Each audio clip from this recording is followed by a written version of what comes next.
Chapter 1, The First Millennium, Please Treat Me Kindly. The author, lacking the finesse to craft an introduction, extends gratitude to those fortunate enough to venture through the first 3 chapters. There is no romantic pairing here. Feel free to indulge as you wish. Nestled beneath the Peach Blossom Mountain lies a temple known as the Peach Blossom Pavilion, where resides a deity known as the Peach Blossom Immortal. Originally, the Peach Blossom Immortal was not named as such. His true name was Tao Mian, a mortal man. He is a time traveler who, inadvertently bound to an immortality system, has lived for a millennium, yet remains in the Qi refinement stage. One day, the Peach Blossom Immortal emerged from his dilapidated temple into the courtyard, carrying a bag of feed to nourish the chickens. "Feast, my feathered friends.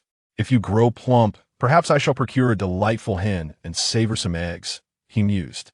Despite 1,000 years of existence, Tao Mian has yet to descend the mountain, and the reason is simple. He lacks the means to cultivate. This particular system has yet to bestow upon him the requisite skills. The system he possesses, colloquially dubbed Leave a Hand, formerly known as the Shared Cultivation Master Forever Leaves a Hand for Longevity system, dictates that if he wishes to cultivate, he must first acquire a disciple. This disciple would be tasked with the arduous journey of mastering the cultivation techniques, while he merely benefits from the shared effort, always remaining one step ahead. This system appears to be a godsend for the indolent, the epitome of relaxation. Everything seems flawless. Yet, where on earth is this disciple? Is there a lottery for them? Must he scavenge in rubbish bins? Or perhaps purchase one with phone credits? He has waited for a millennium. Why do they not arrive? If this continues, he might be compelled to forcibly recruit the 3 chickens he has raised. Frustration mounts. Tao Mian, in a moment of exasperation, directed his grievances to the heavens, his impotent fury eliciting only a flutter from the caged chickens, feathers swirling about in chaos. It remains uncertain whether the ambience of the Peach Blossom Pavilion is influenced by Tao Mian, but everything within possesses an aura of longevity. For instance, there are sparrows aged 300 years, chickens of 600 years, and cockroaches that have soared through a millennium. Indeed, even if humanity were to reach 1,000 years, they would still contend with cockroaches for that duration. Tao Mian suspects that after another 2,000 years of cultivation, he might very well ride a cockroach into the world. The first to succumb to despair was a grand goose. Having lived for 250 years, it could no longer bear the weight of existence and sought to leap into the pot for a self-inflicted end. Initially perplexed by the goose's intentions, Tao Mian later discerned that over the past 2 centuries, it had bid farewell to countless beloved female geese. Such profound love is often short-lived. Moved by its unwavering devotion, he fulfilled its last wish.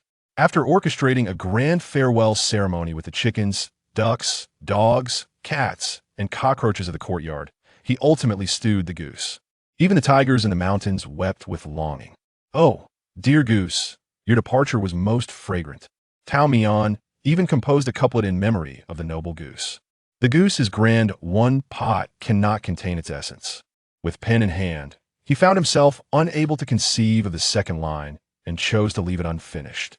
Future generations would surely offer their commentary. After bidding farewell to the noble goose, a century passed before he saw off the dog. Then came the turn of the cat. By the 400th year, the courtyard of the Peach Blossom Pavilion lay desolate. Tao Mian, unwilling to share his solitude with cockroaches, descended the mountain to procure 3 chickens. These chickens appeared to be domesticated, yet there were no nearby households, leaving their origin a mystery. Perhaps they had strayed from someone else's home. Tao Mian stuffed one into a sack, resorting to abduction in lieu of purchase. With chickens acquired, the disciple remained elusive. Thus, Tao Mian wandered the foothills, perpetually on the lookout for a lost child in need of a home. Thus, 600 years passed, and just yesterday, Tao Mian celebrated his 1,000th birthday. He crafted a cake the size of a fist, adorned with 1,000 candles. He made a wish, hoping that the coming year would treat him more kindly. As he blew out the candles, a gust of breath nearly ignited the mountain. Would there be any significant changes on the first day of his 1,000th year? Tao Mian pondered, lacking hope, as he opened the system panel. Name, Tao Mian. Age, 1,000. Realm, Qi Training, Level 1,000. Cultivation Technique, None. Disciple? None. Evaluation. Happy 1000th birthday, a charming yet ineffectual immortal.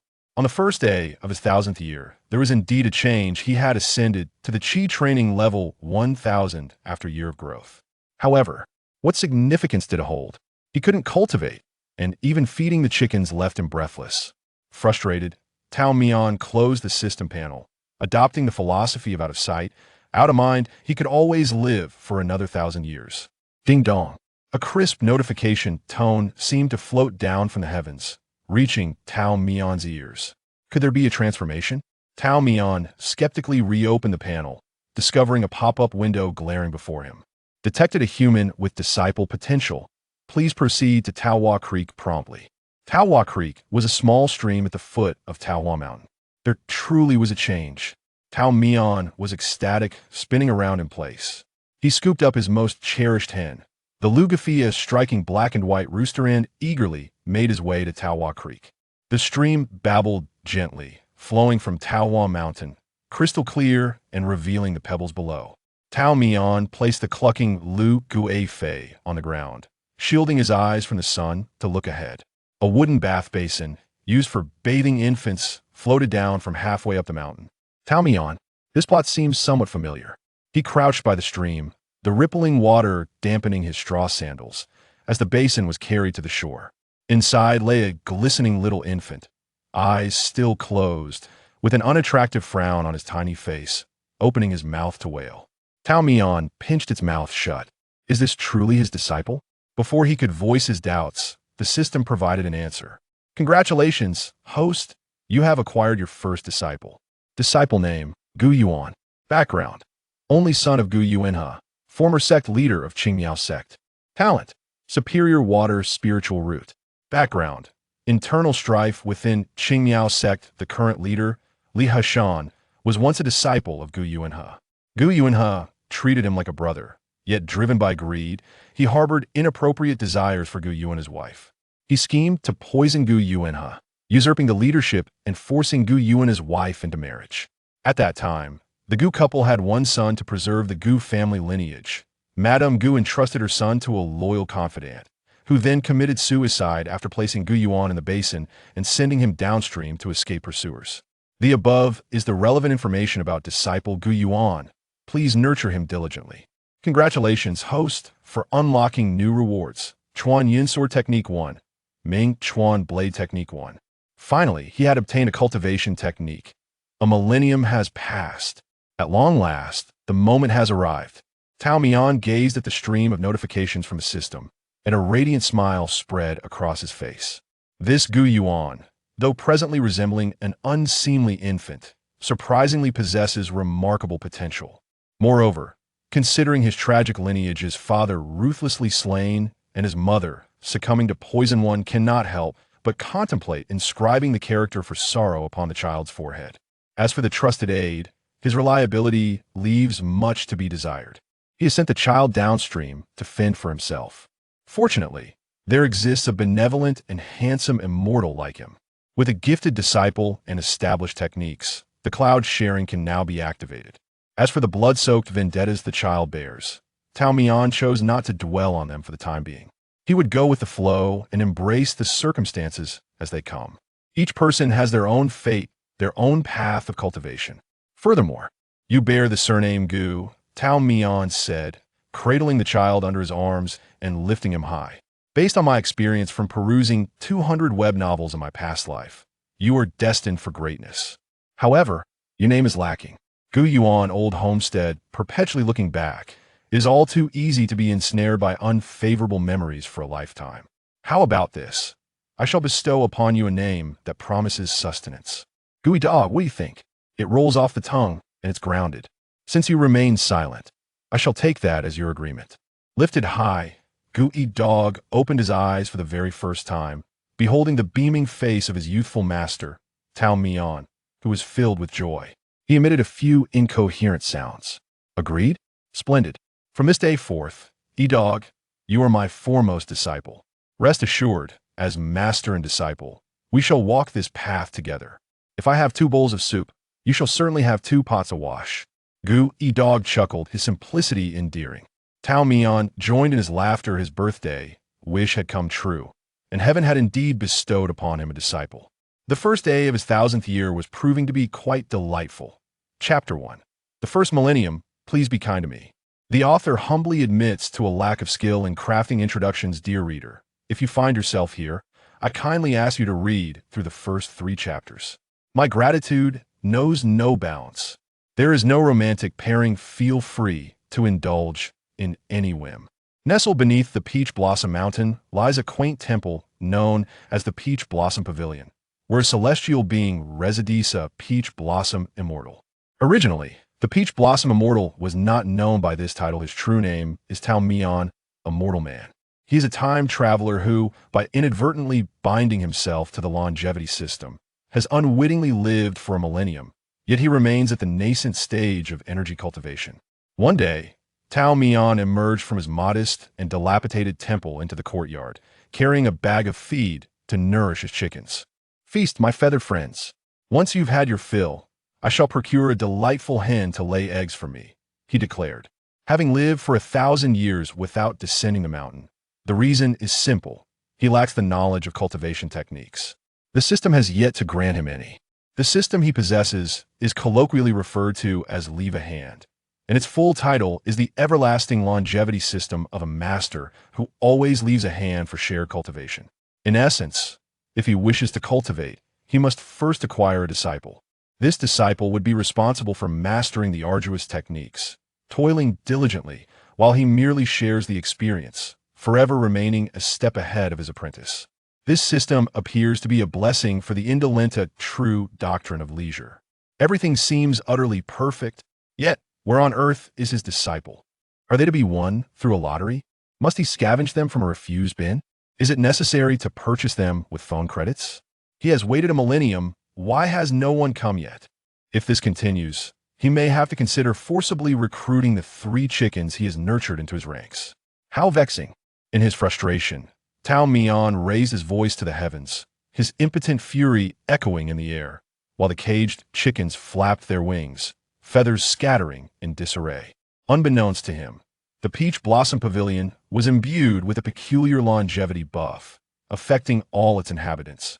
For instance, there were sparrows aged 300 years, chickens of 600 years, and even a cockroach that had soared through a millennium.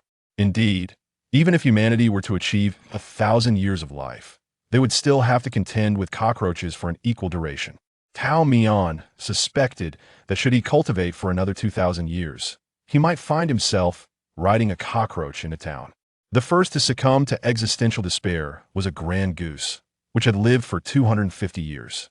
It could no longer endure its existence, yearning to leap into the pot for self-deliverance. At first, Tao Mian struggled to comprehend the goose's plight, but he soon realized that over the past 2 centuries, it had bid farewell to hundreds of beloved female geese. Deep affections do not endure. Moved by the goose's unwavering devotion, he fulfilled its long-held wish. After orchestrating a grand farewell ceremony with the chickens, ducks, dogs, cats, and cockroaches of the courtyard, he proceeded to stew it. Even the mountain tigers wept with envy. Oh, dear goose, your demise was most fragrant. Tao Mian even penned an elegiac couplet for the noble goose. The goose's grandeur could not be contained within a single pot. He took up his brush, but could not conjure a fitting second line, ultimately deciding to leave it unfinished. Future generations will undoubtedly offer their own commentary. After bidding farewell to the noble goose, a century passed before he said goodbye to the dog. Then came the turn of the cat. By the 4th century, the courtyard of the Peach Blossom Pavilion had grown desolate. Not wishing to endure the company of cockroaches any longer, Tao Mian ventured down to the foot of the mountain to procure 3 chickens. These chickens appeared domesticated, yet there were no nearby households. It remained a mystery from whence they had escaped, perhaps abandoned by another. He stuffed one into a sack, opting for abduction over purchase. Chickens acquired, yet the disciple remains elusive. Thus, Tao Mian wandered about the foot of the mountain, carrying his sack, awaiting the moment when someone would lose their child. Thus, 600 years passed, and just yesterday, Tao Mian celebrated his 1000th birthday. He crafted a cake the size of a fist, adorned with 1,000 candles. He made a wish, hoping that the coming year would treat him more kindly. When he blew out the candles, a gust of breath nearly ignited the mountain. Would there be any new changes on the first day of his millennium? Tao Mian, devoid of hope, opened the system panel. Name, Tao Mian. Age, 1000. Realm, Chi Refinement Level 1000. Cultivation Method, none. Disciple, none. Evaluation, happy 1000th birthday, charming yet ineffectual immortal. On the first day of his 1000th year, there was indeed a change. He had advanced a level, finally reaching Chi Refinement Level 1000. However, what significance did it hold? Lacking in cultivation, he found himself panting even while feeding the chickens. Frustrated, Tao Mian shut the system panel. Choosing to ignore his grievances after all, he could simply endure another 1000 years. Ding dong, a crisp notification echoed, seemingly drifting down from the clouds to reach Tao Mian's ears. Could there be a change? With skepticism, he reopened the panel, only to find a pop-up glaring at him. Detected a human with potential for discipleship. Please proceed to Peach Blossom Creek promptly. Peach Blossom Creek was but a small stream at the foot of Peach Blossom Mountain. There truly was a change. Tao Mian was elated, spinning in place with joy. He retrieved his most cherished chicken, a black and white Lu Gui Fei, from its coop and hurried towards Peach Blossom Creek. The stream flowed gently from Peach Blossom Mountain, crystal clear and revealing the stones beneath. Tao Mian placed the squawking Lu Gui Fei on the ground, shielding his eyes from the sun to gaze into the water. A wooden bathtub, intended for bathing infants, floated down from halfway up the mountain. Tao Mian, the scene feels oddly familiar. He crouched by the stream, the rippling water soaking his straw sandals, as the bathtub was carried ashore by the gentle waves. Inside lay a plump little infant, eyes still shut, sporting an unattractive scowl, opening its mouth to wail. Tao Mian pinched its mouth shut. Is this truly his disciple? Before he could voice his doubts, the system provided an answer. Congratulations, host, on acquiring your first disciple. Disciple's name, Gu Yuan. Background, only son of Gu Yuanhe, the former sect leader of Qingmiao sect. Talent, high-grade water, spiritual root. Background, internal strife within the Qingmiao sect. The current sect leader, Li Hashan, was once a junior disciple of Gu Yuanhe. Gu Yuanhe treated him like a brother, but driven by greed, he harbored improper desires for Gu Yuanhe's wife. He concocted a deadly scheme that led to Gu Yuanhe's demise, usurping the position of sect leader and forcing Gu Yuanhe's wife to marry him. At that time, the Gu couple had one son. To preserve the Gu family lineage, Madame Gu entrusted her son to a confidant, who then took poison to end his life. The confidant, pursued by assassins, placed Gu Yuan in the bathtub, allowing the current to carry him away while he took his own life before the pursuers could catch up. The above is an introduction to disciple Gu Yuan. Please nurture him with care. Congratulations, host, on unlocking new rewards. Cloud Piercing Sword Technique 1. Ming Chuan Blade Technique 1. At last, he had acquired a cultivation method. A millennium has passed. At last, the moment has arrived. Tao Mian gazed at the stream of notifications from the system, his smile widening with each passing moment. This Gu Yuan, though presently appearing as an unremarkable infant, surprisingly possessed extraordinary potential. Moreover, considering his tragic lineage, his father murdered and his mother, succumbing to poison, Tao Mian felt compelled to inscribe the character for sorrow upon the child's forehead. As for the child's trusted confidant, he seemed rather unreliable. He had abandoned the child to the flowing stream. Fortunately, there exists a benevolent and handsome immortal like him. With a gifted disciple and a method of cultivation at hand, the sharing of clouds could commence. As for the deep-seated enmity that burdened the child, Tao Mian chose to set aside such concerns for the time being. He would go with the flow, adapting to circumstances as they arose. Each individual possesses their own destiny and path of cultivation. Besides, you bear the surname Gu. Tao Mian lifted the child high under his arms, and according to my experience of perusing 200 online novels in my previous life, you are destined for greatness. However, your name leaves much to be desired. Gu Yuan, homeland. It constantly evokes a backward glance, easily ensnaring one in unpleasant memories for a lifetime. Let's do this. I shall bestow upon you a name that ensures a prosperous life. Gui Dog, how does that sound? It's catchy and down-to-earth. Since you remain silent, I shall take it as your acquiescence. Elevated high, Gu Dog opened his eyes for the very first time, beholding the beaming visage of his 1,000-year-old master, Tao Mian, as he babbled in delight. Agreed? Excellent. From this day forth, you shall be my foremost disciple, Gu Dog. Rest assured, we shall traverse this life together. Should I have 2 bowls of soup, you shall certainly have 2 pots to wash. Gu Dog chuckled, blissfully naive. Tao Mian shared in the laughter. His birthday wish granted, the heavens had indeed bestowed upon him a disciple. The first day of his 1,000th year was proving to be rather delightful. Chapter 2. Expanding Greatness and Achieving Splendor. Disciple, please adjust the reclining chair. I am on the verge of being scorched by the sun. The peach blossoms of Taohua Mountain have bloomed and withered once more, and after 9 years of seasons, my master remains the same indolent and charming figure, while I, the disciple, have grown tall like a willow branch. Under the guidance of the indolent Tao Mian, Guigo barely treads the path of an ordinary person. As a 9-year-old child, he rises each morning to prepare breakfast for his master, feed the chickens, chop wood, make lunch, weed the garden, chop wood again, and then turn his master, who naps in the courtyard, before preparing dinner. This cycle repeats day in and day out. Guigo is ready to protest. He slams the kitchen knife onto the chopping board, embedding it halfway, and turns back to glare at Tao Mian. Master, you promised that when I turn 9, you would teach me the martial arts. I have indeed begun your instruction, Tao Mian replies, his face shaded by a large fan, his hands resting behind his head. What have you taught me? Guigo exclaims incredulously, his eyes widened in disbelief. Truly, as the chosen child of parents whose power is boundless, he has already begun to exhibit the early signs of a captivating appearance that could enchant countless young maidens. Beyond chopping wood and slicing vegetables, what else do I possess? Impatience.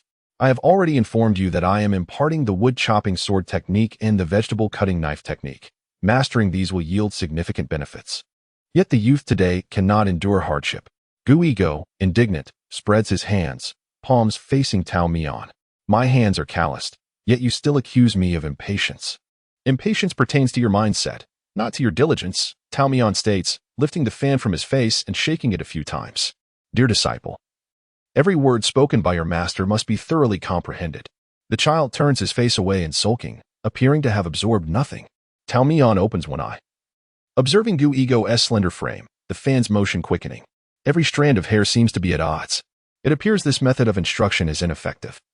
The child does not heed my words. Guigo is fine in many respects, but his temper is a challenge. He requires coaxing. Very well, Tao Mian resumes, closing his eyes once more. You should go inside. Beneath my bed, there are a pair of old shoes. In the left shoe, you will find 3 coins. Take them to the liquor cellarly at the eastern end of the village and procure a jug of wine. The villagers refer to him as the liquor cellarly, based on his profession, a name that has become customary among the local merchants. The liquor cellarly is notorious for his stinginess and fiery temperament. Guigo is reluctant to go. His master is once again commanding him. Are you truly not going? Tao Mian inquires leisurely. Alas, my time is short. I possess a set of unparalleled ancestral sword techniques. If I were to pass without a successor to inherit them, would they not be lost forever?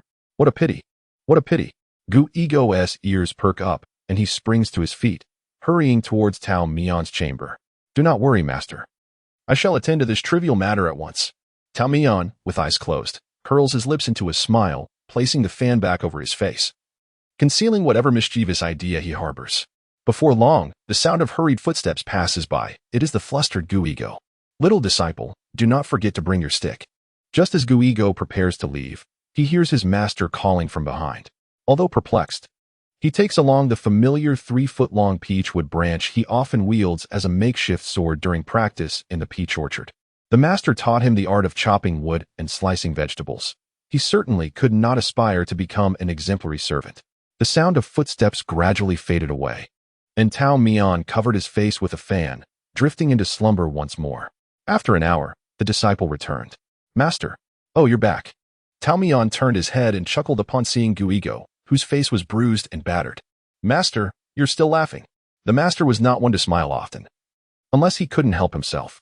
I was beaten by that wine cellar. He said that 3 coins are hardly enough to dismiss a beggar. Is the begging profession so competitive now that even 3 coins are deemed insufficient? Finally, Tao Mian was willing to rise from his recliner, stretching lazily. Master, you didn't even listen to me. Gu Ego stomped his foot in frustration, his little fists clenched tightly.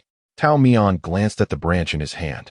Noticing a clear break in it, it seemed the young disciple possessed considerable strength. Ego, let me ask you, Tao Mian began leisurely, when they struck you. Did you fight back? I did fight back.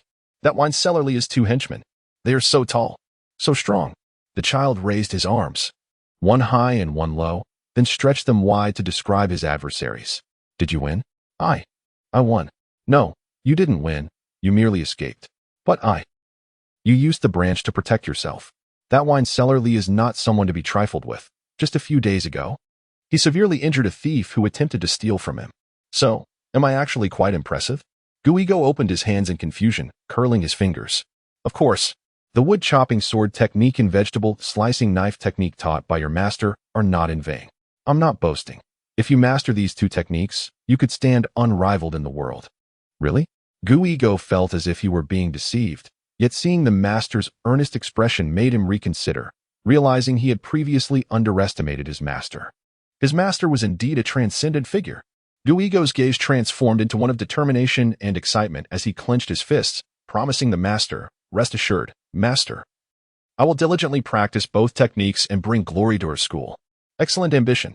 Henceforth, I entrust everything to you. Strive for greatness and create a splendid future. Go for it, go for it, go for it. With the disciple's assurance, Tao Mian comfortably reclined back. The fan began to sway again. Disciple later. Please go to my room. The right shoe of that old pair has a couple of silver coins. Go to the wine cellar, Li, and buy a jug of wine. Huh? Gu Ego exclaimed. Master, are you still half asleep? If your master instructs you, you must obey. I won't go. Gu Ego's stubbornness flared up again. He whipped my leg with a riding crop. I absolutely refuse. You needn't say anything. Just show him the silver. Did we not agree to strive for greatness? To abandon it midway would be unworthy. Gu Ego, not wishing to be a person of broken promises, begrudgingly retrieved the silver coins and descended the mountain. This time, within the span of a tea break, the child returned, his face a mask of disbelief. You're back? Master, I'm back. Gu Ego displayed 2 jugs in his hands. As you instructed, I showed him the silver right away. The liquor seller appeared as if it were our first encounter. Wearing an insincere grin, and generously bestowed upon me an extra flask. Tao Mian closed his eyes and chuckled. Disciple, pour some of the wine and take a whiff. A dog obediently complied, pouring a small cup and bringing it close to his nose. The aroma was so faint that it was nearly indistinguishable from water. Master, this is nothing but water. How much did they dilute it? This is unacceptable. I must confront him. Tao Mian lazily turned over to bask in the sun. Restlessness. With a couple of silver coins, you ought to seek a better tavern for your wine. The dog nodded, somewhat comprehending. Indeed, his master was wise. At that time, he was young and did not grasp that when his master spoke of wine, he was not merely referring to the drink itself. It was not until 7 years later, when the peach blossoms bloomed anew, that he truly understood the profound meaning behind those words. At 16, the dog still rose early to prepare breakfast, tend to the chickens, chop wood, cook lunch, pull weeds, chop more wood, turn over his slumbering master in the courtyard, and finally prepare dinner. He had blossomed into a graceful young man, his every movement exuding an extraordinary poise, causing the village maidens to blush at the mere sight of him. Oblivious to the admiration, his world consisted solely of Peach Blossom Mountain, Peach Blossom Temple, 3 chickens, soaring cockroaches, and his master. On his 16th birthday, Tao Mian crafted a cake adorned with 16 candles. Make a wish, disciple. This is my unique recipe for the Su Bai Ling cake. Whoever wishes shall know its significance. The dog smiled, his demeanor markedly different from his childhood, now imbued with a quiet restraint. I wish for the peach blossoms to bloom vibrantly each year, for my 3 chicken brothers to remain healthy, and for you, master, to find joy and peace. He contemplated making another wish but remembered his master's words, only 3 were permitted, and more would not come true. Thus, he tucked his remaining wish deep within his heart. The following morning, a pair of unfamiliar figures knocked on the door of Peach Blossom Temple. Master, I shall answer the door, the dog declared to Tao Mian, who was engaged in a battle of wits with the cockroaches in the yard, and without awaiting a response, he approached the entrance. 2 unfamiliar faces gazed upon him, their eyes betraying an uncontainable excitement. Young lord, we have come to escort you back to the sect. That day, the youth conversed with the 2 unexpected guests for an extensive duration, speaking scarcely a word himself while they eagerly chattered. It was not until midday that he uttered his first sentence. "I must prepare a meal for my master. You two may return for now." "Young lord, how can you perform such menial tasks? Allow us to assist." "No need for that," the youth replied, his rare smile softening his features. "My master is quite particular. He even criticizes his own cooking, let alone that of outsiders." He then bid farewell to the two and returned alone. He prepared lunch, pulled weeds, chopped wood, turned over his napping master in the courtyard, and prepared dinner. After the evening meal, Tao Mian typically retreated to his chamber to rest and recite scriptures, soon succumbing to a rhythmic breathing that echoed in the stillness. The dog tidied the dishes before returning to his own quarters. However, that night, Tao Mian did not return. Though he inquired nothing during the day, it seemed he knew everything. "Disciple, are you leaving?" he asked the youth. The boy set down his bowl and, facing Tao Mian, knelt before him, the moonlight casting a melancholic glow upon the scene. "Yes, master. A deep-seated vendetta must be avenged. Otherwise, the disciple shall descend into the underworld." Unable to face his parents, fearing that Tao Mian might be saddened, he added, "Peach Blossom Mountain shall always be my home. Once the great vengeance is avenged, master, I will return here, daily cooking and chopping wood, without a trace of regret." Yet, Tao Mian remained sorrowful. The youth had never seen such a melancholic expression on his face. Beyond the mountains lie more mountains, and beyond the peach blossoms, there are even more blossoms. "You must pursue the distant peach blossoms at the horizon," he urged. "Master," the youth gritted his teeth, raising his head with determined eyes, "if you are willing, accompany me down the mountain. As for fame, fortune, and all worldly wealth, whatever I possess shall be bestowed upon you, the best of all." Tao Mian shook his head. "I only desire the peach blossoms here." At their parting, Tao Mian gifted his most cherished possessions to his eldest disciple, a millennium-old peach with sword and 2 volumes of martial arts techniques, one titled Cloud-Piercing Sword Technique and the other Underworld Riverblade Technique. Along with these, he also bestowed his beloved Lu Guifei, a tonic of great nourishment. Lastly, he made a promise, "Though I wish to avoid worldly entanglements, should you find yourself in trouble, simply send me a letter." Tao Mian accepted many gifts, but reclaimed only one. "The name Ego was given when I first carried you from the bath, fearing you would be difficult to raise. However, as your master, I have read extensively and foresee that you will surely become a person of great stature. Please return this name to me." Tao Mian's generosity did not stir the youth's countenance. Yet when he sought to reclaim the name, tears welled in the young man's eyes, and he bowed deeply. "Master, take care. From this moment forth, there shall be only Gu Yuan, and no longer Gu Ego." Chapter 3. Master and Ego. In the first year since Gu Yuan descended the mountain, Tao Mian designated it as the Year of Ego. The year was bountiful, with favorable weather leading to an excellent harvest. Wang Yada from the west side of the village presented Tao Mian with a bag of rice and 2 baskets of eggs. She inquired about the absence of the young Taoist Gu. Tao Mian jested, "Young Gu has absconded with my coffin funds to elope with a young lady. One day he will be brought back to face the consequences." Gu Yuan frequently wrote to Tao Mian, stating he could not yet return to Qing Miao sect, as the time was not ripe, and he must remain outside, biding his time. He diligently practiced the 2 martial arts, neglecting nothing. Lu Guifei accompanied him, leading a fulfilling life, and had even acquired 2 hens. Tao Mian was well aware of Gu Yuan's diligence in his training. Thanks to him, the disciple made remarkable progress in martial arts. Having a disciple is indeed a blessing, Tao Mian mused as he basked lazily in the sun, pen in one hand and paper in the other, contemplating what to write to his disciple.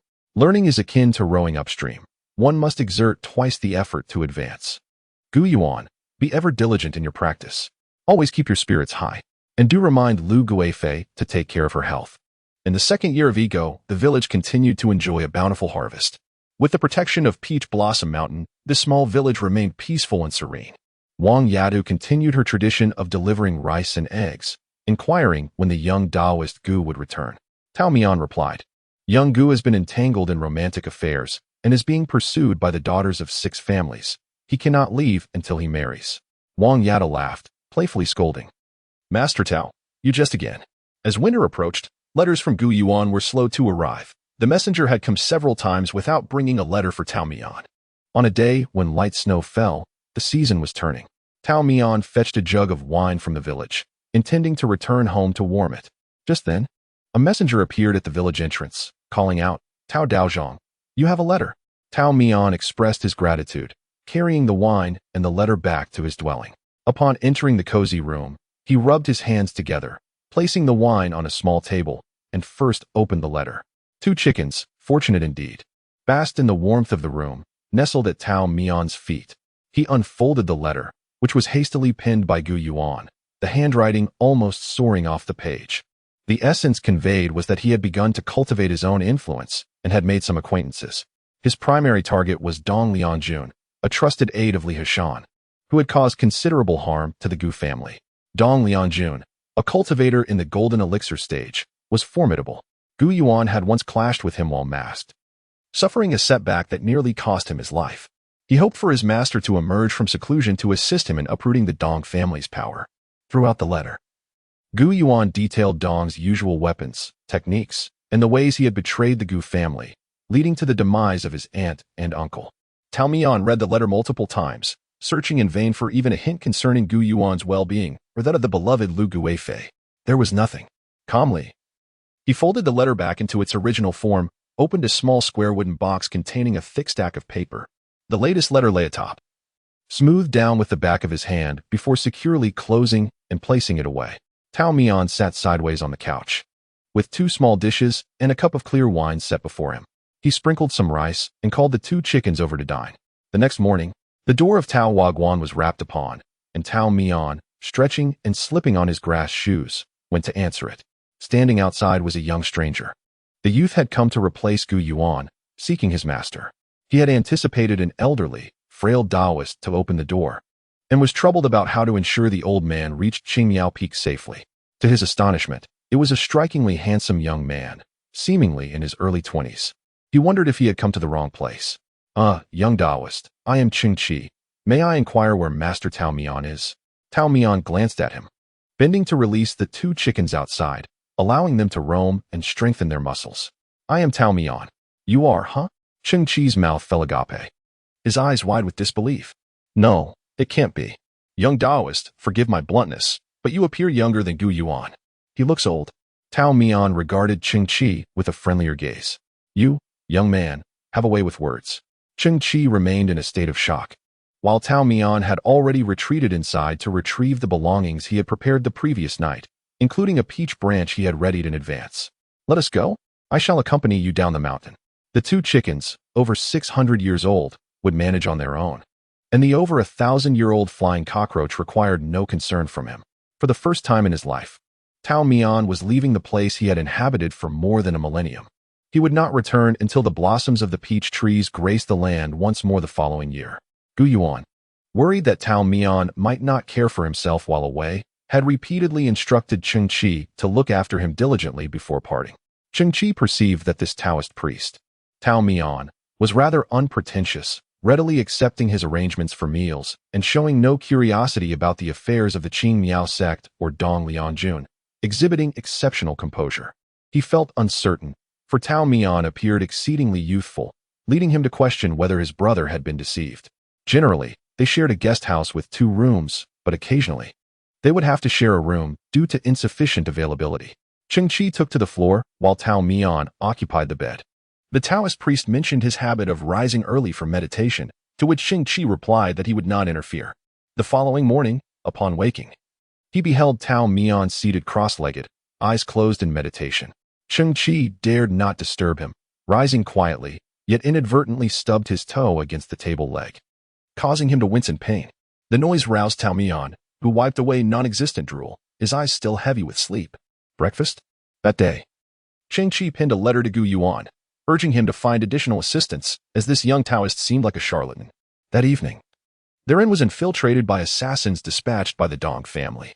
The assailants injured several individuals, advancing toward the sleeping quarters.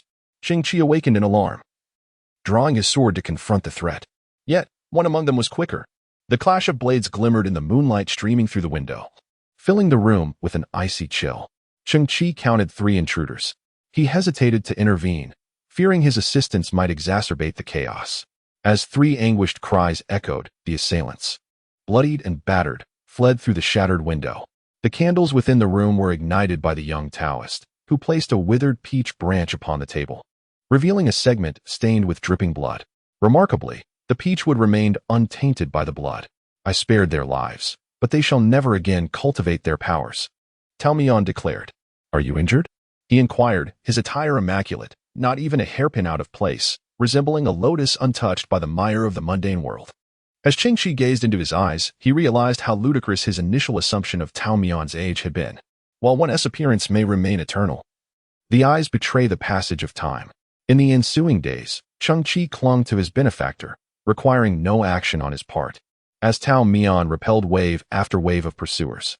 Occasionally, Tao Mian would feign sleep, allowing Qingxi to confront the threats alone. Initially bewildered, Qingxi eventually discerned that this was perhaps Tao Mian's way of honing his skills. Should he falter, Tao Mian would effortlessly extract the peach branch from beneath his covers, swiftly resolving any predicament. They traversed this path together until they arrived at a villa adjacent to Qing Miao Peak. Gu Yuan, under the alias Yuan Su, was the master of this estate, gradually amassing his influence beneath the watchful gaze of Li Yishan. Tao Mian was discreetly ushered into the villa, and that evening, the lights in the master's study burned through the night, as the master and disciple engaged in a lengthy discourse. The following morning, when Qingxi knocked at the door, it opened from within, revealing Tao Mian preparing to depart. Qingxi overheard Gu Yuan's voice, proclaiming, Master, your disciple shall surely achieve greatness and repay you 1,000-fold. Qingxi witnessed a weary smile from Tao Mian. Disciple, all I wish for is your safety, he replied. Gu Yuan had schemed for a considerable time, with Master Tao Mian being the final piece of his intricate plan. Tao Mian has arrived, and all his schemes are set into motion. He strategizes meticulously, preparing to confront his adversaries. Dong Liangjun has brought along 20 golden core cultivators and 30 foundation establishment practitioners, believing this force to be more than sufficient to deal with the remnants of the old sect master. However, unexpectedly, a jade-faced Taoist clad in a cerulean robe emerges. Wielding a 3-foot peach branch with the grace of a swimming dragon, his swordplay elusive and fluid, as if traversing an uninhabited realm, scattering the assembled ranks into disarray. Caught off guard, Dong Liangjun finds himself in a most precarious position. The opponent, choosing to spare lives rather than deliver fatal blows, leaves him gasping and clutching his chest, blood spilling forth as he hoarsely demands, Who are you? Why do you assist that little rogue?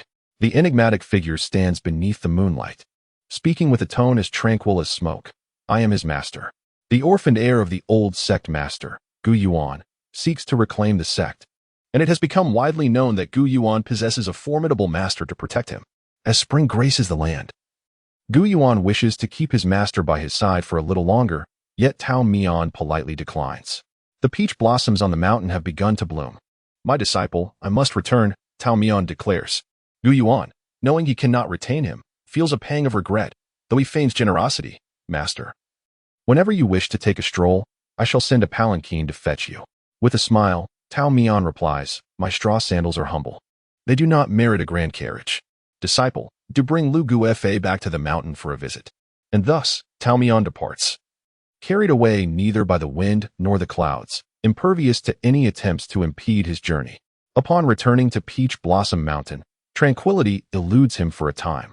As visitors frequently intrude upon his solitude, Tao Mian never shows mercy to those who offend him, nor does he resort to the relinquishing of his cultivation as he once did. He typically leaves his adversaries battered and bruised before casting them out of his courtyard. Over time, the would-be intruders, disheartened by their encounters, cease their aggressive pursuits. Occasionally, when Tao Mian seeks companionship over drinks, he retrieves them from their secluded corners and seats them upon stone benches, pouring wine for shared enjoyment. Eventually, these individuals assist him in gathering firewood and tending to the chickens, granting Tao Mian a sense of leisurely satisfaction. Gu Yuan's letters arrive less frequently with each passing year, for his disciple is a busy individual and his master understands. Yet, the village girl, Wang, continues to inquire year after year. Once a little girl with braided horns, Wang has blossomed into a graceful beauty, attracting an increasing number of suitors, yet she remains wistfully waiting. Tao Mian tells her, Wang, do not wait any longer. Young Taoist Gu has pursued the peach blossoms to the horizon. Wang, perceptive yet stubborn, only sheds tears when Tao Mian advises her not to wait, resigning herself to an unrequited longing. As the peach blossoms on Peach Blossom Mountain bloom and wither once more, several years pass. Wang has since married and given birth to a daughter, living in harmony with her husband. Tao Mian sits on the threshold, shaking a rattle to amuse the toothless child. Wang stands nearby, her demeanor softened by motherhood, and she now perceives many things with clarity. Is Taoist master still waiting? She inquires. Tao Mian, with a gaze as distant as the years gone by, replies, the mountain stands here, and so do I. Neither the mountain nor I shall leave. Those who depart are not pursued nor awaited. Only remembrance remains. Over the years, Taoist master has ventured out on a few occasions, each time to assist his disciple. When he descends from the mountain, Gu Yuan's enemies must summon every ounce of their energy to contend with him.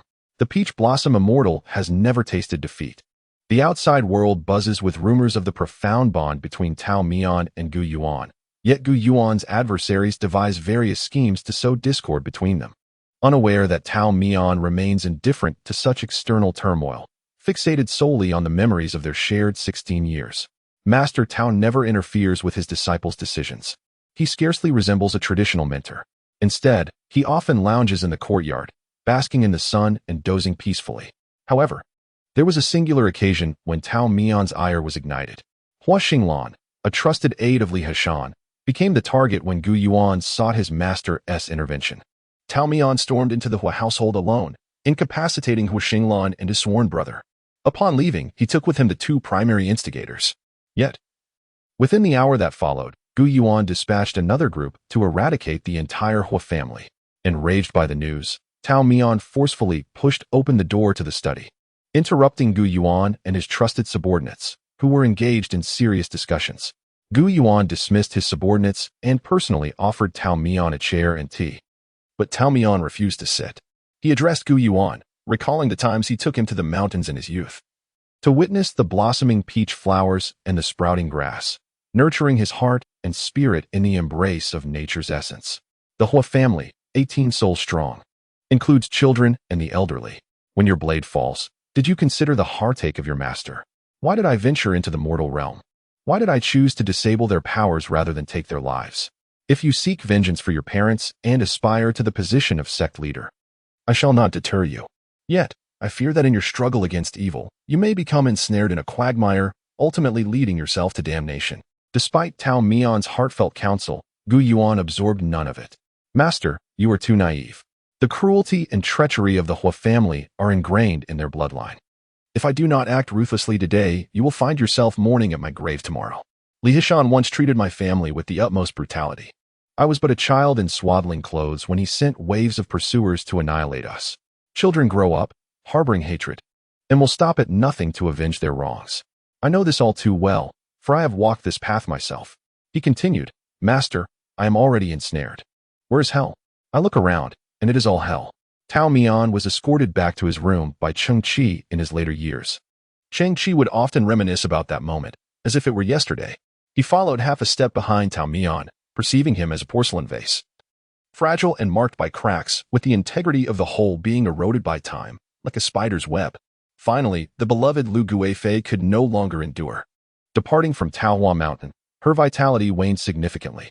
As an exceptionally long-standing hen among chickens, Tao Mian granted her a grand burial, placing her ashes in a small palm-sized box, which he took with him from Qingyao Peak. The once jovial Tao Daozhong fell into a profound silence, aside from the occasional words exchanged with Wang Yatu. He spent most days behind closed doors. Correspondence from Qingyao sect ceased entirely. Years passed, and after a lengthy hiatus, letters resumed, initially every 6 months, then 3 months, 2 months, and finally monthly. Wang Yata learned from a traveling merchant that Qingyao sect had a new master, a young man with the surname Gu. The doors of Taohua Temple began to open frequently once more. Tao Mian received the latest letter, wherein Gu Yuan rambled on about affairs of the sect. Initially, significant matters such as the change of the sect master were discussed. But now the conversations revolve around trivialities like relocating trees at the mountain gate and the chickens raised in the hills squabbling, with lengthy narratives accompanying each. Without exception, the conclusion always involves my master sending someone to fetch me to enjoy a life of ease. Tao Mian felt it unnecessary. If his disciples were struggling, he could lend a hand, but if they thrived, he need not show himself. Upon arriving at the Qingmiao sect, he was surrounded by a throng of people. Having visited once before, Tao Mian found such attention distasteful. As the days passed, Wang Girl's maid had reached the age of marriage, and a letter from the Qing Miao sect arrived. It too was filled with trivial matters, yet the conclusion was different this time. Gu Yuan expressed a desire to meet the master, which left Tao Mian feeling an unusual sense of urgency. He hastily made his way to the Qing Miao sect overnight. Having had no time to prepare, he pondered over the letters received throughout the years. My peach blossoms have withered, and I cannot cultivate them anew. When will my master come to check on them? The fish in the pond were taken by a cat that lingered for days, and I could not bear to chase it away. Now it has harmed the family of Koi. Master, please come and see this cat. You have always been good with such creatures. I have been practicing benevolence, having committed many wrongs in my youth. I do not blame my master for being harsh with me. A silver strand has emerged at my temples this morning. Perhaps my master still remembers me as a child. When we meet again, I hope he does not mistake me for someone else. The peach blossoms have finally bloomed. How wonderful it would be to see my master again. The Qing Miao sect is in mourning, for the sect leader Gu Yuan has succumbed to a long illness and ascended to immortality. As Tao Mian touched the dark coffin, he recalled the day he had carried a baby out of the bathtub. The sun was warm, and the mountain sparrows chirped. He said, "Let us return to Peach Blossom Mountain." Chapter 4. Good area. So, is this the grave of Ego? In the Peach Blossom Forest of Peach Blossom Mountain, the immortal Tao Mian, who has lived for a millennium, stood alongside a little girl whose hair barely reached his thigh, before a mound of earth. The little girl, sporting a messy braid, bore unmistakable signs of her craftsmanship. She ought to call him Senior Brother Ego, holding a branch adorned with delicate pink blossoms. Tao Mian gently tapped the girl's head, causing a few petals to drift down gracefully. The little girl remained furrowed in confusion, having endured 2 hours of stories. Each time she attempted to escape, Tao Mian would grasp her by the head and pull her back, time and again. Who would have thought that her initial desire to become Tao Mian's disciple was merely for a morsel to eat? It is quite difficult to partake of your family's rice. There is no such thing as a free lunch. Tao Mian used the blossom-laden branch to brush the dust from the gravestone, remaining silent. After Gu Yuan's death, he wished to take his disciple's body back to Peach Blossom Mountain, but the people of the Qing Miao sect refused. Shengqi also came as a mediator, stating that this was against the rules. Tao Mian countered, asking what was improper about it. You have worked my disciple to death, yet you wish to leave him here to guard the mountain. Shengqi, sweating profusely, attempted to explain, but by then, the peach branch in Tao Mian's hand was already resting against his neck. He insisted that this was also the sect leader's wish during his lifetime. Tao Mian did not believe him, but Shengqi nodded vigorously, affirming its truth. Gu Yuan was well aware that he had failed to honor Tao Mian's earnest teachings and felt unworthy to meet him again. He discreetly bequeathed several estates and lucrative businesses under his name to Tao Mian, providing him with a comfortable means of living, ensuring that his needs would be met without worry. As for himself, he chose to be laid to rest at Qing Miao sect. Gu Yuan harbored doubts about the possibility of his deeply sinful soul finding rebirth. Nevertheless, he expressed a desire to reunite with Tao Mian in a potential next life. These sentiments were articulated by Gu Yuan during his final days of illness, conveyed one by one to Qingqi, who would relay them further. At that time, Gu Yuan was unaware that the notion of reunion would ensnare Tao Mian for another millennium, leading to a lifetime of misfortune for another. A schism emerged between master and disciple. Tao Mian, upon hearing these words, was naturally heartbroken. Qingqi, unable to bear the sight, sought to offer words of comfort. Unexpectedly, the young Taoist wiped his eyes and asked if he could sever a thigh to bring back to Teotihuacan. Qingqi was taken aback, believing Tao Mian was jesting, and respectfully escorted him back to Teotihuacan. Tao Mian, clutching a substantial stack of property deeds, drifted like a wandering spirit from one end of the village to the other, causing the villagers to speculate that Teotihuacan was nearing its end and that the young Taoist was about to renounce his vows, prompting many to approach him with marriage proposals. Startled, Tao Mian refrained from venturing outside for an entire month. The first experience is invariably unique. Gu Yuan's death rendered it difficult for Tao Mian to move on for many years. He yearned to take on a new disciple to distract himself, yet the system remained as silent as before. Tao Mian pondered that perhaps the time had not yet come. The true moment arrived several decades later. In stark contrast to his dear brother, Qingqi undoubtedly enjoyed longevity. On the day of his invitation to celebrate the 80th birthday of the Qing Miao sect's leader, Qingqi intended for Tao Mian, who had long been secluded in the mountains, to step out and reconnect with old friends, making the reunion a natural occurrence. The Qingmiao sect had now risen to prominence as the foremost sect in the realm, with Chengqi preserving the splendor established during Gu Yuan's tenure. As the leader's birthday approached, various sects prepared lavish gifts to present. Tao Mian penned a letter stating his impoverished state and offered to relinquish one of his estates for Chengqi's management, if he so wished. Chengqi, discerning Tao Mian's intention to exploit his labor, retorted that he required nothing in return, only requesting that the young Taoist bring a branch of peach blossoms. Tao Mian, being a man of substance, brought nothing beyond himself and a single branch of blossoms, compelling sect leader Cheng to personally greet him at the mountain gate and host him with utmost hospitality. Rumors circulated within the sect that Tao Mian might be the illegitimate son of the sect leader. Upon reflection, Tao Mian found this notion agreeable and hastened to discuss the matter of inheriting the sect with Chengqi. Chengqi narrowly approached his 80th year. Amidst the clinking of goblets and the flow of radiant light, Chengqi, with bleary eyes, raised his cup in a distant toast to his departed friend. Addressing the seated Tao Mian, "I have aged, yet you remain the same young Taoist." The wine at the banquet was sweet, tempting Tao Mian to indulge. Clutching the wine pot, he vaguely heard Chengqi's sigh. Tao Mian widened his eyes, striving to glimpse the youthful spirit of the spirited young man from years past within the now gray-haired elder before him. "You have not aged, nor has Gu Yuan. In my eyes, you shall forever possess your youthful vigor." The peach blossom immortal lightly tapped his forehead, prompting Chengqi to smile and laugh heartily, casually brushing away the glimmer of moisture at the corners of his eyes. The guests assumed that the sect leader and the young Taoist were engaged in delightful conversation, and the banquet was filled with lively chatter, while Tao Mian gradually set down the wine pot.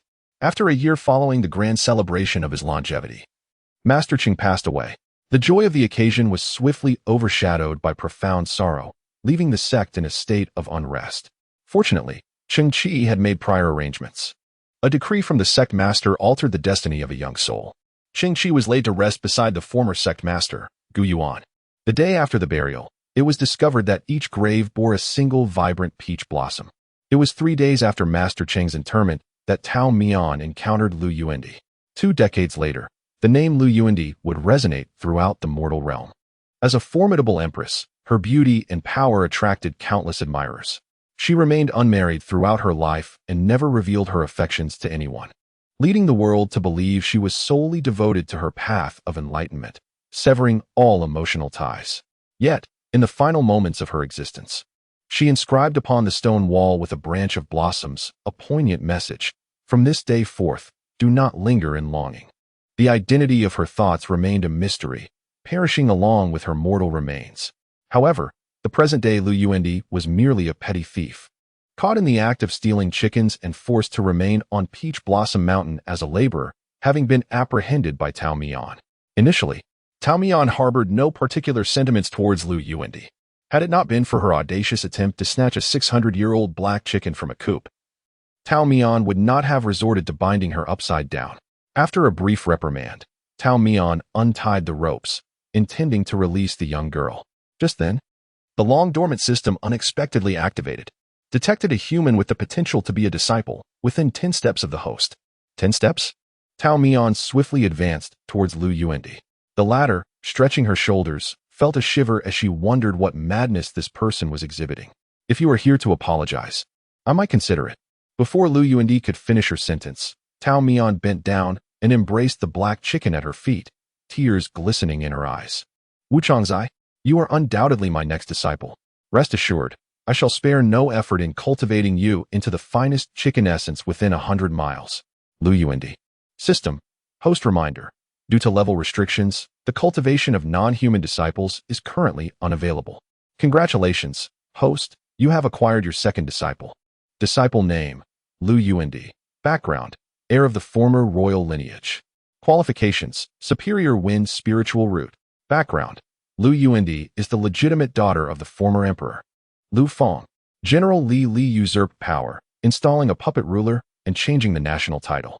Lu Yuandi's father and brothers were slaughtered. Empress Su entrusted her to a palace maid, who helped Lu Yuandi escape. During the turmoil, the maid became separated from Lu Yuandi, who was subsequently taken in by an elderly beggar. The beggar sadly passed away, leaving Lu Yuandi to wander to Peach Blossom Mountain. The above is an introduction to disciple Lu Yuandi. Please nurture her diligently. Congratulations, host, for unlocking rewards. Hylian Sword Technique 1. Yuning Heart Method 1. Dashing God Whip Technique 1. So, the disciple is Lu Yuandi.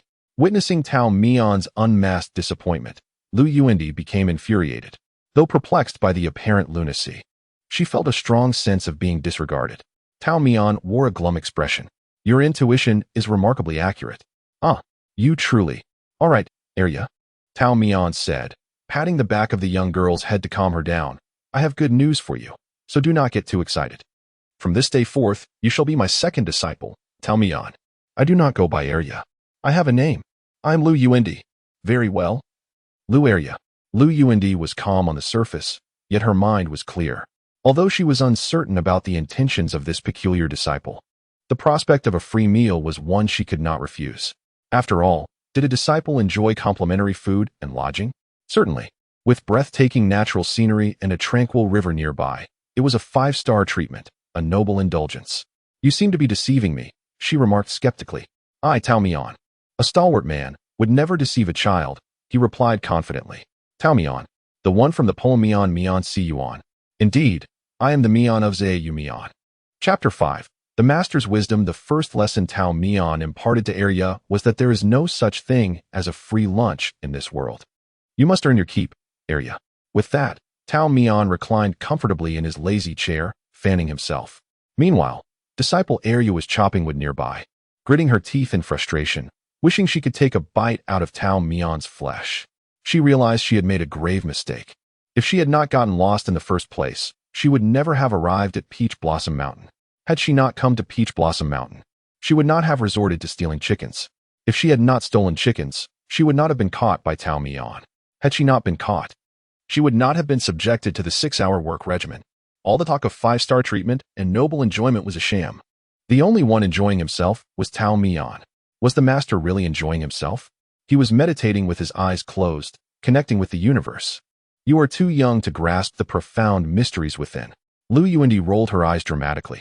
Child, do not be so defiant. Your senior brother, Gu Yuan, also took steady steps to achieve his current status. I am not deceiving you. Even Gu Yuan, with his remarkable talent, humbly sought guidance. Your aptitude does not even reach 1/10 of your brother's, so do not be arrogant. Tao Mian sighed, shaking his fan. You are certainly the worst class I have ever taught. Lu Yuandi was not inclined to listen to his ramblings. Perhaps Gu Yuan had been misled by Tao Mian, leading him to work diligently. What a deceitful immortal. Are you truly the master of Gu Yuan, the former head of Qingmiao sect? Without a doubt. If you do not believe me, you may inquire with his neighbor. Cheng Qi Master Cheng passed away not long ago. Alas, Tao Mian mused, lightly tapping his chin with the palm fan. There is no one to corroborate my claim. Shall I have him send you a dream? Lu Yuandi shivered. No, thank you. I cannot bear it. The afternoon sun was warm and inviting, making one feel languid, in a state of half-sleep. Tao Mian reflected on how Arya had been on the mountain for over 3 months, chopping wood, fetching water, cooking, and feeding chickens. Her fundamental skills were nearly adequate. He pulled out 3 blue-covered tomes from his robe and tossed them to his young disciple. Disciple, I present you with 3 gifts. Lu Yuandi fumbled to catch them, one in hand and another held in her mouth. These 3 manuals, practice them diligently in your spare time, and they will greatly benefit you. Tao Mian's languid voice drifted over, and Lu Yuandi felt the warmth of the sun on the crisp pages. A flicker of excitement stirred within her once cold heart.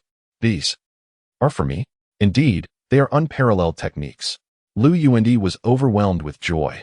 Finally, she could protect herself from bullying. She tenderly caressed the covers of the 3 books, opening the first page of Hylian Sword Technique. Little Tao, she had always spoken informally with Tao Mian. How do you pronounce this character? Tao Mian turned over abruptly, facing away from her. The master was asleep. Surely, you do not lack literacy as well? I am not illiterate. Rather, I simply cannot comprehend. A moment of silence ensued, interrupted by Wu Chang's 3 cackling calls. Lu Yuandi clasped his fists and retreated a considerable distance. Master, I shall not forget your kindness. We must part ways here. Wait, suddenly. I have gained clarity and can recognize characters. Do not deceive me, little Tao. If you continue to jest, it would be quite impolite. How could matters of the celestial be deemed deceitful? Come, allow me to elucidate. Lu Yuandi wished to escape, yet could not, for Tao Mian blocked the door. Little Tao, the Taoist, may lack many skills, but he certainly knows how to play on emotions. Would you truly abandon your path? Can you bear to leave? Consider Wu Chang. Think of your master. Reflect on the utensils and tools you have shared daily. Lu Yuandi's temples throbbed. He was determined to leap over the wall. Very well, I shall cease the jest. I genuinely possess literacy. I will teach you. Lu Yuandi retracted his right leg from the wall's edge. Is that true? Tao Mian, annoyed, nodded. Indeed, it was proven that the deceitful celestial could indeed read. Initially, he refrained from teaching purely out of laziness. After a complete demonstration, Tao Mian felt as if he had shed a layer of skin. The remaining lessons, you must grasp on your own. It has exhausted me. Lu Yuandi nodded. Picking up a branch Tao Mian had carelessly discarded and began her practice. Tao Mian claimed that Arya's talent was lacking, though this was insincere. His second disciple possessed a superior when spiritual root, a prodigy among the select few. After merely one demonstration, Lu Yuandi learned with remarkable proficiency. Under the moonlight, the young girl wielded her sword, her movements fluid as flowing water, petals swirling around her feet. The peach blossom immortal, in a trance, seemed to see his eldest disciple practicing under this very tree, their figures gradually overlapping through the years. Master Little Tao? Tao Mian snapped back to reality from his reverie. A decade had passed, and the young girl had blossomed into a graceful figure, bathed in moonlight, gazing back with nostalgia. Little Tao, you seem lost in thought again. Lu Yuandi chuckled mischievously, leaping forward. Observe my sword. A master is always a master. Tao Mian effortlessly dispelled his disciple's swift attack with a push of his palm. Though Lu Yuandi was a girl, her swordplay was fierce. Failing to evade could lead to dire consequences. With one failed attempt, Lu Yuandi spun around for another strike, which was again dodged by Tao Mian, who pinched the sword's upper end between two fingers, appearing unfazed. While Lu Yuandi found it impossible to break free. Little Tao remains impressive. Lu Yuandi laughed heartily, unperturbed by her defeat. Tao Mian was not swayed by her flattery. While she praised him, she plotted to ambush him at night. Arya, if you think to deceive your master, you have much to learn. Ever since he taught Lu Yuandi the techniques, the girl brimmed with energy each day, rather than diligently studying the sword manual. She insisted on practicing with Tao Mian. Tao Mian, being inherently lazy, preferred to recline rather than sit. Unable to compel him verbally, Lu Yuandi devised a cunning plan to sneak into Tao Mian's room at midnight and assassinate him. It was truly exhausting. Consequently, Tao Mian could no longer sleep peacefully. As Lu Arya was rather clumsy, a misstep could result in the Peach Blossom Temple changing hands. Thus, the young Taoist priest was compelled to accompany his disciple in her endeavors. Fortunately, Lu Yuandi still dutifully performed menial tasks, allowing Tao Mian the opportunity to catch up on his sleep. Lu Yuandi was a spirited young lady, unlike Gu Yuan, who had grown up under Tao Mian's tutelage on Peach Blossom Mountain. She hailed from beyond its borders, forever gazing outward, with her heart perpetually wandering. Tao Mian understood that one day, Arya would inevitably depart. Like Gu Yuan, she bore an innate burden of destiny. The young master was uncertain about how much his second disciple comprehended regarding her origins. Yet, even if she were completely unaware, her character suggested that she would eventually seek to trace her roots, inevitably embarking on a path of vengeance. In the blink of an eye, Lu Yuandi had reached the age of 17. Recently, Tao Mian had observed that the once decisive attempts on his life by his second disciple had become less straightforward. She had mastered the art of concealing her presence, and anyone other than Tao Mian would be oblivious to her existence. Initially, Tao Mian believed his disciple had matured and learned to respect her master. Gradually, he came to realize that this was Lu Yuandi's silent farewell. Though she uttered not a word, Tao Mian sensed that her departure was imminent. Little Tao, I am leaving, she said, her small bundle on her back. One hand grasping her sword, the other bidding farewell to her master, her tone casual, as if she were merely stepping out to procure a pot of warm wine for Tao Mian. Standing beneath a flourishing peach tree, surrounded by overlapping blossoms and shadows that rendered him hazy in Lu Yuandi's eyes, Tao Mian spoke softly. Yuandi, your master will always be here. It was the first time she had heard him call her by her given name, a fresh experience, yet something was subtly shifting. She understood that Tao Mian meant that once she crossed that threshold, she would solely be Lu Yuandi. The second disciple who had been led in circles by her master would remain on Peach Blossom Mountain. Suddenly, Lu Yuandi grasped the hilt of her sword with both hands and deeply bowed towards Tao Mian, stifling the tears that threatened to spill. "Master, I am leaving."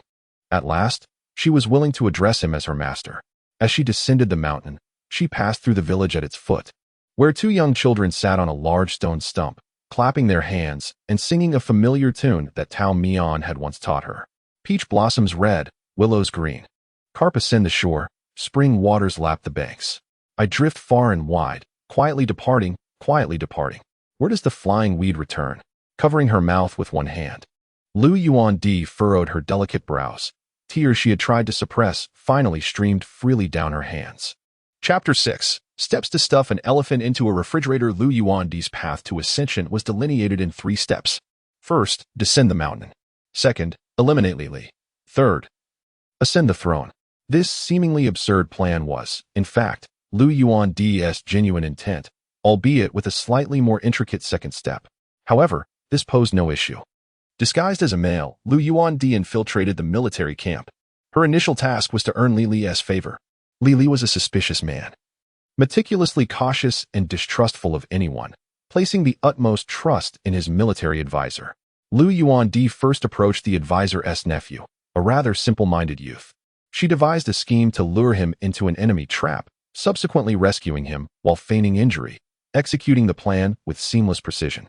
The naive nephew was entranced by her wickedness, going to his uncle to extol the virtues of Lu Yuandi to the heavens. The strategist, cunning and astute, was aware of his nephew's simplicity and would not easily place his trust in Lu Yuandi. However, he could not overlook the self-sacrificing youth. Soon, an opportunity presented itself to Lu Yuandi. A small group found themselves trapped in a valley, pursued from both ends by enemies. As their demise seemed imminent, an inconspicuous soldier miraculously led them to break free from the encirclement. This soldier was none other than Lu Yuandi. Brave and resourceful, Lu Yuandi significantly enhanced his presence in the eyes of others. Subsequently, it was only natural that he earned the strategist's trust, and before long, Li Li also took note of this young man. However, gaining Li Li's trust proved to be a far more arduous task. Despite Lu Yuandi shielding him from blades, enduring poison, and repeatedly offering sound strategies, Li Li remained nonchalant and indifferent. As Lu Yuandi rested at the side of the camp, turned away, he bit down on his thumbnail in frustration. He was merely a tent away from his adversary, yet he felt utterly powerless. As victory in the battle loomed, the prospect of approaching Li Li upon his return to the royal city seemed as challenging as scaling a mountain. Lu Yuandi found himself at a loss. Even losing considerable weight, his cheeks hollowed out. The strategist's nephew, a youth named Wu Yuer, had taken it upon himself to befriend her unilaterally, often gravitating towards her for no particular reason. Initially, Lu Yuandi found this amusing, but it soon began to wear on her patience. Wu Yuer appeared simple-minded, yet at times, he exhibited remarkable perceptiveness. Sensing Lu Yuandi's unease, he took the initiative to inquire about her troubles. Little 2, in the military camp, I go by Wang Air. If you have any difficulties, seek me out. What can you possibly help with? I can help you see things from a different perspective. Perhaps due to being overly pampered at home, Wu Yuer was a carefree individual, unconcerned with the weight of problems. Matters that could be resolved would eventually find resolution, while worrying over the insurmountable was futile. Though he could not assist Little 2 with her burdens, he could certainly help her find some amusement. In a few days, there would be a celebration for the general, and local officials were to present a gathering of beautiful women renowned for their exquisite dancing. Wu Yuer, with his navet, limited his imagination of beauty to skilled dancers. I'll speak to my uncle about including you as well. He appreciates you and will surely agree. Beautiful women? Wu Yuer's words plunged Lu Yuandi into contemplation. Li Li was an exceedingly disciplined individual, devoid of the vice of being ensnared by beauty. Otherwise, he could not have ascended to power so swiftly. Yet, after months of grueling battle, murmurs of discontent had inevitably arisen among the troops. This allowance of outsiders into their midst was likely an attempt by Li Li to quell the unrest within the camp. Outsiders. Lu Yuandi's eyes glimmered with a burgeoning scheme. Wu Yuer continued to babble about the beauty of the women. Lu Yuandi interrupted him. Which camp are they residing in? Huh? Wu Yuer instinctively glanced westward before quickly averting his gaze. I mean, Little 2, you mustn't harbor any ill intentions. Those beauties are certainly meant for the general first. To the west, Lu Yuandi chuckled at Wu Yuer's lack of cunning, rising to dust off her knees. Fear not. I assure you I will defer to the general. The victory banquet in the military camp was rather modest. The beautiful dancers would perform a circle of dance, only to be selected by the generals to return to their respective places. These dancers were offered by the localities, and in comparison to the courtesans of the royal city, they were somewhat lacking in allure. However, tonight there was one exceptionally striking beauty. She was veiled in delicate gauze, with a willow-like waist and a face reminiscent of a lotus flower, advancing gracefully with her lotus-like steps. Although her dance was not as polished as the others, her exquisite figure exuded a unique charm. Her eyes sparkled like stars descending from the heavens. With a flourish of her long sleeves, she captivated the souls of all present, including Li Li. As one dance concluded, another was yet to begin, but Li Li could hardly wait and made his way directly to the beauty at the center. She shyly lowered her head and timidly followed the general as stride. This bashful maiden was Lu Yuandi. Lu Yuandi's plan for the night was straightforward. She had subdued one of the dancers and donned her attire to blend in successfully. She imitated the dance moves of those around her, yet the lead dancer had already noticed her discrepancies but refrained from speaking out. If Li Li did not choose her, she would seek an opportunity to switch identities. If he did select her, subsequent developments would be more manageable. Fortunately, she was chosen. Li Li escorted her back to his tent, yet he did not proceed further. Instead, he positioned her in the center of the tent while he himself took a wine jug and cup, leisurely sipping at a table. Lu Yuandi, with her eyelids lowered, dared not make a move. It was rather peculiar. The general, who had appeared intoxicated at the banquet, now seemed remarkably sober. He scrutinized the beauty for an extended period before coolly uttering a command. Disrobe. Lu Yuandi's hands, concealed within her sleeves, clenched tightly, her nails digging deep into her flesh. Li Li was humiliating her. In his eyes, she was not regarded as a person but merely an object, to be shattered at will. Lu Yuandi was uncertain how a true dancer would react, but she would never comply with Li Li's demand. A dagger lay snugly against the inner side of her arm, a parting gift from Tao Mian. Tonight, she intended to use this blade to exact vengeance upon her enemy. She merely awaited an opportune moment. The atmosphere grew tense, as neither of them moved. Li Li's demeanor was also peculiar. He neither coerced her nor expelled her. He simply smiled with an air of tranquility, as if unveiling a long-held deception. You are of the Lu family. Lu Yuandi's lowered lashes trembled slightly. Li Li rose again, hands clasped behind his back, and approached, halting a few steps away. The royal Lu family possessed lighter-colored irises than the average person. Perhaps others might not discern it, but he was intimately familiar with their lineage. Li Li appeared to recall a certain past event, chuckling softly, his laughter tinged with unabashed pride. In his quest to eradicate her entire clan, he had summoned all individuals with unusual eye colors, prying open their eyes, verifying one by one, and eliminating them. Were there any innocent lives lost in error? Perhaps there were, but what of it? Regrettably, despite his meticulousness, one fish had slipped through his net. Your Highness, I truly did not anticipate our reunion in such a setting.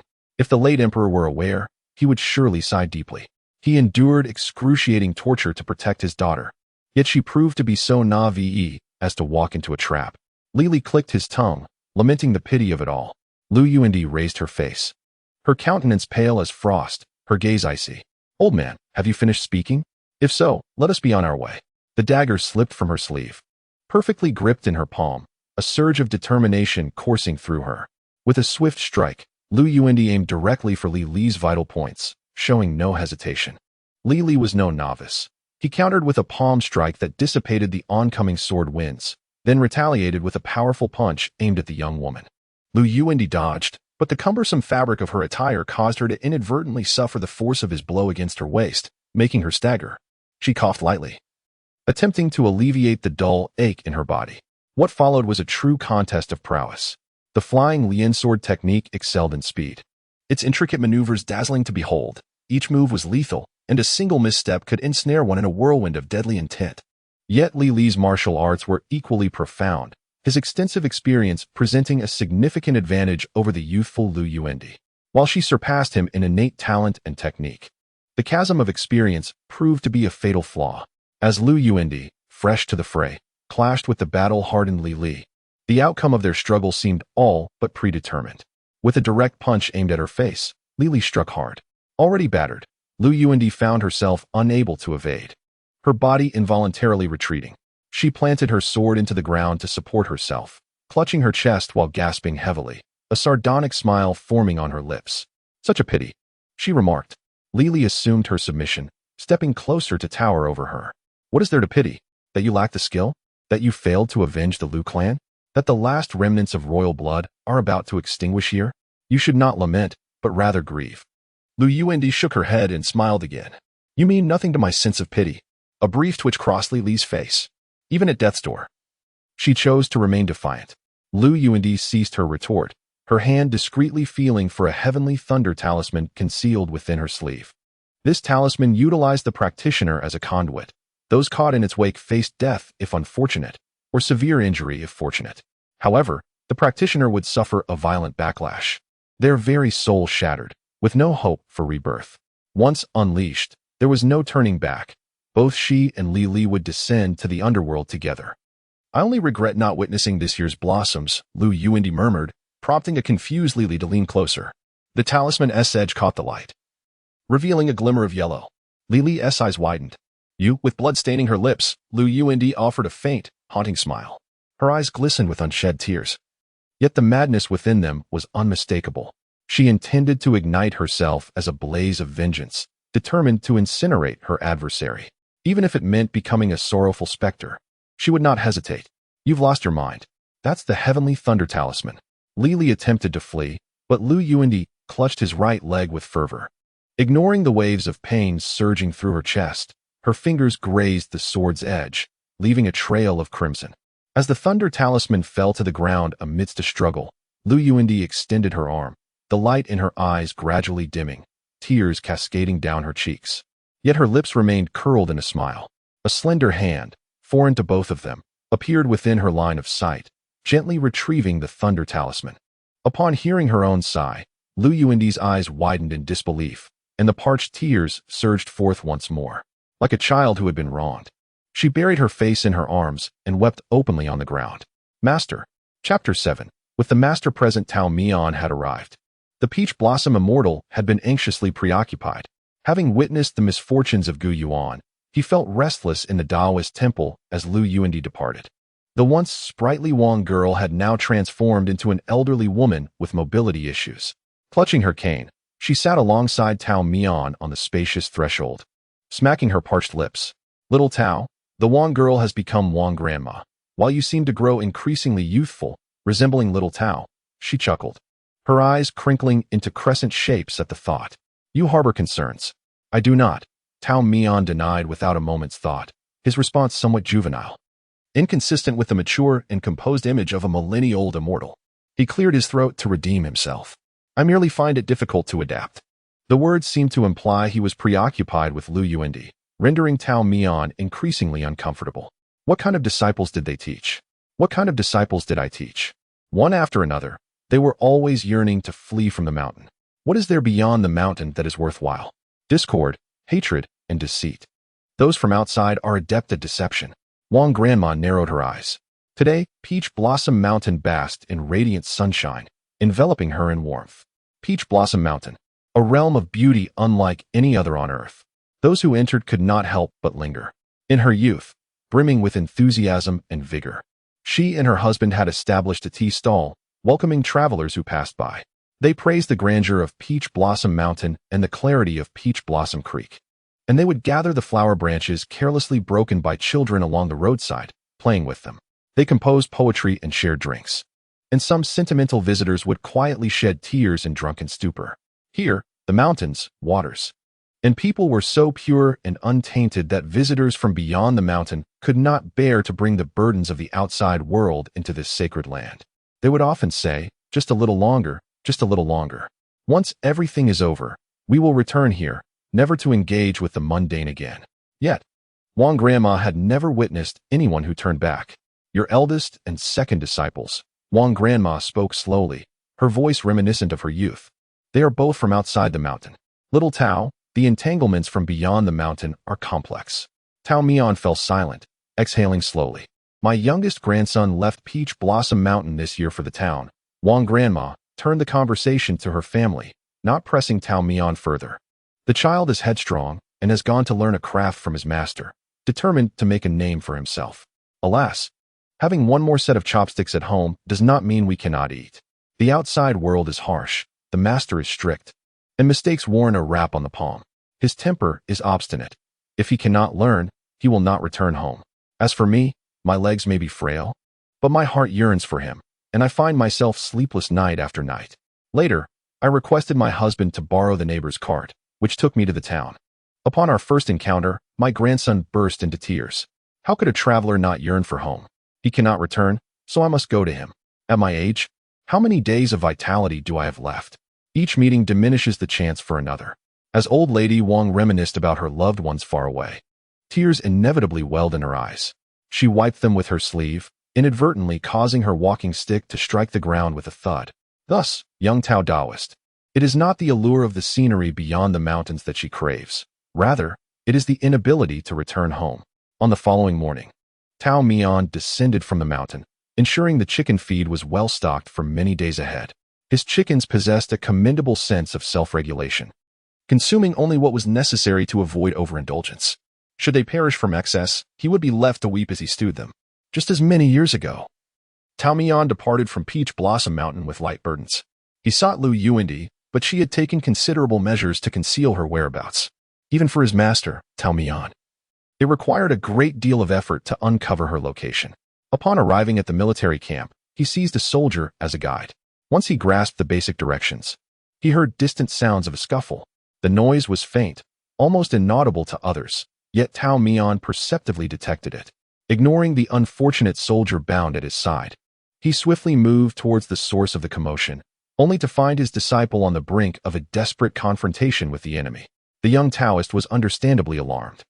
His eldest disciple, Gu Yuan, merely intended to eliminate all adversaries, but unexpectedly, his second disciple was also willing to meet the same fate. Tao Mian began to reflect on where his teachings had faltered. He appeared silently, and Lu Yuandi was the first to react, immediately bursting into tears. Tao Mian was taken aback, rendered helpless. Lu Yuandi had never wept in his presence before. Do not cry, do not cry. Oh dear, what is the matter? Did I not assure you that your master is always here? Lu Yuandi stammered through her sobs. I thought it was you. You no longer wanted me. You have not emerged from the mountain. Was this a misunderstanding? The master intended for you to have a support, to seek him in times of need rather than bear everything alone. Amidst his attempts to console his disciple, Tao Mian paid no heed to the other living soul present. Lili transitioned from shock to scrutiny, astonished that Lu Yuandi's master had indeed arrived. Who are you? He demanded sharply. Anyone associated with the remnants of the Lu clan shall bear the consequences. Oh, how could I forget? There is also you, Tao Mian exclaimed, as if just realizing that he had neglected Li Li for an extended period. You need not worry. I harbor no ill intentions towards you. The young Taoist wore a face of innocence and harmlessness. Li Li felt unjustly demeaned. Then do not expect to survive, he retorted, but before he could finish, a shadow flashed before him. Instantly, he found himself enveloped in a state devoid of all senses, awake yet unable to perceive anything. Panic engulfed Li Li. What had he done? Chapter 8. Kindred spirits. Tao Mian did not engage in any unnecessary actions. He merely affixed a talisman to Li Li's forehead. The seemingly ordinary talisman paper caused Lu Yuandi to stop her tears. She was not one to cry often, and after her outburst, she felt a bit embarrassed. After wiping away the tears from the corners of her eyes with her sleeve, she approached her master with red-rimmed eyes. Little Tao, what has happened to him? All sense is lost, but he is not dead. Do you wish for his demise? Your master can take care of that. Lu Yuandi, draped in a clean, oversized outer robe that Tao Mian had given her, clasped the garment around herself and shook her head. Do you wish to release him? No. Lu Yuandi stepped forward, casting her gaze downwards, coldly regarding her enemy. Little Tao, do not interfere. I shall handle the rest. She was unwilling to stain Tao Mian's hands with blood. The Peach Blossom Immortal should not sully his hands with the blood of mortals. He did not belong to this world and should not provoke the mundane. It was her presence that had led him to be tainted by worldly affairs. From that day forth, Lu Yuandi resolved to become independent and strong. She could not remain a weeping girl forever, hiding behind her master. For a long while, Tao Mian gazed at his second disciple, and after a moment, he gently patted the top of her head. Yuan Di, May you find peace and happiness. A simple and sincere reminder nearly caused Lu Yuandi's tears to fall again, and she hastily lowered her head. I will, little Tao, do not worry. Tao Mian intended to stay a while longer, concerned for Lu Yuandi's solitude. Yet, she firmly insisted that he should not become embroiled in disputes. Little Tao quickly returned to Peach Blossom Mountain. The mountain flowers are about to bloom, and Wu Changzai is still waiting. Tao Mian understood her intentions, nodded, and turned to leave the tent. He came and went without a trace. Among the soldiers in the camp, apart from the navigator he had knocked unconscious, no one noticed his presence. It should have been an easy departure, but unfortunately, a young man suddenly appeared along the way. The youth looked anxious, as if searching for someone, and seized Tao Mian's wrist, asking if he had seen Wang Er. Tao Mian was momentarily taken aback. He had deliberately lowered his profile, making it difficult for ordinary people to notice him. He did not expect the youth to be so perceptive. And who was Wang Er? Although he was unsure of the identity of the Wang Er in question, Tao Mian, being an old trickster, casually pointed in a direction. He should have gone that way. The youth believed him wholeheartedly, gratefully grasped his hand, and hurried away. Appearing somewhat naive, Tao Mian cast one last glance in the direction the youth had departed before leaving the military camp as well. Lu Yuandi, though young and prone to misfortune, was inherently clever. The mistake she had made would not be repeated, and she possessed an astonishing ability to learn from past experiences. Growing rapidly, her second disciple did not disappoint the profound expectations of their master. Upon returning to the Peach Blossom Temple, as expected, Wu Changzai had indeed grown quite plump. Tao Mian extracted him from the chicken coop and demanded an explanation. How could you have gotten so fat? Look at the chickens from other households. None possess a figure like yours. I tell you, if this continues, no one will want you but me, and you shall spend your days here in retirement. Wu Changzai strutted away, clucking dismissively, completely ignoring Tao Mian's peculiar remarks. Outside the mountain, chaos reigned, yet inside, the days passed slowly, unhurried and unforced, taking their time. As Tao Mian basked in the sun, dozing off and indulging in idleness, the world outside underwent a subtle transformation. Lu Yuandi initially refrained from killing Lili, instead administering a venomous curse to subdue him. She sought to manipulate Lili to fortify her own standing within the military and to establish a formidable force. During this time, she reached out to those who once belonged to her father's faction, requesting their assistance to reclaim imperial power, asserting that the realm still rightfully belonged to the Lu family. The diligent are often rewarded by fate. Lu Yuandi, through tireless efforts, gradually amassed sufficient confidence and strength. She proclaimed her intent to avenge her clan, desiring to see the throne occupied by another. Tao Mian gleaned the details of Lu Yuandi's plight through the letters she sent. Her disciple, ever the bearer of good news, glossed over the sorrows. And beneath the seemingly casual lines lay immense toil and countless sordid dealings undertaken to gain the power she sought. Lu Yuandi never divulged these tribulations to him. Yet Tao Mian understood. Hence, each time he penned a response, he cautioned Lu Yuandi against overexerting herself, encouraging her to seek her master whenever fatigue set in. Though he lacked acumen in political machinations, he could silence dissenting voices. Lu Yuandi felt a deep gratitude towards Tao Mian. Yet she was unwilling to forsake the oath sworn in the military camp years ago. Regardless of how much tainted blood stained her hands or how many lies weighed upon her conscience, Tao Mian must remain unentangled. He yearned to be his ethereal self. Waking at dawn to sweep fallen blossoms and listening to the fruits drop at night, reveling in a life of freedom and ease. She could only cherish the thought of such freedom, wishing that the world's filth and turmoil would vanish, leaving only a serene pool of clarity. Once she had acquired what she desired, Lili became devoid of any further utility. The last encounter Lu Yuandi had with him was in a concealed chamber within her study. Though termed a secret room, it had been transformed into a dungeon. It was dark and frigid, adorned with an array of torture devices. Blood splatters marred the walls, and the floor bore a thick layer of indelible stains. The once mighty General Li, now stripped of his former grandeur, was shackled by heavy chains, suspended high above, his hair disheveled and entangled with blades of grass. His head drooping low, Lu Yuandi approached Lili alone, without any attendants. The stark contrast between her pristine white boots and the blood-soaked ground was almost blinding. Lili faced her without fear, merely offering a cold smirk. I no longer hold any value for you. You have slain my 2 sons, 3 brothers, and even spared no innocent child. Lu Yuandi, what more do you desire? Lu Yuandi gazed at her former adversary, now aged and decrepit. The illustrious General Li was nowhere to be seen. A sudden wave of disinterest washed over her, and she felt weary. "I do not hate you," she stated. Upon hearing this, Li nearly believed he was dreaming. "Lu Yuandi, you claim you do not hate? Huh, how could that be? You masquerade as a tormented princess of the fallen dynasty, yet secretly exact vengeance upon my family, sparing none, guilty or innocent alike. You assert you do not hate." Li's laughter erupted, echoing as if he had heard the most absurd jest, infused with profound sorrow. Lu Yuandi's tone remained as tranquil as water. "I do not hate you. If it were hatred, I would not have spared you back in the barracks. Hatred is an emotion that can render one devoid of reason. Yet I do not harbor such feelings." Lizzie stifled his laughter, as if he had come to a profound realization. A sorrowful and ironic smile tugged at the corners of his mouth. "You and I are of the same ilk."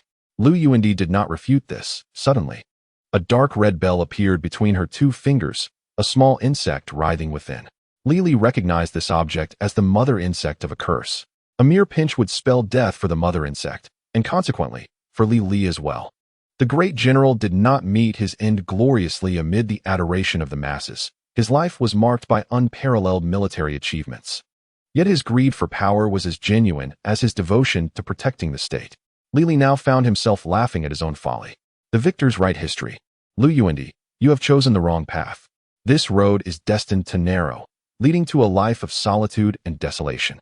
Do not look back. Should you do so, you will be met with desolation. Many years later, Lu Yuandi recalled Li's words, which seemed like a malevolent prophecy that ensnared her existence. Yet, at that time, Lu Yuandi was oblivious to many considerations. Her sole ambition remained. She aspired to ascend the throne. Chapter 9. A free meal ticket for a woman to claim the throne is fraught with obstacles, especially given her identity as a remnant of the fallen dynasty. Lu Yuandi explored every conceivable avenue, only to discover that such an endeavor could not be accomplished without bloodshed. In light of this, she was unperturbed about breaking her vows once more. She intended to commit regicide. The current young emperor, ostensibly a member of the Lu family, was, in fact, nothing more than a puppet propped up by Li. With Li's downfall, many coveted the throne he occupied, and Lu Yuandi was merely one among them. Lu Yuandi, with her keen foresight, meticulously calculated every possible outcome for a successful coup. Yet, often, human scheming falls short of divine providence. On that fateful day at Peach Blossom Mountain, the moon shone faintly in a clear, windless sky. Tao Mian opened the window to cool off and dozed lightly on the couch. His sleep was restless, and he was plagued by a dream. In it, Lu Yuandi appeared, her white gown stained with blood, standing in a void, smiling and speaking to him. Tao Mian could not discern her words and, in his urgency, reached out, yet could not touch her. Awakened abruptly, drenched in cold sweat, he hesitated not a moment, swiftly rising to gather his belongings. After all, he was an immortal who had lived for over 1,000 years. He would not dream without cause. And this vision surely heralded ominous tidings. Tao Mian departed Peach Blossom Mountain that very night. As foretold by the dream, Lu Yuandi encountered peril. Upon arriving at the palace, he found it engulfed in flames. Amidst the chaos of battle, he could not locate his disciple and was left to navigate through the clashing steel. Calling out Lu Yuandi's name, flames, cries of agony, and blood ensnared the once tranquil immortal, nearly obstructing his path. Tao Mian was enveloped in an abyss of terror. Having already lost Gu Yuan, could he bear to lose Lu Yuandi as well? Xiao Tao, a faint voice echoed, captured by Tao Mian's ears. Yuandi. He discovered Lu Yuandi, wounded and leaning against a pillar, her injury grave, a hand pressed against her abdomen from which blood seeped profusely. Little Tao. Lu Yuandi managed to force out a smile, her breath quickening. Alas, am I not dreaming? How could I see you? Or have I already succumbed to death? Do not speak foolishly, Tao Mian said, retrieving a vial of hemostatic medicine and administering it to her disciple. Your master is here. I will not let anything happen to you. Though her eyes shimmered with tears, Lu Yuandi refrained from crying. She tilted her head to gaze at the towering flames and the sounds of slaughter outside. Is this truly what I desired? A moment of confusion enveloped her. Perhaps the pain had clouded her rationality, plunging her momentarily into chaos. What is it that I truly want? Tao Mian performed a simple treatment on her wounds. His clean hands inevitably stained with blood, yet he held her hands firmly, calming her down. Disciple, Tao Mian said, each word clear and precise.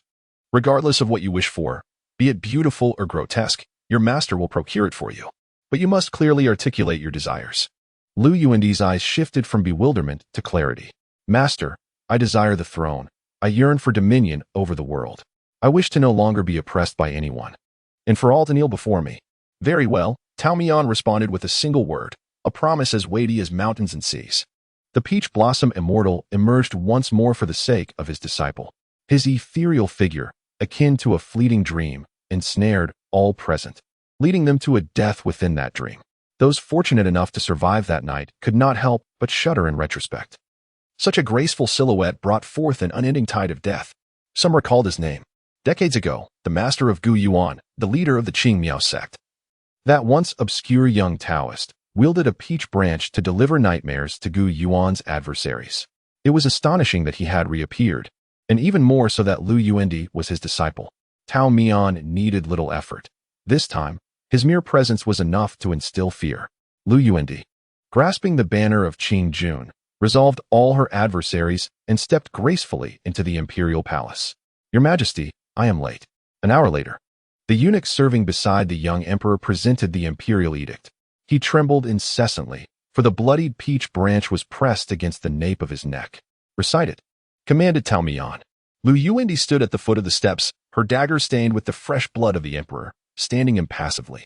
The eunuch announced two proclamations. First, that the emperor had passed, and second, that the former dynasty's princess Lu Yuandi was to be instated as the new empress. No one opposed. A cold rain fell from the heavens.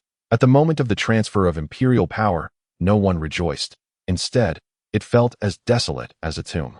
The eunuch's soft, elongated voice hung above the crowd. Lu Yuandi's faction knelt in submission, surrounded by the corpses of their enemies, blood and rain merging into gentle streams. Through the curtain of rain, Lu Yuandi gazed distantly at Tao Mian on the steps. She perceived a fleeting trace of pain on his face, but he quickly masked his emotions, returning her gaze with a smile. Lu Yuandi clenched her hands into tight fists at her sides. She felt responsible for Tao Mian's plight, leading them to this juncture. With the new empress ascending to the throne, numerous responsibilities weighed heavily upon Lu Yuandi, leaving her overwhelmed. Yet, for the moment, the forces that posed a threat to her position had vanished. Tao Mian observed for 3 days, leaving behind a letter before quietly departing. Lu Yuandi did not attempt to retain him, merely gifting Tao Mian with numerous presents. She always felt her compensation was insufficient. Tao Mian did not hurry back to Peach Blossom Mountain, choosing instead to wander leisurely. He appeared carefree, yet each night he suffered from insomnia. The blood and screams perpetually invaded his dreams, often awakening him in a cold sweat. Thus, he reluctantly roamed to ease his troubled mind. This journey was not entirely fruitless. Along the way, he inadvertently acquired 2 children. These 2 were originally little beggars who attempted to steal from Tao Mian, but upon being caught, he did not scold them and instead treated them to a meal.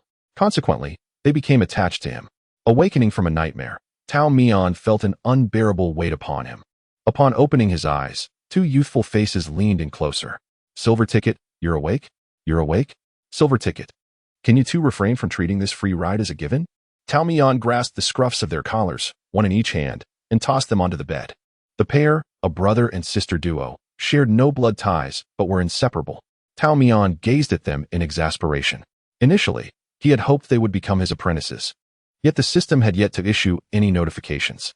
Now, he found himself unilaterally entangled in this predicament.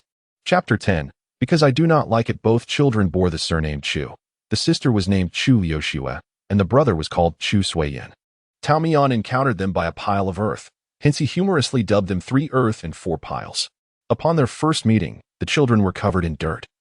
But after being cleaned, their true appearances emerged. Initially, they claimed not to be siblings, which Tao Mian found hard to believe, as they indeed resembled 2 little dirt rats. Once they donned clean clothes and their faces were washed, Tao Mian noticed that, astonishingly, there was not a hint of resemblance between them. The sister had a slightly yellow complexion and an unremarkable appearance, while the brother possessed strikingly beautiful eyes and an alluring visage, manifesting a celestial grace despite his tender years. Tao Mian furrowed his brow. Who are your parents? 3 Earth, with her eloquence, began to recount her story in a rapid stream. as if spilling beans from a bamboo tube. She explained that her father had once been a teacher in the village but had succumbed to gambling, ultimately ruining their family. Her mother had run away, and her father had jumped into a river, leaving her all alone. For Piles was picked up by her. His situation was even worse. Being the son of a landlord's concubine, bullied by the legitimate wife, and barely fed, he had escaped on his own. Once she finished her tale, Tao Mian inquired, "Is what you say true?" "Indeed," she replied. "If there is a single falsehood, I shall not be fed." "False," for Piles, standing timidly behind his sister, nervously fidgeted with the hem of his garment. He was introverted, shorter and thinner than 3 Earth, and relied entirely on her. Whatever she taught him, he would learn. She declared Tao Mian to be a silver ticket, and thus he was a silver ticket. Silver ticket, brother," for Piles stammered. "I am Tao Mian. Little Tao brother," he continued, unable to discern that Tao Mian appeared to be merely a youth of around 20 and not a millennia-old spirit. "My sister and I have been wandering for a long time, enduring much hardship. If you cannot take us both in, could you at least keep my sister?" "What nonsense are you spouting?" Santu anxiously squeezed her right hand into Four Piles, her deceitful nature evident, yet her concern for her brother was genuine. "If Tao Mian insists on keeping one, let it be my brother." Santu bit her lower lip, as if making a momentous decision. "If Suiyan stays, I will leave." Tao Mian wiped her tear-streaked eyes with her sleeve, seemingly touched by the profound bond between the siblings. "You two share a remarkable connection. However, both of you must depart." Santu released her grip on Cdui and pounced forward, exclaiming, "How can you utter such a cold statement on a day as sweltering as this?" Tao Mian lay back on the couch, covering her head with a blanket. "Cool down. Alleviate the heat, lest you overheat yourselves. What a fanciful notion, two little deceivers. I have spoken the truth to you. You cannot be so heartless." Tao Mian retorted with unyielding conviction. "It has always been me, Tao Mian, who benefits from others' generosity. Dreaming of taking advantage of me is futile." Tao Mian's audacity left Santu seething as she returned to her brother's side. Cdui looked at his sister helplessly while Santu grasped his hand. "Let us depart," allowing him to rot amidst the piles of silver notes. "It is not yet the new year, no need for auspicious words, but I do enjoy hearing them." Tao Mian replied, elongating her words. Santu, with Cdui in tow, slammed the door behind them. Tao Mian muttered about their tempers and turned over to sleep. Before drifting off, a flimsy piece of paper fluttered from her embrace, escaping through the window's crack and affixing itself to a wall where passers-by bustled by. Once outside, Santu arrived on the street, hearing the vendor's cries alongside the rumbling of Cdui's stomach. Regret instantly washed over her.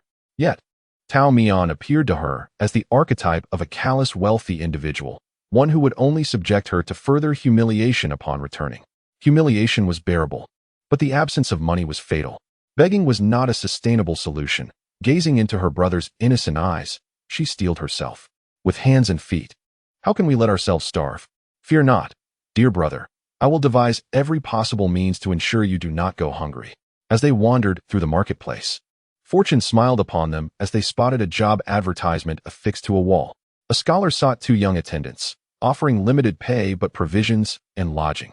"This sounds too good to be true," Santu mused, tearing it down with the intent to explore further. However, upon reaching the next corner, then another, and yet another, they encountered the same announcement everywhere. "I can no longer hesitate," Santu resolved. "What do I have to lose? Barefoot, I fear no shoes." With nothing to lose, she urged her brother to stay close, and together they arrived at the tea house indicated in the notice. Before entering, Santu worried that the 2 little beggars might be expelled, but to her surprise, the attendant greeted them with a beaming smile and ushered them to a private room on the 2nd floor. The elegant chamber was separated by beaded curtains, with the gentle sound of a zither and the soft clink of cups resonating within. Santu felt a twinge of trepidation, having never been in such a refined setting. Behind the curtain, a figure was savoring tea, their profile vaguely visible, a young gentleman. Summoning her courage, she parted the beads. Their eyes met, colliding with the depth of his gaze, and in that moment, silence enveloped them. It was the occupant of the room who broke the stillness. "Ah, is that not little 2 and little Dui?"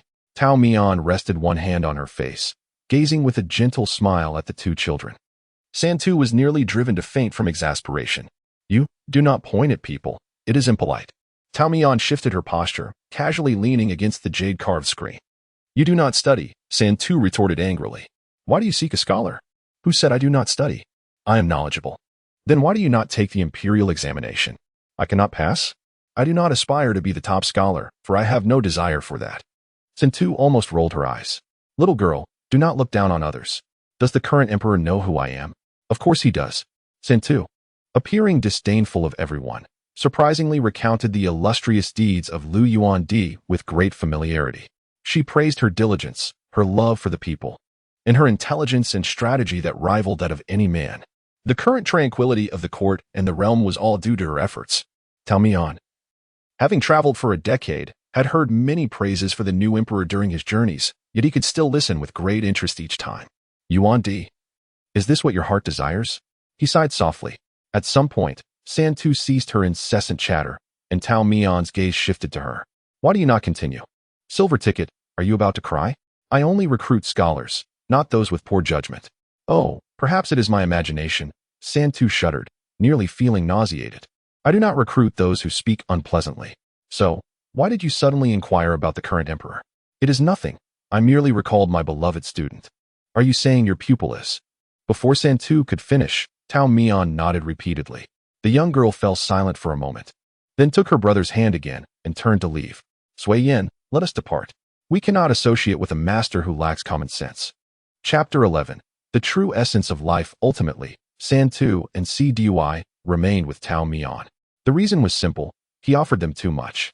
Being Tao Mian's scholar did not require much effort, or rather, Tao Mian was not a man of many tasks.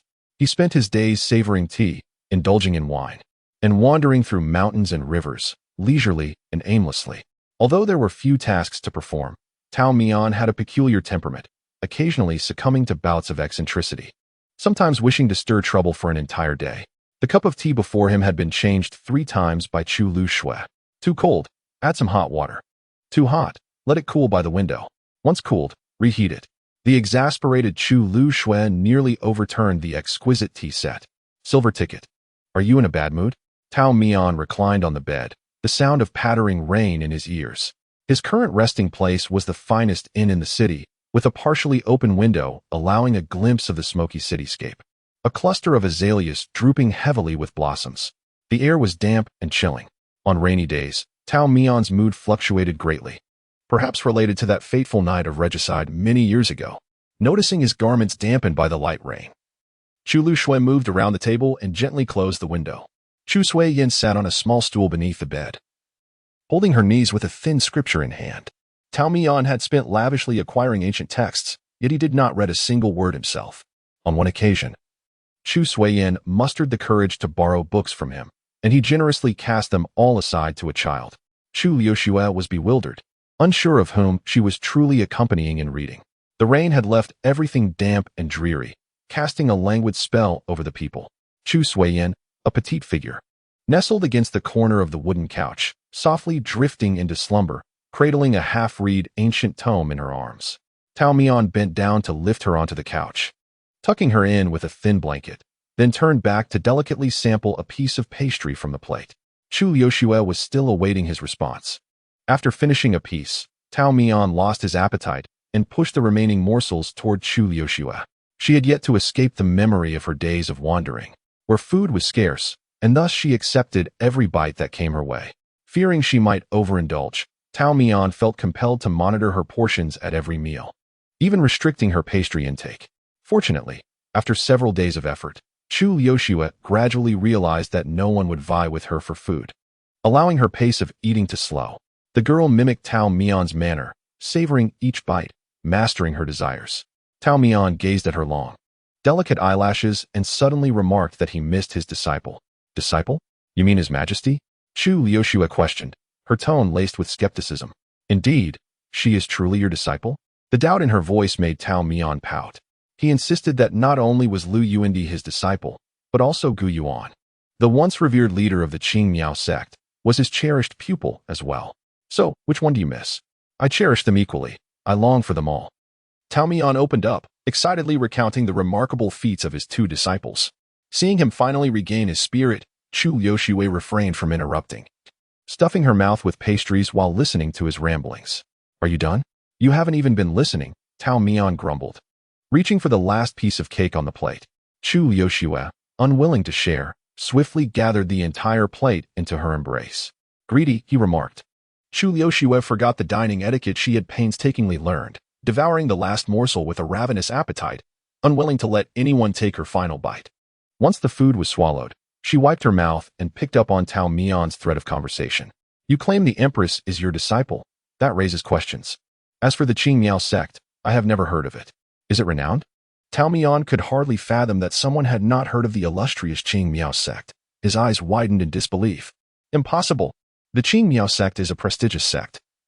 And you, Santu, clearly lack knowledge. Chu Liuxue remained silent, her quietness enveloping Tao Mian, wrapping around him from body to soul. The world changes through the passage of time, with flowers blooming and wilting at the steps of life. Once a dominant force in the realm of cultivation, even the most powerful sects cannot withstand the erosion of time and gradually fade away. Love and hatred scatter like leaves, swept away by the relentless waves. Flowing towards the east, Santu, Tao Mian somehow produced another plate of pastries, gazing at Chu Liuxue with a sorrowful expression. Eat. Chu Liuxue was puzzled by his sudden kindness, yet the allure of food was too great to resist. With a mix of suspicion and swift movements, she drew the plate closer to herself. Why this sudden generosity towards me? Tao Mian sighed deeply. I have suddenly realized a profound philosophy. What is it? One must live until death. What nonsense are you spouting? Eat. Eat. Even dying from overeating is a dignified way to go. S body trembled slightly as she experienced, for the first time, the imminent threat posed by food.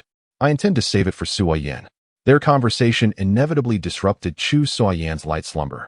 The boy rubbed his eyes and awoke. Upon noticing both children were now alert, Tao Mian tapped the table with his fingertips. We shall head north today to the royal capital to visit my second disciple.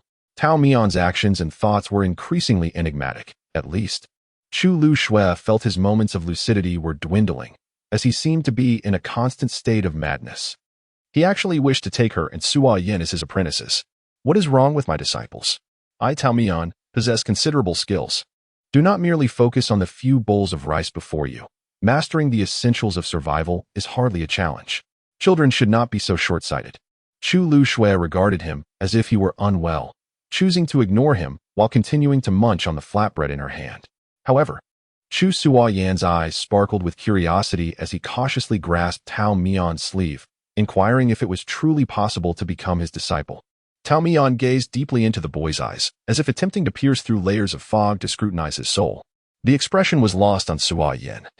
But Chu Liuxue sensed something unusual and broke off a piece of her flatbread for her brother, then shoved a whole chunk into Tao Mian's mouth. Lately, she had grown increasingly reckless, having realized that adults were unreliable, and the younger ones knew even less. At such a tender age, she found herself shouldering the responsibility of caring for the three of them. Tao Mian struggled and coughed, appearing to be choking. Chu Suoyan, holding a greasy piece of bread, looked helplessly at his sister. With their stomachs unfilled, they still had the energy to ponder inconsequential matters. Liuxue, eat. Chu Suoyan chewed on the flatbread in frustration, too timid to respond.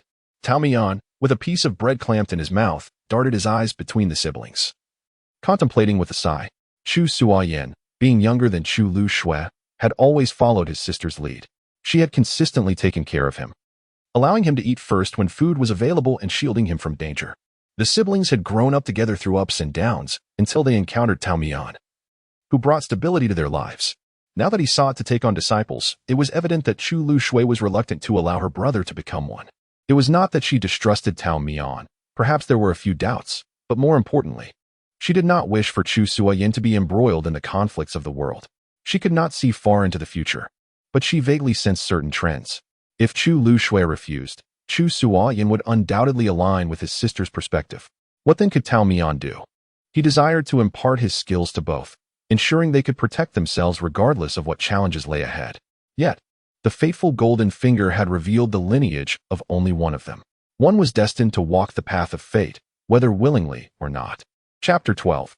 Irrevocable moves. The golden finger unveiled Chu Liuxue's lineage. The bond between Chu Liuxue and Chu Suoyan was intriguing, though they shared no blood relation. They were inseparable, with the sister appearing ordinary while the brother was extraordinary. However, the apprentice the Golden Finger urged Tao Mian to accept was indeed Chu Lu Shui. Apprentice name: Chu Lu Shui. Lineage: daughter of Do Huai, lord of the heavenly End Valley in the demon realm. Talent: inferior earth spirit root. Background: the two major factions of the demon realm, Heavenly End Valley and the Underworld Hall, are sworn enemies. The Underworld Hall's leader, Tan Yuan, has seduced Do Huai's confidant and acquired secret intelligence. Doubtlessly, Do Huai met with a tragic fate, having been poisoned, leading to the slaughter of the Do family by the sinister Yumming Hall. In this dire moment, the elderly servant by Do's side bravely exchanged his own granddaughter for the Do family's legitimate daughter, risking everything to escort her to the mortal realm. This girl was raised by an aging scholar for many years. However, the scholar's frail health raised concerns about his ability to care for her, prompting him to entrust her to a young couple in the village.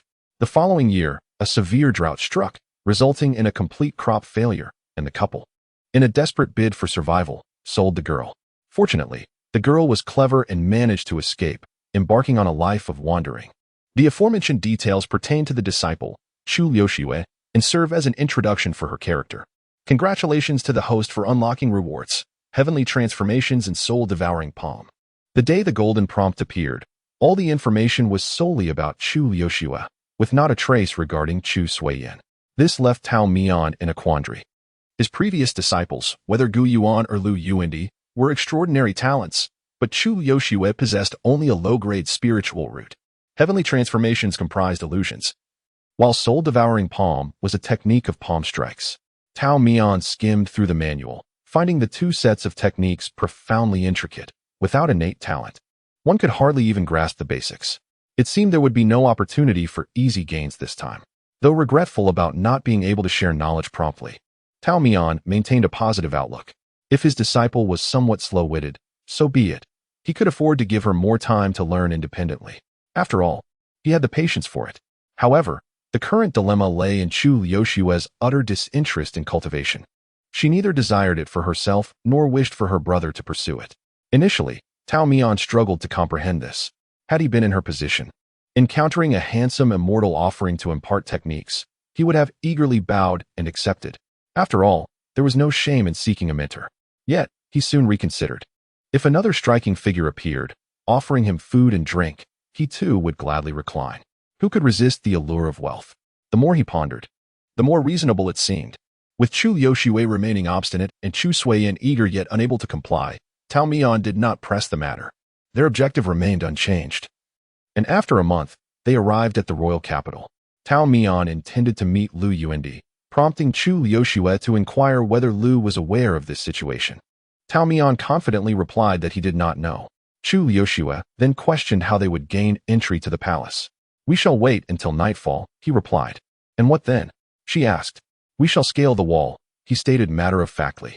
Chu Liuxue had anticipated some remarkable strategy, feeling rather let down.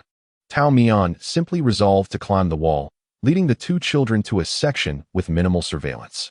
"Though you refuse to become my disciples, my guidance thus far qualifies me as a mentor of sorts. Observe closely, dear pupils, for this is how one scales a wall." With graceful agility, he leaped over the high barrier, leaving Chu Suiyan astonished and envious, while even Chu Liuxue expressed a hint of intrigue. However, in the very next moment, they heard a flurry of commotion from within the wall. "There are assassins!" Despite the inauspicious beginning, the trio was not apprehended and instead was respectfully ushered into the palace. The emperor, disturbed from his tranquility, did not express anger but rather changed his attire and greeted them with a broad smile. "Little Tao, why did you not inform me of your arrival in advance?" "Little Tao?"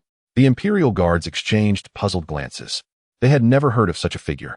Could it be that the emperor's master was none other than Tao Mian? At this moment, the crowd was drenched in a cold sweat. Who could have imagined that the esteemed master would choose to scale the walls rather than follow the main road? And now, he was being escorted before the emperor, bound tightly. Upon seeing the securely restrained Tao Mian, Lu Yuandi furrowed her brows. Tao Mian, unperturbed, did not wish for her to be punished over such a trivial matter, and thus replied to her words. She hadn't thought much of it upon arrival. It had indeed caused some turmoil among the palace staff. Indeed, the palace was heavily guarded. Only then did the second disciple relax her brow and personally assist in untying the hemp ropes. Enough, enough. Everyone, please leave. Little Tao, come with me. And is this your adopted child? A book boy, found by the roadside. Lu Yuandi untied her master and led him to the study. Finally, having the leisure to examine the two unfamiliar children, she perceived certain subtleties and turned to gaze at Tao Mian. Tao Mian lowered his eyes, and Lu Yuandi, understanding her cue, swallowed the remainder of her thoughts. She beckoned a round-faced palace maid to escort the two children to rest. Chu Liuxiwe tightly held her brother's hand, hesitant to stray, appearing somewhat reserved. Only after Tao Mian gave a nod did she follow the unfamiliar maid, her demeanor tinged with anxiety. The door to the study was closed firmly, leaving only the master and disciple within. Despite the years of separation, their bond remained unstrained. Tao Mian poured himself tea. Indifferent to whether Lu Yuandi was thirsty, she would speak when needed. Lu Yuandi, indeed, had little time to think of drinking water. Her thoughts flowed freely. Little Tao, that child is a demon. Oh, you can tell? You know? No, you should have realized it earlier. Both of them are. I had not perceived that. Lu Yuandi raised her hand to her forehead, realizing Tao Mian's casualness was beyond her expectations. The temperament of demons undergoes drastic transformations with age, while they were still minors. They appeared well-behaved. However, once they reached adulthood, the outcome could be unpredictable. What? They are already considered well-behaved? Tao Mian exclaimed, indignation clear in his expression. Here, everything is in disarray. Lu Yuandi listened to his rambling, and based on her experience, she deemed it fortunate that Tao Mian did not cause trouble for others. Nevertheless, her concern did not wane. The terror of demons lies in the unknown. Lu Yuandi had encountered various types, and they were cunning, ferocious, most imbued with a pure malevolence. She did not consider herself a virtuous person, nor did she fear evil. She merely wished to avoid seeing Tao Mian invest his emotions and energy, only to end up heartbroken. She had researched Gu Yuan's life and had a general understanding of who her senior brother was. The findings presented to her were unsurprising. Like her, Gu Yuan had consciously stepped into the quagmire of vengeance until his body was drenched in the blood of his enemies. The disappointed Tao Mian had once refused to meet his eldest disciple, Gu Yuan, but now his willingness to visit her was likely due to Gu Yuan's premature demise, which had caused him great suffering. He did not wish to tread the same path again. In truth, Tao Mian had never stopped Lu Yuandi from returning to Tawa Mountain. It was Lu Yuandi herself who was too afraid to face him. Little Tao, if only you had not met me in the beginning. Lu Yuandi whispered softly, yet received no response. She lifted her head, only to find that Tao Mian had, unbeknownst to her, propped his elbow on his head and had fallen asleep. Slumped in the wide, mahogany chair, Lu Yuandi was momentarily taken aback, uncertain whether he was feigning sleep or genuinely fatigued. A slight tightening of her lips revealed a rare hint of the stubbornness she possessed in her youth. Yet, I have never regretted our encounter. Even if one day you lament having taken in such a scheming and malevolent apprentice, becoming weary and irritated with me, I shall remain unrepentant to my dying breath. Chapter 13. Goose Chu Liuxiu never anticipated that Tao Mian was indeed the emperor's mentor. Among his numerous fabrications, the one that seemed the most far-fetched turned out to be the truth. At present, they resided in a palace chamber designated for concubines. Lu Yuandi was a workaholic, her mind solely occupied by state affairs, dismissing all petitions from ministers requesting her to take a break and chastising them in the process. Later, to appease the situation, she adopted a pair of siblings to raise within the palace's depths. She had never even cast a glance at what the children looked like. The emperor's diligence and self-discipline garnered widespread acclaim both within and beyond the palace walls. The bloodshed of the new emperor's ascension was concealed beneath layers of ink and paper, fading into oblivion. Children like Chu Liuxiwe, at such a tender age, could only idolize the emperor blindly. At this moment, they were engaged in a game of chess in a waterside pavilion within the palace grounds. The master and disciple engrossed in their match. Chu Liuxiwe's gaze closely followed Lu Yuandi's every move, inevitably glancing at the languid Tao Mian beside her. Lu Yuandi stood upright as a blade, draped in a deep crimson robe, holding a piece with one hand. In contrast, Tao Mian slouched in his chair, almost melting into it, shifting positions every quarter of an hour, still complaining of discomfort and calling for additional soft cushions. The audacity with which he behaved in the emperor's presence led Chu Liuxiwe to suspect that Lu Yuandi owed him several lives. They had played for nearly half an hour. Lu Yuandi, typically burdened with a multitude of responsibilities, had carved out this time to meet Tao Mian. Their encounter hurried. Aside from their chess game, they exchanged few words while savoring tea and admiring flowers, existing in a unique and silent understanding. Chu Liuxue had privately inquired of Tao Mian whether Lu Yuandi was a taciturn person. Her? Tao Mian laughed upon hearing this. She was even more boisterous than Yu in her youth. At that moment, he was toying with an exquisite artifact, soon losing interest and carelessly tossing it into a finely carved basket. Upon entering the resplendent palace, treated with the utmost courtesy by the emperor, he was presented with a stream of lavish gifts from which he could choose. One day, he casually expressed a desire to see the blooming of wax plums.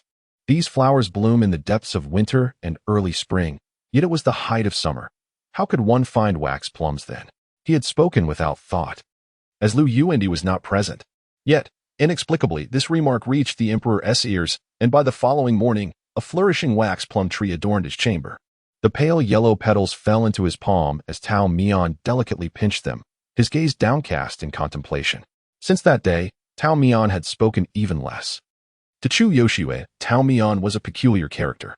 He appeared plain and unadorned, yet he was wealthy, when one might say he was indifferent to material possessions. At certain moments he exhibited a keen love for wealth. After entering the palace, things grew even stranger. The emperor seemed eager to offer him half of his treasury. Yet Tao Mian consistently maintained an expression of indifference, no matter how rare the treasures presented to him. For Tao Mian, conversing with Lu Yuandi now required careful consideration of every word. The apprentice's intentions were pure, yet Tao Mian sensed a profound abyss lurking behind that sincerity, dark, inscrutable eyes. With Lu Yuandi ascending to the throne, she was liberated from the shackles of humiliation and oppression, her desires finally fulfilled. But was this truly what she sought? Tao Mian dared not dwell on the thought. He understood his disciple well. Lu Yuandi craved to be above all, a desire he could fulfill. Yet, what if Lu Yuandi yearned for more? Chu Liuxue observed that the moments of greatest ease and joy for Tao Mian were spent in playful company with the 4 young children, herself, Chu Suiyin, and the palace's only pair of royal twins. The brother and sister, a dragon and phoenix, were both 10 years old. The elder brother was composed, while the younger sister was vivacious. Lu Yuandi showed little interest in the twins, and the palace maids were overly cautious, leaving the 2 children seldom in the presence of peers or a uniquely engaging adult like Tao Mian. They quickly grew familiar with him. Rather than Tao Mian entertaining the 4 children, it was as if the children were coaxing this adult into play. Stand straight, stand in a line. Tao Mian reclined lazily on the imperial concubine's couch, treating the invaluable black-bone mud fan in his hand as if it were a trivial object, striking it sharply against the edge of the wooden couch.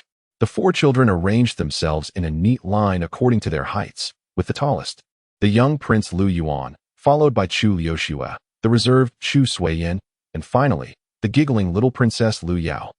Today's morning lesson is for the 4 of you to share a joke. Lu Yuan frowned. Chu Liuxue rolled her eyes. Chu Suiyin appeared flustered, and Lu Yao innocently inquired what a joke was. Hurry up. If you can't come up with one, class isn't dismissed. Lu Yuan sighed. He was not naturally humorous, but in order to comply with Tao Mian's wishes, he racked his brain for a joke. I'll go first. Once, a man had a contest with the wind and won, but he fell ill for half a month. Why? Because he caught a cold. Haha. Chu Liuxue shivered involuntarily. Tao Mian sternly flicked Lu Yuan's forehead with his finger. Young prince, adding haha after a joke does not make it funny. That is a lesson from little Tao Daoist. Lu Yuan sighed in resignation once more. Next was Chu Liuxue's turn. Initially, she was adamant about not sharing a joke. Yet knowing that Tao Mian could exhaust her with his insistence, she ultimately relented. There was a frog named Xiaohuang. One day, it was run over by a carriage. Just before it died, it croaked loudly, and from then on, it became a cucumber. She felt no embarrassment for others, but broke into a cold sweat herself. Tao Mian remained unresponsive and turned his gaze to Chu Suiyin. Chu Suiyin, with fingers intertwined anxiously, stammered through a joke. One day, a son asked his father, I have uncles 1, 2, 3, and 5, but why is there no 4? Is 4 dead? The father replied, Yes, 4 was killed by your filial piety. The unsettling silence left Chu Suiyin uneasy as he glanced at Tao Mian. Suddenly, Tao Mian burst into laughter, unable to contain himself. Chu Suiyin wondered, was my joke truly that successful? In response, Tao Mian patted Chu Liushue's shoulder, declaring, Xiao Huang croaking was simply hilarious. Chu Liushue remarked, your reaction is indeed swift. Finally, it was Lu Yao's turn. The little princess, innocent and bright, looked up at Tao Mian with curiosity. Little Tao, I am not adept at telling jokes. Do I appear to you as a jest? Tao Mian fell silent and gently patted Lu Yao's small head. Your honesty is commendable. Consider this a victory for you. After indulging in enough humor, Tao Mian seemed to be in better spirits. He instructed a few children to find their own places to sit and, in the spirit of reciprocity, decided to share a joke of his own. Tao Mian's joke was elaborately woven. He recounted that once upon a time, there was a peach blossom mountain where stood a peach blossom temple, home to an immortal known as the peach blossom sage. This sage cared for a large white goose, a creature blessed with longevity, having lived for over 2 centuries. The sage could not bear to sacrifice it for nourishment, allowing it to bully cats and challenge dogs, thus becoming the tyrant of the village. One day, the villagers acquired a frail little female goose, dull and malnourished in appearance. Yet, the great white goose did not disdain her. It ceased its bullying of cats and pecking at dogs.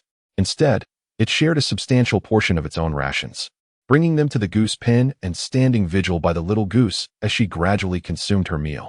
Over time, the feathers of the little goose grew denser, and her body became more rounded. The great white goose looked on with satisfaction, thinking that nothing could be more delightful than this. To live in peace and happiness, what more could one desire? However, the little female goose eventually vanished from the village, leaving behind an empty pen. She had likely been sold, or perhaps cooked by her owners, or even transformed into a graceful young woman who drifted away. The great white goose was oblivious to all this and was heartbroken, losing its appetite for several days. The sage, sensing its sorrow, allowed it to roam outside for some solace. After a week, the great white goose returned home, rejuvenated, as though nothing had transpired. Soon after, another little goose arrived in the village. The sage forbade the great white goose from visiting, but it stealthily went nonetheless, adhering to its routine of sharing half its food. Lu Yao, the curious child, was the first to raise her hand. Little Tao, what did the great white goose see during those days? Lu Yuan pondered briefly. Could it be that it discovered the previous little goose found a good home? After all, a goose was typically acquired by farmers for eggs or meat. Chu Suiyin, caught up in the atmosphere, began to contemplate as well. Leaving for 7 days and returning indicates it did not stray far. Perhaps it did something, like rescuing that goose. Chu Liushue remained the most composed among the 4 children. Or perhaps it simply found closure. Tao Mian narrowed his eyes slightly, his fingers tenderly cradling a branch of wax plum blossoms, which had already exhausted their vitality. This was not a season for blooming. They had mistakenly flourished. Tao Mian declared that the goose saw nothing at all. The children gasped in disbelief, asserting that little Tao was merely fabricating stories to amuse them. Tao Mian held back their eager bodies with both hands, insisting they allow him to finish his tale. He continued, stating that the goose did not see its own kind nor any other geese. In essence, it reached the very edge of Peach Blossom Mountain, where not a single feather could be found. No geese were present, only a delicate petal that drifted down onto its orange-red beak. This petal was not particularly beautiful. Its edges were withered and one corner was torn. In the vibrant season of spring, it appeared utterly unremarkable, crumbling into the earth or floating downstream, destined for an inconspicuous fate, much like the multitude of flowers on that mountain. But what thoughts occupied the goose's mind? The goose reminisced about its time of budding, when it once flourished beneath the clear sky. It pondered that withering and parting are inevitable. At least it wished to witness the bloom of that flower for just a fleeting moment. The 3 children listened in confusion, unable to grasp Tao Mian's words. Only Chu Liushue, after a moment of silence, inquired, Geese cannot speak. Is this the work of an immortal? Has an immortal truly cared for a goose? Who stands beneath the falling petals, the goose or the immortal? Tao Mian smiled softly, remaining silent. Chu Liushue noticed that since that inexplicable joke-sharing gathering, Tao Mian's spirits had inexplicably lifted. Within this cage woven of golden threads, he seemed at ease, as though he had returned to Peach Blossom Mountain. The composed empress had lost her tranquility, appearing increasingly anxious. She began to frequently request meetings with Tao Mian, spending half an hour, or even half a day in his presence. They still engaged in chess and tea, yet Lu Yuandi felt a growing unease. Even Chu Liushue, a mere child, could sense it. Yuandi, find your calm, Tao Mian often gently reminded. The situation took a sudden turn, leaving everyone perplexed by the unfolding events. Tao Mian was thus confined by Lu Yuendi, imprisoned in the celestial dungeon. Chapter 14. The Midnight Visitor within a modest, inconspicuous cell in the celestial dungeon. A Taoist priest clad in simple robes sat cross-legged upon a straw mat, eyes closed in meditation. The sounds of prisoners pleading and shouting surrounded him, yet he remained undisturbed, not even furrowing his brow. Guard Shaolin had observed him for 3 days. Recently transferred to this new post, his first assignment was to oversee this young Taoist. The priest appeared fair and gentle, not resembling a criminal. His treatment in captivity was also peculiar. The head guard instructed Shaolin merely to monitor his actions and record them, with no interrogations or torture inflicted upon him. It seemed as if he had come here seeking refuge. Shaolin had tentatively inquired about the Taoist crimes to the head guard, who retorted that he should mind his own business and refrain from asking unnecessary questions. Yet, who could suppress their curiosity? The more the head guard urged him to remain silent, the more Shaolin felt compelled to inquire. The Taoist did not seem ill-tempered, with the day stretching before them. It was better to engage him in conversation. Finally, Shaolin broke the silence, saying, "Taoist, which law have you violated? What crime has led to your imprisonment?" The Taoist remained silent, eyes still closed, unresponsive. Shaolin rattled the chains in his hand against the cell door, producing a clanging sound that startled the occupant. The Taoist looked around, bewildered. Is it mealtime? Shaolin fell silent, realizing that the supposed master of stealth was merely indulging in a lazy slumber. Tao Mian had enjoyed a deep, restful sleep, something he hadn't experienced in a long while. He awoke refreshed, leisurely surveying his new abode, which was even more dilapidated than he had imagined. The only clean item was the straw mat beneath him. Fortunately, his easygoing nature allowed him to take it all in stride. Upon meeting the bewildered gaze of the guard outside, Tao Mian offered a slight smile. "Hello." Shaolin, influenced by Tao Mian's calm demeanor, mistakenly believed they were in a tea house rather than a dungeon. He shook his head vigorously, attempting to regain his composure. "Be serious. Don't try to get close to me. Whatever I ask, you shall answer." Tao Mian had not encountered anyone speaking to him so rudely in quite some time. It was rather refreshing. "Speak freely, if you will." Shaolin was in a quandary, for he had an abundance of questions. Where did he come from? What was his purpose? Why had the authorities not reviewed his case? Ultimately, he settled on a pivotal inquiry. "What crime have you committed that has led to your imprisonment here?"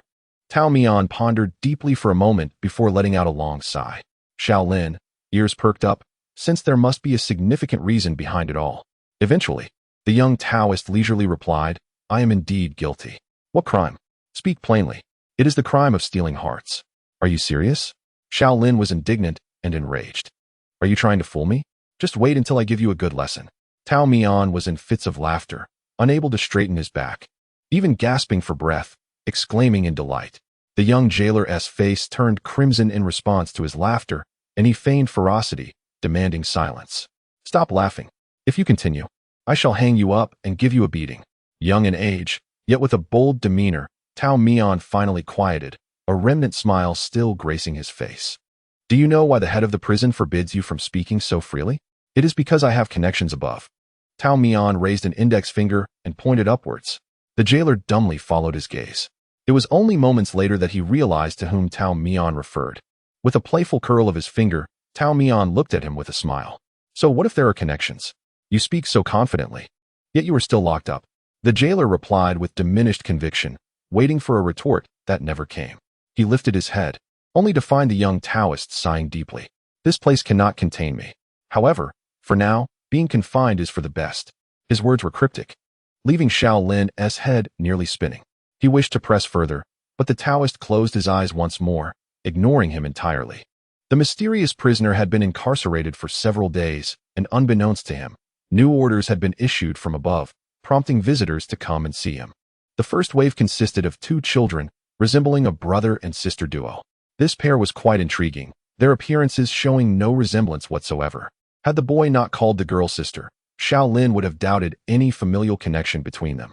The younger brother began to weep even before seeing the figure in person, while the sister scolded him for being embarrassing as she wiped his tears. Upon finally seeing the gaunt silhouette in the cell, the sister's eyes too turned red, and the younger brother wailed even louder. "Brother Tao, you have suffered." Shaolin stood at the cell door, assuming that the usually nonchalant Taoist would offer some comforting words to the children, perhaps even imparting a few nuggets of wisdom about life. Instead, the Taoist wailed even more pitifully. Little 2. Little DUI. This place is utterly unfit for human habitation. It is filthy and chaotic, and the jailers bully me. I cannot endure another day here, sobbing. Shaolin thought to himself, who is bullying whom? The Taoist had pried so deeply into his life that he felt as if his very ancestral graves were being unearthed, enduring a relentless barrage of psychological torment. Who exactly was the one being bullied? Shaolin was indignant, yet he remained silent. The Taoist's tongue was sharp, if he so wished. A single remark could infuriate half the inmates in the prison. 2 children had exchanged only a few words when the young Taoist, in a fit of resentment towards heaven and earth, delivered a scathing critique of their situation within the confines of the dungeon. As visiting hours approached, Shaolin assumed the Taoist was merely venting his frustrations and thought little of it. To his astonishment, that very night, 3 or 4 individuals from within the palace arrived secretly, bringing with them an abundance of pristine and luxurious bedding and garments. All utensils and tableware were replaced with new, glimmering ones, nearly blinding Shaolin with their brilliance. Various exquisite delicacies, fine wines, snacks, and late-night treats were also delivered. The enthusiastic young Taoist cordially invited the jailer to join him in a drink within the cell, but Shaolin politely declined. This time, it felt less like seeking refuge and more akin to a vacation. The initial wave of visitors did not surprise Shaolin, after all. The Taoist had claimed to have connections, and perhaps the 2 children had interceded on his behalf, bringing gifts of fine food and clothing. Such occurrences were not uncommon in the dungeon. However, the second wave of visitors left the jailer astounded. As General Wu Yu, esteemed and trusted by the current emperor, approached the prison cell, Shaolin's legs turned to jelly. It was known that General Wu had once fought alongside the emperor in perilous times, earning the emperor's deep respect. Speculation abounded about their relationship, often colored with ambiguous innuendo, particularly given their striking compatibility in appearance. Yet, at that moment, Shaolin was devoid of any romantic notions. He was utterly perplexed as to why such a distinguished general would visit the dungeon to see a Taoist seemingly unrelated to him. Upon arriving at the cell door, General Wu's brows furrowed at the opulent surroundings within. Remove all of this, he commanded, indicating that the prisoner was living in conditions superior to those of a prince. His words conveyed disdain for both Tao Mian and the royal family. Shaolin, drenched in sweat, found himself at a loss. Offending the general was not an option, but he keenly sensed that the person behind Tao Mian was equally formidable. Desperate, he cast a pleading glance toward Tao Mian. The Taoist responded with a smile, lacking his usual playful sarcasm, instead imbued with a sense of reassurance. "General, what a fiery temperament you possess," he remarked leisurely. What transpired in the subsequent conversation was lost on Shaolin. It seemed that Wu Yu was easily provoked by a single utterance from Tao Mian, leading him to declare that Taoists possessed an uncanny ability to drive one to madness. Shaolin was summarily dismissed with a wave of the general's hand. After half an hour, as Wu Yu stormed out of the dungeon in a fury, Shaolin approached to inquire further. He lamented that his insatiable curiosity would ultimately lead to his undoing, but could one truly resist the allure of intrigue? As the general seethed with wrath, the Taoist remained unhurried, leisurely sipping the remnants of his wine. "Ah, back so soon," he greeted, seemingly in good spirits. Shaolin wore an expression of unspoken words, as if he had something pressing to say but could not find the courage, ultimately deciding against it. Tao Mian remained patient, knowing that the simple-minded jailer would eventually divulge the details. Indeed, as predicted, after a brief passage of time, Shaolin leaned against the bars of the cell and whispered, "You mentioned stealing someone's heart before. Did I?" Tao Mian replied, feigning ignorance. "Yes, surely you did. I have a good memory, so do not attempt to deceive me." "Then it must be true," Tao Mian conceded. "And the person you spoke of?" Shaolin glanced around cautiously, beckoning Tao Mian closer. Tao Mian graciously inclined his head closer. Shaolin's voice lowered even further. Could it possibly be the general? The scene of Tao Mian's hearty laughter was one that haunted Shaolin, even 70 years later, rendering him utterly despondent. How malicious Tao Mian could be. Wiping tears of laughter from the corners of his eyes while stating, indeed, just look at this cruel, unrequited love." Shaolin felt an overwhelming urge to bash his head against the prison door. He had made a pact with the Taoist not to speak of tonight's events. And although the Taoist readily agreed, He was unable to suppress his laughter. General Wu visited several more times, each occasion ending in discord. Upon seeing the general's grim countenance, Shaolin's own mood soured, leading Wu Yu to suspect that Shaolin harbored some grievance against him, further darkening his spirits. It was vexing, yet he still came. Shaolin found himself perplexed by the general's intentions. The Taoist remained leisurely, reiterating that it was indeed a cruel, unrequited love. Shaolin was not convinced. Gradually, he came to realize that the young Taoist possessed a certain allure, as even princes and princesses made special visits to see him. The prince managed to maintain his composure, while the young princess wept until her eyes were swollen. She lamented that the individual in question was being overly cruel, and she could not bear to see little Tao suffer. The identity of the person she spoke of was unknown to Shaolin, but it seemed to be a taboo subject. No matter how agitated the princess became, she refrained from uttering their name. The princess insisted that Shaolin open the prison door, and he broke out in a cold sweat, repeatedly stating he dared not. Defying a princess was a grave matter. Yet the head jailer had warned him that opening the door without permission could cost him his life. Shaolin could not comprehend why the person who had brought the Taoist in was so contradictory, wanting to make him suffer, yet unable to bear witnessing his pain. Life within the prison moved sluggishly, with the Taoist finding amusement in teasing the jailers daily. Shaolin often found himself at a disadvantage. Yet he bore no ill will towards the Taoist. The Taoist possessed an enchanting power, with a mere thought. He could effortlessly dismantle anyone's defenses while knowing precisely where the boundaries lay, navigating the delicate balance of approach and retreat.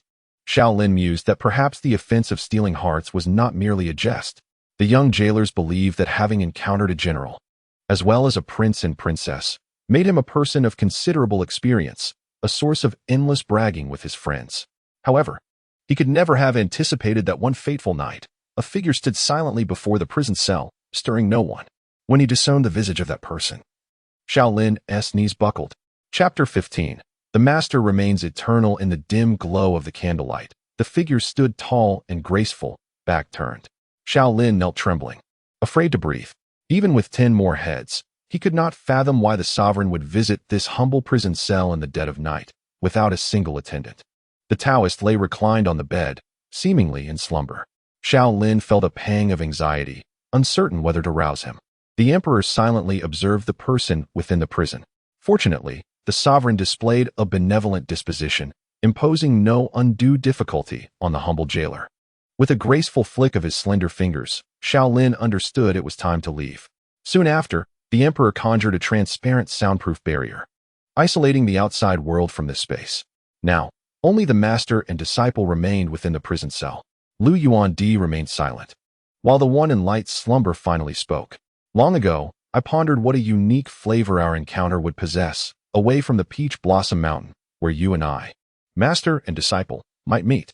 The sovereign, at last, deigned to respond to his words. How do you perceive the present moment, master? Does it align with the thoughts you harbor in your heart? Tao Mian did not reply directly. He sat up, tilting his head back slightly. In the prison, there was a high and narrow window, through which the full moon was evenly divided by the bars.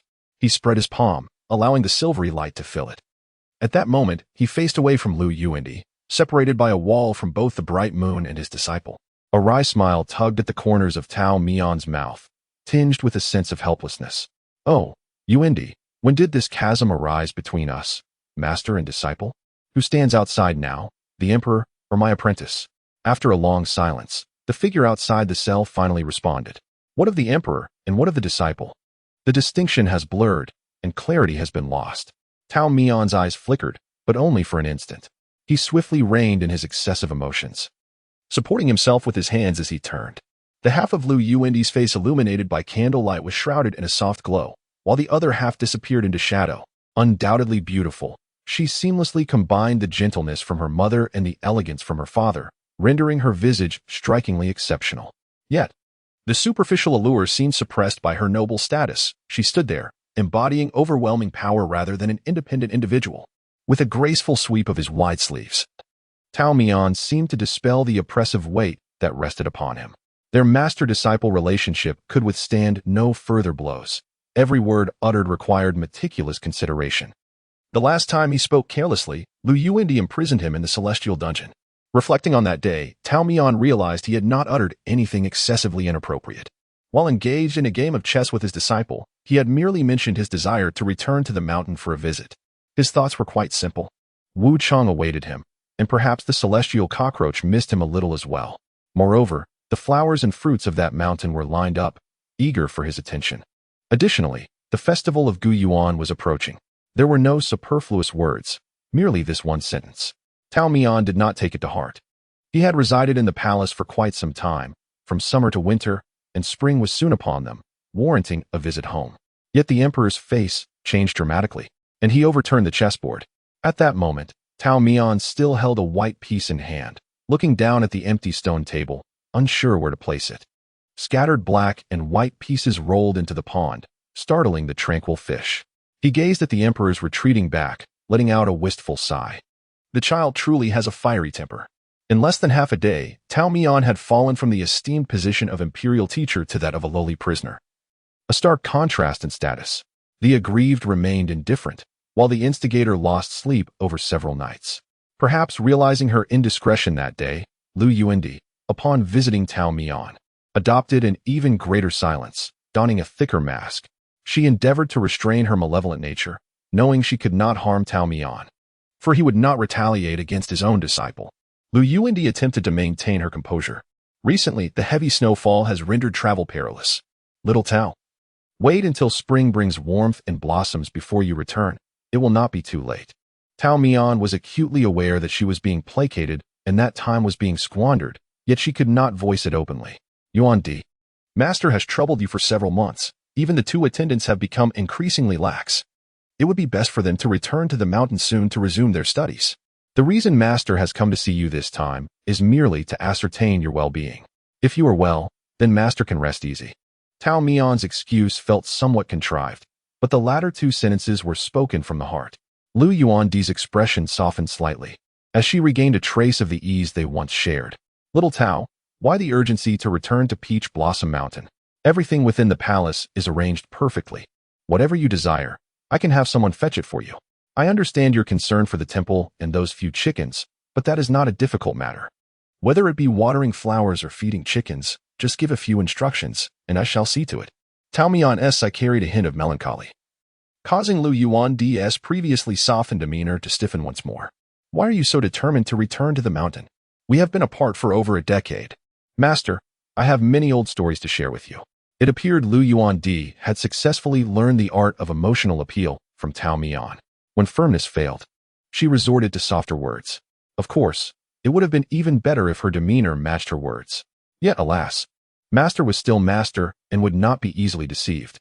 Tao Mian asked her second disciple a single question, rendering her speechless. If Master were to ask you, would you answer truthfully? If Master were to request that you accompany me back to Peach Blossom Mountain now, would you consent? Lu Yuandi found herself at a loss for how to respond to Tao Mian's inquiry. She was the sovereign, the embodiment of imperial power, having coexisted with authority for far too long, possessing it while simultaneously being possessed by it. The days at Peach Blossom Mountain felt like a distant memory, and to return would be akin to traversing a cycle of reincarnation. Tao Mian smiled knowingly. You see, you have your palace, and Master has her Peach Blossom Mountain. You will not depart from the palace, and my belonging will forever remain in that mountain. Lu Yuandi's stubborn nature resurfaced, reminiscent of her youth. She asserted that if she insisted on keeping Tao Mian by her side, what then? Master is an immortal, while I am but a mere mortal. Ultimately, I will tread the path ahead of you. Why can you not accompany me through this fleeting life? She even felt inclined to accuse Tao Mian of cruelty. Tao Mian gently shook her head. Yuandi, it is not that Master is being unkind. Accompaniment is easy. I can tend to a millennia-old flower and naturally have the patience to walk alongside you for the remainder of your life. But is what you truly desire merely companionship? Tao Mian understood her disciple all too well. She knew both her strengths and her vulnerabilities. Lu Yuandi secured her position as empress through her cold, even cruel, methods and an insatiable, greedy heart. Should Tao Mian acquiesce to her request to stay today, tomorrow she would undoubtedly demand even more. Master can offer you many things, but there are also limitations to what I can provide. In that moment, Lu Yuandi recognized Tao Mian's harshness. He was so gentle and serene, effortlessly carefree. His heart, like the mountain gate, was open to all. Every outstretched hand seeking help would be gently clasped by him. If one sought a bowl of porridge, he would provide it. If one requested shelter, he would offer a haven from the storm. In Peach Blossom Mountain, when she sought the ultimate secrets, Tao Mian imparted to her unparalleled martial arts. Within the military tent, she was determined to vanquish her enemies. Tao Mian delivered them into her hands for her to deal with as she pleased. Amidst the flickering flames and glimmering swords, she declared, "Master, I shall no longer be bullied or humiliated." Tao Mian responded affirmatively, then ascended to that position above all others. The powers of immortality, her foes, and the imperial throne were all grasped firmly within her hands. Elevated and commanding, she surveyed the world below.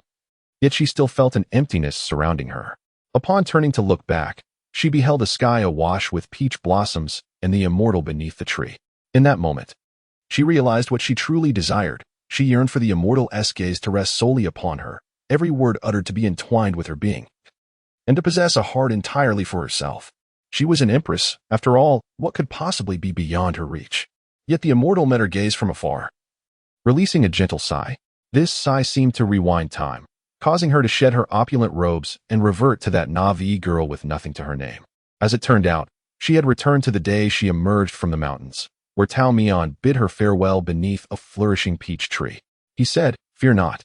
Master will always be with you. In your childhood, when you had no one to rely on, Master was by your side. As you ventured forth into the world, facing foes from all directions, Master stood behind you. Now that you have achieved success and stability, let Master remain here on Peach Blossom Mountain." His heart, like the mountain gate, was open to all and would never be reserved for just one. The ruler, whose strategies were without flaws, clutched the railing tightly, trembling with grief. As tears fell upon the cold ground, ultimately, it was she who was imprisoned, standing outside. Chapter 16. Here we are. Shaolin awoke from an extended dream, stretching his limbs and scratching his head as he surveyed his surroundings. How had he ended up on the floor of a prison cell? Fragments of the previous night flickered through his mind, and he strained to recall. He had encountered the Emperor. The Emperor had come to visit the Taoist. But what of the Taoist? Shaolin hurried to the familiar cell. The opulence that once adorned the space had vanished, along with its occupant. Had they escaped? Panic surged within him. Could it be that in his inebriated state, he had inadvertently released the prisoner? Just then, the jailer arrived, leading a new inmate. Noticing the young guard standing idly by, he chided him impatiently. "Why are you just standing there?" "Yes. I'm new here, and from today onward, you are responsible for him." The jailer's mouth moved incessantly, relaying numerous instructions. Shaolin glanced at the new inmate, a man of 50 or 60 who appeared somewhat unhinged. Incessantly muttering, "I am innocent." But what about the original? Shaolin's sentence was cut short as the jailer struck him on the back of the head. "I told you to speak less and inquire less. Did you not hear?" Shaolin, feeling guilty, bent his head, suddenly aware of an unusual sensation in his abdomen. Once the jailer departed, he turned his back on the man, discreetly reaching into his clothing and retrieving a bulging paper packet. Inside were a stack of silver notes and a palm-sized note that read, "In this chance encounter, I am grateful for your kindness. In the bitter cold and heavy snow, take care of yourself." The Taoist had truly departed. Tao Mian, accompanied by 2 young attendants, had seen to it that they were settled on Peach Blossom Mountain. As the spring snow began to melt away, Chuluo Shui donned a delicate water-red jacket, cradling several quilts in her arms as she stepped into the courtyard. After several days of relentless snowfall, the blankets had absorbed the dampness. At last, with the weather clearing, she eagerly ventured to hang out the bedding and blankets from their shared room to bask in the sun. This, however, proved to be a misfortune for the cold-averse immortal. "Send 2. At least leave me 1 blanket. I'm going to freeze to death," came a plaintive voice from within the room. Chuluo Shui paid little heed to the complaints. "I called you for breakfast half an hour ago, but you didn't get up. I told you I was going to dry the blankets." Tao Mian muttered, grumbling about something unknown. Suddenly, a lake-blue figure darted past in the courtyard, leaving Chuluo Shui momentarily bewildered, questioning her own vision. What on earth had just flown by? Soon, a cry erupted from Tao Mian's room. "Ouch! What just slammed into my waist?" "You wield your sword and stab it into the master's bedpost, do you? Why not just take my head off instead?" Truly a disgrace to the master. With a demand for restraint, the collision of tables and chairs ensued. as Chu Su Yinsheng was hoisted by Tao Mian by the collar and tossed outside. Go on, go. Not a single one of you is a source of peace. Stop bothering the master. Even after receiving a scolding from his teacher, Chu Su Yinsheng remained jovial. The nurturing soil of Taohua Mountain had transformed even the timid boy who once hid behind his sister into a lively spirit. Chu Luo Shui reflected that settling down here, after a life of wandering, was indeed a stroke of good fortune. On that day, they rested in the palace as usual. But Tao Mian had been imprisoned by the emperor, leaving the two children feeling unmoored and anxious. Chu Su Yinsheng, fearful for Tao Mian's safety, wept even in dreams. Chu Luo Shui had no choice but to hold his left hand, unable to close her eyes all night, troubled by thoughts of the one confined. Just as dawn broke, an unexpected figure appeared before the siblings, leaving Chu Luo Shui questioning her own senses. Shu, Tao Mian cautioned, raising a finger to signal her not to ask further. They quickly gathered their meager belongings, which were few in number. Tao Mian had not taken any treasures or valuables. They were to remain with their rightful owner. In the end, he cradled his sleeping brother with one arm, while holding his sister's hand with the other, and the three of them quietly departed from the palace, leaving no trace behind, as if they had never been there. In the soft morning light, they sat in a horse-drawn carriage, swaying along the dirt road. Chu Luo Shui inquired how the emperor had permitted his escape. Tao Mian draped his outer garment over the slumbering Chu Su Yinsheng, tucking him in, before breaking off a substantial portion of dried rations to share with Chu Luo Shui. She did not release me. I escaped from the prison. Chu Luo Shui nearly choked on a sugar cake, her mind racing. Then we, are fugitives? She pondered, realizing that what had initially been a life of begging had inadvertently turned into a flight from the law after following Tao Mian, leading her further away from the life she had known. This is truly a punishment, she mused. Tao Mian handed her a jug of water, his eyes sparkling with amusement as he watched her glare while gulping down the water. Not at all. She would send anyone to pursue us. I don't understand. If you possess such capability, why did you escape only today? Chu Luo Shui questioned. As a person of discernment, I naturally had to select an auspicious day for my breakout. Do you even hear the words coming out of your mouth? Tao Mian leaned slightly back against the carriage's wall, her fingers languidly resting upon her knees. The so-called auspicious day was undoubtedly the moment she willingly allowed my departure. Indeed, it was not Lu Yuandi who set her free. But his heart was as clear as glass. From that day forth, even if Lu Yuandi became aware of his escape, he would no longer pursue him. This was an unspoken understanding between them, a silent accord that they both comprehended. Chu Liuxue was oblivious to the intricacies involved. Yet Tao Mian exuded such confidence that it suggested she possessed some form of reassurance. If her true self harbored no concerns, why should she trouble herself unnecessarily? Chu Suiyin awoke, rubbing his eyes, an hour having passed since their journey commenced. By then, they were approaching Tao Mian's domain, where the towering mountains could be faintly discerned through the mist. Though he was young and puzzled by the notion of leaving the palace, he quickly shifted his gaze. Kneeling on the soft cushions within the carriage, he lifted the curtain to gaze at the mountains, marveling at everything with childlike wonder. Outside, snowflakes were gently falling, and the tip of Chu Suyin's nose turned a bright red from the cold as he extended his palm to catch a pristine flake of snow. Tao Mian, too, peered through the narrow gap of the curtain to behold the familiar landscape. Clad in a moon-white robe, he appeared as if the snow from the mountains had taken human form. His breath harmonized with the very essence of the land. It was then that Chu Liuxue comprehended why he was so determined to return to Peach Blossom Mountain. He was intrinsically linked to this place. Upon returning to Peach Blossom Mountain, Tao Mian had 3 tasks to accomplish: feeding the chickens, accepting disciples, and tending to graves. Shortly after their arrival, under Tao Mian's coaxing and persuasion, Chu Liuxue and Chu Suiyin became his apprentices. Chu Suiyin was more than willing, while Chu Liuxue harbored 100 grievances. She remarked that the silver notes associated with his apprentices seemed to signify a rather unfortunate fate. As a result, Tao Mian was incensed by her words for 3 days. Chu Liuxue found it hard to believe and was utterly speechless, a being over 1,000 years old sulking like a 3-year-old child. During the day, he remained holed up indoors, refusing to come out for meals, and would avoid her presence at all costs. Chu Suiyin, with an elbow nudging outward, pleaded with her brother, who lay despondently on the table. Liuxue, just soften your stance and apologize. What if he cries? Tao Mian immediately complied, burying his head between his arms. Chu Liuxue retorted, please don't give him ideas. Fine, I admit my fault. You wish to accept me as your disciple, didn't you? I agree. Yet, Tao Mian remained obstinate. Is it truly so easy to become my disciple? I may not accept you after all. You can either accept it or not. Chu Liuxue was too weary to indulge his whims. Seeing that Tao Mian was about to unilaterally sever ties with her sister, Chu Suiyin quickly intervened. Let us all say less. Master Tao, wasn't it agreed that you would teach us the ways of the immortals?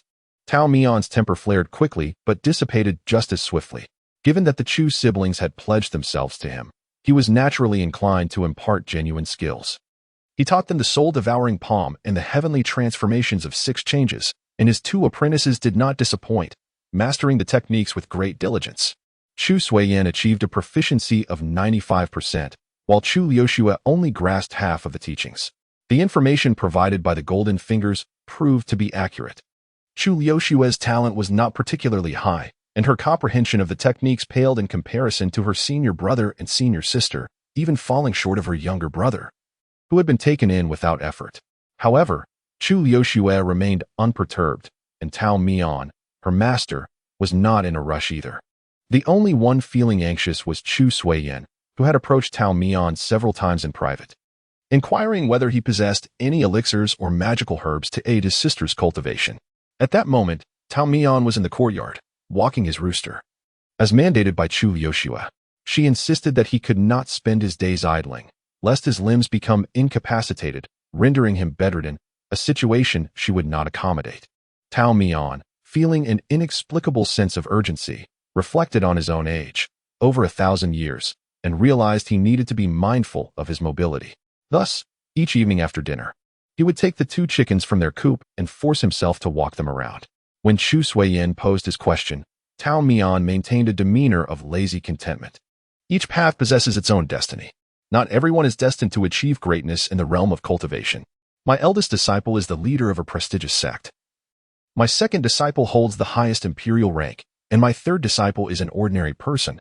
There is nothing amiss in this. In my eyes, you are all my disciples. And that is the essence of it. Master, I still do not comprehend, the disciple remarked. Tao Mian playfully flicked the boy's forehead. If you do not understand, then so be it. There is no need to exhaust all reasoning. If someone insists that I should grasp the wisdom of a 70-year-old by the age of 20, I would certainly give them a slap, so they might first learn to be a decent person. Oh, Chu Suiyin covered his forehead, feeling aggrieved. But master, there is no need to strike me. I am not striking you. I am enlightening you, Tao Mian replied. Upon returning to Peach Blossom Mountain, Tao Mian had 3 tasks to attend to: feeding the chickens, accepting disciples, and visiting a grave. The day for the latter was approaching. Since you have come under my tutelage, it is time for you to meet your elder brother, he said earnestly to his 2 new disciples. One disciple yawned, while the other gazed with keen interest. In our realm, we must show respect to our elder brother, Chu Liuxue remarked, smirking slightly. I miss the silver notes, she added. Yet, ultimately, all souls return to the earth, and sooner or later, I too shall be buried beside my elder brother. Chu Suiyin, who had been observing. Oh, I see. Tao Mian's finger brushed against his chin. That is a valid point. Therefore, when we ascend the mountain later, we shall dig a couple more pits. Chu Suiyin, Tao Mian, who is typically languid, shows an unusual enthusiasm for burying disciples. On the appointed day, he had prepared a hoe and shovel well in advance, followed closely by the 2 children, arriving at Gu Yuan's grave. Today was not an official day of mourning. It was merely a spontaneous visit by Tao Mian. Gu Yuan's grave was situated near a tranquil stream, serene and well-kept, contrary to Chu Liuxue's expectation of wild overgrowth, indicating that someone had been tending to it. Who else could it be? A square gravestone stood silently beneath a peach tree, inscribed with Gu Yuan's name. Tao Mian disregarded the stone, choosing instead to circle around nearby. He tapped the shovel against the ground beneath him. I have chosen this spot. In the future, you siblings shall be laid to rest here. Chu Liuxue, ever cooperative, stepped forward, grasping a handful of neither dry nor wet soil, nodding in agreement. This place is quite suitable. Chu Suiyin was at a loss for what expression to wear. The grave of my senior brother lies here. He dares not wander, remaining steadfastly in place, glancing about with curiosity.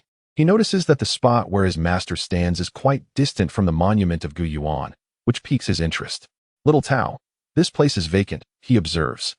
Oh, Tao Mian responds with a tone as light as a feather, as if casually discussing the number of bowls of rice consumed at noon. This spot is reserved for you, Sister Lu. Chu Suiyin closes his mouth, realizing that further inquiry is unnecessary. Seemingly having made a decision, Tao Mian excitedly raises a shovel and begins to dig a pit, the very one intended for Lu Yuandi. The two children stand by, wide-eyed, accompanying him in this labor for an entire morning. When he finally exclaims of fatigue, they return to the temple at the foot of the mountain. On the day of the memorial, a gentle drizzle begins to fall, marking the first rain of the year for Peach Blossom Mountain. As the raindrops start to moisten the earth, the two children remain lost in slumber. Typically fond of lingering in bed, Tao Mian, however, rises early. Carrying a basket filled with flowers, fruits, and wine, traversing the woods and ascending the steps. He follows a familiar routine, clearing away weeds, applying soil, cleaning the gravestone, and arranging offerings in a specific order, adding flowers, placing fruits, and pouring a cup of wine. Subsequently, he stands for a long while before the monument, reminiscing about the events of the past year. At this point, Tao Mian becomes more spontaneous, speaking freely as thoughts come to mind.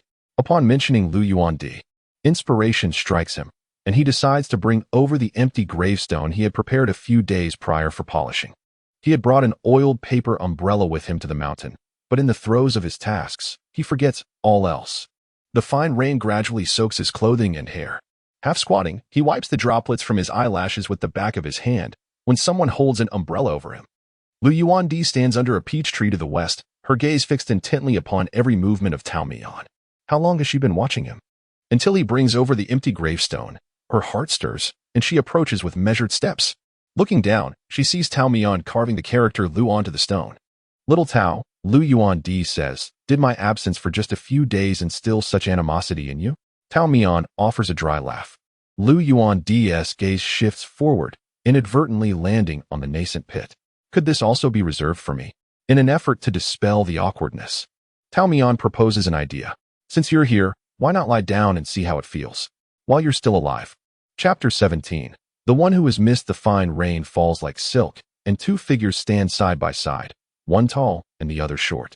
Upon hearing that the gravestone is indeed his own, Lu Yuandi silently retracts half of the umbrella, leaving Tao Mian inevitably drenched by the rain. Don't be so stingy, Tao Mian quips. You can carve mine as well. Reciprocity is the essence of courtesy. He displays remarkable generosity. Lu Yuandi, however, clearly wishes to avoid dwelling on this topic. She tilts her head to the left, allowing Gu Yuan's gravestone to come into her view. Today marks the memorial for Brother Gu. Indeed, she replies. Lu Yuandi has never encountered the living Gu Yuan. Everything she knows about him is derived from the 7 parts Tao Mian has recounted and the 3 parts she has privately investigated. Gu Yuan was a capable individual. His talent was sufficient to support his ambitions, while his ruthlessness and coldness served as the dual blades that helped him carve a path through adversity. He too bore a tragic past and resolutely chose the path of vengeance. In Lu Yuandi's eyes, he and she are kindred spirits. Possesses a profound understanding of Gu Yuan's seemingly ruthless measures, far surpassing that of Tao Mian. They instinctively interpret others' actions in the most malevolent light, leaving repercussions akin to betraying themselves. She is acutely aware of the events surrounding the demise of the Hua family. Gu Yuan annihilated the Hua clan, inciting Tao Mian's furious wrath, which nearly severed their master-disciple bond. Gu Yuan humbly sought Tao Mian's forgiveness year after year. Yet Lu Yuandi knew he did not perceive himself as culpable. Were she in his position, she would have acted similarly, albeit with greater discretion, ensuring that Tao Mian remained oblivious. However, upon reflection, she realized that the Tao Mian of yesteryear would have been enraged, whereas the present Tao Mian approaches all matters with equanimity. She reminisced about her childhood, recalling how, on this very day each year, he would ascend the mountain alone, forbidding her from accompanying him. Instinctively, Lu Yuandi shielded Tao Mian with her umbrella, observing him as he wiped the dirt from the monument with a coarse cloth. Do you not find it tiresome? The first time I brought you here, you clamored that you would never return. Who would subject a mere child to hours of tales at a grave? Lu Yuandi recalled with a touch of exasperation. He would not let us leave until every story was told. Ah, master, is this not a display of remarkable talent? It must be stifling to keep such things bottled up. Later, when he forbade her from following, she surreptitiously trailed him on 2 occasions. I always said you were a rebellious child from a young age. She vividly remembered seeing him intoxicated by the grave of his senior brother. At that time, young Lu Yuandi found waking early to be the most arduous task, but fortunately, her master was not one to rush her, as he too was prone to lingering in bed. Yet, she understood that there was but one day each year when he would not indulge in slumber, the anniversary of his senior brother's memorial. One day, she resolved to follow him, determined to eavesdrop on the heartfelt words he would share with his late brother on Gu Yuan's memorial day. Fearing she might oversleep, she lay awake through the night, her eyelids heavy, until the sounds of her master rising and donning his boots reached her ears. From the other side of a thin paper window, she glimpsed a shadowy figure pushing the door open and nimbly climbed out of bed, resembling a little mouse cautiously trailing behind Tao Mian. Knowing the precise location of Gu Yuan's resting place, she stealthily positioned herself among a thicket of low shrubs. Although Tao Mian was somewhat distant, the tranquility of the mountain ensured she could hear his words clearly. At that time, her master was far from the composed and adept figure he was now. He fumbled with the grass, missing a few blades, and the water for cleansing the tombstone proved insufficient. The offerings were all absent, yet he managed to bring an ample supply of wine. It was not that he was incapable, rather, he lacked the spirit to engage. After completing the preliminary rituals in a haphazard manner, they finally reached the moment of toasting. Tao Mian's movements in pouring the wine had become remarkably fluid compared to before, each filling a cup for themselves. "I shall drink first as a mark of respect," he declared, tilting his head back to consume the wine. "This cup is for you," he murmured, pouring a portion onto the ground. "One cup for him. One for Gu Yuan. One for Gu Yuan. One for him." The earth at the grave exhaled the fragrance of wine, and soon, Tao Mian succumbed to intoxication. In his inebriated state, he embraced the tombstone, shedding tears, setting aside any notions of feigned sorrow to elicit sympathy from his disciples. Lu Yuandi had once believed him to be a man made of iron, incapable of tears. It became evident that even her master was not immune to such profound sorrow. He remained silent, a torrent of unspoken words lodged within his heart, rendering the scene before him even more sorrowful. The young Lu Yuandi counted on his fingers. Recalling that Gu Yuan had passed away at the age of 32, and roughly 40 years later, Tao Mian had taken her in, followed by another 3 or 4 years. Decades had passed, yet Tao Mian still could not escape the shadow of Gu Yuan's death. Lu Yuandi pondered that perhaps this was the price of immortality. For mortals, decades might encompass a lifetime, yet for the immortal, it is but a fleeting moment. The pains that mortals can transcend in mere seasons, the immortal must endure for many years to alleviate. On my way here, I contemplated how the young Tao might stand before Gu Yuan's grave now. It seems that the torment has faded for you. Raindrops pattered against the umbrella, producing a soft sound. Under the shelter, Tao Mian gazed back at the solitary gravestone in the distance. It stood clean and tranquil, like a youth in plain garments sitting quietly. It should not be said that it is faded. The immortal gently shook his head, stating that memories are a peculiar thing. In the first year after Gu Yuan's death, he lamented the missed opportunity to see him one last time, often overwhelmed by despair. In the 5th year, the argument between master and disciple lingered in his heart, filled with regret over what might have been if he had said this or that. By the 10th year, he would recall his young disciple, isolated and suffering shortly after descending the mountain, and wonder if he had endured much hardship. If only he had not been so stubborn. If only he could have accompanied him a bit longer. As 20, 30, and 40 years passed, the memories intertwined with regret and remorse gradually yielded, allowing Tao Mian to remember the first 16 years of Gu Yuan's life. He recalled the boy's graceful swordplay, from the dewy mornings to the dusky evenings when birds returned to their nests. He remembered the flower-strewn path, where a boy followed behind him, his clothes filled with blossoms, swaying as he walked. He recalled every playful argument between them, the stubborn dog unable to win, sulking on the high threshold with his chin resting on his hands. He remembered the young child just learning to speak, unable to call out to his parents, with the first word to escape his lips being Tao. For the villagers called him Master Tao, Tao Daoren, and Tao Xianren, and thus Gu Yuan learned as well. Ultimately, he reminisced about that sunny afternoon when he hurried to the stream with the Lu Guifei cradled in his arms, as a wooden basin floated towards him along the current. He held that innocent infant, smiling broadly, saying, "My disciple shall surely achieve great things." Time, oh, how it distills the essence of life. In the end, why does only the good story remain? Tao Mian raised his hand gently to caress Gu Yuan's gravestone. Lu Yuandi gazed at her master's profile. unsure if it was the gentle rain dampening his clothes that softened the contours of his face in her eyes. She thought how fortunate Gu Yuan was.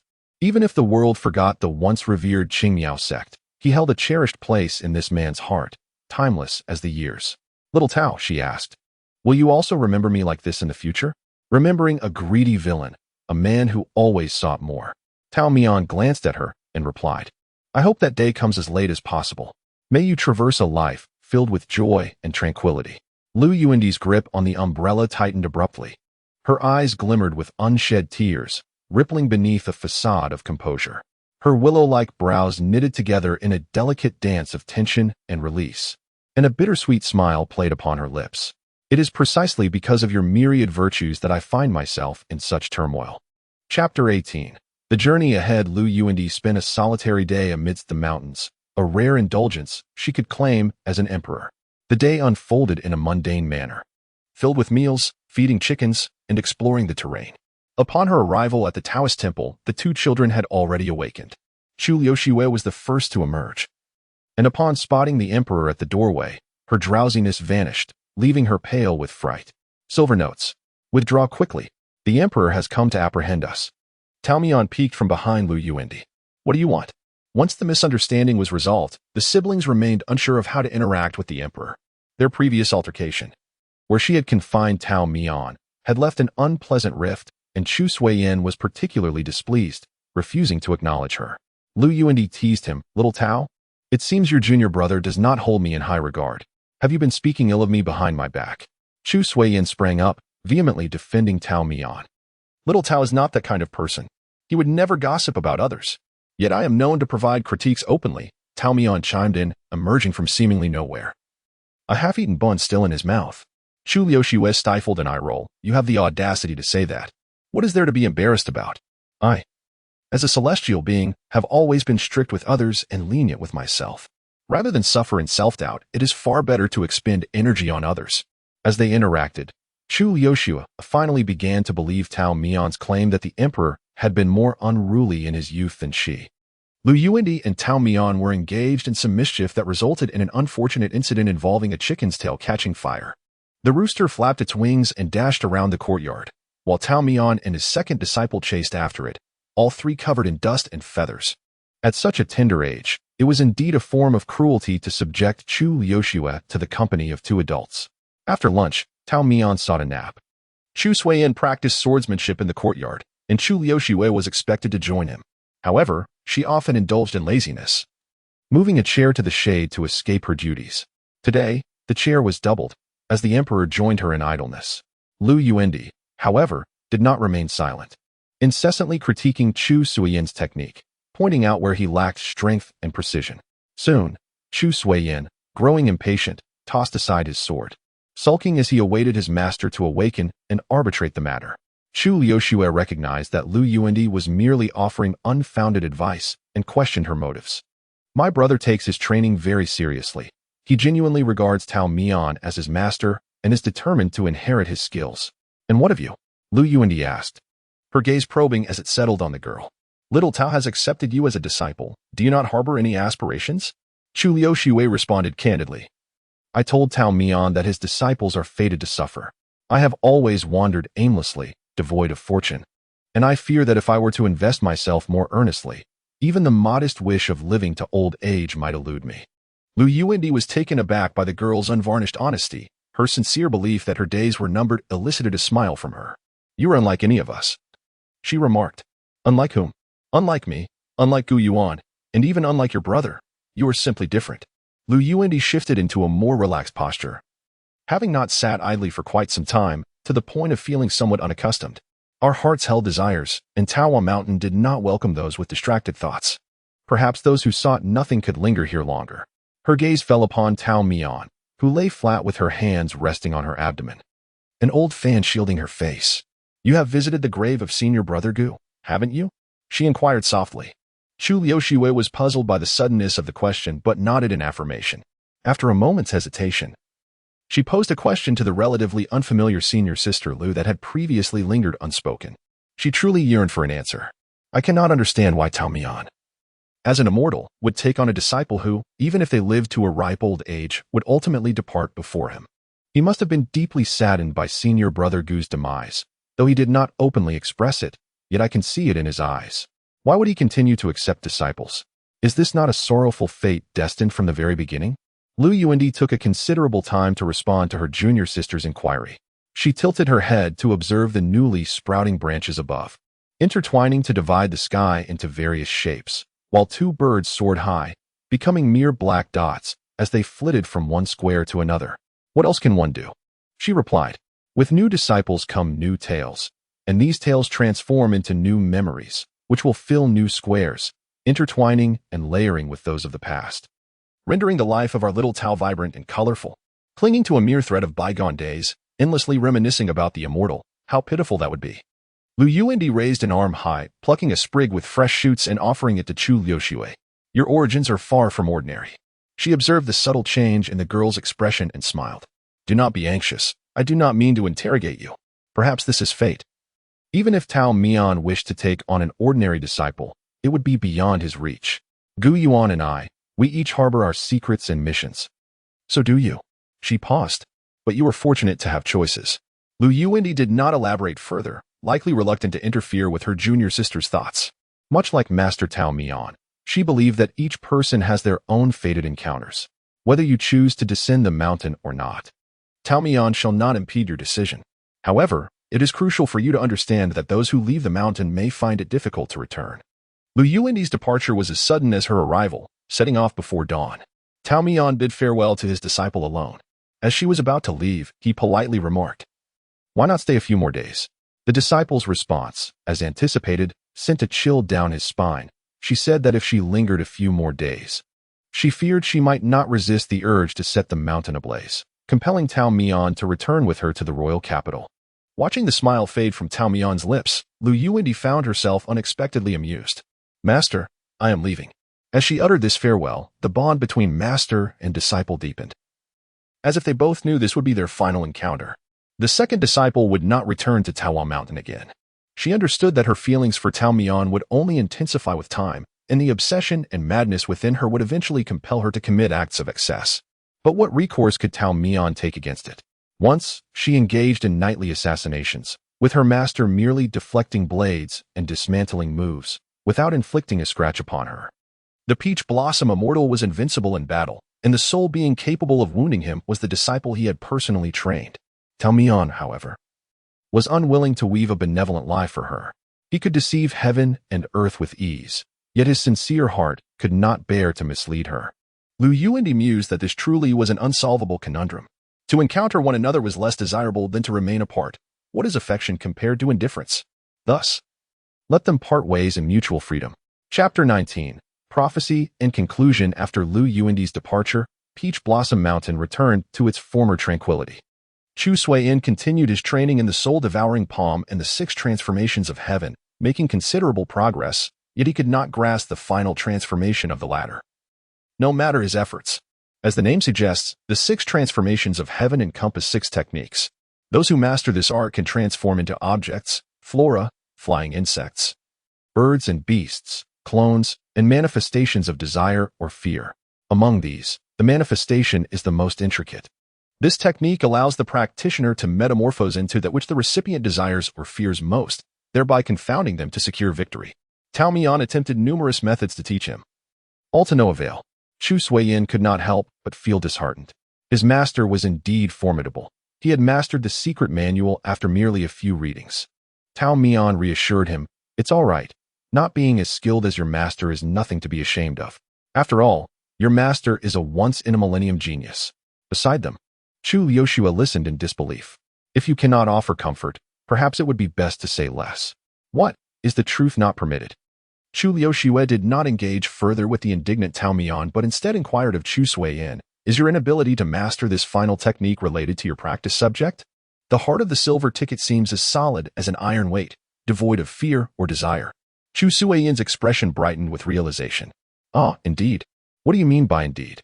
Tao Mian playfully rapped him on the back of the head, causing the youth to exclaim in surprise, cradling his head.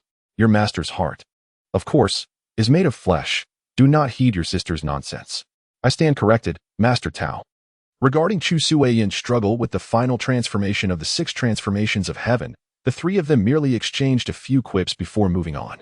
If he could not master it, then so be it. It was not a significant matter to Tao Mian. At present, the daily sustenance of the 3 on Peach Blossom Mountain was primarily managed by Chu Liuxue. Initially, they had agreed to take turns cooking. But what Chu Sui-Yin produced was either burnt or excessively salty, rendering it inedible. Tao Mian fared even worse, nearly incinerating half the kitchen. Chu Liuxue incredulously asked how he had managed before, to which he replied, by absorbing the spirit energy of heaven and earth. In short, he had been living off the wind. Chu Liuxue did not mind cooking, but she detested washing dishes, so this duty fell to her brother. Tao Mian, too, had his hands full. He was tasked with taking care of the chickens. Under his diligent care, Wu Changzai grew increasingly plump. One day, while Chu Liuxue was outside drying herbs, she stumbled upon Tao Mian squatting on the ground, wiping non-existent drool from his lips while eyeing Wu Changzai. Wu Changzai, being a century-old chicken, possessed a certain understanding of human nature. It cleverly flapped its wings and hid behind Chu Liuxue. She looked down and said, "If you are truly craving it, I could pluck its feathers and stew it." Wu Changzai trembled all over. "No." Tao Mian gazed regretfully at the chicken. "Let it stay. It serves as a reminder." "But what reminder? What thoughts?" Chu Liuxue was uncertain. She weighed the winnowing basket in her hands, the fragrant herbs emanating a gentle aroma.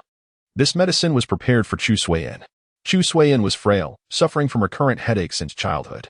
The onset was unpredictable, and when it struck, it would leave him in agony. During their days of wandering, without the means to seek medical help, she could only helplessly embrace him as his body curled in pain. Now, with Tao Mian around, there were more options available. Although a cure was not attainable, the symptoms had alleviated significantly compared to the past. Initially, Chu Sui-Yin refrained from mentioning his ailment, fearing that Tao Mian would find him burdensome and cast them out. It was Chu Liuxue who took the initiative to approach Tao Mian to explain the situation. She expressed her brother's chronic affliction and hoped that Tao Mian could devise a remedy, offering to toil like a beast of burden in return. Tao Mian responded, "You are but a child. Why should you bear such burdens? Just be a child and do not concern yourself with anything else." Initially, the young Tao Mian lacked any medical skills.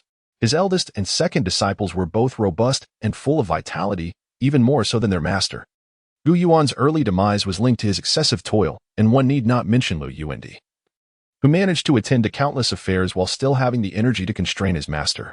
Tao Mian himself rarely fell ill, yet in urgent need of a solution. He found himself without an appropriate method. He made a request to the Golden Finger, but it remained unresponsive, likely because that adept disciple was still far in the future. Lacking knowledge and assistance from the Golden Finger was inconsequential, for Tao Mian possessed wealth. The young Tao Mian had connections in the mortal realm, though he seldom utilized them. The estates and shops left to him by Gu Yuan, along with the various tea houses and taverns gifted by Lu Yuandi, were all managed by dedicated individuals. These connections facilitated a broader social network.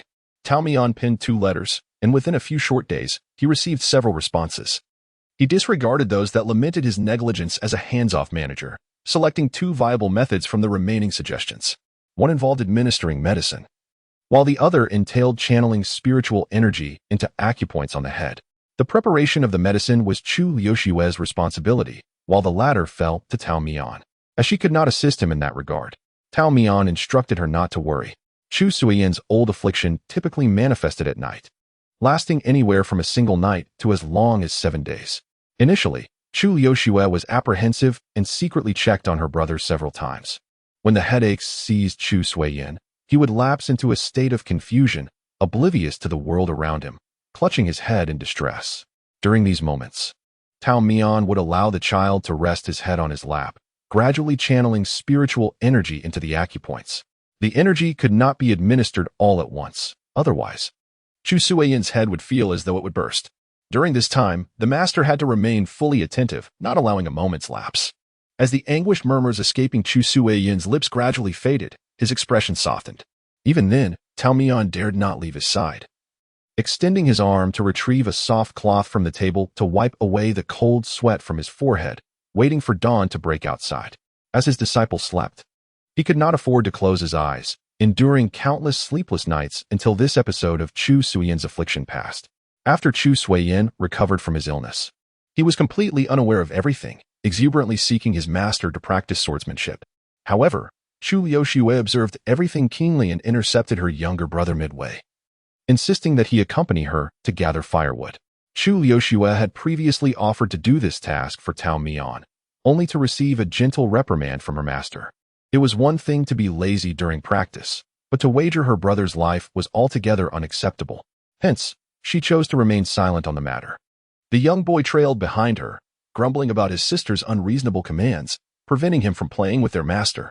Chu Liuxue did not engage with his complaints, remaining taciturn as she bent down to collect twigs. She gathered significantly more than her brother, filling her arms to the brim. He, too, could not evade the chore, as he was responsible for carrying the entire load back down the mountain. On the descent, Chu Liuxue took the lead and finally spoke. Chu Suiyin, if you ever descend the mountain, I will ensure your demise. Chu Suiyin was taken aback, momentarily at a loss. Although his sister occasionally teased him, it was always in good fun. She had never uttered such grave words. Hesitantly, he stammered, "What did you just say?" Chu Liuxue repeated her warning. Tao Mian's indifference towards the matter of descending the mountain was irrelevant. But Chu Suiyin, you must not descend. If you do, I will follow. And my intent will be to see you perish. For should you descend, you will betray, shatter dreams, and leave him heartbroken. At that time, Chu Suiyin was still young, secretly resenting his sister's authoritarian nature. It was only later that he came to realize this was both a prophecy and a conclusion. Chapter 20. Come to see me as winter solstice heralds the return of spring. Year after year, Chu Liuxue was now 17, while Chu Suiyin was 16. The once slender and frail saplings had undergone a remarkable transformation. Chu Suiyin possessed an innate beauty, his teeth like pearls, lips like crimson, standing elegantly like a jade tree swaying in the breeze. Although Chu Liuxue did not possess her brother's ethereal charm, her demeanor was refined and otherworldly, akin to a gentle spring breeze, quietly radiating grace. Yet, in Tao Mian's eyes, they were merely young sprouts evolving into larger versions of themselves, retaining their childlike essence without discernible change. Chu Suyin's health was indeed troublesome. After much effort to manage his persistent headaches, he had developed a new affliction of excessive sleepiness. He had always been fond of clinging to Tao Mian, incessantly calling him master, a phrase that had become second nature. Chu Liuxue had admonished him on 2 occasions, advising him not to bother Tao Mian with trivial matters. You know when you're hungry or full, there's no need to seek validation for every little thing. The mountains are filled with flowers. There's no necessity to pick that particular one. Chu Suiyin felt aggrieved. He simply loved to share. His sister did not comprehend the nuances of romance and beauty, but their master could engage with him. With only the 3 of them on the mountain, who else could he turn to if not Tao Mian? Tao Mian suggested, if it's truly unmanageable, perhaps you could speak with your senior brother Gu. Chu Suiyin shuddered and shook his head vigorously. No. This time, however, he was unwell, allowing him to confidently remain by his master's side. Tao Mian typically refrained from intervening in the sibling squabbles, content to sit nearby and observe the unfolding drama. Though they had matured, their banter was more spirited than in their younger years, with no moments of leisure throughout the day. On this day, the 2 youngsters quarreled over a trivial matter. And midway through their dispute, Chu Suiyin suddenly fell silent, his eyes closing as he slumped down. As Tao Mian observed the play, he gently supported him from behind, displaying a skillful and natural demeanor that suggested this was not an isolated occurrence. Tao Mian's brow furrowed tightly, while Chu Liuxue fell silent. They simultaneously turned their gazes towards the slumbering face of Chu Suiyin, an unsettling atmosphere permeating the air. Tao Mian's hand rested against the youth's forehead, which was neither hot nor sweaty. He lay there peacefully asleep. If not for the faint breath he had checked, anyone would have mistaken him for a mere corpse.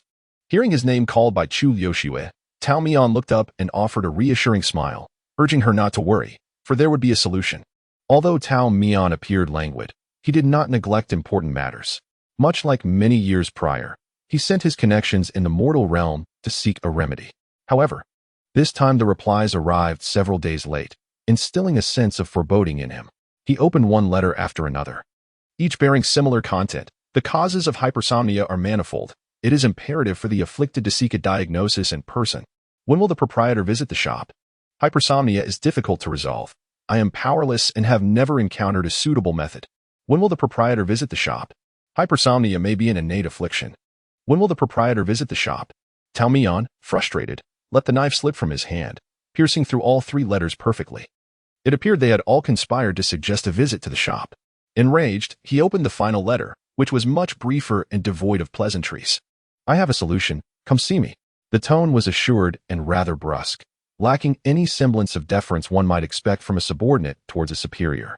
Without needing to glance at the signature, Tao Mian recognized the author, scoffing at the audacity of the request. He swiftly prepared to descend the mountain that very night. Chu Liuxue had visited her brother's room once, finding Chu Suiyin still entrenched in sleep. She stood at the doorway for a moment, when a sound of something falling from the adjacent room caught her attention. Her eyes flickered slightly, and she turned towards the source of the noise. Inadvertently colliding with Tao Mian, who was retrieving a wine jug. "Are you leaving the mountain? Have I disturbed you?" he asked, placing the jug back on the table. Only to hear Chu Liuxue behind him say she was not inclined to sleep at all. There is no time to waste with San Dui's illness. His hours of slumber have lengthened considerably of late. I fear that if this continues, one day he may never awaken. When not quarreling with his younger brother, San Dui exhibited a semblance of maturity. Tao Mian did not shy away from discussing many matters with her, especially since the mountain required Chu Liuxue's watchful care. She was acutely aware of the severity of her brother's condition and was taken aback that it had reached a point where Tao Mian had no choice but to descend the mountain. This journey was uncertain in its return. "San Dui, you and Cdui must take care of yourselves," Tao Mian instructed earnestly. "Fear not," Chu Liuxue replied with a nod. "You need not worry about anything on the mountain. I will look after Suiyin." "You still do not comprehend," Tao Mian continued, meticulously packing his belongings into a small bag. "My intention is for you to take care of yourself as well. I, Chu Liuxue, can manage. Have I not fared well on the mountain all these years?" Tao Mian cast a deep glance back at her, refraining from further elaboration.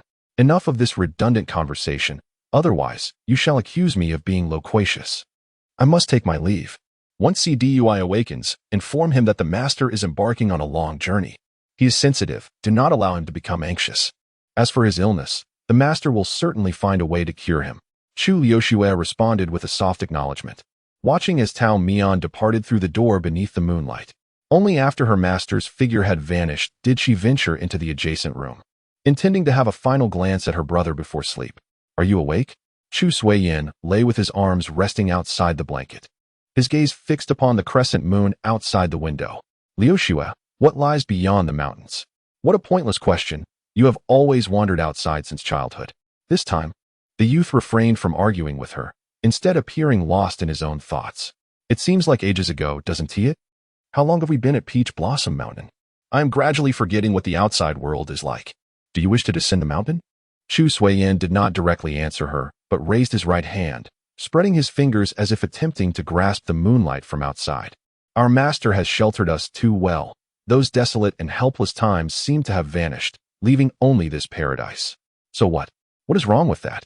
Yet we are too powerless, Liuxue. If one day our master falls ill, or if someone seeks to utterly destroy this place, who will protect him? Who can guard this paradise?" Chu Liuxue found herself unable to respond to his concerns. After a moment of silence, she sighed and urged him gently, "Sleep now, Suiyin. These matters can wait until you're well again." Chu Suiyin slowly withdrew his hand beneath the blanket, turning away from the direction of the door. Standing at the threshold, Chu Liuxue gazed at his silhouette for a while before quietly closing the door. The room was left awash in soft, white light. Unbeknownst to the departing Tao Mian, the conversation between the siblings had transpired. He was on his way south, heading toward the most prosperous capital in the southern region. His retreat sounded like a drum echoing all the way from land to water. The boatman, noticing the turmoil on his face, inquired with a smile about the lover he sought. With a forced laugh, Tao Mian replied, "Not a lover, but rather an adversary." Chapter 21. A promising beginning. Tao Mian paid the fare and disembarked, walking along the embankment until he arrived at the largest bank in the city. The clerks inside, seeing his modest attire, were reluctant to meet his gaze. As he surveyed his surroundings, uncertain of how to reveal his identity, a tall, thin middle-aged manager spotted the jade pendant hanging from his waist. His eyes widened in surprise as he hurried forward, bowing deeply. "The esteemed master has arrived? The second manager is waiting for you inside." The clerk was taken aback, jaw nearly dropping. This young man, appearing just over 20, was actually the master? The manager slapped the clerk on the back of his head, reprimanding him for his lack of discernment. The clerk, feeling aggrieved, thought to himself, "Which noble person dresses so modestly?" Tao Mian chuckled at their antics and waved his hand dismissively, indicating it was enough. The bank bustled with activity as the manager led Tao Mian through a discreet passageway to the most secluded room. The door was ajar, and the sounds of pages flipping suggested someone was reviewing the accounts. The manager brought Tao Mian to the door, lowering his voice, his face a mask of smiles. "The second manager is right in here. You may enter directly." Tao Mian hesitated, remaining motionless. "Excuse me, could you kindly escort me inside?" The steward stepped back half a pace, chuckling softly, seemingly reluctant to confront the second manager.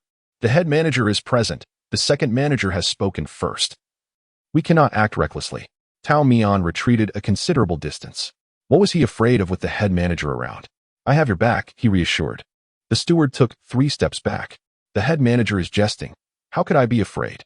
It's south just that the estate is bustling, and we cannot afford to be short-handed." The two stood at the door, exchanging polite words and tugging at each other, neither willing to enter nor let the other leave, until a clear, tranquil male voice resonated from within. "Li, you may attend to your duties." Tao Mian, step inside. Li, the steward, wished he could sprout 2 extra legs. After a hasty farewell, he fled, leaving only the solitary figure of Tao Mian standing there. "Must I personally invite you?" came the voice from inside again. Tao Mian steeled himself. Though he expressed his discontent at being called by the benefactor's name, he promptly entered the room. He was not afraid. He merely knew how to gauge the situation. Inside, the fragrance of sandalwood lingered.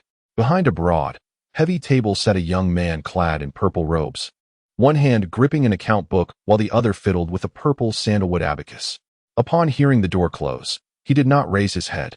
"If the enemy does not move, I shall not move," Tao Mian thought silently, observing what antics the young man would indulge in this time. The young man, having not allowed Tao Mian to feel awkward for long, turned a page of the account book and spoke. "Have you truly managed to leave your little dilapidated mountain?" "What do you mean by dilapidated mountain?" "Shuehan, mind your words," Tao Mian warned the young man, whose smile was fleeting and devoid of warmth. Tao Mian was all too familiar with that smile, feeling an ominous foreboding. Suddenly, 3 golden ropes appeared from nowhere, clinging to Tao Mian's clothing like serpents, binding him tightly. Startled and panicked, he struggled with all his might. "Don't move. The more you struggle, the tighter it gets," Shuehan slowly cautioned him. "The binding, immortal rope. How absurd. Shuehan, are you truly resorting to such perverse means against your savior? Release me at once." Tao Mian flailed on the luxurious, soft carpet like a fish out of water. Shuehan's spirits lifted. A smirk faded from his face as he leisurely approached Tao Mian, bending down. His fingers grazed the ropes to test their tautness, clearly pleased. Tao Mian glared at him indignantly. The young man feigned ignorance, fetching a chair, crossing his legs, adjusting his garments, and sitting comfortably before his former benefactor. "Your little disciple won't die anytime soon. I see you are not in a hurry. Why not be my guest at my residence? I shall personally entertain you. Is this truly your way of receiving guests?" Tao Mian turned his face away. "This immortal is quite busy and has no time for feasting. Oh dear, you see, I have grown older and my memory is rather poor. I can hardly recall how to save your disciple if someone else were to explain it to me." Shuehan pretended to be confused, lightly tapping his head with a paper fan. "Fine, I will eat. Is that satisfactory?" Tao Mian relented, feeling humiliated, as Shuehan's good mood seemed to be etched upon his forehead, assuring him that he would not suffer any loss. Listening to his tone, there was a hint of concession. Tao Mian's eyes flickered, her thoughts stirring once more. "Since you have already promised, then release me. Is that so?" Shuehan elongated his words, observing the rekindled hope in Tao Mian's eyes. He unfurled the golden-spotted paper fan in his hand, concealing the sly smile that danced at the corners of his mouth. "Not a chance." Tao Mian's anger flared. "You have changed, drastically. You were not like this as a child." Shuehan toyed with the tassels of the folding fan, responding with a sinister tone. "Who should one thank for that?" Tao Mian clamped her mouth shut once more. Well, part of the fault lay with him. The intricate web of favors and grievances between Shuehan and Tao Mian could be traced back many years, to when Gu Yuan was merely 7 or 8. Back then, Shuehan was simply a child Tao Mian had stumbled upon by the roadside, or perhaps a small demon. This encounter occurred when Gu Yuan had accidentally been bitten by a rare venomous snake while playing on the mountain. The herbs required for the antidote were scarce in the mountains, compelling Tao Mian to venture alone into town to procure the necessary medicine. As she stepped outside, clutching a bundle of medicinal packets, she was suddenly accosted by a ragged child who clung to her leg. Had he been merely a common beggar, Tao Mian would have given him some money and moved on. However, the child bore the marks of past abuse. His arms and legs displayed cruel welts and burns, as well as scars from sharp instruments, a sight too harrowing to bear. Having walked several paces past the corner, Tao Mian recalled the child's injuries, gritted her teeth, and turned back. The boy lay there, unconscious. She stowed the medicine into her satchel, reproaching herself for her softness. Knowing that her compassion might eventually lead to her own downfall, she hoisted the frail child onto her back and sought out a clinic for treatment. The child's condition was not dire. He had merely fainted from hunger. Since he was not ill, Tao Mian contemplated slipping him some money before departing. Just as she was about to bestow all her remaining coins upon him, he opened his eyes and awakened. Awakening is fortuitous, she thought, expressing her hope that the boy would use the money for food. She needed to return to the mountain, for her disciple awaited her. Yet, the child clung to the hem of her garment, silent and tearless, fixated on her with an unwavering stare. He was stubborn yet pitiably humble. A headache began to throb at Tao Mian's temples. As an immortal who had lived over 1,000 years, she understood the gravity of forming transient connections. Having one disciple burdened by a blood feud was already a significant complication. Did she want to further entangle herself with an unknown child? She forced herself not to yield to her compassion, prying the child's fingers from her cloak and attempting to reason with him. Look, we are strangers. I shall give you all the money I possess, as a gesture of this chance encounter. Will that suffice? The light in the child's eyes dimmed, and he curled back onto the bed, wrapping his arms around himself like a shrimp. Tao Mian shut her eyes, unwilling to witness the scene, and handed the purse to the doctor at the clinic, leaving without a backward glance. Yet, less than 10 counts later, she strode back through the door with renewed determination. Enough of this. If one is to help, let them help to the end. I shall lead you to a splendid place. After that, do not trouble me again. I am quite taken aback by myself, he muttered, as he lifted the child onto his back. In the early autumn, the sky is a clear azure.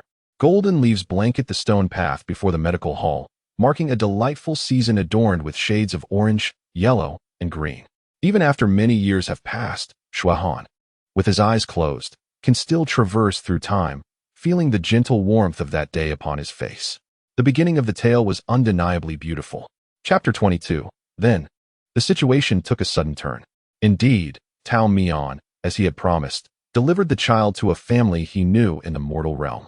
This couple, engaged in trade, had long been childless. Tao Mian had previously assisted them in driving away malevolent spirits, and in gratitude, they would send gifts to Taohua Mountain during festivals. Aware of their longing for a child, Tao Mian saw the opportunity to deliver the found child to them, achieving a harmonious resolution. The benevolent couple did not disdain the child's old wounds. Instead, they cherished him dearly and named him Shuaihan. With the child's background known, Tao Mian felt at ease leaving him in the care of the Shui couple, fulfilling both a kindness to the lonely child and repaying the couple's gratitude. He then returned to Taohua Mountain, never again taking the initiative to visit the child. The kind-hearted immortal Tao Mian believed it was best not to interfere in Shuaihan's life, since he had found a good family to take him in. His mission was accomplished. However, Shuaihan held a different perspective. His adoptive parents treated him exceedingly well, with no faults to find. The Shui family possessed a certain level of wealth, and as their only son, Shuaihan enjoyed a life of comfort, and was even tutored by a learned gentleman who taught him to read and write. Though his days at the Shui residence were peaceful and devoid of worry, Shuaihan never forgot his life-saving benefactor. He inquired about Tao Mian from his adoptive parents, but received scant information, merely learning that Tao Mian resided in the mountains as a recluse, uninterested in worldly affairs and seldom descending from his abode. Shuaihan nodded, assuming Tao Mian simply found him a bother and did not wish to see him. That was all right. He could go visit Tao Mian himself. The Shui family indulged their only son, yet they did not grant him every whim. For instance, traveling was only permitted once he reached adulthood. Shuaihan was not one to throw tantrums. Rather, his painful childhood experiences had instilled in him an early maturity, endowing him with deeper insight and shrewdness than his peers. He heeded the teachings of his parents and his tutor, working diligently and earning their trust. Thus, on the first day of his 20th year, he left the Shui residence and journeyed to Taohua Mountain. Taohua Mountain was indeed a realm of immortals, shrouded in mist and adorned with floral shadows. Surrounded by simple and honest villagers, the elegantly dressed Xue Han felt out of place. Frowning, he did not linger in the village. After inquiring about the direction to Taohua Temple, he ventured forth alone. The temple was nestled amidst the peach trees, quietly and peacefully situated. He approached and knocked on the door, but no one answered. It seemed Tao Mian was not present. Feeling a tinge of disappointment, Xue Han resolved to explore the mountain, hoping for a stroke of luck to encounter the immortal. To his astonishment, he truly met the peach blossom immortal. Tao Mian remained unchanged from the image in memory, still embodying a graceful and carefree demeanor, adorned in a deep blue robe, as if a figure from a painting had unexpectedly descended into the mortal realm. He meandered leisurely among the blossoming peach trees, exuding an air of tranquility. A short distance away, Xue Han felt a surge of joy, taking half a step forward, only to retract it with an air of dignity. The young immortal was simply enjoying his own path when, suddenly, branches above stirred, and a boy dangled upside down, obstructing his way. "Master," the youth called out with lively exuberance, prompting an involuntary smile from the startled Tao Mian. He playfully chided the boy not to be mischievous, lest he ruin his flowers. The boy's expression shifted, sneakily concealing 2 or 3 flower branches of varying lengths behind him. Tao Mian caught a glimpse, but chose not to comment, instead giving the boy a gentle flick on the forehead. They descended the mountain amidst laughter. On that day, Xue Han stood for a long time, unaware of how many hours had passed. When consciousness returned, his legs felt slightly numb. "Do you know what I was pondering at that moment?" he asked the tightly bound immortal, receiving no reply, only an indignant glare from the latter. "I was contemplating the day I would chop down every wretched tree atop your broken mountain." Tao Mian sprang to his feet, only to be compelled back down by the tightening bonds. "What do trees have to do with it?" "Xue Han, you are misdirecting your anger. It is not entirely unrelated." "I simply find them displeasing," Xue Han retorted, causing Tao Mian to lament. "Oh, little Xue, how have you transformed from an innocent child into such a twisted adult? Where did it all go awry?" Xue Han reflected on his own growth. After returning from Peach Blossom Mountain, he had grown considerably more taciturn. At that time, the Xue family gradually urged him to engage in their business affairs, where he excelled with a keen business acumen. He ceased all mention of Tao Mian, as if he had completely forgotten the man.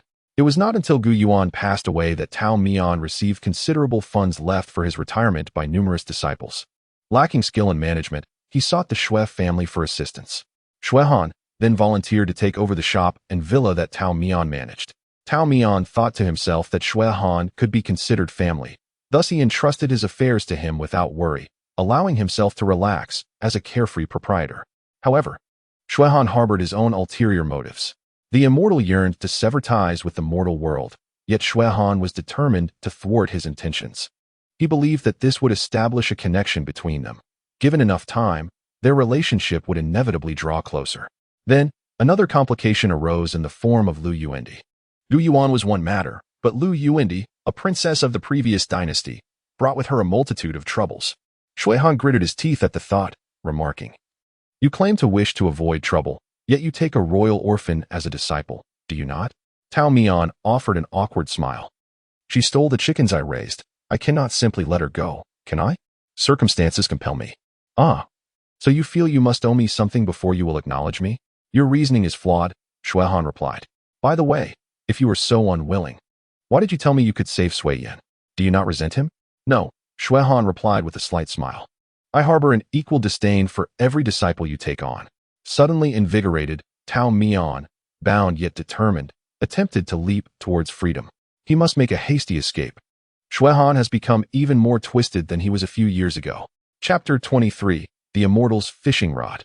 There is no escaping. With a flick of his fingers, Xue Han thwarted Tao Mian's arduous effort to reach the door, causing him to stumble and fall with a cry. The binding spell was indeed formidable, and it was unclear where Xue Han had procured such a high-quality item. Tao Mian was not incapable of breaking free, but he required time, which Xue Han was evidently unwilling to grant. Lying on the ground, Tao Mian could only groan, while Xue Han rose from his chair and paced over to him. Crouching down, he met Tao Mian's gaze with his dark, mesmerizing eyes, pupils slitted and exuding a peculiar charm. Before losing consciousness, the last words Tao Mian heard were that he was being too unruly and should obediently take a nap. When he regained awareness, he found himself in a different environment, likely Xue Han's residence. The surroundings were lavishly adorned, with a thick layer of woolen carpet covering the floor and heavy, dark sandalwood furniture. Antiques and potted plants were scattered throughout, yet there was no sense of clutter, highlighting the owner's exquisite taste. The binding spell that had confined him was inexplicably removed. Rising to his feet, Tao Mian flexed his wrists and surveyed the arrangement of the room. He began to examine the fruits on the table, taking each one out until he held a shallow glass dish filled with them, only to retch violently. What kind of incense is burning in this room? Tao Mian was enveloped by an unusual and potent fragrance, leaving him disoriented. Struggling to maintain his balance, he staggered about in search of the source of the scent.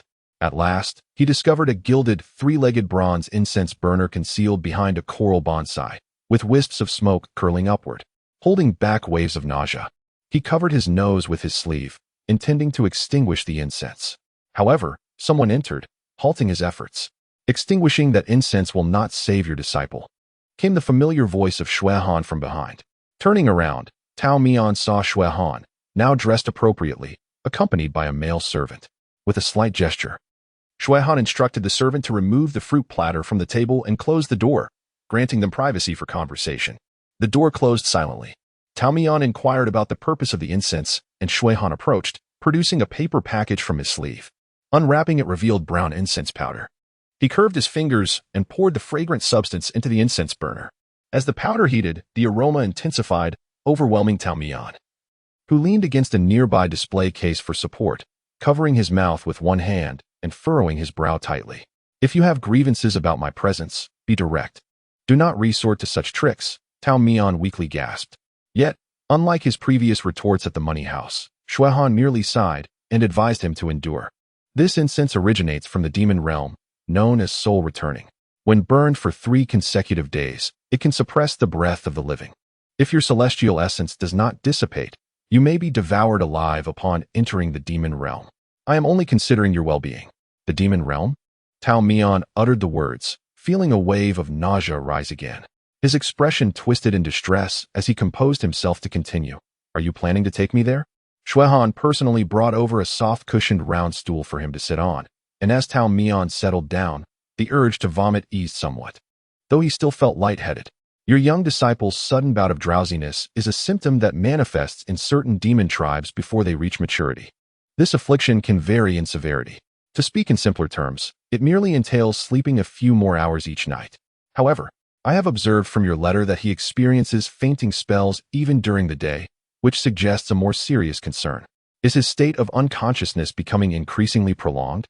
If we remain indifferent, he may not survive to adulthood and could succumb to eternal slumber." Shui Han's words were devoid of embellishment. Chu Suyan's affliction is indeed troublesome. Tao Mian pondered for a moment. Despite sharing the same magical lineage, Chu Liushue exhibited no symptoms, indicating that this ailment is not a widespread phenomenon. Its rarity only implies greater difficulty in finding a remedy. There are indeed methods of salvation.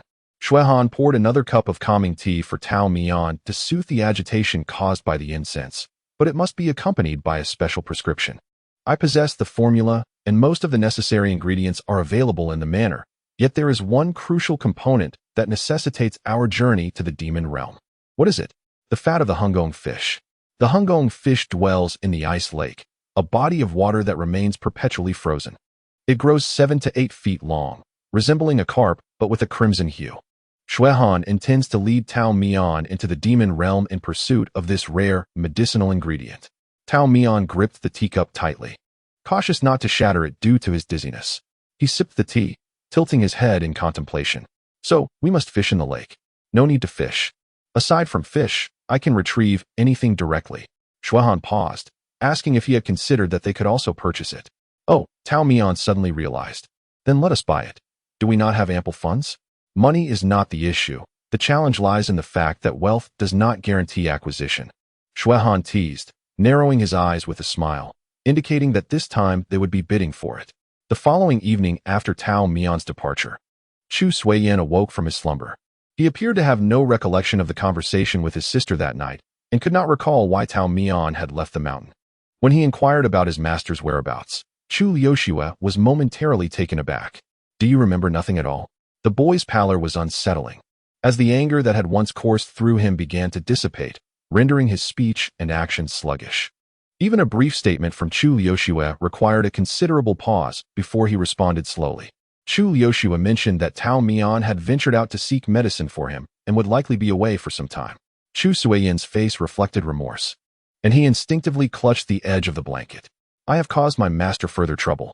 Unable to bear his self-pitying demeanor, Chu Liuxue tossed her freshly laundered clothes onto her brother. The garments fell haphazardly, enveloping him entirely.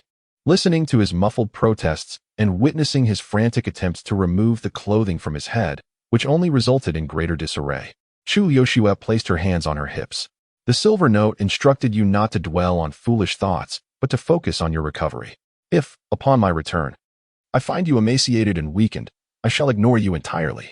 Ah, did my master truly say that? Chu Suiyan feared nothing more than being overlooked by the immortal. He hastily extricated his head and face from the fabric and assured his sister, I will eat well and sleep soundly. You should actually sleep a little less. Speaking of food, Chu Liuxue exited the bedroom. Shortly, she returned with their evening meal. She ate swiftly, and after finishing her portion, she fixed her gaze upon Chu Suiyan, supervising him to ensure he consumed all his food. At first, Chu Suiyan was able to eat normally, but midway through, his eyelids became glued together and his spirit waned. Chu Liuxue grasped his wrist through his clothing. The young man shuddered and, with great effort, opened his eyes to take a few more bites. Once she noticed he had eaten sufficiently, Chu Liuxue allowed him to rinse his mouth and wipe his hands, then cleared away the bowl and chopsticks. After dinner, it was time to take the chickens for a stroll. With Tao Mian absent and Chu Suiyan asleep again, this task fell solely to Chu Liuxue. With a handful of bait in her hand, she walked while scattering it, as two roosters followed her, pecking eagerly. Upon reaching the southwestern corner of the courtyard, where a blooming crabapple tree stood, she noticed a dark figure beneath its blossoms. Chu Liuxue remained unperturbed and unguarded, as though she had seen nothing, and continued to lead the two chickens on their walk. As she passed by the crabapple tree, she lowered her gaze and addressed the shadow, saying, Do not come again. I shall not return with you. Chapter 24. The veteran general on the stage Xue Han was a man of his word.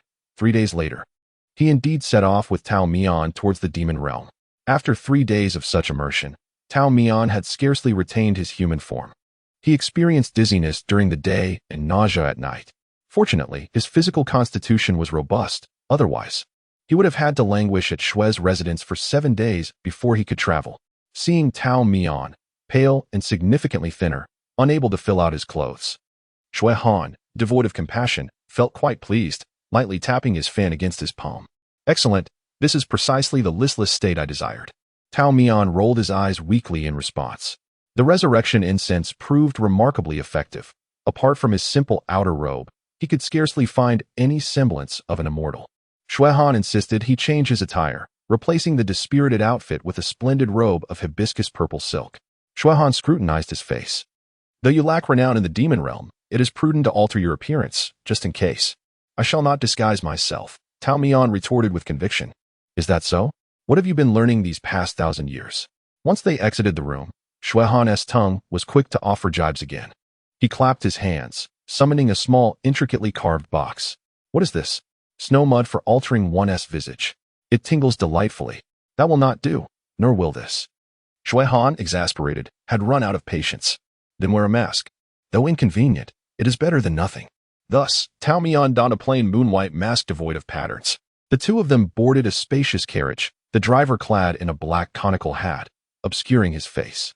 Tao Mian and Xue Han entered sequentially. The interior of the carriage was ample, reflecting Xue's penchant for tastefulness. It was not only capable of transporting individuals, but also designed for the occupants to enjoy tea, read, or engage in games. While traveling, Tao Mian took the opportunity to eat and replenish his strength, while Xue Han leisurely savored a cup of tea across from him. Once the young immortal regained half of his vigor, he began to inquire in detail about their plans for the journey. Whenever the conversation turned to serious matters, Xue Han managed to momentarily behave like a normal person. He explained that they were soon to visit a place in the demon realm designated for transactions among the elite and wealthy, known as the Qiandang Lu.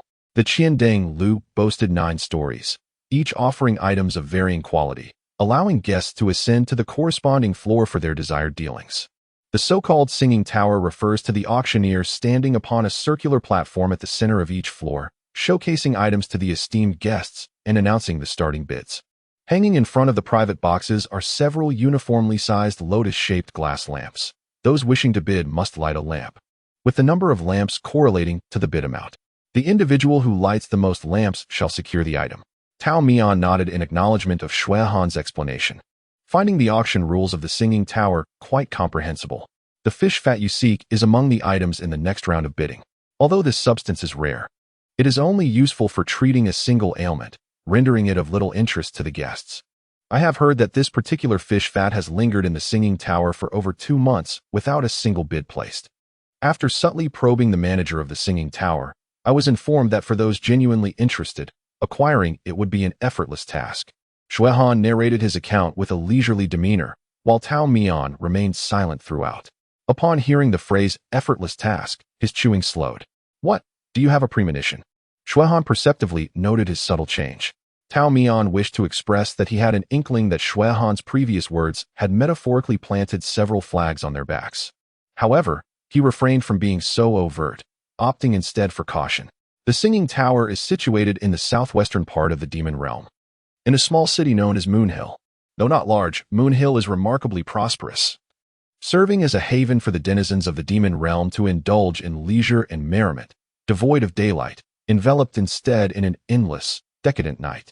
As the carriage traversed the border between the mortal realm and the demon realm, the originally docile and vigorous pair of steeds suddenly shed their flesh, revealing only 2 stark white skeletons, which reared their heads and neighed loudly.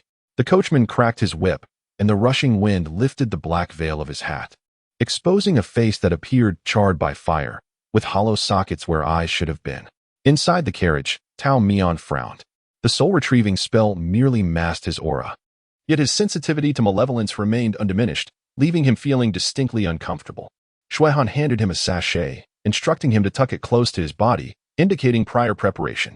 Their destination was clear, and they arrived at the Moon Hill Singing Tower in the shortest possible time. Shui Han urged Tao Mian to secure his mask and cautioned him to speak as little as possible, advising him to follow closely behind without wandering off. This time, Tao Mian's assumed identity was that of Shui's steward. As they disembarked from the carriage, Tao Mian, peering through his mask, beheld the grandeur of the Singing Tower. The lights illuminated the azure clouds, and the towering guests were aplenty. The air was filled with the sounds of silk and bamboo instruments, accompanied by an alluring fragrance and a multitude of figures. Were it not for the peculiar appearances of those around him, each varying greatly in stature, some towering while others were diminutive and slender. With an array of ears and tails, Tao Mian might have thought he had inadvertently wandered into a thriving metropolis of the human realm. Before the auction commenced, a small child greeted the guests at the entrance. The child was somewhat peculiar. The skin exposed bore wrinkles, suggesting an age not so young. Yet atop his head was a large, glossy mask akin to those worn by street performers during festive parades, adorned with a rigid, artificial smile. Tao Mian squinted for a closer inspection, soon realizing that it was likely more than just a mask, as its eyebrows and eyelids moved slightly. Perhaps it was a creature from the demon realm. The large-headed doll treated each guest with a bow and a smile, warmly inviting them to ascend the stairs. His slightly oversized head seemed to obstruct his vision, requiring him to turn his body to see the people and happenings around him. Upon turning, he spotted Shui Han and Tao Mian beside the carriage. "Ah, Master Shui, what an honor." The large-headed doll shook his head, eagerly approaching while rubbing his hands together and gazing at Shui Han with a cheerful expression. As he drew closer, Tao Mian realized the striking impression this large-headed figure made. He resembled a human too closely, yet was evidently not entirely human. Shui Han responded with familiarity, "Manager Meng, how has business been lately?" Manager Meng bowed repeatedly, exchanging pleasantries. "Not at all. It is thanks to the esteemed patronage of Master Shui." He turned his head to the left, casting a glance at the silent Tao Mian. "And this gentleman is?" Shui Han instinctively took a half-step forward, subtly shielding Tao Mian. "Just a companion. No need for concern." "Ah, quite right." Manager Meng hesitated, as if sensing something amiss, yet held his tongue. If he remained silent, others would surely speak up. Master Shui usually brings graceful ladies to the establishment. What brings this change today? A youthful male voice emerged from behind them, imbued with an inexplicable provocation and malice. Tao Mian frowned and turned around to see a tall young man in ornate attire, standing nearby with a smile. Oh, still wearing a mask, quite mysterious. One cannot enter without revealing their identity. Am I not correct about the rules of Qian Denglu, Manager Meng? Manager Meng rubbed his hands together nervously. If his large head could sweat, it would surely be drenched. The young man's smile deepened. Rules must be upheld. Master Shui, perhaps you should have your companion remove his mask. Chapter 25. The immortal ascends the stairs many years later, when asked whether he regretted meeting Shen Buozhou. Tao Mian would first fall silent, then find peace. He would say, regret? No, it was merely a time of clear winds and bright stars. In the midst of countless lanterns and rivers of light, that person happened to appear. Of course, this reflection came years later. At present, Tao Mian was still inclined to wish to strangle the dandy before him. The young man in front of him was none other than Shen Buozhou, the second son of the master of the illusionary realm of Huanjin Pavilion. Shen Ergonzi was notoriously overbearing and impudent, and even Shui Han found him a headache to deal with. Yet, removing the mask was out of the question. Shui Han, a smiling tiger, masked his inner fury with an even broader smile. Today, I, Shui, was stood up by a charming lady and must make do with my servant's company. This trivial matter need not trouble you, Master Shen. Shen Buozhou scoffed. Master Shui, we are both reasonable men. Let us not beat around the bush. Bringing a male attendant to sing at the establishment, we all understand the implications. Tao Mian, unwittingly included in their discourse, inquired, what do you mean? He turned to Shui Han, and through the mask, Shui could sense his eyes brimming with confusion. Now was not the time for explanations. He pressed his palm downwards, signaling Tao Mian to refrain from asking further. It is merely a coincidence. Shui Han cleared his throat lightly, maintaining a facade of frailness to lower others' guard. Shen Buozhou could hardly believe the coincidence. Well, since Manager Shui refused to acknowledge it, requesting the removal of the mask seemed a reasonable demand, did it not? The Qiandeng Tower held a unique position within the demonic realm, adhering to its own set of customs. Although its patrons were esteemed individuals, the tower possessed the authority to decline transactions it deemed unsuitable. Guests were reluctant to offend the tower and the forces behind it. Thus, they outwardly conformed to its established protocols. One such protocol mandated the verification of identity before ascending the tower. Only when dealing with certain special items were guests permitted to conceal their identities. Otherwise, any form of mask wearing was strictly forbidden. The predicament faced by the head servant, Meng, stemmed from this very rule. However, considering that Shui Han was their esteemed guest, who had spent a considerable sum at the Qiandeng Tower, it was permissible to overlook the presence of a mere attendant since the master's identity was already established. Had it not been for the unexpected arrival of Shen Er, this matter would have been inconsequential. Shui Han was equally perplexed. He had no dealings with Shen Buozhou and could not comprehend why he faced such unreasonable hurdles. Moreover, given that Huanjin Pavilion conducted business with Manager Shui, even if Shen Er's father were to appear, he would still warrant a measure of respect. Shen Buozhou was merely a bastard child. Reflecting on this, Shui Han felt a twinge of displeasure. Could it be that Tao Mian had unwittingly provoked Shen? Manager Shui turned to cast a penetrating glance at Tao Mian. Tao Mian, why is he staring at me? I know nothing of this. His heart was illuminated with sunshine, devoid of any entanglements. Since the young man across from him insisted he remove the mask, he decided to comply. He placed his hand on the edge of the mask, only for Shui Han to shake his head in disapproval. He believed it unnecessary to yield to a reckless youth. Yet, celestial beings possess their own methods. As Tao Mian's fingers grazed the edge of the mask, under Shen Buozhou's subtly oppressive gaze, he withdrew his hand back to his side. I tilted my head slightly. This is my appearance. Shen Buozhou, Shui Han, young Master Shen is so amused that he is laughing. He says you should listen to your own words. How peculiar is it to have a masked head? Tao Mian glanced at the wooden-headed servant Meng, who was bowing and rubbing his hands, appearing hesitant to speak. The silence was deafening. Yet Shen Buozhou remained unyielding. Meng, a member of the Moon Hill Night Demons, questioned if he too belonged to the Night Demon clan. I could be one as well. Tao Mian hesitated to respond to him, while Shui Han struggled to stifle his laughter, resorting to half-opening his folding fan to mask his mirth, lest he provoke Shen Buozhou's ire. Shen Er's expression darkened. Their voices were not loud, and the passing demons and spirits assumed they were merely engaged in casual banter. Only the parties involved could sense the undercurrents of tension. Meng, being a shrewd demon, could not allow the two esteemed guests to clash at the entrance of the tower, which would disrupt the harmony. He approached, rubbing his small, coarse hands together. Gentlemen, the performance is about to commence. Shall we not enter and take a look at today's rare offerings? Shui Han, with a beaming smile, graciously accepted Meng's suggestion. Then I shall trouble you to make the arrangements, Manager Meng. Manager Meng repeatedly expressed his gratitude to the shopkeeper while cautiously glancing at the stern-faced Shen Buozhou. What is the second young master's intention?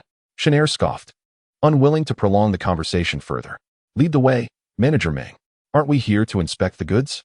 With a sigh of relief, Manager Meng felt a rush of perspiration break out on his back. He quickly summoned 2 young servants to escort the esteemed guests into the building. Shui Han lifted the hem of his garment and stepped through the door first, followed closely by Tao Mian. In an instant, a gust of wind swept across his face, causing the edge of his mask to flutter uncontrollably, blown open by the force of the breeze. The white mask fell to the ground with a soft thud, swaying slightly. Throughout this entire ordeal, Tao Mian remained motionless, seemingly oblivious to the ambush, unable to even catch it in time. Shen Buozhou raised his eyes to regard the face of the individual before him, only to see a visage adorned with the same mask. Tao Mian spoke in a flat tone, as if he had already forewarned Shen. Young Master Shen, I have told you, this is my natural appearance. He added with a hint of sarcasm. If that is not sufficient, I shall mention that unlike Manager Meng, I possess not so many layers of skin. Having thoroughly put the insufferable youth in his place, Tao Mian leisurely crossed the threshold to catch up with the front-running Manager Shui. Once they sensed that Shen Buozhou's presence was no longer palpable, Shui Han quietly queried Tao Mian, "How did you manage that?" The warm glow of the glass lantern illuminated Tao Mian's mask with vibrant hues. He let out a brief, light-hearted chuckle. It was merely a minor trick. Shui Han understood the implication behind his words. You can conjure illusions? You should have mentioned it earlier. Why bother with a mask when you can simply change your face? Maintaining a single visage requires considerable effort, which I find tiresome. You are simply lazy. As they spoke softly, the two ascended the long, winding staircase. The layout of the Qiandeng Tower was unique, seamlessly connecting the upper and lower levels, with a circular stage in the center of each floor surrounded by private boxes. The center was illuminated, while the periphery remained dim. Tao Mian glanced at the slender stage adorned with entwined lotus patterns. Its size seemed only adequate to accommodate 3 or 4 people. It was unclear what sort of enchantment had been cast upon it, as it hovered in midair without any supporting beams, resembling a leaf suspended in the void. Between the circular stage and the elegant seating area lay a considerable expanse, dark and seemingly empty, yet it felt as though it concealed something. The singing tower had yet to commence, and atop the circular stage, a renowned courtesan danced gracefully, her flowing sleeves swaying with elegance. Tao Mian cast a brief glance before averting his gaze. The attendant guided them to the 5th floor, where Shui Han took a lantern from him, its candle flickering with a ghostly green glow. This would serve as the light for the glass lanterns shortly.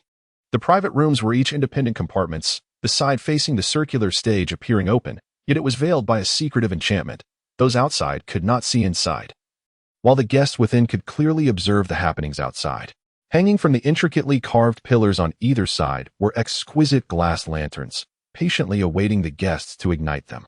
Once inside the private chamber, Shui Han visibly relaxed, suggesting that the privacy here was quite commendable. Topics that could not be discussed outside could now be broached freely. Tao Mian said little, focused on savoring his food, while the melodious voice of Shui Han unfolded beside him. Shui Han remarked that the Qiandeng Tower boasts a history spanning several centuries. Though it may not outlive you, it still stands as a monument of considerable antiquity, acknowledged by the esteemed figures of the demon domain, despite the numerous regulations it enforces. Shortly, an official will arrive to delineate the rules of the tower. You must listen attentively. This night, an unusual number of guests are present, and it remains uncertain whether treasures reside above the 7th floor. We must act with discretion. Moreover, Shen Er is rather eccentric. It would be wise to pay him little heed. Tao Mian raised her eyebrows in surprise. An eccentric calling another eccentric eccentric. How novel. Shui Han merely smiled. He is the type who knows when to withdraw, unlike Shen Buozhou, who exploits his family's standing to engage in dubious dealings. It is best to steer clear of him. Tao Mian acknowledged this with an understanding nod. Do not dismiss this lightly. As for Shen Er, Shui Han's words trailed off abruptly, leaving Tao Mian puzzled. Suddenly, he too sensed an anomaly. The cacophony outside seemed to be swallowed by an immense void. The laughter of guests, The strumming and beating of instruments, and the shouts of the serving boys vanished entirely. Tao Mian opened her eyes, gazing at the circular platform suspended at the center. A resonant thump echoed, the sound of a drum struck by nimble fingers, drawing the attention of the guests back to the empty platform. Another crisp sound rang out, and the lights in the tower brightened, illuminating the patterns on the platform's base with greater clarity. The final drumbeat reverberated, and upon the 9-tiered platform, 9 officials clad in dark robes appeared simultaneously. They were of equal height and slender build, their forms nearly indistinguishable, as if hewn from the same mold. Among them were both men and women, young and old, all adorned with courteous smiles, their lips curving in perfect symmetry. Though their smiles appeared warm, they bore an unsettling stiffness, as if they had been meticulously trained. Resembling lifeless puppets, the 9 officials commenced in unison, reciting identical opening lines with synchronized intonation. Their voices, both male and female, intertwined melodiously, reminiscent of performers in a theatrical troupe. The official from the 5th tier, a young man of approximately 30, began his address upon the circular platform, moving with grace and rhythm, his voice modulating with elegance. Above, the Jade Terrace mirrors the sky. Below, the Qiandeng Tower stands. Within this tower, 3 prohibitions must be heeded. I implore you all to listen closely. First, the lighting of personal lamps is forbidden. Violators shall incur a fine of 10,000 gold. Second, conflict among those in the same room is prohibited. Violators shall be barred from entry forever. Third, the ascension of immortals to the tower is forbidden. Violators shall face 1,000 cuts, their souls bound and imprisoned. Chapter 26. Only the flags will be planted upon hearing this prohibition. Tao Mian slowly set down the morsel she had been nibbling. Although she had prepared herself, aware that this was the domain of demons and monsters, where immortals are invariably marginalized, she did not anticipate such a clear declaration within the prohibitions, nor the grave consequences of being discovered. She cast a solemn gaze toward Shuehan. Surely, the prohibition against immortals ascending the tower, with its dire repercussions, was known to Master Shui? Shuehan cleared his throat. Fortune favors the bold, does it not? Otherwise, do you think I would have compelled you to endure 3 days of incense? Tao Mian intended to respond, but at that moment, 2 consecutive drum beats resonated from the far end of the platform, once more diverting attention. What had once been a stage solely for the officials now bore witness to the sudden appearance of 2 lifeless corpses. The skeletal remains dangled by a long rope around the neck, preserved by some unknown means, still revealing the anguished expression of the celestial being who had violated the edict before his demise, along with his body, marred by countless wounds inflicted by blades. The torment of 1,000 cuts was merely a physical affliction, however. The binding of his soul and spirit signified that this celestial's consciousness would be eternally ensnared in the most harrowing moment of his death, condemned to never attain rebirth. The grim fate of the transgressor was brazenly displayed before all the guests. Tao Mian fell into silence, at that moment noticing the corpse beside him, equally tragic in appearance. Was this another celestial being? He pondered. The response from Shuehan was unexpected. No, this is an accomplice who assisted the celestial in ascending the tower. Initially flustered by Tao Mian's inquiries, Shuehan found himself awakening to some peculiar notion upon seeing the 2 corpses, clicking his tongue in dismay. If you don't look closely, it's easy to forget, but the more you observe, the more it resembles you, and me hanging up there. How dreadful. A perverse mind indeed. To still be able to express admiration. Quite remarkable. Fear not, it is not so easily discovered. If I could bring you here, I can surely ensure your safe return, he reassured. Tao Mian remarked that while he may lack other skills, he was adept at raising flags for both of them. Seeing Tao Mian still able to engage in light banter despite the grim circumstances, Shuehan inferred that he had accepted the situation swiftly. Though the sudden appearance of the corpses had indeed been quite shocking, the event commenced with 3 prohibitions that jolted the guests into attentiveness, setting the stage for the forthcoming spectacle. The auctioneer's first item was the cold jade bone. 1 lamp for 100 gold coins, more for those who desire. The auctioneer elongated his tune, meticulously presenting the exquisite, translucent jade contained within a brocade box. It resembled jade, yet was named bone. Tao Mian inquired about the cold jade bone. Shuehan, pausing his tea, cast a glance in his direction. It is the tibia of a celestial being. No need for further questions. The subsequent auction items grew even more peculiar. A celestial's pinky finger, a celestial's left ear, 3 pieces of a celestial's heart. Tao Mian could no longer suppress his irritation. What purpose do these serve? To be kept at home as offerings? Shui Han's gaze reflected a hint of compassion. Typically, they are utilized for nutritional supplementation. At Qianding Tower, it is customary for each floor to sell a distinct category of items. The fish fat we seek is medicinal, and this floor naturally specializes in medicinal goods. Among these, the bones, blood, and flesh of your celestial beings are considered superior. It was then that Tao Mian comprehended his predicament. This was not an ascent to the tower. It was akin to being laid upon the butcher's block. Bear with it. We shall soon reach the items we desire. Shui Han attempted to soothe the celestial's emotions, urging him not to delay their purpose. Tao Mian feigned ignorance to the auctioneer's tune, focusing instead on the delicacies before him, until the person beside him gently tapped the table with his fingers. It is time. The brocade box in the auctioneer's hands remained unchanged, yet the treasure within had transformed into a glistening piece of fish fat. Behold, fish fat from the Hungong fish. 1 lamp for 200 gold coins, more for those who desire. 200 gold for 1 lamp? Tao Mian murmured, "Isn't that excessively dear? Did Manager Meng raise the price knowing you, a regular, would come to trade?" Shui Han waved his paper fan, seemingly unconcerned. "It has only increased by about 50 gold. There is no need for concern," he added with a note of finality. "Ultimately, it is your funds at stake." The auctioneer paced around the circular platform, showcasing the rare fish fat in his hands to the guests present. "Consuming the fat of the HNGG fish can expel ailments," he proclaimed, urging the audience to observe closely. Tao Mian thought to himself that he must return to the mountain quickly, otherwise he would find himself unable to retreat downstairs and directly into the pot. He cast a glance at Su Chen beside him. Not lighting a lamp?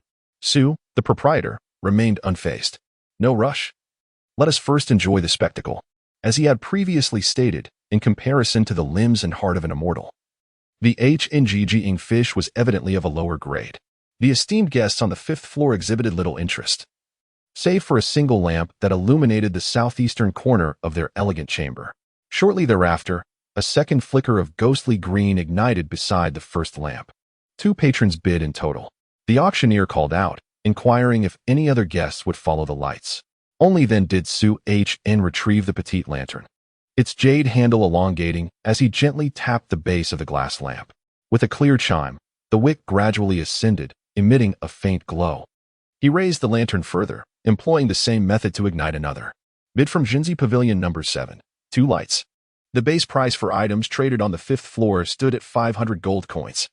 Su Chen's offer of 900 gold for a piece of fish fat the size of a finger bone was indeed generous. As anticipated, upon lighting the second lamp, the opposing side extinguished one, signaling their withdrawal from this bidding round. However, the remaining lamp stubbornly burned on. The auctioneer lifted his left hand, his tone rising in excitement. "Does any esteemed guest follow the bid of Jinzi Pavilion number 7? No sooner had his words fallen than 2 new flames flickered atop the solitary green light from the opposing side. Jinzi 36 bids 3 lights. 3 lights. 1,100 gold. The other guests in the elegant chambers exchanged whispers upon witnessing this. Although the HNGG fish fat was rare, it possessed a fundamental market value.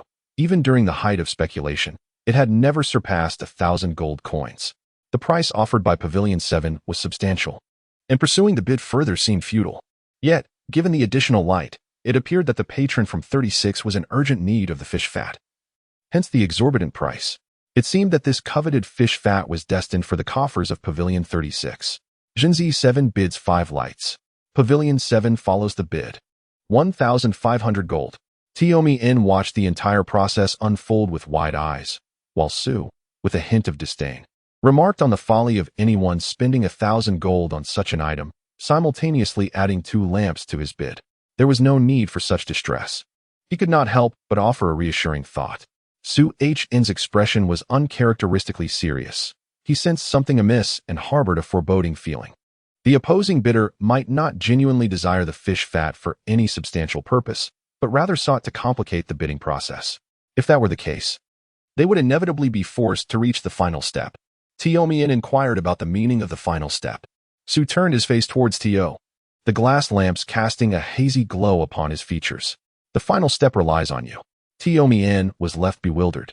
Not only did Su possess the ability to raise the stakes, but he also excelled at leaving others in suspense. As Su had surmised, the opposing bidder indeed added another lamp. In previous instances, Su was not one to easily become embroiled in bidding wars.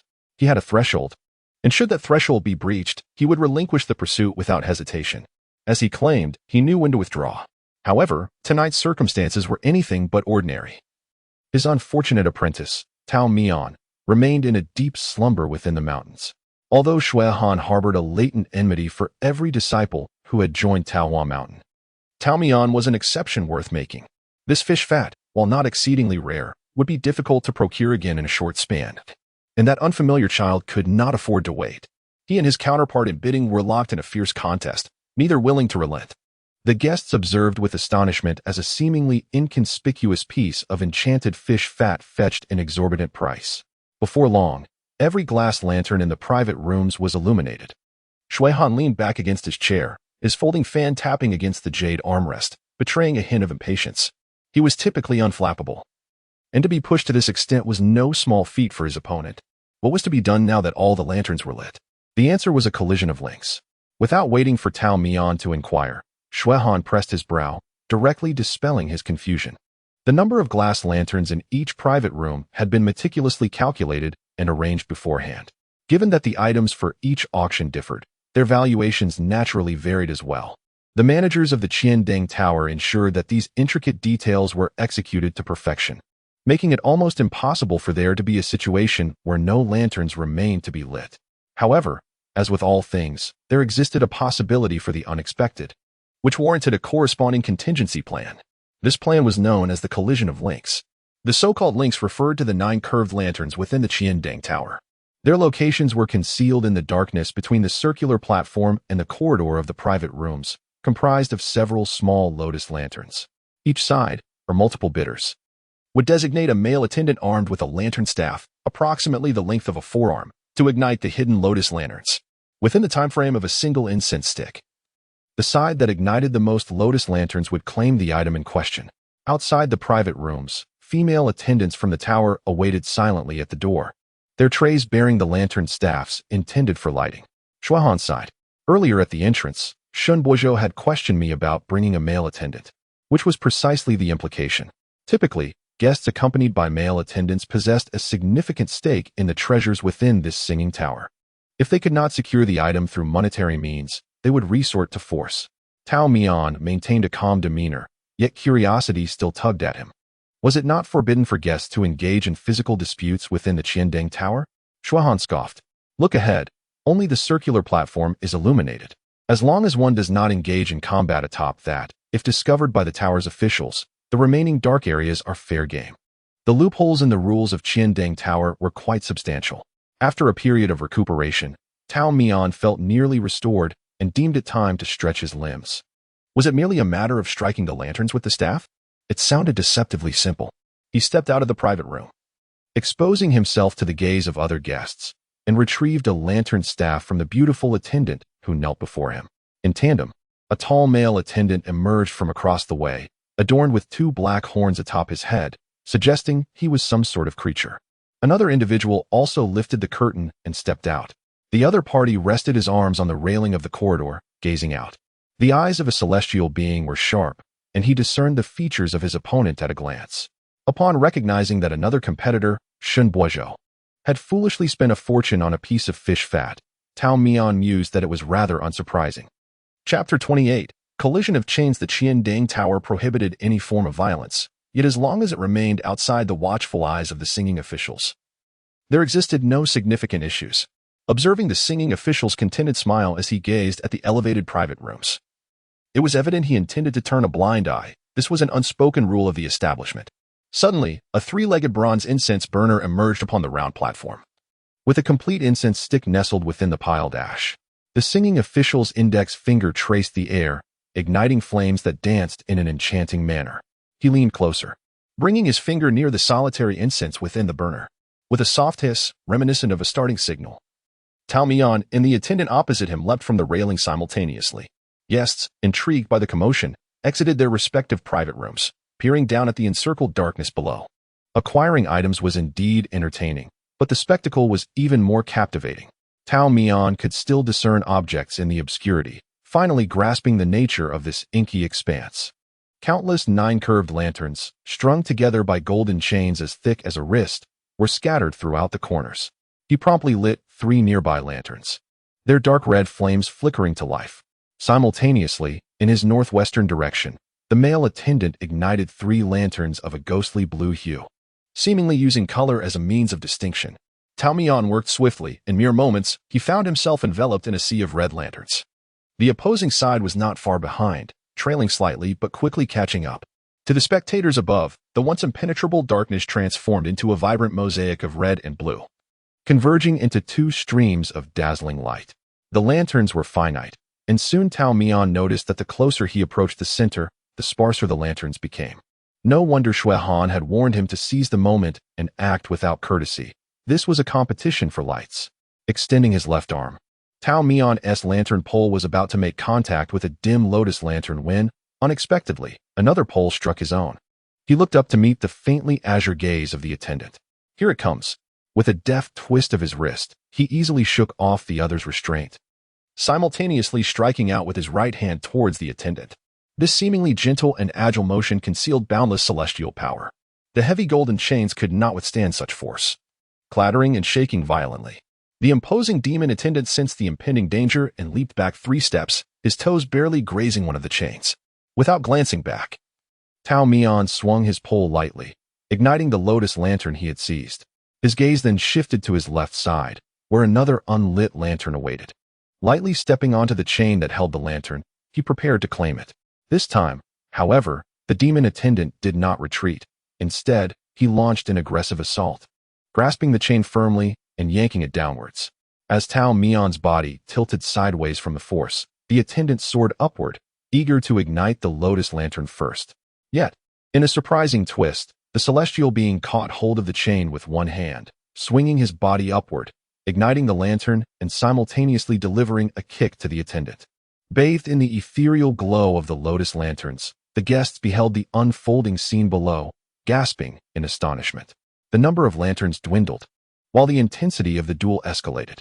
Tao Mian leaped onto the circular stage, taking 2 swift steps to appear before the smiling singer, only to vanish into the shadows, closely followed by a sinister demon attendant. Despite the raucous clamor threatening to dismantle the building below, the singer in the center of the stage remained aloof, hands tucked into his sleeves, feigning ignorance. It was unclear whether the lighting of the lanterns was proceeding too swiftly or if the incense in the burner was simply too lengthy. Regardless, the immortal and the demon attendant had lit every lantern below, yet a significant portion of the incense remained. What could be accomplished in the remaining time? They could not simply stand there, each glaring at the other while holding their own lanterns. With a glint in his eye, Tao Mian devised a cunning plan. Above him, the last unlit lotus lantern awaited. The demon attendant would undoubtedly attempt to seize it, yet this time, Tao Mian refrained from a forceful resistance. The demon easily ignited the lantern, feeling a sense of unease as he scanned for Tao Mian's whereabouts.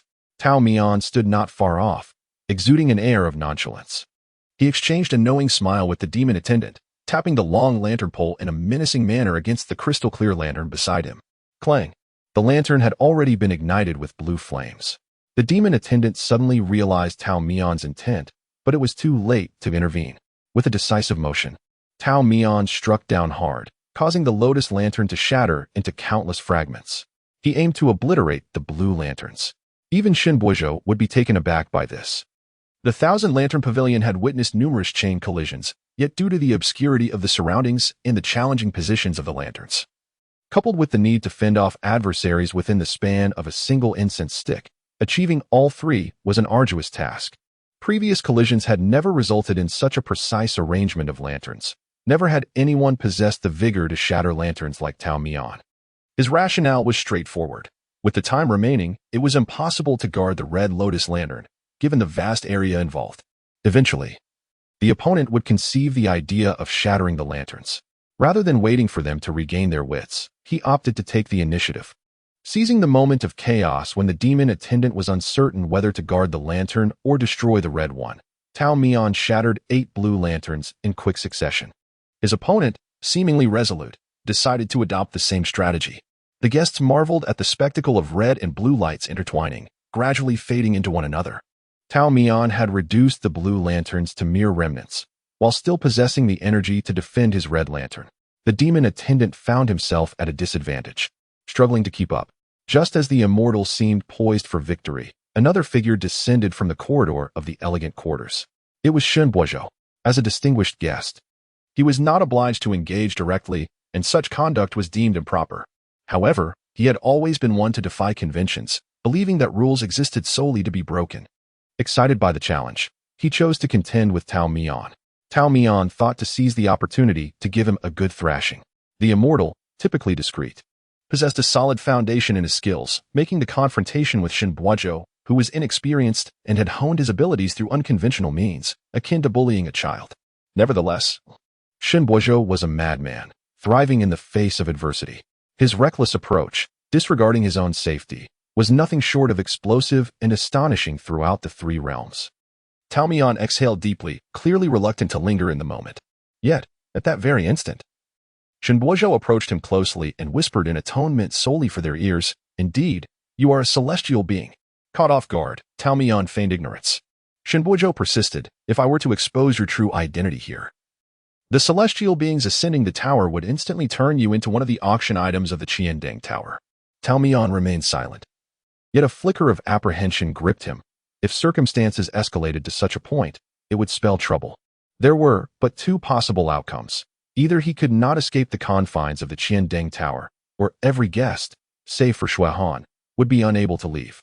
He was reluctant to unleash a massacre, fearing that the funds at his disposal would fall short in compensating Shui Han for the ensuing chaos.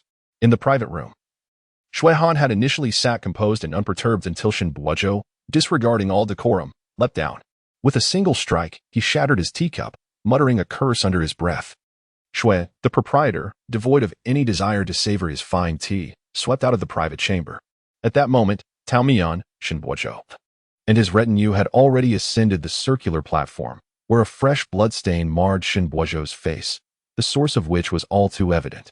Tao Mian cast a fleeting glance at the lingering fragrance, resolved to plunge back into the darkness and seize the last moments available to him. Just then, Shen Boizhou fell ahead of him, facing his direction, and unleashed a blade of wind from his hand. Tao Mian, who was supposed to be plummeting, urgently adjusted his posture, arching his neck high to let the wind blade pass. However, a corner of his mask was inevitably torn away, revealing his right eye. It resembled a tranquil lake, reflecting the passage of time, clear yet solemn, imbued with a hint of ethereal divinity. As Shen Boizhou descended, he beheld this lake through the lens of a celestial being. Abruptly, a wide grin spread across his face, his expression morphing into one of unhinged madness. In an astonishing maneuver, he twisted in midair and landed back on the circular platform, using his hand as a blade to shatter the mask. A folding fan lightly tapped against his wrist, seemingly weightless yet bearing the heft of 1,000 pounds. Shui Han's smile had become tinged with a chill of frost. "Second young master, this must be where it ends." Amidst such intense backdrop, the singing official, unfazed, strolled leisurely to the incense burner.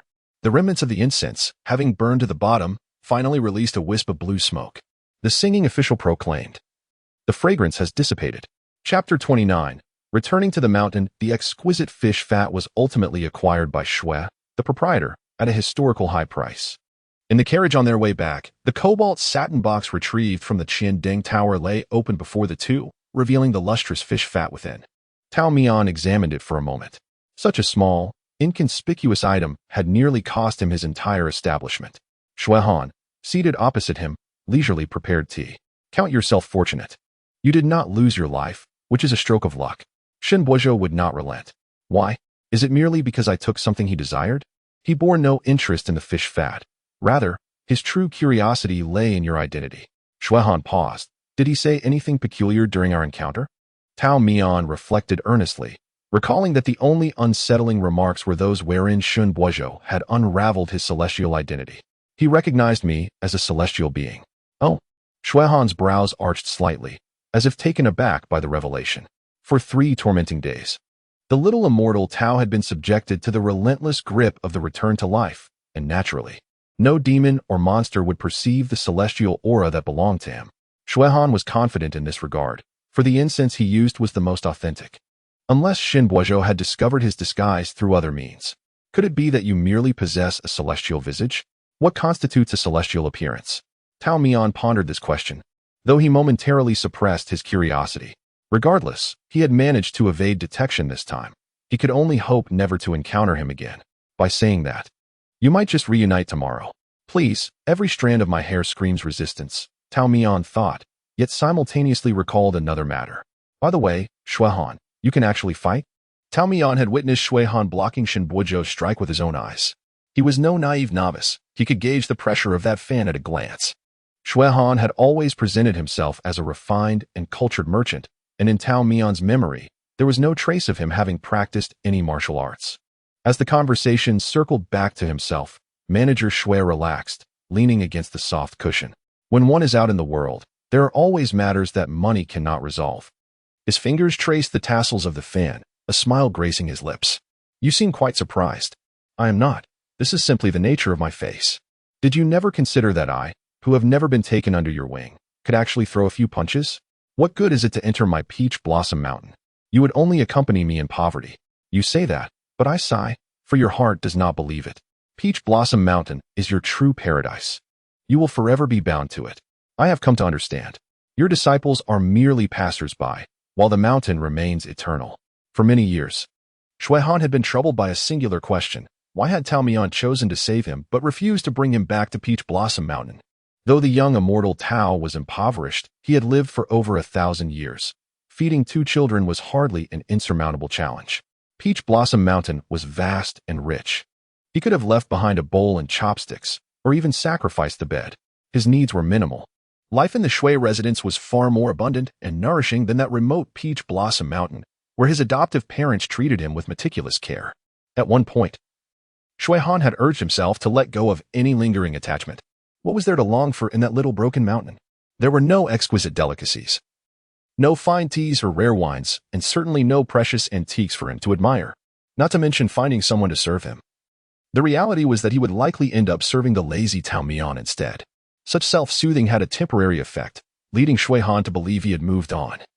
Peach Blossom Mountain was no longer relevant to him. Yet one day, as a young man traversing the courtyard, the first fallen leaf heralding the arrival of autumn ignited a longing in his heart for that mountain. Many things gain the courage to be voiced only with the passage of time. It was only 20 years after the death of Tao Mian's eldest disciple, Gu Yuan, that Shuehan casually broached the subject. Reflecting on that time, he could still be considered young. Now, as Manager Shui, unrestrained, he could very well resort to binding someone to extract confessions. However, back then, he could only recount the obsession that lingered for years as a jest. As the begonia blossoms fell, the fragrance of wine lingered in the air. Tao Mian and Shuehan sat before the courtyard, sharing a jug of Shifeng wine and 2 white jade cups. Tao Mian, slightly intoxicated, leaned against the lacquered red railing, his fingers delicately pinching a blossom of pale pink begonia, his eyelids fluttering with a languid rhythm. Shuehan cradled his cup in his palm, deliberately averting his gaze, fearing he might falter in speech. He jested, "Look at Teotihuacan, a place blessed with extraordinary talents and spirit. Raising 10 children is hardly a feat. Why did you only rescue Gu Yuan from the bathtub while handing me over to others at the corner begging?" Tao Mian merely responded with a noncommittal murmur, akin to meaningless ramblings. The evening breeze stirred, sending dozens of begonia petals swirling down. Shuehan thought he would never receive an answer. Yet, at that moment, Tao Mian slowly began to speak. "I often say that every individual has their own fate and their own path to cultivate. Just as Gu Yuan became my disciple, you were taken in by the Shui family." Shuehan waited in anticipation, only to receive a vacuous statement. His hand holding the cup paused slightly. Never mind. He assumed Tao Mian was drunk, lost to the world. He might not even be able to identify himself, let alone grapple with such profound questions. But Tao Mian continued. He twirled the fallen petals with his fingertips, his thoughts drifting to the heavens. "What good is it to be my disciple, Tao Mian? A life fraught with misfortune, wandering and unsettled. The heart of an immortal is flesh, and even an immortal can feel sorrow and melancholy, lost in errant thoughts. Occasionally, the immortal wonders if it is the disciple's unfortunate fate that leads them to him, or if it is their encounter that brings about their suffering. Had he not imparted to them celestial abilities, could a humble existence allow one to live a long and fulfilling life? It is likely that, at that time, I was but a little immortal, just over 1,000 years old, and being ensnared by such thoughts was not unusual. Gu Yuan was my first disciple, and his death brought me enduring pain for many years. It must be said that the arrival of Lu Yuandi somewhat redeemed me. As the disciple matured, I too found myself evolving. My feelings were never voiced to anyone, not even to Xue Han, whom I had known for many years. At that time, Xue Han was oblivious. He merely perceived Tao Mian as dismissive and resistant. This subtle notion reached an extreme after Lu Yuandi became my disciple. Xue Han grew increasingly perplexed. Moreover, since my second disciple was a young woman, I found myself constantly preoccupied with her well-being. Originally, we would gather several times a year, but ever since Lu Yuandi ascended the mountain, I consistently made excuses to avoid attending. Xue Han had seen the young Lu Yuandi, her face and hands perpetually dusty. A wild child running amok in the mountains. She was unafraid of strangers, her dirty hands gripping a peach tree, her dark, expressive eyes meeting his gaze like a fawn in the woods. The notion of having a master and friends was a shock to her, especially as she was in her rebellious years. To steer her eastward, I had to say, "Arya, you must go west." When I went up the mountain to retrieve her for cooking, she squirmed, caught in my embrace, kicking and protesting. "I want to go."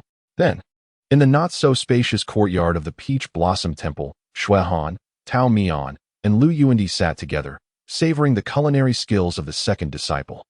Xue Han took a bite and nearly dropped his chopsticks in surprise. Upon observing his discontent, Tao Mian sincerely inquired if he would prefer another serving. Xue Han urged him to refrain from such fuss, asserting that he did not venture to Peach Blossom Mountain with a death wish. That day, he had taken a particular interest in Lu Yuandi and had made a point to investigate her background. To his astonishment, he discovered that this rustic girl was none other than a princess from the previous dynasty. The realization that Tao Mian had taken such a troublesome individual as a disciple nearly drove Xue Han to the brink of incinerating Peach Blossom Mountain. First, they had a descendant of the sect leader depart, and now, a princess from a fallen dynasty arrived. Xue Han scoffed. It was truly remarkable. He unilaterally resolved to disengage from the affairs of Peach Blossom Mountain and was keen to observe the fate of this second disciple. For he had ample time on his hands. In due course, the rustic girl departed from Peach Blossom Mountain, transforming into a golden phoenix. She ascended to the throne, claiming the title of emperor, and sat majestically upon the dragon chair, surveying all beneath her. The path to greatness is invariably narrow, allowing no room for companionship. One must even rise on tiptoe to tread upon that precarious ladder to the heavens. The immortal of Peach Blossom and the mountain itself were not meant to be features along this arduous journey. With Lu Yuandi's departure, Tao Mian resumed his sporadic gatherings throughout the year. Beneath the familiar crabapple tree at the Xue residence, Xue Han inquired if Tao Mian felt lonely. The eldest disciple was departing, and the second disciple was also set to leave. Amidst the ebb and flow of people, he remained, safeguarding the vibrant peach blossoms. Year after year. Over the years, Tao Mian's capacity for liquor had improved slightly. He was no longer easily inebriated and could manage another half cup. He took a sip, smiling as he regarded the master of the estate. "My memory has been faltering of late. I can scarcely recall the embarrassment of our first meeting." Xue Han dismissed the notion of revisiting such trivial matters from years past. Indeed, it has been many years, Tao Mian sighed, reflecting on the child he had once carried into the medical hall, nearly lifeless, who had now become one of his few true friends. The landscape may not hold great significance, but the rarity of our encounter and the difficulty of finding a confidant are what truly matter. Upon hearing this, Xue Han forgot the wine poised at his lips, his mind momentarily blank.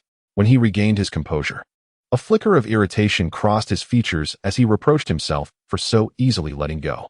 A chance glance and a moment of compassion had inadvertently woven a connection between the immortal and Peach Blossom Mountain. A disciple is bound by the ties of discipleship, while a confidant is bound by the ties of understanding. Tao Mian was distinctly aware of this. He had never contemplated taking Xue Han as a disciple, believing that their paths would never cross again.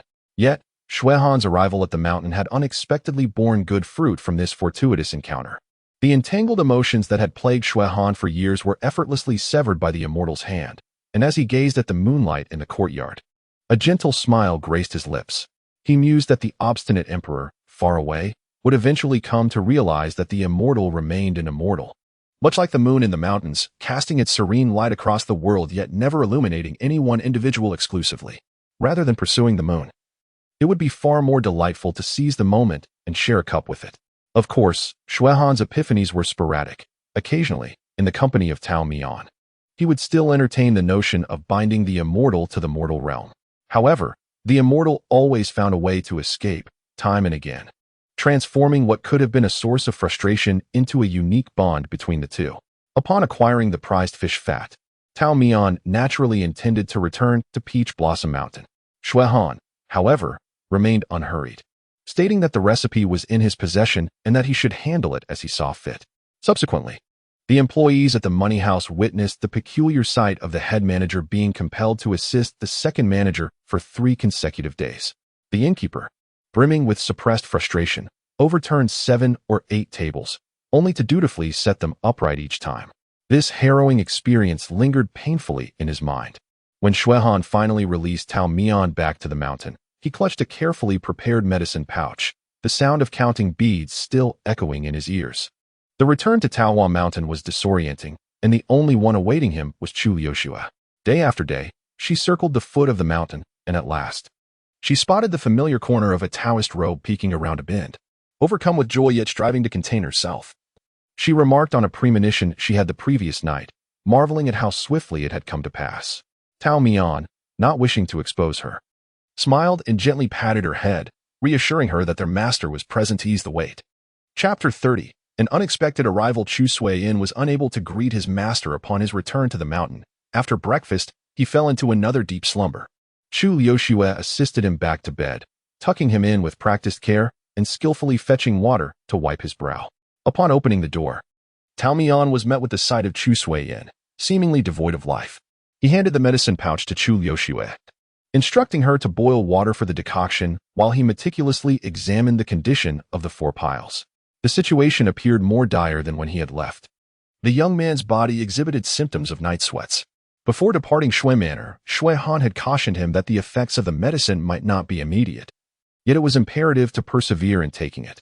Furthermore, he insisted that someone must keep watch over him at night to prevent any choking on his own vomit. Shuehan had arranged for Chu Liuxue and him to take turns, but Tao Mian, reluctant to disturb his disciple, took it upon himself. As Shuehan had aptly stated, medicine is indeed a double-edged sword. The side effects had left Chu Suiyin restless throughout the night, plagued by nausea and dizziness. His discomfort manifested in soft groans, which only heightened Tao Mian's anxiety. With no alternative recourse, he repeatedly wiped Chu Suiyin down, urged him to rinse his mouth, and gently massaged several acupoints on his neck to alleviate his distress. At one point, Chu Suiyin awakened. Tao Mian had his back turned, busying himself with a washcloth in a copper basin. The crystalline sound of water was particularly pronounced in the moonlit night. Chu Suiyin stared blankly at his master's silhouette, watching as he wrung the cloth and turned around, his gentle, tranquil gaze meeting Chu Suiyin's. The cool, damp fabric was pressed against his forehead, providing a momentary relief from the internal heat that plagued him. "Master," Chu Suiyin murmured softly, his voice barely audible, "I will practice my swordsmanship diligently." Tao Mian, initially concerned about his disciple's health, couldn't help but chuckle at the seemingly nonsensical remark, assuming that Chu Suiyin was merely speaking in delirium. "I haven't been particularly insistent on you and your sister practicing the sword, have I? Why would you mention such things even in your dreams?" He dismissed it as the ramblings of a fevered mind. Chu Suiyin weakly shook his head, but Tao Mian was preoccupied, pouring out the water from the copper basin. Many matters cannot be judged in absolutes. One misstep can lead to a cascade of errors. Fortuitous circumstances often leave no room for retreat. Under Tao Mian and Chu Liuxue's unwavering care day and night, Chu Suiyin's afflictions gradually subsided. Noting the diminishing frequency of his disciple's slumbers, Tao Mian remained silent yet relieved. Were this medicine to prove ineffective any longer, he would have no choice but to bring Shuehan to Taohua Mountain himself. After Chu Suiyin recovered, he lay in bed for another half-month. Chu Liuxue forbade him from getting out and wandering about, fearing that the wind and illness might invade his weakened body, causing him to fall ill again. The young man felt stifled indoors, resorting to coaxing his sister daily and even sneaking out. Tao Mian, as his master, did not intervene, but rather indulged him. Chu Liuxue caught the two of them on multiple occasions foraging for fruits on the mountain. The mastermind and accomplice were both met with the consequence of missing dinner, left to gnaw on bitter wild fruits. With each bite, their faces contorted into wrinkles. The siblings spent several peaceful years in the mountains. The younger brother grew taller and more handsome, exuding an otherworldly charm. His sister's long hair was tied into a ponytail cascading down from the crown of her head, the tips brushing against her shoulder blades, fluttering like wings. Yet, the immortal's appearance remained unchanged. Time passed gently, like a breeze caressing him. Chu Suiyin mastered all the techniques Tao Mian had taught him, and even innovated his own sword manual. He truly possessed remarkable talent. Like the previous two disciples, once he ventured out of the mountains, he would astonish the world. Chu Suiyin resembled a young beast, eagerly absorbing and seeking sustenance. He hoped Tao Mian could impart the techniques learned by his elder brother and sister, but Tao Mian tapped his forehead, advising against greed. What the master teaches you is naturally the most suitable for you. With these two skills mastered, you are already invincible. The youth's face fell in disappointment. His nature remained perpetually juvenile, perhaps due to the constant protection of the immortal. My nightmare prayer is still unrefined. I can't even mystify my sister. The immortal chuckled. Disciple, your lack of proficiency in the nightmare prayer does not stem from a lack of talent, but from an ignorance of human hearts. Human hearts? He wanted to say more. But Chu Liuxue, peeling roasted chestnuts beside him, raised her hand and stuffed a handful of sweet chestnut kernels into his mouth, silencing him. Taste it, is it well roasted? Chu Suiyin widened his eyes and nodded. Upon receiving his affirmation, Chu Liuxue finally popped one into her own mouth. Sister, you're testing me for poison again. Don't be ridiculous. How could I be so cruel? Chu Liuxue had tasted them herself before offering a handful to Tao Mian. Tao Mian, who always shared in the joys of his disciples, readily accepted. The freshly roasted chestnuts were still slightly hot to the touch. The three sat together in the small courtyard, surrounded by the clear autumn mountains and the fragrant osmanthus, with only the soft murmur of the master and disciples and the sound of cracking chestnut shells filling the air. The siblings inevitably quarreled a bit more. Chu Suiyin was the type to get angrier the more he spoke, while Chu Liuxue tended to simmer with growing fury, leading to an unending exchange of retorts. Tao Mian did not intervene. He squinted his eyes, savoring the sweet chestnuts while admiring the distant autumn scenery. Children, it's normal to bicker a bit. In the end, it's certain that Chu Suiyin will be the first to storm off. Sure enough, unable to best his sister in argument, Chu Suiyin abruptly stood and left the courtyard, his back radiating irritation. Once the younger brother was out the door, Chu Liuxue fell silent instead. Tao Mian gently waved his hand fan. As the weather grew cooler, his fan moved slower, and the two engaged in casual conversation. Sentu. Tao Mian suddenly called the young girl. Have you ever thought of returning to the demon realm? Chu Liuxue, puzzled by Tao Mian's words, lifted her gaze to him in silence. People from the demon realm have been looking for you, haven't they? Tao Mian's observation was indeed accurate. In recent years, several waves of individuals from Tianjin Valley have arrived, each with a singular purpose: to implore the young master of the valley to return to the demon realm and revive Tianjin Valley. Chu Liuxue's response has remained consistent. She insists that she is unable to assist and requests that they refrain from returning.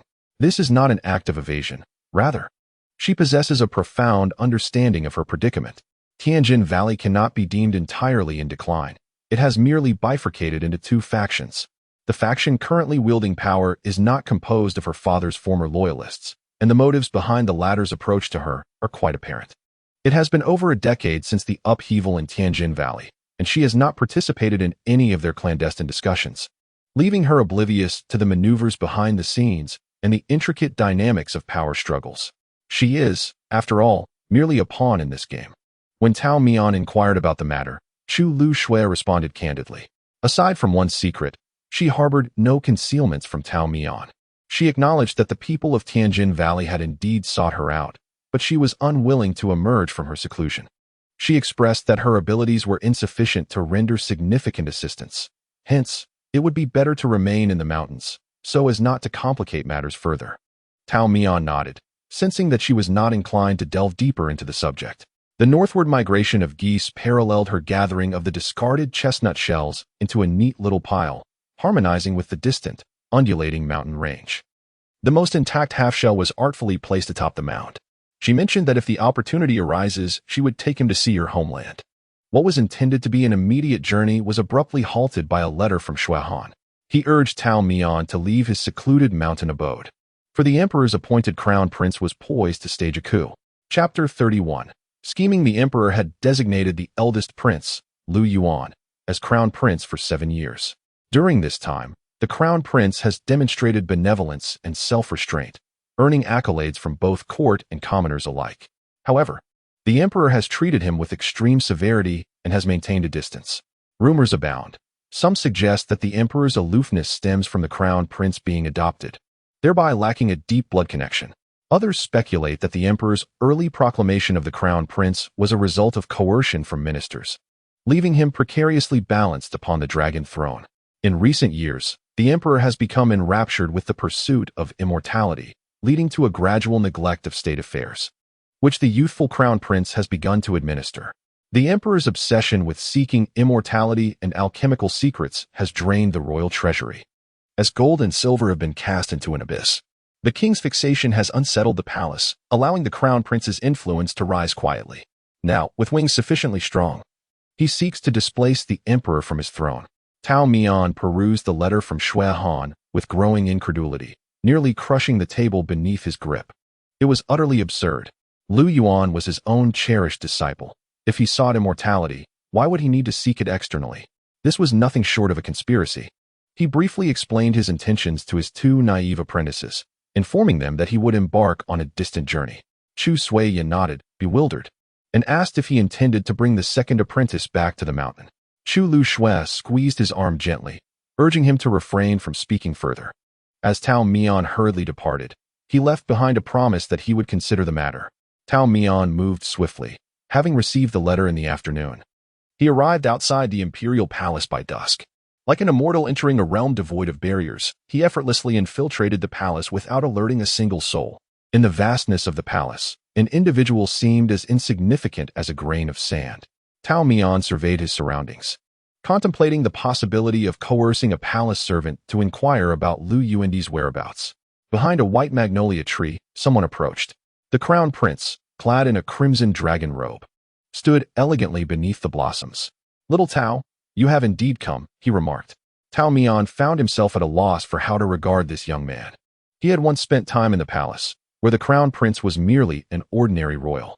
Though precocious, he still displayed a childlike innocence when playing with his 3 siblings.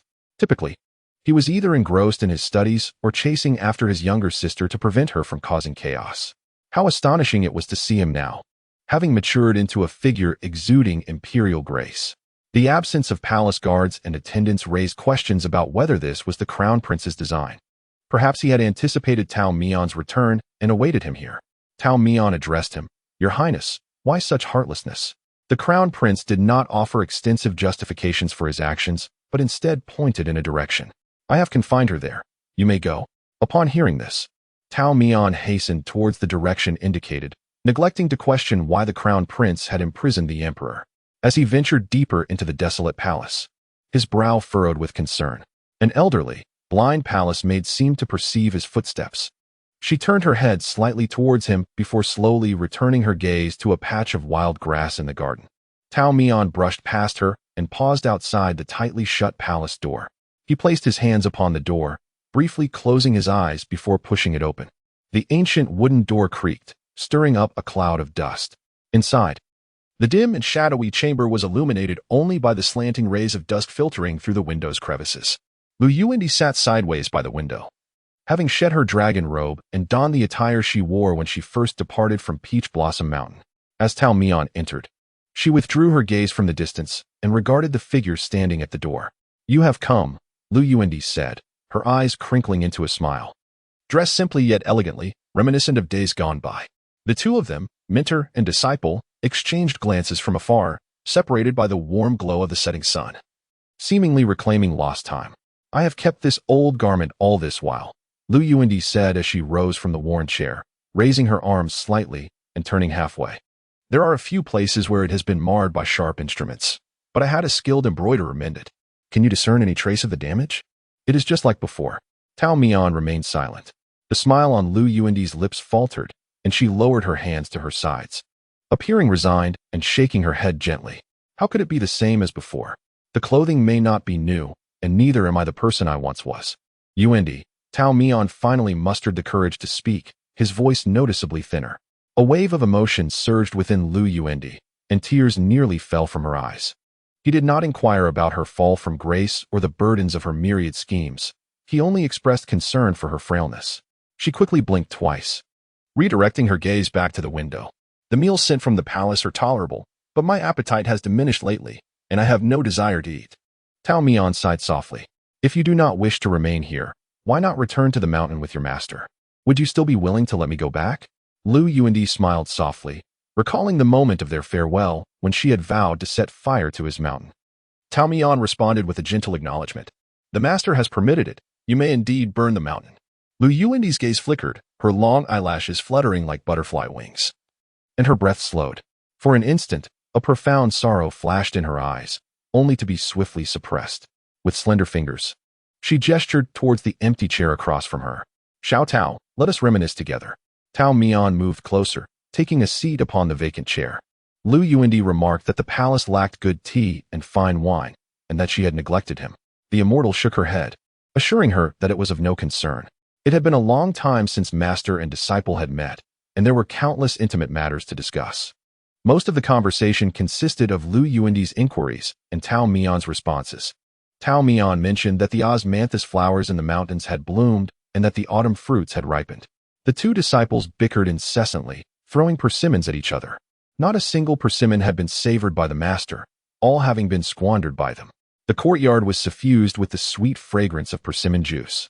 Pondering when the children would finally mature. Wu Chang was aging, unable to walk as he once did. Recently, he often positioned himself at the courtyard gate, gazing at the distant mountains and clouds. Could a chicken possess sorrow? What thoughts occupied its mind, and what did it yearn for? As it stared at the clouds, I fetched a small stool to sit beside it, and before I realized it, an entire day had slipped away. I entrusted the management of my earthly shops to Shui Han, encompassing both what you provided and what Gu Yuan left behind. I have never been adept at handling such matters. Shui Han excelled in this domain, operating everything with meticulous precision. One day, he showed me the account balance, and I was astounded to discover my own wealth. He remarked that I possessed riches yet did not indulge in their splendor. I informed him that the cockroaches at home were becoming rampant again, and I needed to return swiftly to quell their tyranny. Miss Wang's descendants, after bearing 4 sons, finally welcomed a granddaughter. The celebration on her full moon day was jubilant, with firecrackers resounding. I took the 2 younger ones to join in the festivities, and the daughter-in-law of that household recognized me, approaching with her child and presenting me with a basket of red-skinned eggs. I gently tapped the child's forehead with my finger in blessing, wishing her longevity and peace. Listening to Tao Mian recount these trivial matters, Lu Yuendi maintained a subtle smile, refraining from interruption. Once Tao Mian had finished his ramblings, she remarked, "How delightful. Life in the mountains is always so vibrant, unlike my existence in this palace, which can only draw upon the breath of the living, steeped in gloom." Yuendi, Tao Mian continued, "Let us return to the mountains with the master." Lu Yuendi smiled faintly, as if she wished to cough but restrained herself with her hand.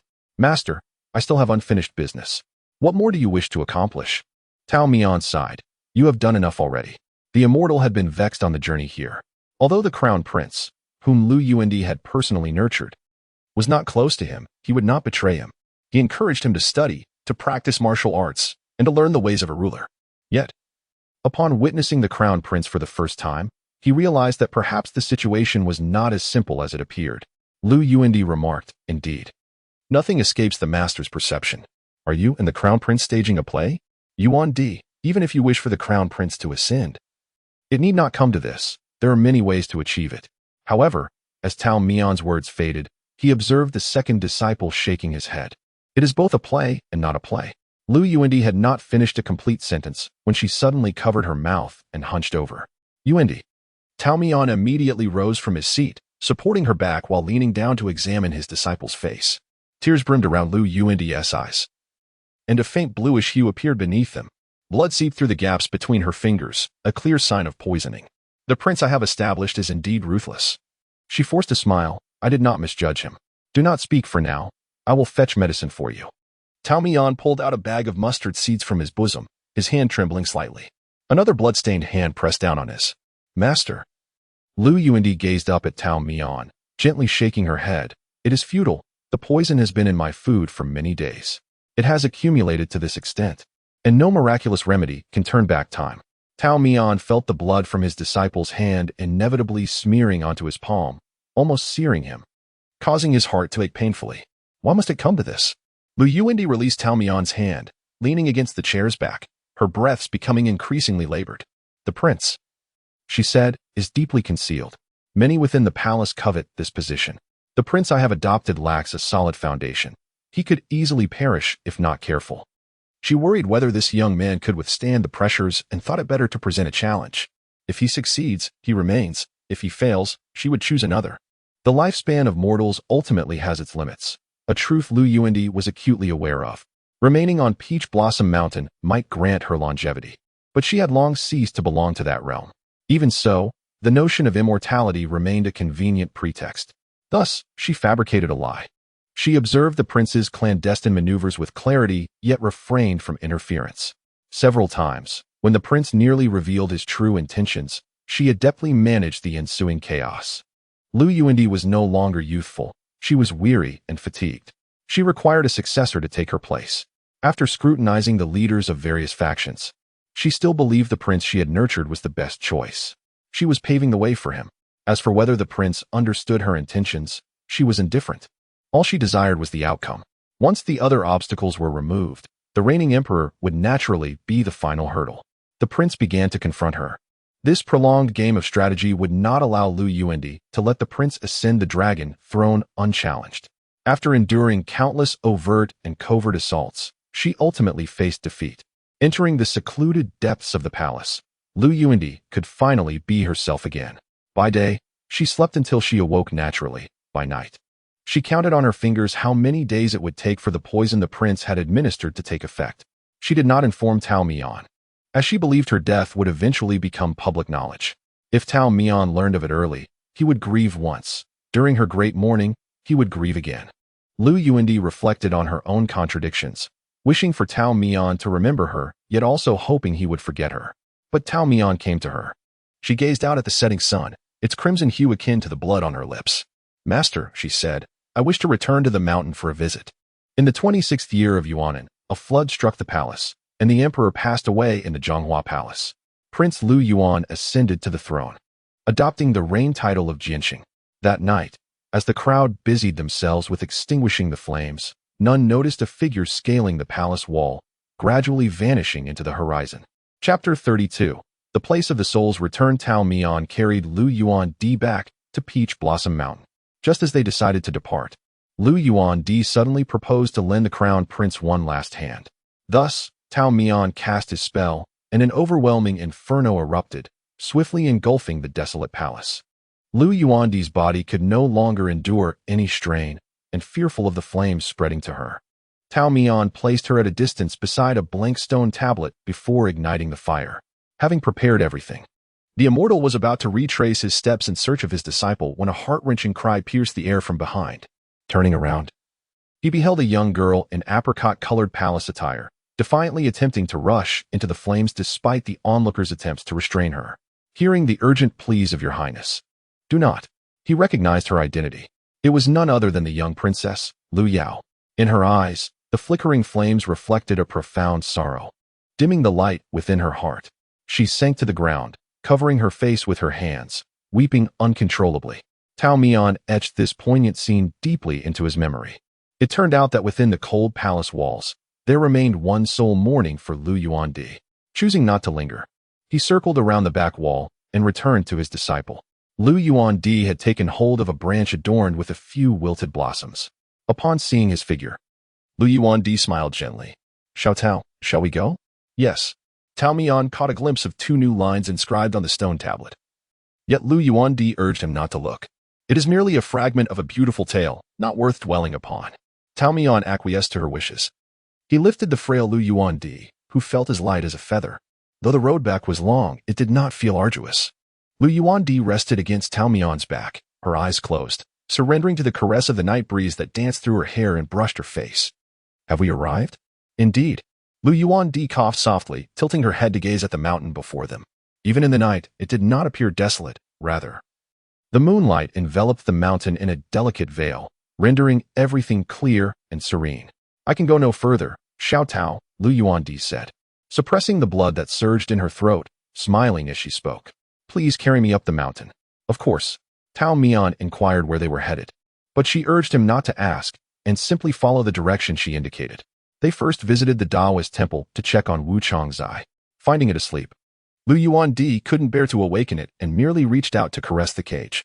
As they continued, they passed by the chambers of the Chu siblings. Lu Yuan-di did not allow Tao Mian to approach, standing quietly outside for a moment, lost in her thoughts. Then they ascended the mountain path. By this time, the peach blossom season had long passed, a source of regret, though a few persimmons still hung sporadically. Tao Mian plucked one for Lu Yuan-di. She did not eat it, but cherished it in her hand. As the master and disciple walked and talked, Lu Yuan-di became increasingly loquacious.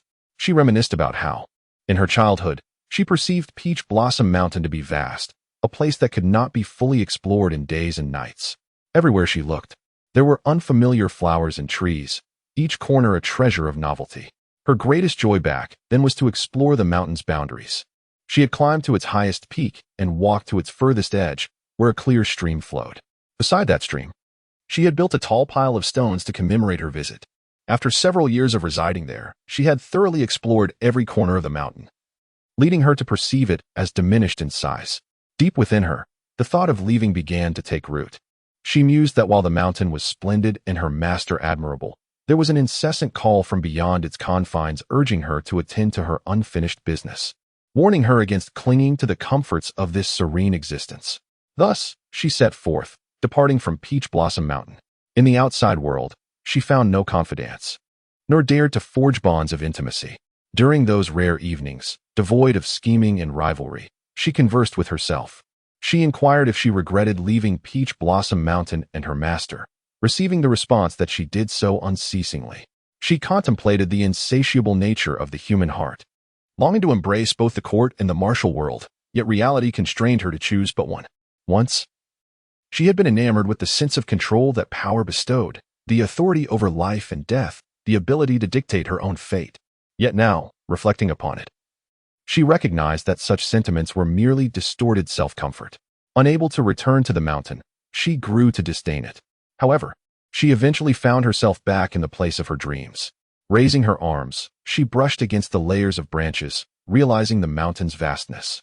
As the saying goes, how many have returned to the beloved green hills? Lu Yuandi smiled silently, retracting her arms to grasp the persimmons that Tao Mian had picked for her.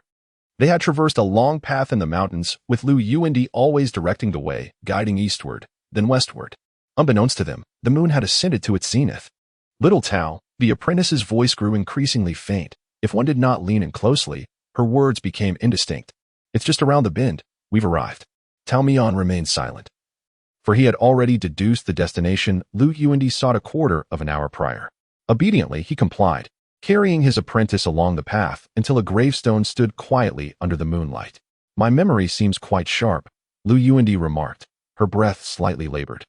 Tao Mian caught her laughter as she said, Little Tao, put me down. I wish to greet senior brother, so he may guide me on my journey.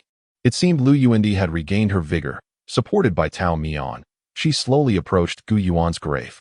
Seating herself cross-legged, she coughed twice, inadvertently spitting out a mouthful of blood, which she carefully wiped away with her handkerchief, ensuring she appeared pristine. The handkerchief was thoroughly soaked in crimson. Senior brother. Lu Yuandi tucked the handkerchief back into her sleeve, gazing at the gravestone with a smile. Though we have never met, our encounter is imminent. She expressed her apologies for the delayed greeting, hoping her senior brother would not take offense. In a low murmur, Lu Yuandi spoke freely, introducing herself and recounting her life story to Gu Yuan, hoping for his benevolence, wishing for a fortunate rebirth. Pausing momentarily, she felt troubled. What if her senior brother had already been reincarnated? Never mind, she decided, it was best not to dwell on such matters. In any case, for the sake of their shared lineage, if they were to meet, she hoped her senior brother would lend her a hand, ensuring she could still be human in her next life. Lu Yuandi continued to speak of the third junior sister and the fourth junior brother, stating that they were faring better than their predecessors, At least they remained by Tao Mian's side, even now. At the tender age of 16 or 17. What were you and I engaged in? Wandering through chaos, embroiling ourselves in enmity, while also calling upon Xiao Tao to resolve a myriad of troubles. She inquired of Gu Yuan whether he ever regretted emerging from seclusion, pondering why her lamentation ran so deep. How can one exist in such a manner? A choice made is a choice irrevocable. Why linger sentimentally on the past? Had she been able to completely forget? She could have occupied the throne for at least 7 or 8 more years. Had she remained in seclusion, she would now be joyfully following Tao Mian, accompanying her senior brother through numerous Qingming festivals. Why do people perpetually waver, ceaselessly glancing left and right, seated in a golden abode, yet yearning for the peach blossoms beyond the walls? As Lu Yuandi spoke, tears cascaded down her cheeks. She quietly allowed her tears to dampen her garments, even as her words flowed forth. She asked her senior brother if he believed in reincarnation. After a moment's contemplation, she mused that perhaps he ought not to guide her into a new life. In another existence, she would still live in confusion. It seemed she finally recognized the tears that continued to well in her eyes. Retrieving the sole handkerchief from her sleeve, she found it stained with blood, devoid of any clean spot to use. Resigned, she withdrew it, preparing to wipe her tears with her sleeve, when a pristine handkerchief was offered to her. Unbeknownst to her, Tao Mian had approached her side. Lu Yuandi smiled as she accepted it, hastily wiping away her tears, feigning nonchalance, and teasing Tao Mian. Xiao Tao, hurry and bury me. That pit has been waiting for many years and is finally of use. Tao Mian gazed silently at her, and as Lu Yuandi looked into his reddened eyes, an unexpected sense of relief washed over her.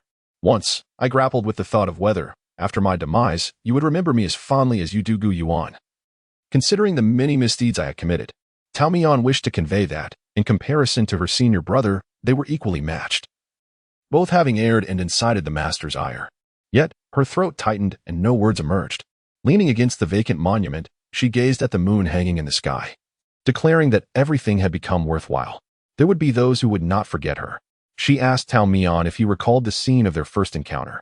She speculated on the meaning of the character in his name. Is it the Mian from continuous thoughts traveling far? She inquired. Tao Mian replied.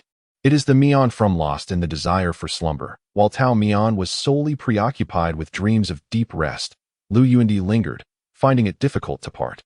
Some matters are destined from the very beginning. Beside Gu Yuan's gravestone stood a peach tree, now flourishing after many years. Regrettably, the blossoms were nowhere to be found.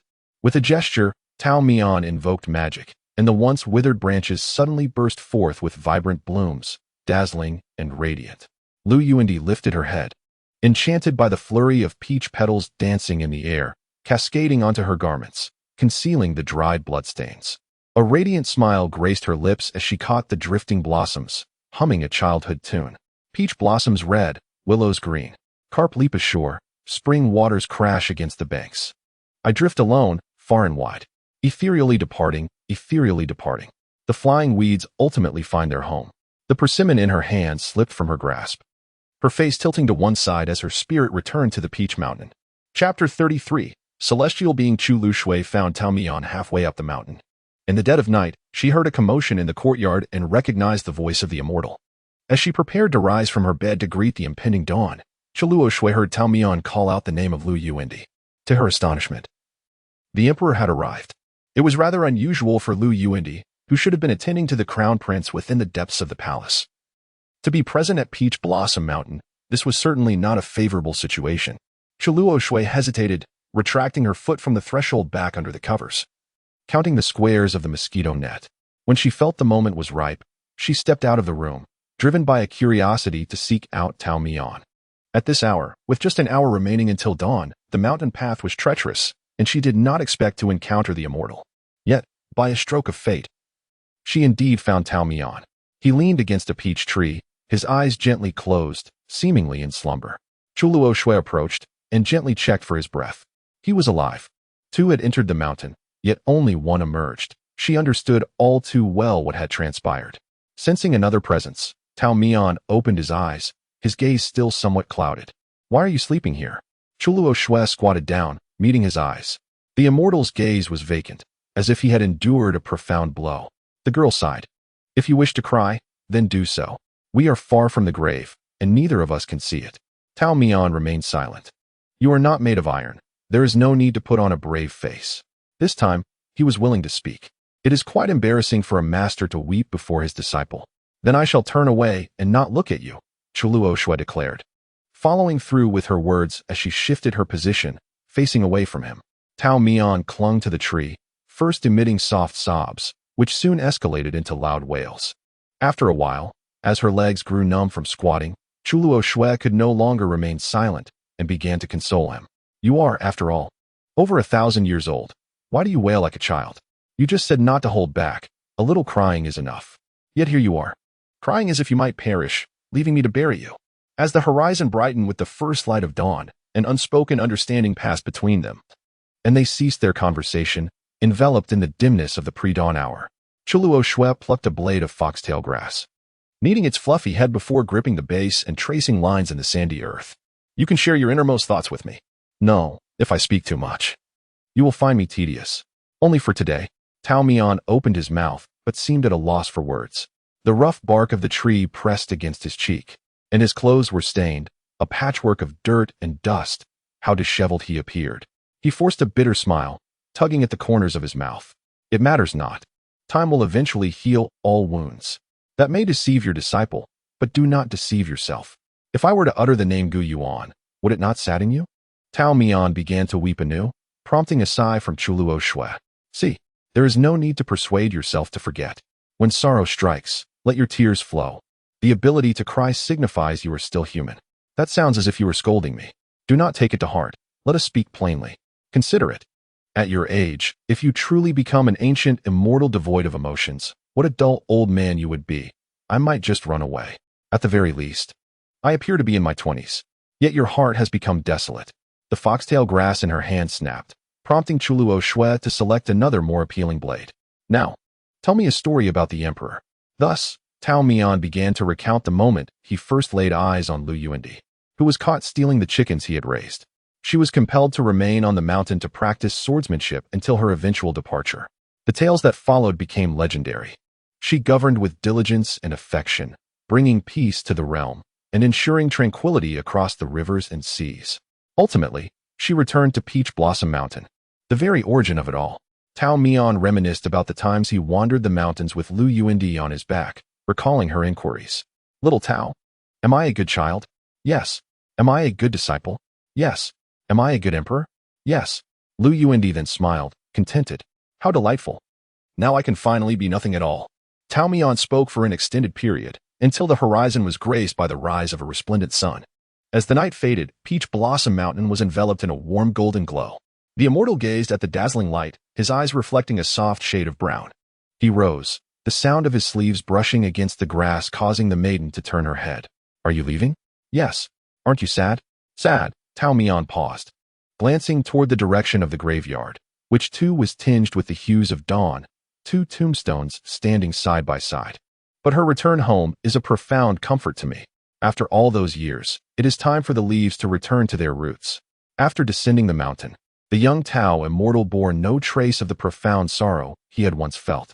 He resumed his daily routine, waking each morning startled by Chu Suin's erratic swordplay, followed by being coerced by Chu Liuxue to rise for breakfast. The people of Tianjing Valley remained persistent in their quest to bring the young valley master back, sending one group after another, which Tao Mian encountered on several occasions.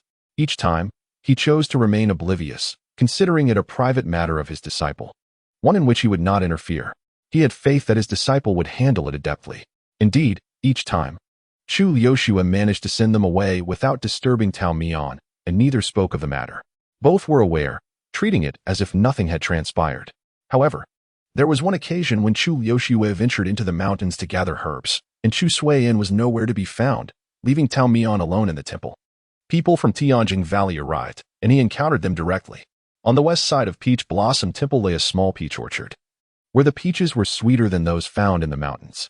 With nothing pressing to attend to, Tao Mian decided to take a stroll, leading the only remaining yellow hen from the temple. Not long after Lu Yuandi's passing, Wu Chang had also reached his limit.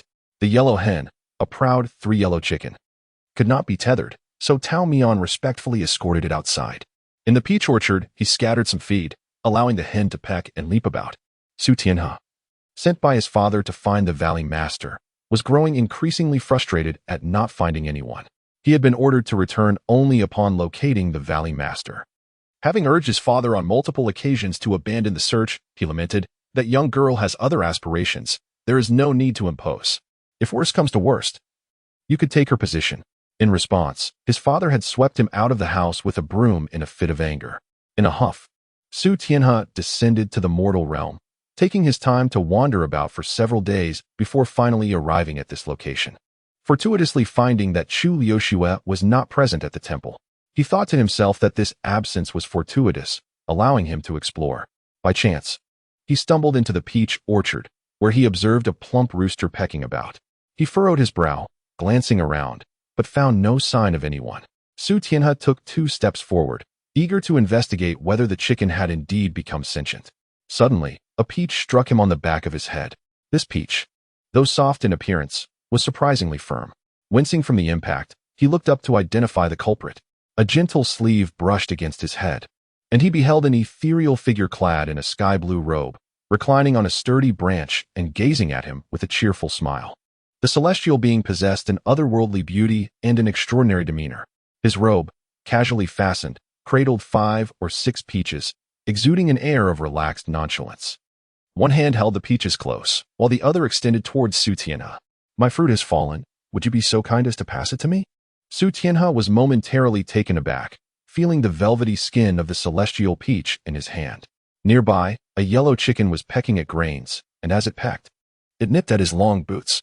He thought to himself, so there truly are celestial beings in this world, not confined to the pages of books or the strokes of paintings, but manifesting right before his eyes. In chapter 34, the melon falls upon one's own head. Tao Mian extended his hand for quite some time, yet the young man beneath the tree remained unresponsive. Had he been rendered speechless? He shifted his posture, allowing his legs to dangle, making it easier to stretch his arms forward. Tao Mian waved his hand in front of the young man's face. The youth blinked a few times and gasped in surprise. It was as though he had awakened from a dream. How terrifying!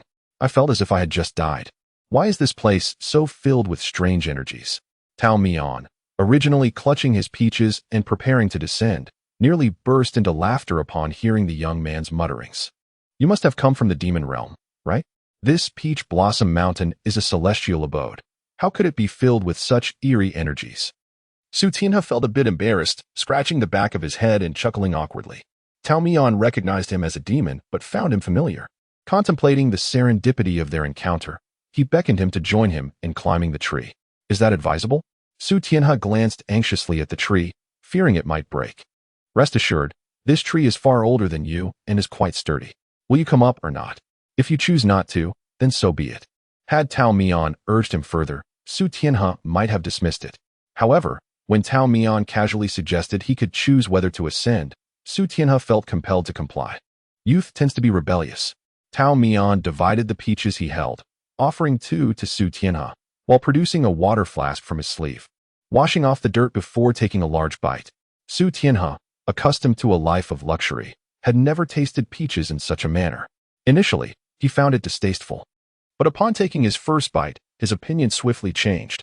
The peaches from Peach Blossom Mountain were large, sweet, and fragrant, and those who had tasted them universally praised their quality. The two sat in the tree, indulging in the peaches. As the end of August approached, the heat began to wane, hinting at the arrival of autumn. The mountain air was slightly cooler than that outside, providing a refreshing and pleasant atmosphere. Su Tianhe, being quite talkative, regaled Tao Mian with tales of the breathtaking landscapes beyond the mountain, describing soaring peaks, serene valleys, and bustling cityscapes alive with lights. Tao Mian listened intently, captivated by the stories. As the conversation continued, he clapped Tao Mian on the shoulder, saying, "Little Taoist, what joy can you find being confined to the mountain by your master? You should join me in exploring the world." Tao Mian nodded in agreement, acknowledging, "Indeed, it is all my master's fault for being so strict." Su Tianhe and Zhen regarded Tao Mian as a na-ve country bumpkin, handsome yet lacking in worldly experience. Being exploited by the master of the temple, engaged in the tedious study of monotonous tasks, with little joy in his daily life. He began to feel a sense of pity for the other. "That Tao Mian from your temple is truly inhuman." Tao Mian, perplexed while biting into a peach, wondered why the conversation had suddenly taken such a turn. Su Tianhe recalled the anger he felt from his father's reprimands and expressed his frustration.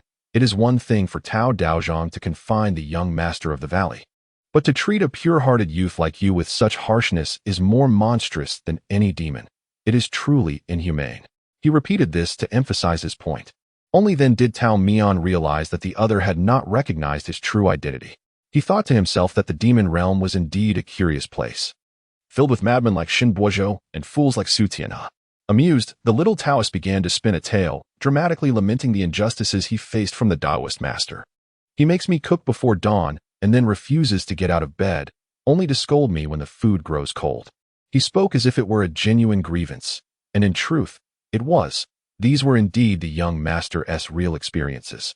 Before dawn, Chu Liuxue would be cooking, and then Tao Mian would remain in bed. When the food cooled, Chu Liuxue would scold him, though he cleverly concealed the names involved so that no one would know. In their Peach Blossom Temple, the disciples were always urged by their master to strive for improvement. Su Tianhe, upon hearing this, felt even more sympathetic. He struck the branch in indignation. Just as I suspected, this Tao Mian is utterly shameless. At this point, he suddenly recalled something and lowered his voice. Moreover, someone privately informed me that the relationship between Tao Mian and the young master of the valley is quite extraordinary. It turned out that even in the realm of immortality, the nature of gossip could not be extinguished. Tao Mian perked up his ears, finding even his own gossip intriguing. Oh, how's it extraordinary? I heard. Su Tianhe's voice dropped further, that the young master harbors feelings for Tao Mian, yet that Tao Mian has actually betrayed her. He has fallen for someone else. The young master's reluctance to return to the demon realm to inherit her father's position must be because she seeks an explanation from Tao Mian. The more he thought about it, the more it seemed plausible. Little Taoist, tell me, if I can help the young master reclaim her dignity and persuade her to return to take her father's place, would that not spare me from being kicked back to the mortal realm by my father? Visiting here occasionally for the scenery is tolerable, but this is truly no place for a demon to linger. Su Tianhe had his own unique way of thinking, and more astonishingly, he managed to weave a coherent narrative that he firmly believed. Even the well-traveled little Taoist was momentarily at a loss for how to respond. The key was that after concocting his tale, he turned to the subject of the discussion. Little Taoist, do you think this plan is feasible? Tao Mian, unsure whether he was dealing with a genuine simpleton or a performer, replied, I think it's worth a try. The two meandered through conversation, surprisingly engaging for a good half-day. Just as Su Tianhe was about to delve deeper into how to implement this plan, Chu Liuxue returned. Silver notes. Once you've gathered enough, come down.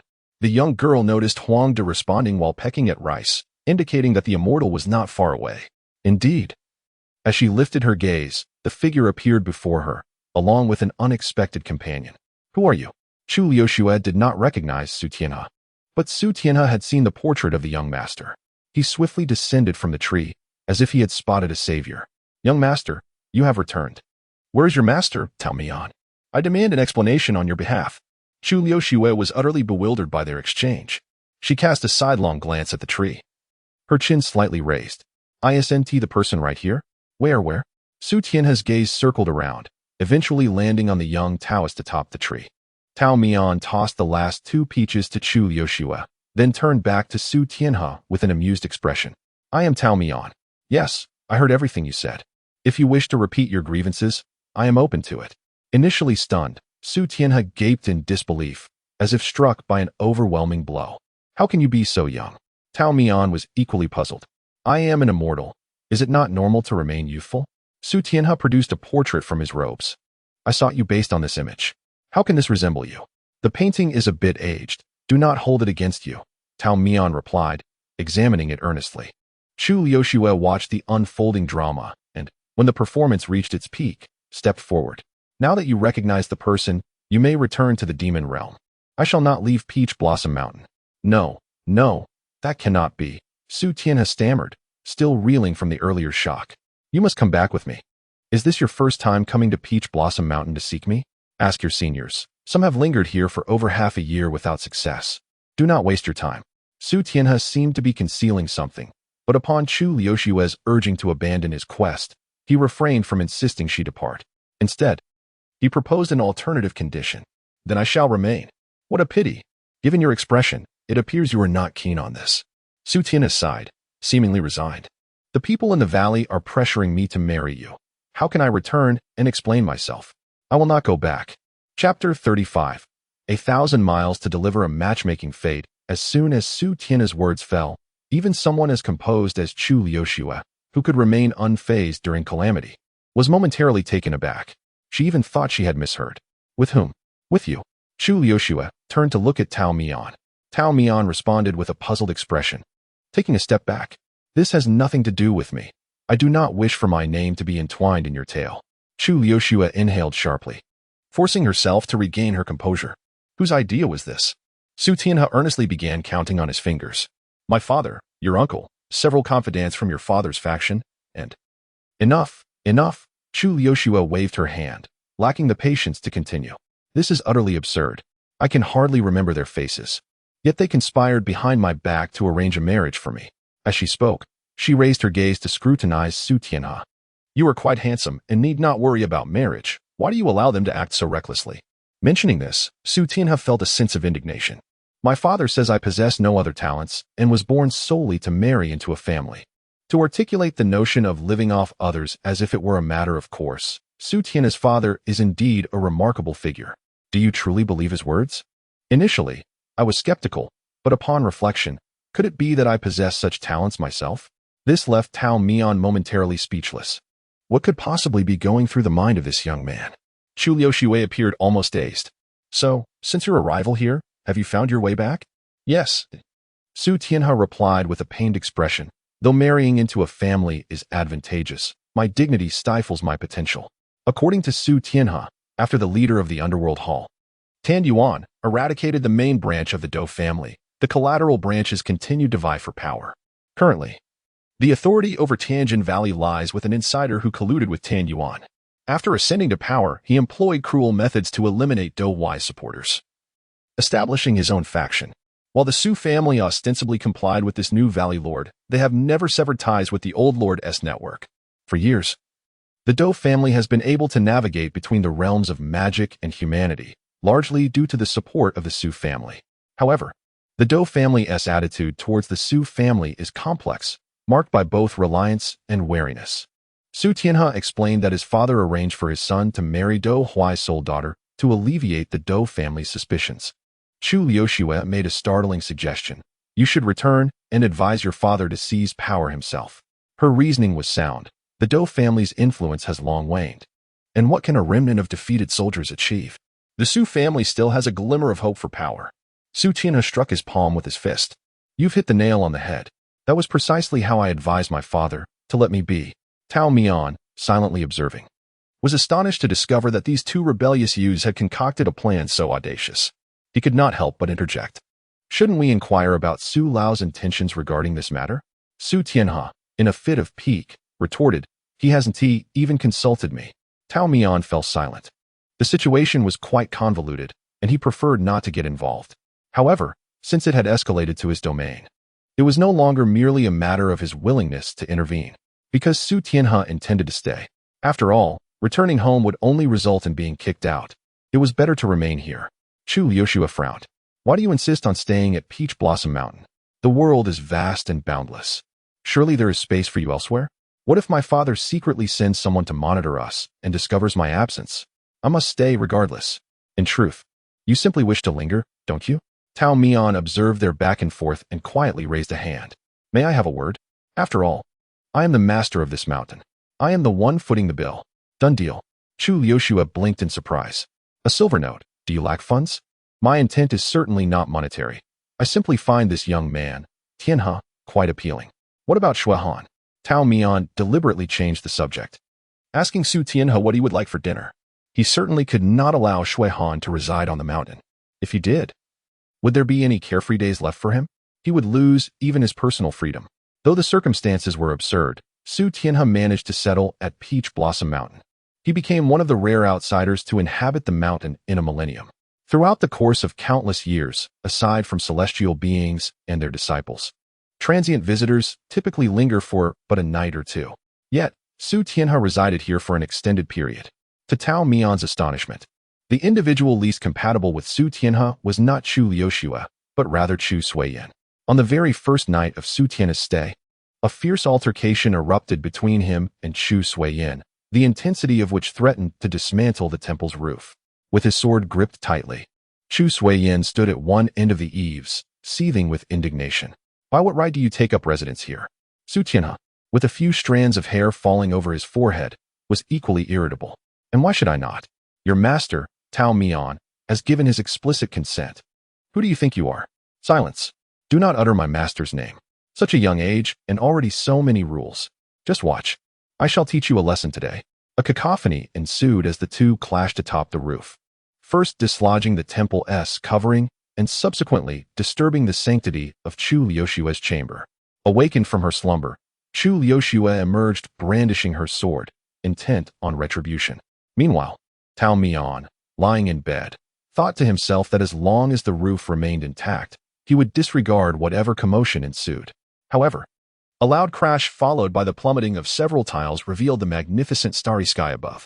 Both of you, to the courtyard. Stand with bowls atop your heads as punishment.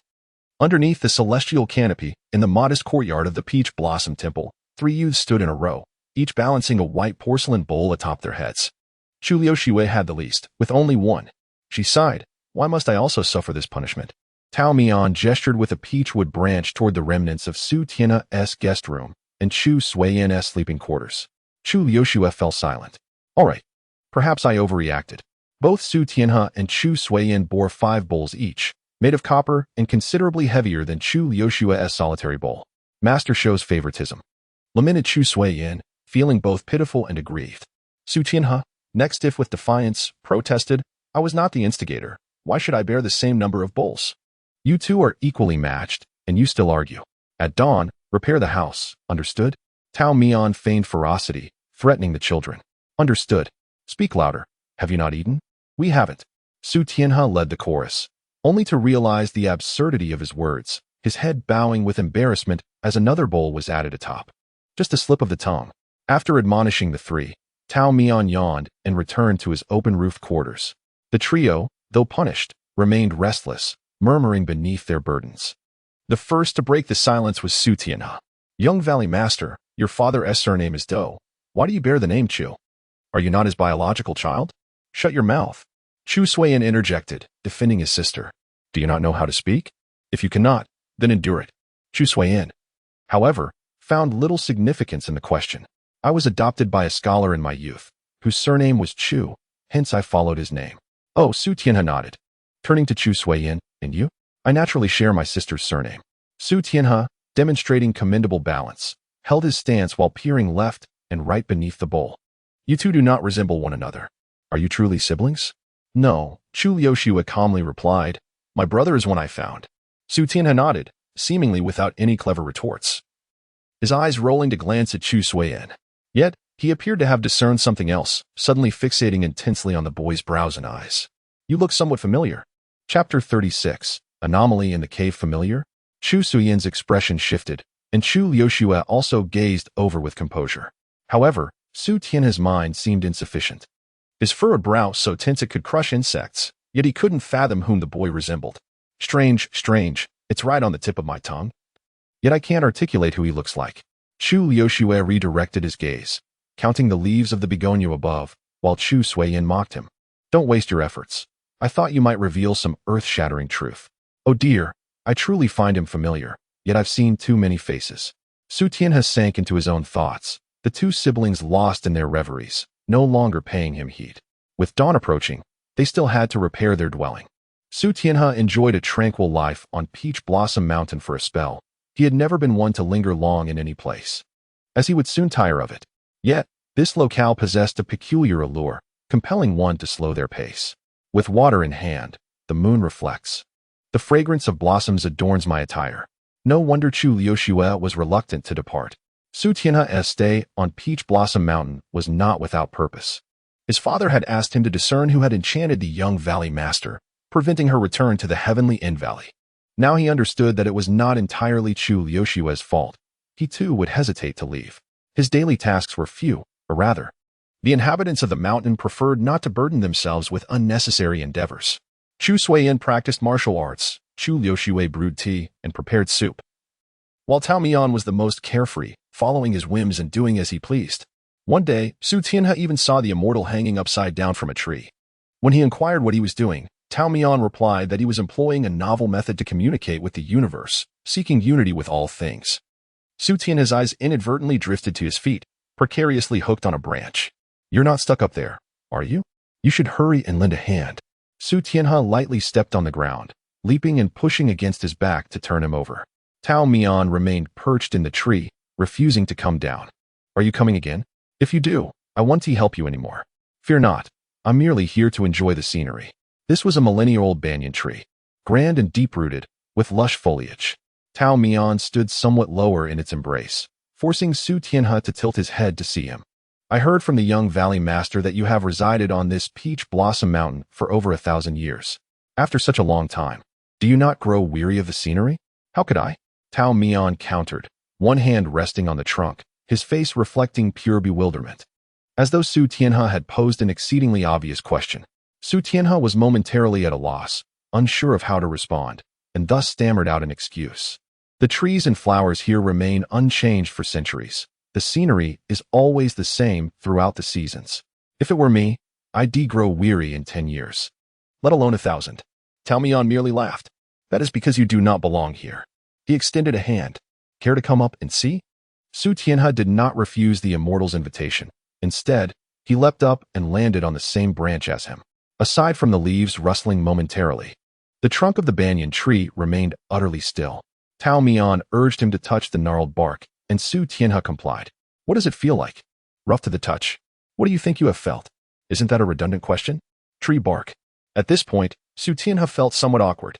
"Could you possibly discern something else? A bug?" Tao Mian remarked that he too felt only the bark. "Have I just listened to a series of trivialities?" "Yet." Tao Mian laughed and pressed his palm against the brown wrinkles. "Young man, you are rather impatient. Allow me to finish. I too feel the bark. But not merely this small section before us. They say all things possess a spirit, akin to humans. Everything breathes, grows, transforms, ages, and ultimately perishes." While Su Tianhe touched the tree's outer skin, he perceived only the remnants of life that had shed its layers time and again. In contrast, the immortal sensed the fiery essence that once blazed within. He reached into the ashes, tracing back to its past, those fervent, grand, and vibrant times. Su Tianhe grasped only a fraction of the profound wisdom that had taken the immortal millennia to comprehend, realizing that such enlightenment cannot be attained in a mere moment. Yet he pondered, perhaps as the immortal himself suggested, that those who do not belong here can never achieve true understanding. The immortal is of the mountain, and the mountain is of him. He belongs here. "I know you have your own objectives," Tao Mian suddenly remarked, without any prelude, as if casually bringing it up. A chill ran down Su Tianhe's spine. "Of course I do. But rather than mine, it is more accurate to say it is my father's." The immortal only smiled in silence, refraining from addressing his words directly, instead directing his attention to the meandering stream below the tree. "Look at that flowing water. Though it faces obstacles like strange rocks and is disturbed by falling petals and floating leaves, it continues to flow forward, unimpeded by external forces. Even if one were to block it completely with stones, there would still be crevices through which it could seep. Bit by bit, day by day, it will eventually overcome all obstacles." Su Tianhe gazed at the clear, delightful stream. "Are you suggesting that you too will, like that stream, disregard the external disturbances?" "No." The immortal shook his head, casting his gaze into the distance. "What I aspire to be is the riverbank, allowing the stream to flow and the petals to drift. Yet I remain ever so powerless." That day, Tao Mian and Su Tianhe lingered in the mountains for quite some time, as dusk approached. It was Tao Mian who descended first. Su Tianhe sat quietly for a moment, intending to follow the immortal's figure and depart together. However, he caught a whiff of an unusual scent. Furrowing his brow, he traced the source of the aroma. Soon, at the mouth of an inconspicuous cave, he detected the scent of blood. It was the blood of a demon, and also of magic. Su Tianhe was perplexed. Who dared to cause trouble under the immortal's watchful eye? Such audacity was astonishing. He approached the cave and peered inside. The interior was stained with pools of blood, and 3 mangled corpses were huddled together, still fresh. To call them corpses seemed inaccurate, as one appeared to be weakly moaning. Atop the heap of flesh sat a lone figure, licking the blood from his palm. The gazes of 2 individuals met across the void. It was Chu Suiyan. Upon seeing Su Tianhe, his immediate instinct was to eliminate him as well. His hand morphed into a claw, and the pupils of his eyes transformed. Su Tianhe effortlessly thwarted his assault, lifting the youth by one arm with ease. He seemed somewhat dissatisfied, urging caution. One must not allow the immortal to sense anything amiss, for they are exceedingly perceptive. Chapter 37. Dividing pairs. It was a fortuitous encounter when Su Tianhe stumbled upon him. More surprising than the event itself was Chu Suiyan's calm demeanor. "Will you not report me to the master?" "Why would I?" Su Tianhe responded, more astonished than the involved party. "You are a demon, and so am I. I understand your intentions." Chu Suiyan rose from the mound of corpses, his boots stepping upon the gasping spirit, which displayed an expression of anguish. He wiped the blood from the corner of his mouth, a stark crimson marking his otherwise pale cheek, rendering him even more uncanny and beguiling, a stark contrast to his previous innocent demeanor. Standing before Su Tianhe, they were of similar height, as youth tends to grow swiftly. The innocence once reflected in Chu Suiyan's expression had vanished entirely. Instead, his eyes had grown murky from prolonged consumption of demon blood and flesh. "It appears you have mastered true self quite effectively before Tao Mian. With your consumption of flesh and blood, your body should have undergone significant demonization. To maintain a mortal appearance likely required considerable effort." Su Tianhe nodded, seemingly pleased. Chu Suiyan pursed his lips, neither agreeing nor disagreeing with the compliment. "Do not let my master learn of this. You care deeply for Tao Mian. Your master is an immortal, and you are a demon. Chu Suiyan, you should never have taken him as your teacher. The origins of immortals and demons are fundamentally disparate. The more one cultivates, the further they diverge. Chu Suiyan should never have followed Tao Mian in his training. Your sister lacks talent in the path of cultivation and shows no interest in it. Her seeking refuge under Tao Mian was merely for protection. Since you possess ambition, you cannot afford to waste time on Peach Blossom Mountain." Su Tianhe analyzed the situation rationally, but Chu Suiyan averted his gaze. "I am training fervently precisely to remain on Peach Blossom Mountain." Su Tianhe paused, suddenly drawing closer to scrutinize the youth's visage. "You possess a vein of mortal blood coursing through your being? No wonder the aura I perceive is always so peculiar, far less pure than that of Chu Yoshua." Chu Suiyan remained silent. It dawned upon Su Tianhe. Your master, Tao Mian, is an immortal. Your sister, Chu Yoshua, is a demon. Demons too have extended lifespans, allowing Chu Yoshua to remain by Tao Mian's side for a considerable time, yet you cannot, because of your impure bloodline. No matter how exceptional your talent for cultivation may be, you are destined for a short life. Chu Suiyan lowered his head, opening his palm to reveal that much of the demon's blood had already congealed, clinging stubbornly to his skin like an indelible birthmark, an intrinsic part of him. So filthy. He recalled his master's pristine garments and his sister's flowing hair, fragrant with the scent of soap berries. In contrast, he was the only impure being on Peach Blossom Mountain. Yet, he must achieve his objectives, regardless of the means employed. Su Tianhe observed the expression on the youth's face. Noting the shift from indifferent aloofness to resolute determination, a smile crept onto his lips. "You are more worthy of support than your sister." Chu Suiyan raised his gaze to meet his. Su Tianhe kicked the corpses aside, regarding them as worthless refuse. "No matter how much you consume, it amounts to naught, a mere drop in the ocean. If you wish to accelerate your transformation into a demon, you must heed my words." He raised an eyebrow, casting a slightly provocative look at the youth. "Do you dare? Once you embark on this path, there is no turning back." Chu Suiyan recalled various scenes from the past. His sister, Chu Yoshua, holding his hand as they scavenged for discarded food in the streets, and how she shielded him from petty fights with beggars over territory. He also remembered the years following their arrival at Peach Blossom Mountain, when Tao Mian remained at his bedside during his illness, meticulously correcting each of his movements during training, and the sorrowful Tao Mian after Lu Yuandi's death. That night, he had eavesdropped on a conversation between his sister and their master. The emperor who had once imprisoned their master had perished, and though she cared for him deeply, she had no choice but to leave him behind, leaving only the unfulfilled sorrow of Tao Mian. Chu Suiyan was unwilling to repeat the past.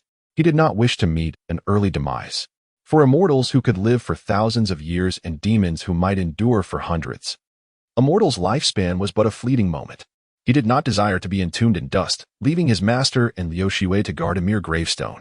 That evening, as dusk fell, Chu Yoshua called out for her brother and Su Tianhe for quite some time, yet neither appeared for dinner. Tao Mian sat patiently at the wooden table, awaiting the meal. 2 seats are unoccupied. No stealing food, she remarked. Just as she lifted her bowl, she was unjustly accused, leaving her feeling wronged. Chu Liuxue gazed towards the mountain, where a narrow path extended from the temple into the hills, an essential route for her brother's return. After a quarter of an hour, the two finally arrived, with Chu Suiyin leading and Su Tianhe following. They shared the same scene without conflict, which even Tao Mian found peculiar. Carrying a freshly stir-fried dish of beans, Chu Liuxue caught sight of them through the open courtyard gate, halting in her tracks, her brows knitted in concern. Her keen intuition hinted at the emergence of an unsettling situation, yet she lacked the experience to trace its unusual source. Thus, she suppressed her unease and urged the two to quicken their pace and join them for dinner. The 4 gathered around a small square table in the courtyard for their evening meal. Tao Mian and Chu Suiyin sat opposite each other, while Chu Liuxue and Su Tianhe occupied the other side. Initially, it was meant to be Chu Liuxue facing Tao Mian, but the other two's constant disruptions forced a change in seating. Today, Chu Suiyin spoke less than usual. Tao Mian commented on which trees in the mountains had ripened fruit, suggesting they try the flavors another day. Su Tianhe chimed in, playfully requesting that the immortal take him along. Chu Liuxue contributed a remark as well. By the time Chu Suiyin regained focus, Tao Mian had already called his name 2 or 3 times. Suiyin, why do you seem so despondent? Is something troubling you? Despite his often irritable demeanor towards his disciples, Tao Mian's gaze was invariably gentle. Chu Suiyin, who had previously relied on the comfort of that gaze, now found himself uncomfortably avoiding it. Master, I simply lack an appetite. Then do not eat. Later, I shall wash you a pear, just picked and quite sweet. After the meal, Tao Mian indeed washed the fruit for his disciple. He drew a bucket of refreshing well water, using a ladle fashioned from gourd to meticulously cleanse the pears. Chu Liuxue had already prepared a cloth for drying hands, and over the years, a tacit understanding had developed among the 3 of them. Su Tian had joined in the merriment. Noticing that Tao Mian had selected another large pear, suggesting they could share it with the immortal. The immortal objected, stating that was not permissible. Su Tianhe then grumbled about his stinginess, prompting Chu Liuxue to interject. Pears should not be shared, as it is believed that dividing a pear carries an ill omen, particularly for the little immortal who has experienced numerous separations. Realizing the customs of the mortal realm, Su Tianhe quickly apologized. Tao Mian, however, merely shook his head, choosing not to hold a grudge, and instead handed him the entire pear. This one is whole. You may have it. This pear was the finest and most perfectly shaped in the basket, while he retained the one that had carelessly fallen and was slightly bruised. As Su Tianhe bit into the crisp pear, he mused on the peculiar nature of the immortal, who had once eagerly suggested spending money to stay, yet seemed to possess nothing in the end, treating all as ephemeral. After the meal and the fruit, Tao Mian and Su Tianhe each returned to their chambers to rest. Chu Suiyin initially intended to return to her own room, but someone tapped gently at the window. She opened the casement and beheld the expressionless face of Chu Liuxue. Follow me. Chapter 38. The one who travels far the night sky was tranquil, and Chu Liuxue chose an unconventional path.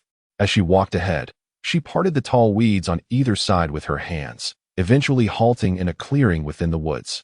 Chu Suiyin silently trailed behind his sister, not uttering a word. In their childhood, it was Chu Liuxue who shielded him, always positioning herself protectively in front to guard against lurking dangers. As they grew, they walked side by side, and his stature gradually surpassed hers. He could now catch sight of the swirl of her hair at the crown of her head, earning the right to be her support. Yet now, a distance lay between them. Chu Liuxue stood resolute like a straight pine tree. Sometimes, Chu Suiyin pondered if Liuxue was truly a demon. She appeared as elegant as jade, while he, having willingly descended into the abyss, was not. This is the place. Chu Liuxue's ethereal voice echoed in the woods, rousing Chu Suiyin from his reverie. He gazed at the girl who had turned to face him. Chu Suiyin, have you concealed something from me and Tao Mian? Something you ought not to have done? Like all elder sisters, whenever Chu Liuxue addressed him by his full name, it signified that the matter had escalated to a serious degree. Chu Suiyin averted his gaze, unwilling to respond. Chu Liuxue thought to herself how the child had indeed grown wings, harboring his little secrets without sharing, struggling even to reply to her. Should you choose not to answer now, you may never have the chance to do so again. As an elder sister, one inevitably understands the temperament of her younger brother. Indeed, when Chu Liuxue threatened to cease communication with him, Chu Suiyin immediately felt a sense of urgency. Sister, please refrain from questioning me. In any case, it will not endanger you or master. If it poses no danger to us, then it must be a threat to yourself? The youth fell silent once more. Chu Liuxue gazed deeply at this brother of hers, with whom she shared no blood ties. He had grown, matured, and she could no longer see through his thoughts as she once did in their childhood. The price of growing up was her gradual loss of the ability to understand him. She recognized Chu Suyin's stubbornness and tenacity, akin to a beast charging recklessly. One that wouldn't look back even in pain. With a sigh, Chu Liuxue alleviated the tense atmosphere that had enveloped them. I am aware that you have been secretly concocting schemes behind Tao Mian's back. I cannot ascertain how much he has discovered, but he must have sensed something. Suiyin, our lifespans, when compared to immortals, are fleeting, a mere blink in time. He once saved us when we had nothing. And all we can do in this brief existence is to do our utmost to avoid causing him heartache. The immortal of Peach Blossom Mountain is not forged from iron. He is flesh and blood. What sets him apart from other immortals is precisely this. To transcend humanity and become immortal, one must sever the ties of emotions and navigate through tribulations of affection. Yet Tao Mian does not wish to ascend. He desires the warmth of this mortal world. Chu Liuxue's words struck a chord with Chu Suiyin, involuntarily evoking memories of his master's silhouette during his illness. On a moonlit night, the immortal seemed to transform into a mere shadow, dreamlike and ethereal. Chu Suiyin understood that Tao Mian initially intended to accept only Chu Liuxue as his disciple. Although Tao Mian never explicitly stated this, it remained a mere conjecture. Given that Chu Liuxue possessed mediocre talent and harbored a strong aversion to cultivation, why, then, did the immortal persistently wish to take her as a pupil? If it were truly a matter of fairness between the two children, he should have adhered to Chu Liuxue's own wishes. From a young age, Chu Suiyin was astute, perhaps due to years of wandering, enabling him to navigate others' emotions and protect his younger self more effectively. This was equally true concerning Tao Mian. Perhaps his sister was the true chosen one, and he merely a supplementary figure, akin to a tassel dangling from a famed sword.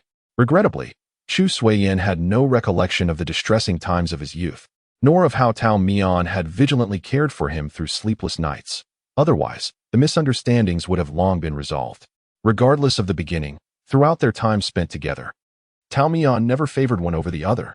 What truly altered his perception of this emotional knot was Tao Mian's journey across mountains to procure medicine for him, tirelessly keeping vigil night after night in his company. Finally, Chu Suiyin overcame the mental hurdle that had hindered him, only to be met with new concerns. His master was so benevolent, yet he could only accompany him for a few decades.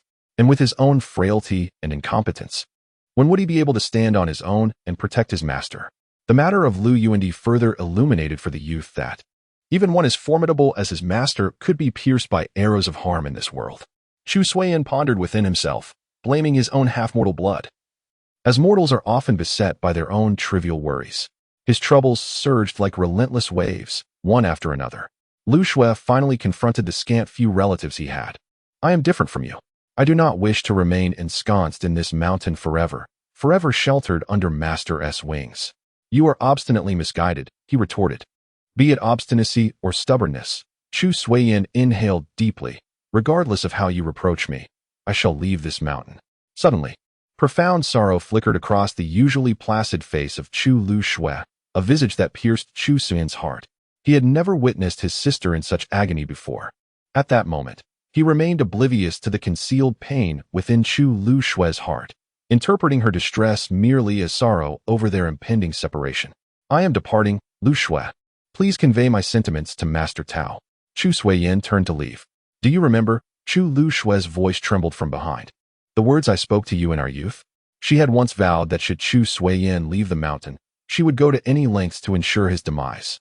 Chu Suiyin's halted steps indicated that he had not forgotten, yet he dismissed it as a mere outburst of frustration from his sister. I do not recall, he replied. We have shared countless conversations. As he faded into the moonlight, it was now Chu Lu Shui who watched his retreating figure. Early the next morning, Tao Mian rose to gather the fruit he had mentioned the day before. By evening, when he returned to the temple, his basket was brimming. To prevent the fruit from being bruised, he had even lined it with an old garment. Awaiting him at the temple entrance was only Chu Lu Shui. Quickly summoned Cdui and Tian He. These fruits cannot be eaten overnight. They will lose their finest flavor. Chu Lu Shui accepted the basket but hesitated, gazing at Tao Mian. What is it?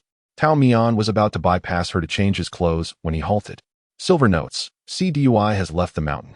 Tao Mian gasped in disbelief, momentarily stunned. In his hand, he clutched a lustrous mountain fruit, his fingers unconsciously rubbing its skin.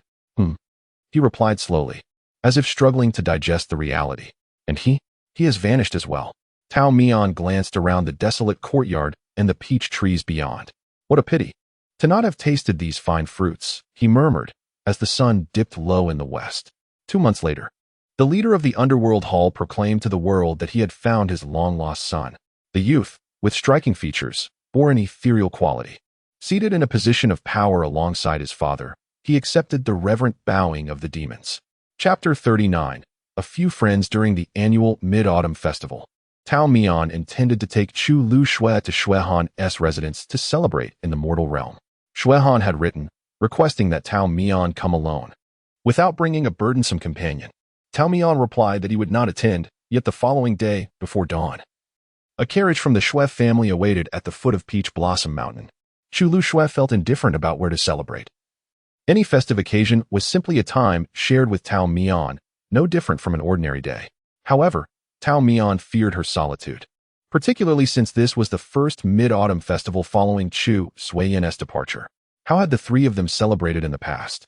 On the eve of the Lunar New Year, families gather in unity. On the 15th day of the first month, they reunite once more. The Mid-Autumn Festival also celebrates togetherness. Yet, it is only in the mundane days of separation that one must be continually reminded of the importance of reunion. Once, Chu Liuxue was untroubled by such concerns. Her only kin was Chu Suiyen, later joined by Tao Mian. On the day of the Mid-Autumn Festival, they went about their individual tasks as usual. It was not until dusk that they unconsciously set aside their work and convened within the Taoist temple. The grapes glistened, and the crabs were plump. The two children, not partaking in alcoholic beverages, sat around the table, eagerly cracking crabs and savoring the rich roe, their hands becoming greasy. Meanwhile, the immortal brewed a pot of yellow wine, adding a few strands of ginger and several preserved plums. A gentle aroma wafted from the pot, intoxicating Chu Liuxue with a mere sniff. Chu Suiyen, eager to sneak a taste, clung to her master's arm, but was playfully pushed back by a hand on her forehead. The children, being so young and carefree, had no need for such drinks. Frustrated at her thwarted attempt, Chu Suiyen took a hearty bite of crab and boldly snatched half of a plump one from her master's plate. Tao Mian merely chuckled, allowing the child her indulgence. Before Tao Mian lay a delicate celadone dish, piled high with the finest crab meat selected by Chu Liuxue from the larger platter. She meticulously cracked the shells and divided them, placing the morsels onto Suiyen's plate. The immortal, savoring his meal slowly, did not manage to keep his portion safe, as Chu Suiyen deftly pilfered from his side. Thus, while Chu Liuxue busied herself with cracking crabs, Chu Suiyen busied herself with scavenging. Eventually, unable to endure the chaos any longer, Chu Liuxue nearly overturned the table. Inevitably, the siblings erupted into a playful quarrel, while Tao Mian, with serene composure, poured a cup of warm wine, cradling it in her hands for warmth. Amidst laughter and playful banter, this day of reunion slipped away. Alas, this year was missing one person. Chu Liuxue pondered that it was not a grave matter. Celebrating with Tao Mian was still an option. In the past, the immortal would take on a single apprentice, and the two had celebrated together before. However, Tao Mian had informed her the previous night that they would be visiting the mortal realm. The carriage from the Shui residence had waited patiently, not daring to urge them. As Chu Liuxue insisted on waking Tao Mian, "You promised to take me out, and now you're lying in bed? Hurry up, the carriage is waiting outside." Chu Liuxue clutched one end of the blanket, while the other was firmly held down, as if the girl were gripping his very life. "I'll get up in 15 minutes. If she was so reluctant to meet Shui Han, why force herself into such a situation? This was a momentary lapse in judgment. Now that she had come to her senses, she realized the folly. Ultimately, Chu Liuxue successfully roused Tao Mian, but the process inevitably involved some forceful tactics. In any case, the two were now seated in the carriage. The vehicle rolled forward, and Tao Mian appeared as though her spirit had been drained, scattered like a puddle. Chu Liuxue tugged at her outer garment, lifting her spirits. Now that we're here, don't be so glum. You're only smiling now because you don't know how peculiar Xue Han can be, having met the shopkeeper Xue once or twice. Chu Liuxue's impression was of a cultured and charming individual, though being a merchant, he inevitably exuded a hint of shrewdness.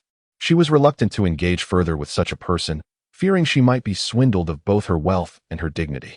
However, Tao Mian remarked that this was one of the few friends he had accumulated over the long years, with limited social interactions. It was rather peculiar that his sole companion was one so calculating. Indeed, your discerning eye for friendships is truly exceptional. I shall take that as a compliment. Although the Xue residence is singular in name, Xue Han possesses numerous estates, each commanding a significant presence in the bustling cities of the mortal realm. The destination they were to visit was one of these. Chu Liuxue lifted the curtain of the carriage, gazing at the grand manor before her. According to Tao Mian, the entire mountain had been purchased by Xue Han, solely to enjoy a rare species of osmanthus blossom found there. Chu Liuxue's gaze lingered on the uneven eaves of the gray-tiled houses, questioning, "Isn't the management of these properties under your purview, Master Xue? Are you truly so affluent?" Tao Mian leaned against the small table, toying with a koi ornament on the tea tray. "Xue Han merely assists me in managing those enterprises in the mortal realm. His wealth is considerable. I suspect most of it resides in the demon realm, given his origins." "The demon realm?" Chu Liuxue echoed, realizing that Xue Han was indeed of demonic lineage, and a particularly unique one at that. Tao Mian recalled the battered child he had first encountered. A being of complex heritage, it seemed he had likely sought answers for himself. "Have you not aided him in his search? I have stated that he is my friend, and I trust in his abilities. Let us just say you're rather lethargic. You've seen through me." As their conversation unfolded, the carriage came to a smooth halt at the manor's entrance, yet Tao Mian remained motionless. "Shall we disembark?" Chu Liuxue inquired, but Tao Mian hesitated. At that moment, the curtain of the carriage was abruptly lifted again by none other than Master Xue, clad in azure robes and a jade crown. Tao Mian wished fervently to escape the carriage, preferring not to see what he could not bear. At last, Chu Liuxue understood the implications of what the celestial being had said about Master Xue's peculiarities, for as soon as he entered the carriage, a binding spell ensnared Tao Mian thoroughly. The celestial almost leapt in protest. "Xue Han, you are at it again. How is it that this binding spell is even more secure than before?" "Fresh stock, just procured from the Qiandeng Tower." Xue Han replied nonchalantly as he settled into the only vacant seat, dusting off non-existent dirt from his garments. "Perverse.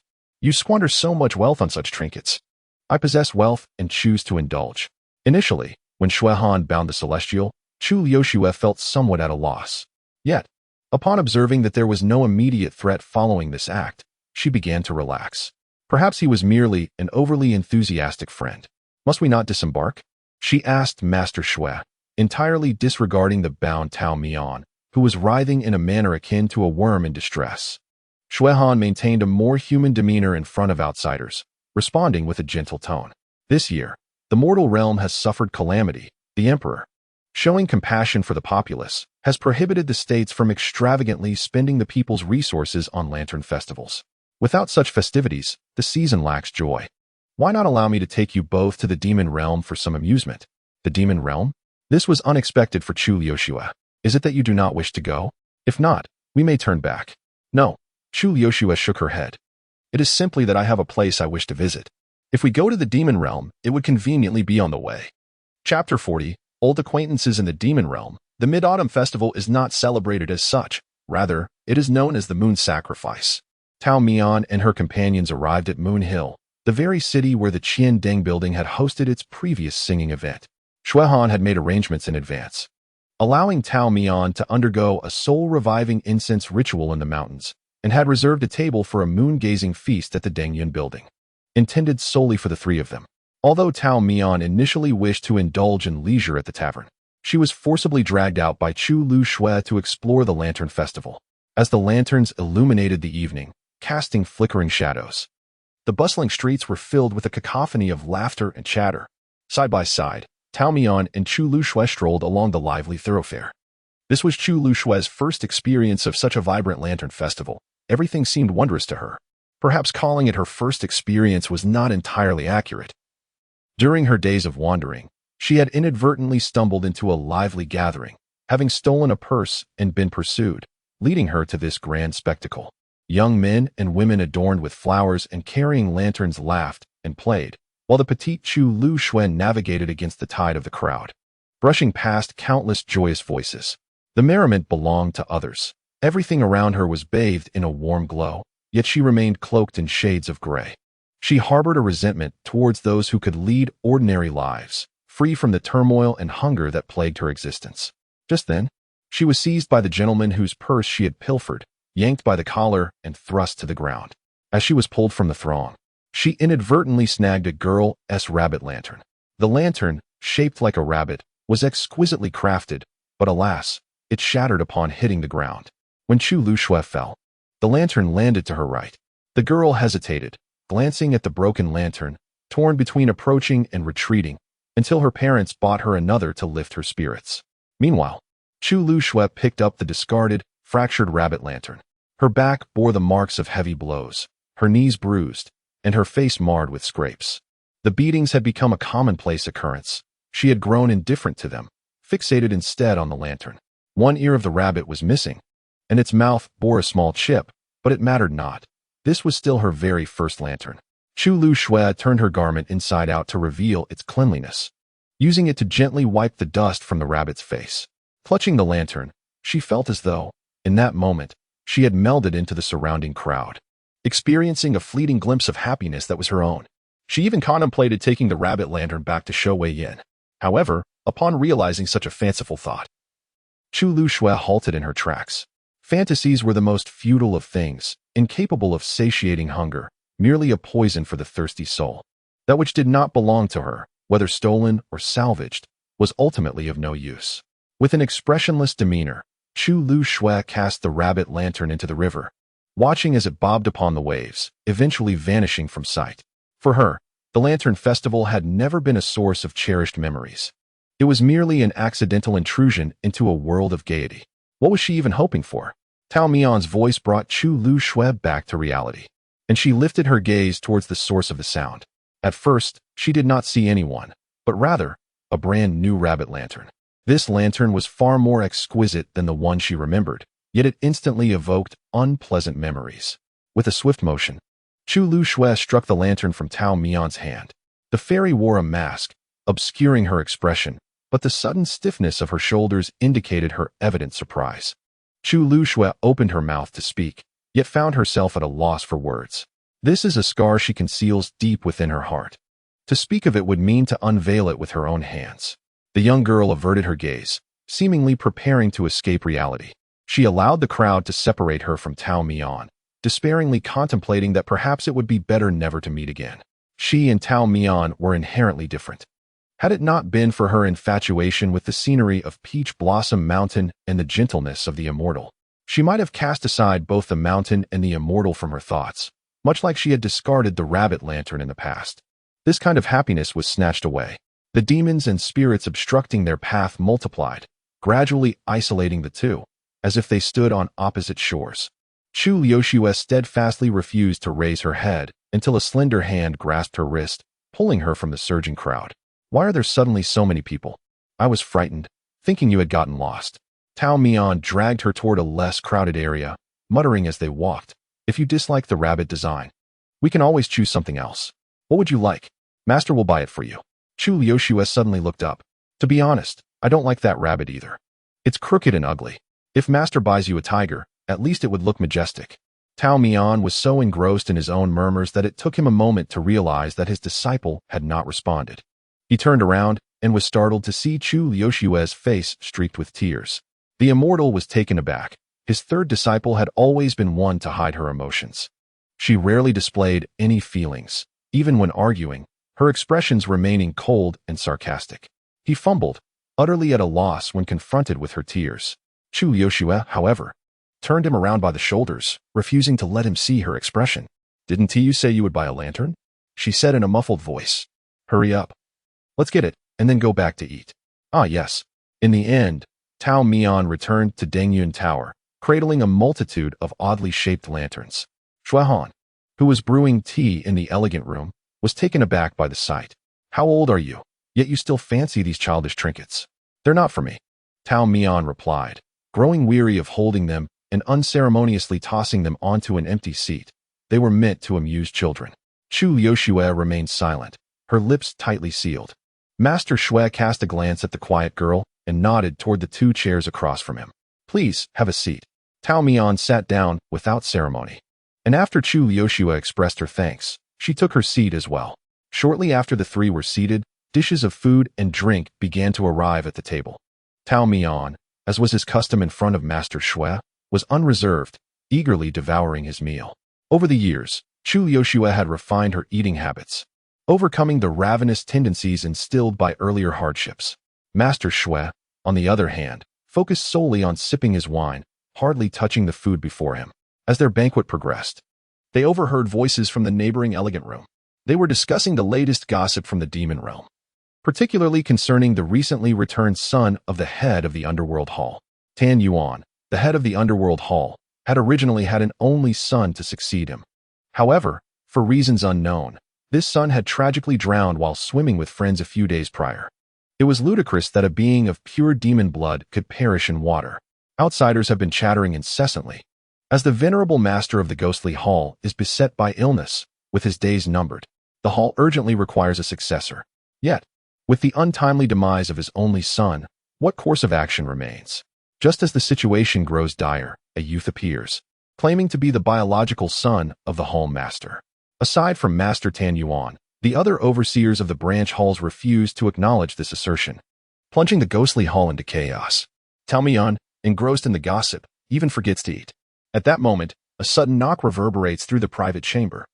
The attending servant stands at the door, holding a wooden platter, announcing that a patron from the adjacent chamber has sent over a jug of wine as a gift for the esteemed guests.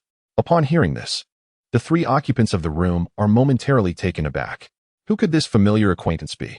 Chapter 41. The unseen. The wine delivered is a special brew known as Sending Spring from the Dengyun Tower, exuding a rich fragrance and a robust flavor. Shuihan gestures for the servant to present the wine.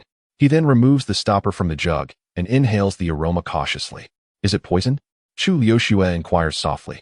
Shuihan shakes his head, indicating that there is nothing unusual in the scent.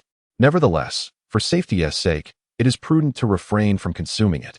Tao Mian sits quietly, shifting the food in his mouth as if pondering the identity of the wine sender. They are separated from another private room by mere walls, where the gossip continues unabated, contrasting sharply with the tranquility of their own chamber. Who could it possibly be? Noticing Tao Mian's contemplation, Shuihan advises that if he wishes to discover the identity of the guests next door, he might simply return the favor with a drink. However, Tao Mian declines, saying it is unnecessary. He already has a few candidates in mind. Since the other party is unwilling to reveal themselves, it is best to leave it be. The gossiping room continues its chatter, now speculating on the supposed illegitimate child of the late hall master. Much of what they discuss is hearsay, and upon hearing a few sentences, Tao Mian and his companions realize the information is utterly unreliable, prompting them to turn to their own conversations. In the midst of their discourse, Chu Liuxue accidentally tips over her teacup, spilling some onto her dress. Following the servant's lead, she goes to change, leaving only Shuihan and the immortal in the chamber. Shuihan speaks first, commenting that Tao Mian's disciple possesses remarkable skill, having managed to deceive the old master of the ghostly hall, thus becoming his sole heir. Sounds of departure emanate from the adjacent chamber, followed by the scraping of chair legs, and then silence envelopes the surroundings. Shuihan's intelligence is far more reliable than the gossip from next door. He reveals that the ghostly hall's influence in the demon realm is steadily expanding. The late master, Tan Yuan, was once a formidable figure who, amid turmoil and uncertainty, assumed leadership and initiated reforms starting from his own branch, gradually expanding the hall. He successfully absorbed 3 minor sects and 2 major factions, transforming the ghostly hall into one of the most significant powers in the demon realm, even surpassing Tianjin Valley, which had once overshadowed them. Later, Tan Yuan orchestrated a scheme to undermine the old master of Tianjin Valley by subverting his trusted confidant, delivering a severe blow to their long-standing rival. However, Tan Yuan was unable to fully conquer Tianjin Valley, as it remains a resilient entity. He chose instead to support a puppet. Within Tianjin Valley, numerous factions exist, with the trusted confidant temporarily in power, yet his position remains precarious. The old master's loyalists and the younger faction within the valley are secretly maneuvering, poised for action. Although Tan Yuan possesses extraordinary abilities, he is marred by a fatal flaw, his insatiable lust. Whenever he finds himself with leisure time, he meanders through the flower streets, seeking solace in their allure even amidst great stress. Over time, this indulgence has drained his vitality, leading to a host of ailments in his later years, leaving him in a state far inferior to his former vigor. Thus, he places immense importance on finding a successor. Despite his charm, Tan Yuan's lineage is scant. He has but one son, a cherished treasure born of his primary wife, who fought valiantly to ensure his survival. This son, embodying the hopes of his father, has garnered praise from the esteemed tutors and mentors Tan Yuan engaged. However, this sole successor met an untimely demise under mysterious circumstances, provoking Tan Yuan to unleash his wrath upon those who accompanied him that fateful day, exacting vengeance by sending them to accompany his son in death. Following this tragedy, Tan Yuan's hair turned white overnight, and he aged considerably. Recently, rumors have circulated regarding his frequent entanglements with several concubines, as he yearns for another child. His anxieties regarding inheritance have consumed him. Until not long ago, he discovered a lost bloodline. The young man's mother remains unknown. Yet his father is undoubtedly the former leader of the Underworld Hall. It is unclear whether Tan Yuan employed some method to ascertain the lineage. Shui Han took a sip of tea, cleared his throat, and then turned his gaze toward Tao Mian, stating that the newly discovered son of Tan Yuan is your fourth disciple, Chu Suiyin. Tao Mian, is this truly wise? Your third disciple is none other than the sole daughter of the former leader of Tianjin Valley. The once inseparable disciples have now become bitter enemies. The immortal could not help but self-deprecate, acknowledging his discerning eye in the realm of mentorship. Tao Mian replied, whether it is good or ill is beyond my purview to decide. For Chu Liuxue and Chu Suiyin, who have relied on each other since childhood, I am merely an intruder in their lives. If your two disciples turn against each other, how shall you navigate your own place in this turmoil? A simple question from Shui Han became increasingly difficult to bear as he pondered.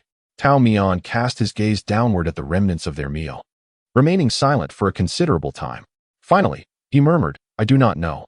After changing her attire, Chu Liuxue cleansed her hands and passed by the elegant chamber where they had speculated about the arrival of wine, discovering the door ajar. The used dishes had been gathered in one place, and a servant was diligently wiping the table. Noting the number of teacups and plates, it was apparent that two individuals had recently occupied the space. With this understanding, Chu Liuxue proceeded to the adjacent room, only to overhear Tao Mian's solemn declaration of ignorance. The young lady stood at the doorway, resembling a frozen statue, enchanting and ethereal. A servant carrying dishes passed by. She raised a finger to her lips, gently shaking her head to signal for silence. The servant nodded in compliance, tiptoeing away from her. After the two inside had shifted their conversation, a quarter of an hour later, Chu Liuxue finally entered the room. Once inside, she nonchalantly returned to her seat. At this moment, Tao Mian had masked his emotions and inquired if she desired to visit any other places. Chu Liuxue cradled an exquisitely carved jade cup in her hands, tilting her head in contemplation before responding. There is a place, but it has been so long that I am uncertain if I can still find it, or if it even exists anymore. Tao Mian patted his chest and remarked that there was no need for such inner turmoil. They would rely on their master for directions and set off immediately. Manager Shui set down his wine cup and waved his ebony fan, stating that they could go ahead while he remained behind to rest his weary feet and dispel the effects of the alcohol. The Dengyun Tower provided special sleeping quarters for inebriated guests, and should they return, they could find him here without difficulty. Tao Mian readily agreed, donned his mask, and summoned a young servant to attend to Shui Han before departing with his disciple. Not far from the Moon Hill, they needed to exit the city. Chu Liuxue's memories began to drift back to years past, to a quaint path lined with pear blossoms, situated on the border between the demon realm and the human world. In a small village, it seemed Tao Mian had an inkling of where Chu Liuxue intended to lead him. After they departed from the Dengyun Tower, a figure leaned against the window of a guest room above, gazing intently at the retreating silhouettes of the two until they vanished within the throng. You are still under the influence of alcohol. Rest here today and refrain from returning to the hall for fear of revealing any slip of the tongue. Another individual entered, revealing himself to be Su Tianhe, who had long been absent from the mortal realm. Su Tianhe followed the gaze of the person by the window and noticed Tao Mian and Chu Liushue's figures as well. He withdrew his gaze and focused on the youth. Stop looking, it is futile. Those who descend from Teowashan never return. You have your own path to tread. Perhaps due to the lingering effects of the wine, the youth's gaze seemed to wander aimlessly. He rested his chin upon his arms, staring vacantly at the bright lanterns. Blooming flowers, playful children, and whispering lovers on the street, their vibrant colors diffusing into the atmosphere, adorned against the distant sky. Slowly he closed his eyelids, a sense of sorrow enveloping his heart. The clamor of voices held no relevance for him. He was but a stranger amidst the revelry. The vastness of heaven and earth left him pondering where he might find refuge. Chapter 42. The fallen pear blossoms. The silver notes had arrived. Tao Mian hired a carriage drawn by the unique boned demon horses of the demon realm, known for their swift pace. They journeyed westward, following the direction etched in Chu Liushue's memories, while the girl peered out through the small curtain of the carriage window. At approximately the hour of the pig, they finally arrived. Tao Mian alighted and gave the driver a few pieces of silver as a tip, to which the driver nodded slightly, grateful for the gesture. With a whistle, the demon horses galloped away, leaving the place behind. Turning back, Tao Mian spotted his disciple standing beneath the largest pear tree at the village entrance, her hand brushing against the trunk as she gazed upward. The tree was barren, devoid of blossoms and fruit, its leaves long since fallen. It had withered away. Much like the village itself, Chu Liushue appeared lost in her memories, growing increasingly taciturn. Tao Mian, reluctant to intrude, silently accompanied her. They traversed the sandy paths of the village, flanked by houses that stood in disarray. Once inhabited, they now lay deserted. The passage of time had transformed everything. Chu Liushue mentioned that this place had once suffered a famine, but chose not to elaborate further. There was no need for additional words. Silence spoke volumes. The village nestled against a low mountain, with 2 or 3 households at its base. Chu Liushue paused in front of one of the homes. It was smaller and more dilapidated compared to the others, with half of its fence in disrepair. Chu Liushue pushed open the courtyard door and stepped inside, followed closely by Tao Mian. She lingered not in the house, seemingly dismissing it as unworthy of nostalgia, and instead proceeded straight to the backyard. There stood a grand pear tree, even larger than the one at the village entrance, though it bore no blossoms. The lushness of its foliage allowed one to envision the enchanting snow-white blooms that would one day blanket the sky. It still lived.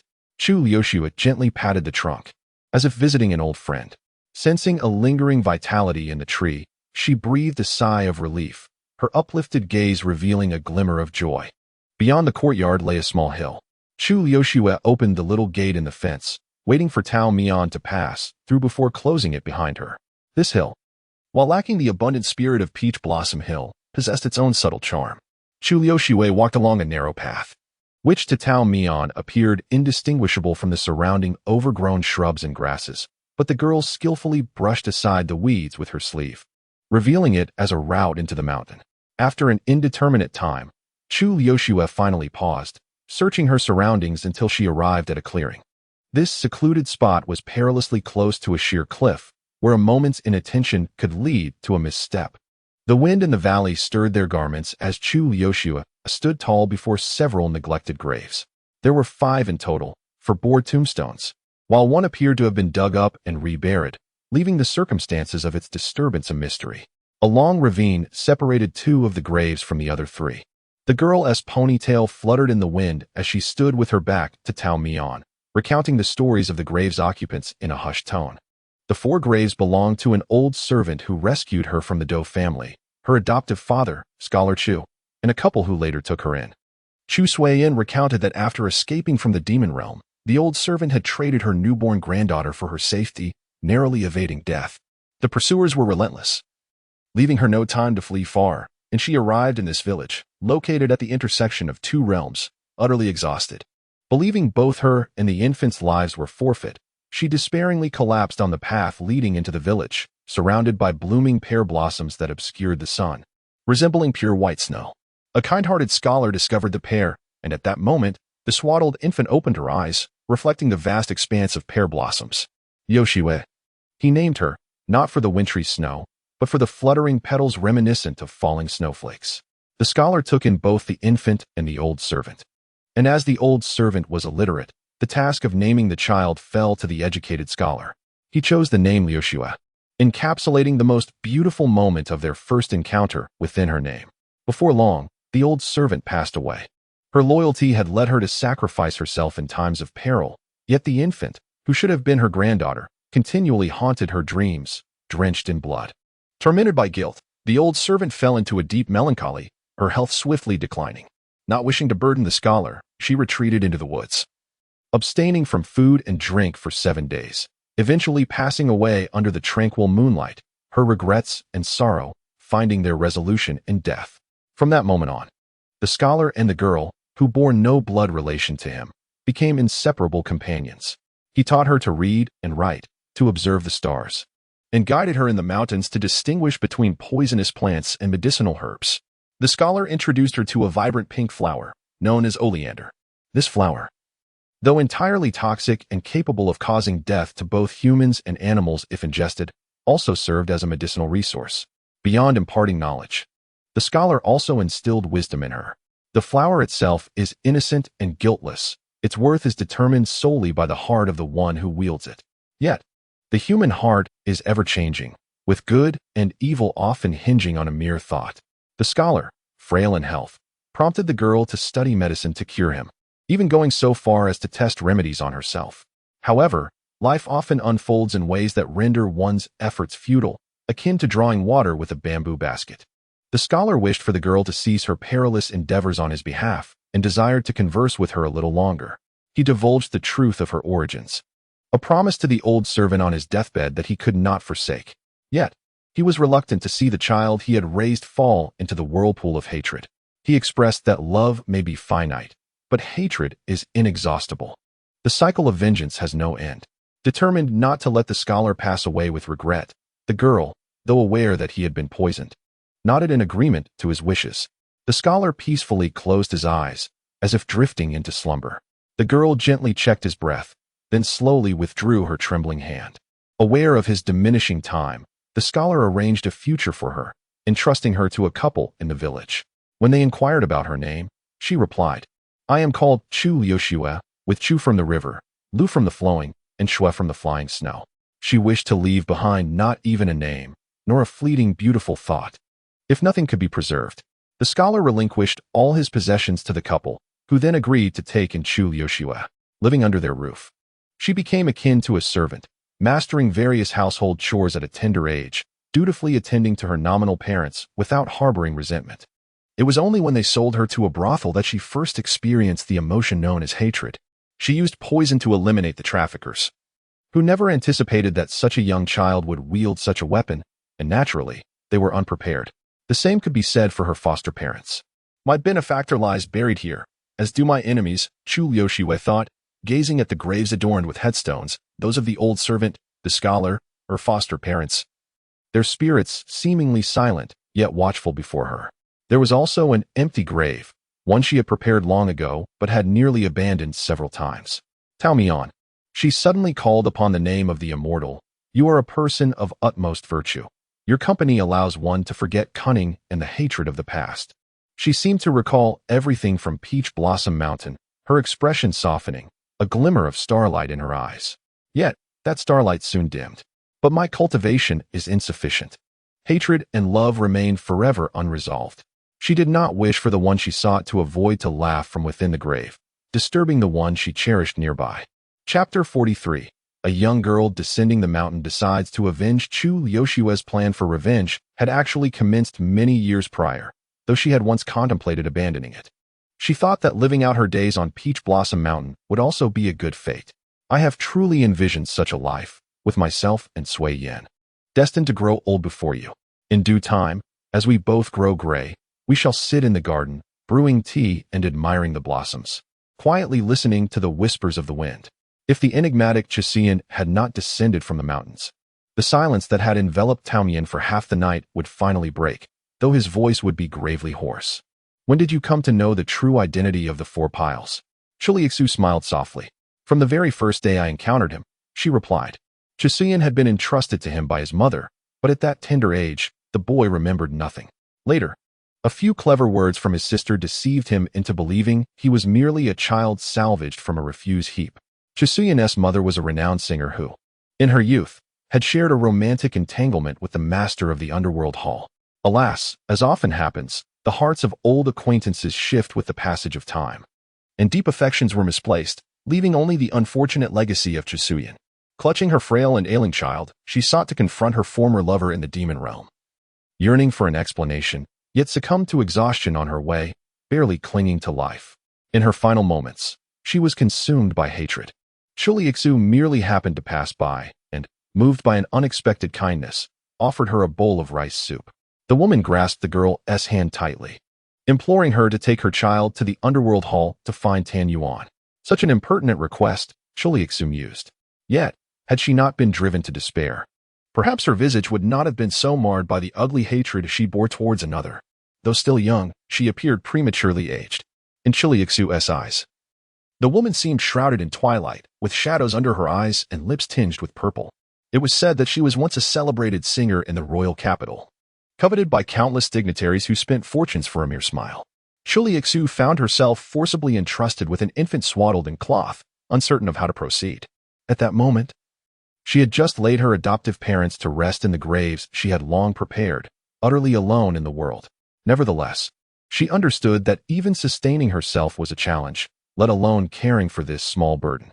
Without hesitation, Chuliexu intended to return the swaddled child to the singer, only to look down and discover that the woman had drawn her last breath. A fragrant life extinguished. This posed a dilemma, Chuliexu thought, for she dreaded complications above all else. The old servant was gone. The scholar had perished, her adoptive parents were no more, leaving her with only two remaining adversaries, a traitor from Tianjing Valley and the master of the underworld hall. The latter two were not as easily dealt with as her adoptive parents had been, and Chuliexu was in no rush. After all, she was younger than they. Even if she did nothing, as long as she preserved her health, in 50 years' time, she could visit their graves and cause them unrest even in death. Chuliexu had always been one to repay kindness and seek vengeance. Yet this ambivalent situation left her in a quandary. You are Tan Yuan's son, and Tan Yuan is my foe. Ensuring his ends could be seen as a form of retribution, yet you bear me no grudge. Frowning slightly, Chuliexu spoke in an even tone, as if contemplating what to have for dinner. She placed the swaddled infant on the ground, extended a hand, and grasped the corner of the small blanket. Ending the life of an infant was an exceedingly simple task. All she needed to do was cover his face with the blanket and press down firmly. With luck, she would not even hear the cries. Chuliexu indeed proceeded to do so, draping the floral blanket over the boy's face, fixating her gaze on the ants moving along the roadside, counting silently. 1, 2, 3. Is he truly not crying?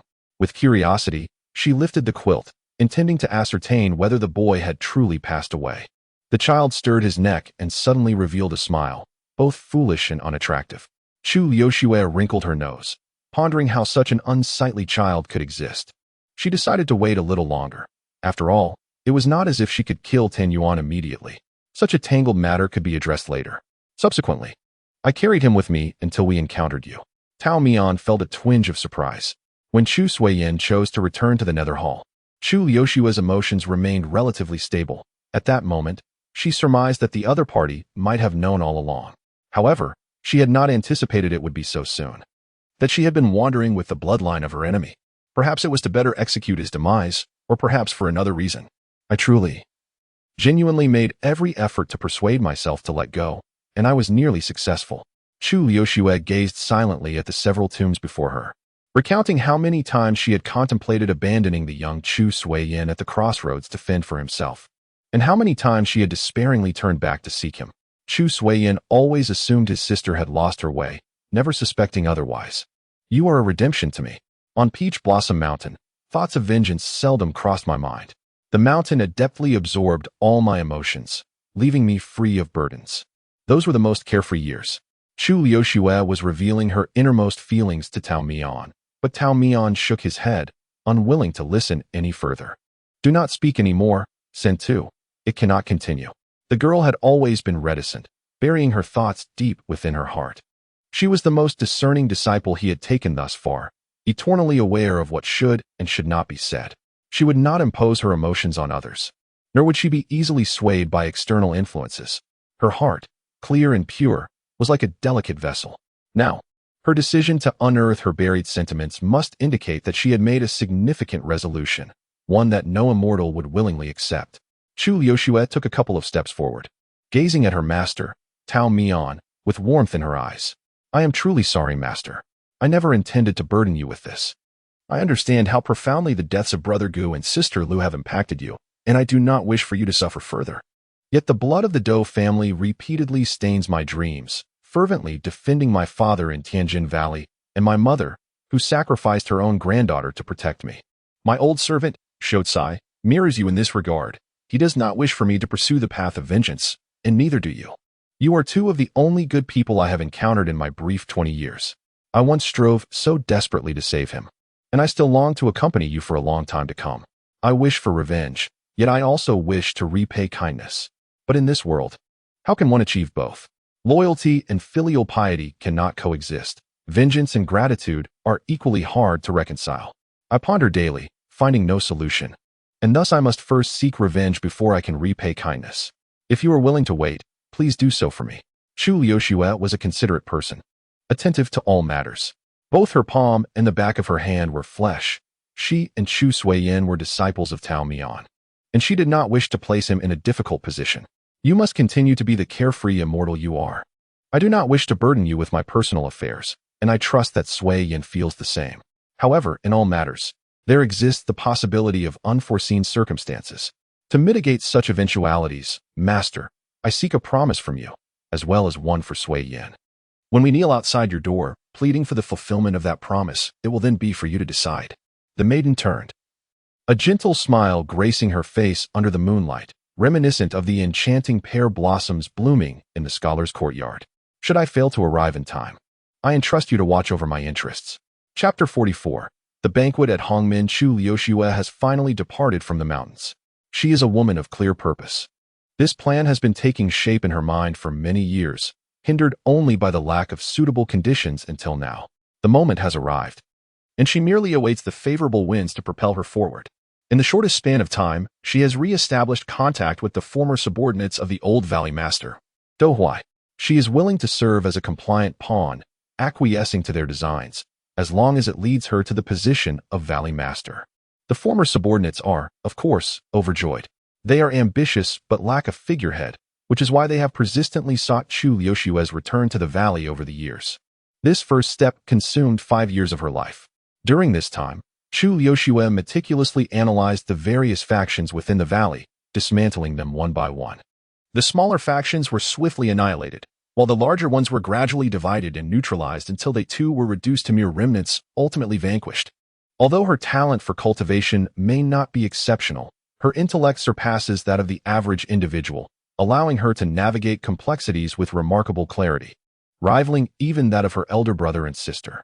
Before long, she had clarified the affairs of the valley, and now she aimed to sever the current valley master's path to survival. This current master is none other than the traitor who betrayed Dou Huai, leading to his family's ruin. Chu Liuxue shows no mercy towards him. On a night illuminated by a full moon, she encounters the valley master with her own forces, setting the stage for a life-and-death confrontation. It is the first time Chu Liuxue is consumed by bloodlust. The techniques taught to her by Tao Mian, though not fully understood, are indeed extraordinary. Even a grasp of 30 to 50% suffices to contend with ordinary cultivators. She captures the valley master, and as she gazes upon the man before her, pleading for mercy, a wave of desolation washes over her. How tragic it is that her father's once trusted subordinate has revealed himself to be so cowardly and inept. Nevertheless, she has no intention of sparing him. Chu Liuxue subjects the traitor to a year and 3 months of torment, hanging precariously on to life, with little remaining apart from his ability to breathe. Each time she emerges from the dungeon, the edges of her shoes are stained with blood. Prior to this, Chu Liuxue had never imagined herself capable of such cruelty and resolve. After enduring numerous trials, including near-death experiences and betrayal from her subordinates, she finally ascends to the position of Valley Master. Standing at the highest point within the hall, she gazes down upon the bowing demons, her thoughts fixated on achieving one more goal before she can return to Peach Blossom Mountain. Chu Liuxue's second objective is to exact revenge on the Underworld Hall, mirroring the actions they once inflicted upon the Heavenly End Valley. However, She intends to execute her vengeance with even greater ruthlessness, ensuring the complete annihilation of the underworld hall. When she vocalizes this decision, several subordinates present in the meeting vehemently oppose her. The influence of the Netherworld Hall is vast. While the Heavenly Valley has long since transformed from its former self, should they engage in a direct confrontation, it is likely that the losses incurred by them would be far greater. A misstep could lead to their utter defeat at the hands of the Netherworld Hall, resulting in a state of perpetual decline. This assertion garnered the agreement of many subordinates, and Chu Liuxue discerned that several, even without voicing their thoughts, silently concurred. Caressing the intricately carved armrest of her chair, she spoke slowly and calmly, stating that if 1 year was insufficient, then they would wait 2. If 2 years proved inadequate, then they would endure for 10. If 10 years bore no fruit, they would extend their patience to a century.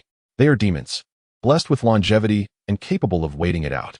Should this generation fail to realize the ambition of assimilating the Netherworld Hall, there will be another generation to carry the torch. One subordinate stood up, pointing an accusing finger at Chu Liuxue, berating her as insane. Yet, she coldly returned his gaze, asserting that without the resolve to sink the boats, it would be their own heavenly valley that would find itself in bondage a century hence. The subordinates departed in silence, and by the following day, the fervent young man of yesterday was nowhere to be seen. Chu Liuxue ensured that they comprehended her determination. In contrast to the relentless storms faced by Heavenly Valley, the Netherworld Hall had remained relatively subdued over the past 5 years. The old hall master clung to life through elixirs, while the successor, Tan Fong, diligently learned under the tutelage of his master and several branch leaders, preparing for his eventual ascension. Initially, there had been much dissent regarding this new heir within the hall. However, within 5 years, those voices inexplicably faded away. The most vociferous of the dissenting branch leaders either succumbed to severe illness or met with sudden, mysterious deaths, the causes being varied yet all suspicious. The old hall master feigned ignorance, spending lavishly to placate the kin of the branch leaders. Thus, matters settled into an uneasy calm. The confrontation between Heavenly Valley and the Netherworld Hall would inevitably resurface. For now, it was merely a prelude of surging undercurrents. Chu Liuxue intended to eliminate the old hall master, Tan Yuan. Her subordinates advised her, arguing that Tan Yuan's days were numbered, rendering it unnecessary to expend effort to hasten his demise. Nonetheless, Chu Liuxue insisted that without personally taking his life, all would be rendered meaningless. Once a young girl who claimed to be a mere pawn, she had successfully deceived everyone but herself. Unbeknownst to her, she had grasped power firmly in her hands, realizing that to be a mere tool would forever preclude her from enacting the unspoken, fervent decision she harbored, just as her intention to kill Tan Yuan. Despite her subordinates' persistent counsel against her, they reluctantly revised the plan alongside her, meticulously strategizing every step. However, plans often falter in the face of unforeseen changes. The ailing old hall master Tan Yuan unexpectedly passed away. Chu Liuxue dismissed everyone, securing herself within her chamber, shutting tight the doors and windows, refusing to see anyone. 3 full days elapsed. No one knew what thoughts occupied the young valley master during that time. They merely lingered outside the door, hesitant to discuss or intrude, exchanging uncertain glances. Then, on the morning of the 4th day, Chu Liuxue emerged from her room, her expression devoid of emotion. "Let us proceed," she declared. "Since the plan is shifted, we shall continue onward." What lay ahead was unchanged. The direction towards the assimilation of the Netherworld Hall remained steadfast. To resolve the matter of the current new leader, Tan Fong, is imperative. Known once as Sui Yin, he bears the surname of Chu, granted to him by his sister, Chu Liuxue. Their bond, devoid of blood ties, has ultimately led them to this juncture. A letter, originating from the Yim graced the desk of the master of Tianjin Valley. In the correspondence, the new leader's tone was unexpectedly familiar, as if it were a missive to kin rather than a rival. He expressed his longing for his sister and briefly alluded to avenging Tan Yuan, thus fulfilling a debt of vengeance. He inquired when Lu Shui could return with him to Taowan Mountain, yearning for the company of Master Tao and the soothing tea he brews, desiring to share moments of floral appreciation and moonlit tranquility. In closing, he extended a warm invitation for Chu Liuxue to visit the Wyoming Tiing, his words imbued with sincerity. Upon reading the letter in its entirety, Chu Liuxue, with an impassive countenance, offered it to the candle's flame, allowing the fire to consume the paper. Such a performance was masterful. Had she not unearthed evidence of several assassination attempts orchestrated by the current leader of YM Ying, she might have been swayed by his heartfelt declarations. Nevertheless, she resolved to attend the banquet. Chapter 45. Randomness. The new leader of YM Ying hosted a banquet, compelling all notable factions within the demonic realm to pay their respects. Beyond mere courtesy, it was an opportunity to gauge the capabilities of this youthful successor. A week prior to the feast, invited guests speculated whether Tianjin Valley's formidable new leader would make an appearance. Though a woman, she wielded a fierce and decisive hand. Appearing delicate, yet showing no mercy in action, Tianjin Valley had undergone a significant transformation, its former glory subtly re-emerging. The invitation extended by YM Ying to Tianjin Valley was less an invitation than a declaration of challenge. Just as the crowd buzzed with the assumption that Tianjin Valley would remain indifferent, the unexpected occurred. The valley's leader indeed arrived at the banquet, accompanied by her left envoy. As Chu Luxue stood at the entrance, the once boisterous atmosphere fell into a hush. On this occasion, she was devoid of a retinue, accompanied only by her left envoy, raising questions of whether her confidence was absolute or her actions recklessly audacious. The leader, known for her stoic demeanor, bore a gaze that remained serene and unperturbed. It was widely acknowledged that Chu Luxue had endured the loss of her family at a young age and had wandered for years, facing considerable hardships. Consequently, her character was one of solitude and introspection. Even when fortunate events graced her presence, she merely cast a calm glance, unlingering. While many deemed her cold and eccentric, few recognized that she had once cherished the fleeting beauty of a blooming night flower, deriving joy from such ephemeral delights. Chu Luxue remained indifferent to the opinions of outsiders. Indeed, she did not regard even the new leader of YM Ying with any significance. Finding a vacant seat, she sat down resolutely. Her left envoy stood beside her, eyes lowered, silently guarding their leader, a figure not prone to excessive chatter. Despite their quiet entrance and lack of interaction, the palpable intensity of their presence was unmistakable. The Yinming Hall and the Tianjin Valley have long been at odds, and it is no exaggeration to say that even the dogs raised by the two factions would turn on each other. The crowd was baffled as to why Tenfang would invite Chu Luxue, and her attendance at the banquet left them even more perplexed. The two principal parties had no intention of clarifying the matter for them. A few members from neutral sects, striving to maintain harmony, approached Chu Luxue to exchange pleasantries. She responded with a few courteous remarks but did not engage in further conversation, signaling her lack of interest in deep discussions. The eager guests, recognizing her reluctance, chose not to intrude further. Gradually, an invisible barrier formed around their vicinity, isolating them from the rest of the gathering. Among the invited guests, some had long harbored dissatisfaction towards Chu Luxue and could not help but murmur their discontent, suggesting that if she did not wish to attend, she should simply refrain from doing so and stop putting on airs. Before a companion could respond, another voice interjected their conversation. It is indeed an honor for the esteemed leader of the Chu Valley to grace our Yinming Hall. All guests are welcome, and we should let her enjoy herself, remarked the owner of the clear voice. The murmuring guests were interrupted, instinctively halting their discourse to seek the source of the sound. Upon turning, they saw a young man clad in fine garments, his face alight with a smile. The lantern light illuminated his striking features, his eyes deep and dark as the abyss, seemingly without end. It was none other than Tenfang, the leader of the Yinming Hall. The embarrassment of being overheard in their idle gossip was palpable, especially in the presence of the banquet's host. The guests laughed awkwardly, offering compliments to the new leader in an attempt to swiftly move past the incident. Tenfang, unfazed by their indiscretion, graciously diverted the conversation to other topics. As he departed with a cup of wine in hand, the guests exhaled a sigh of relief, only to realize the gravity of the situation. Was Tenfang, in fact, speaking on behalf of Chu Luxue? The notion was more terrifying than the sky collapsing. After a moment of internal conflict, they convinced themselves it was merely a figment of their imagination. Tenfang's father was the sworn enemy of Chu Luxue, who had murdered his parents. The mere fact that they could coexist under the same roof was a miracle. How could he possibly speak in her favor? In contrast to the aloofness displayed by Chu Luxue, Tenfang appeared to be a skilled negotiator, adept at navigating social intricacies. He exchanged pleasantries with the other guests before finally approaching Chu Luxue. However, just as he was about to reach her with his filled cup, she unexpectedly rose to her feet.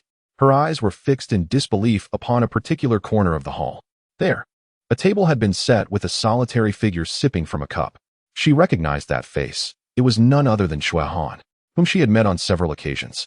Shui, a prominent businessman with ties to the Yinming Valley, was not an unexpected presence. Chu Liuxue initially dismissed it from her mind.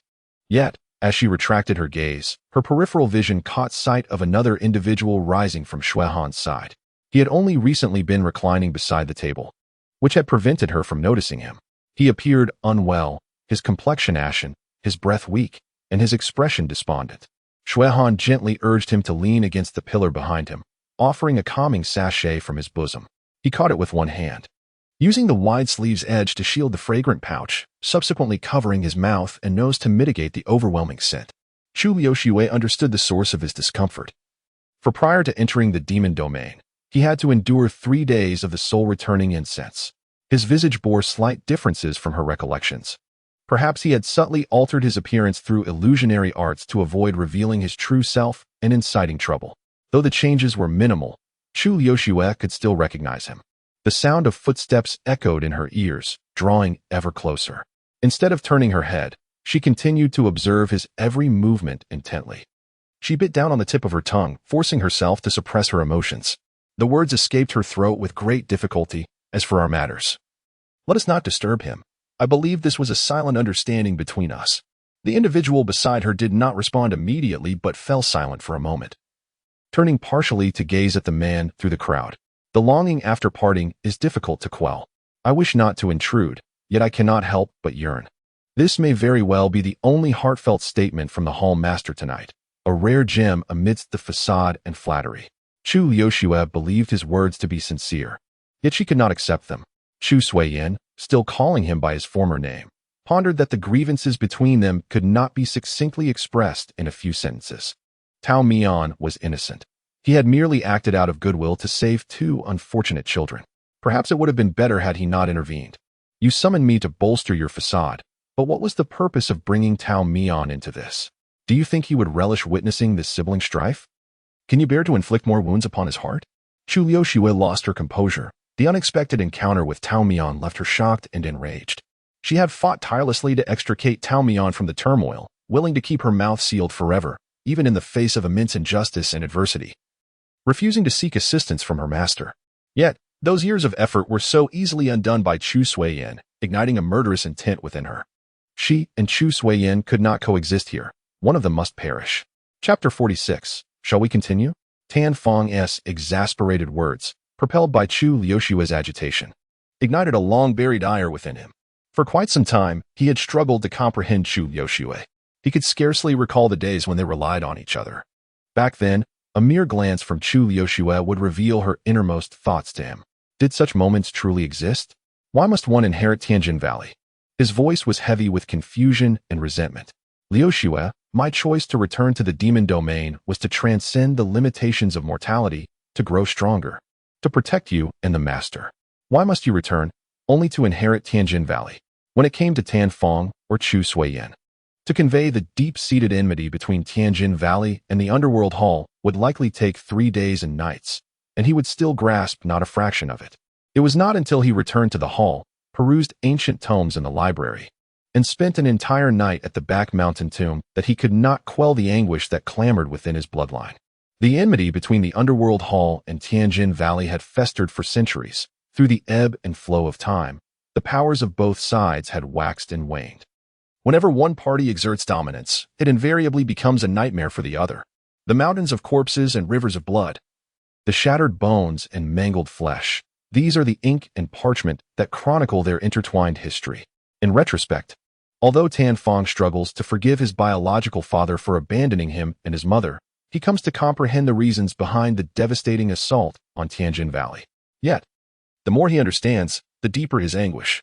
This is compounded by Chu Liuxue's choice to return to Tianjin Valley. Tan Feng once harbored naive fantasies. Despite learning of Chu Liuxue's true lineage, he found solace in imagining that as long as she did not acknowledge her ancestry, he could disregard that confidential report entirely. Once the Underworld Hall obliterated Tianjin Valley, he believed he could relinquish everything here and return to Peach Blossom Mountain, alongside Liuxue and their master.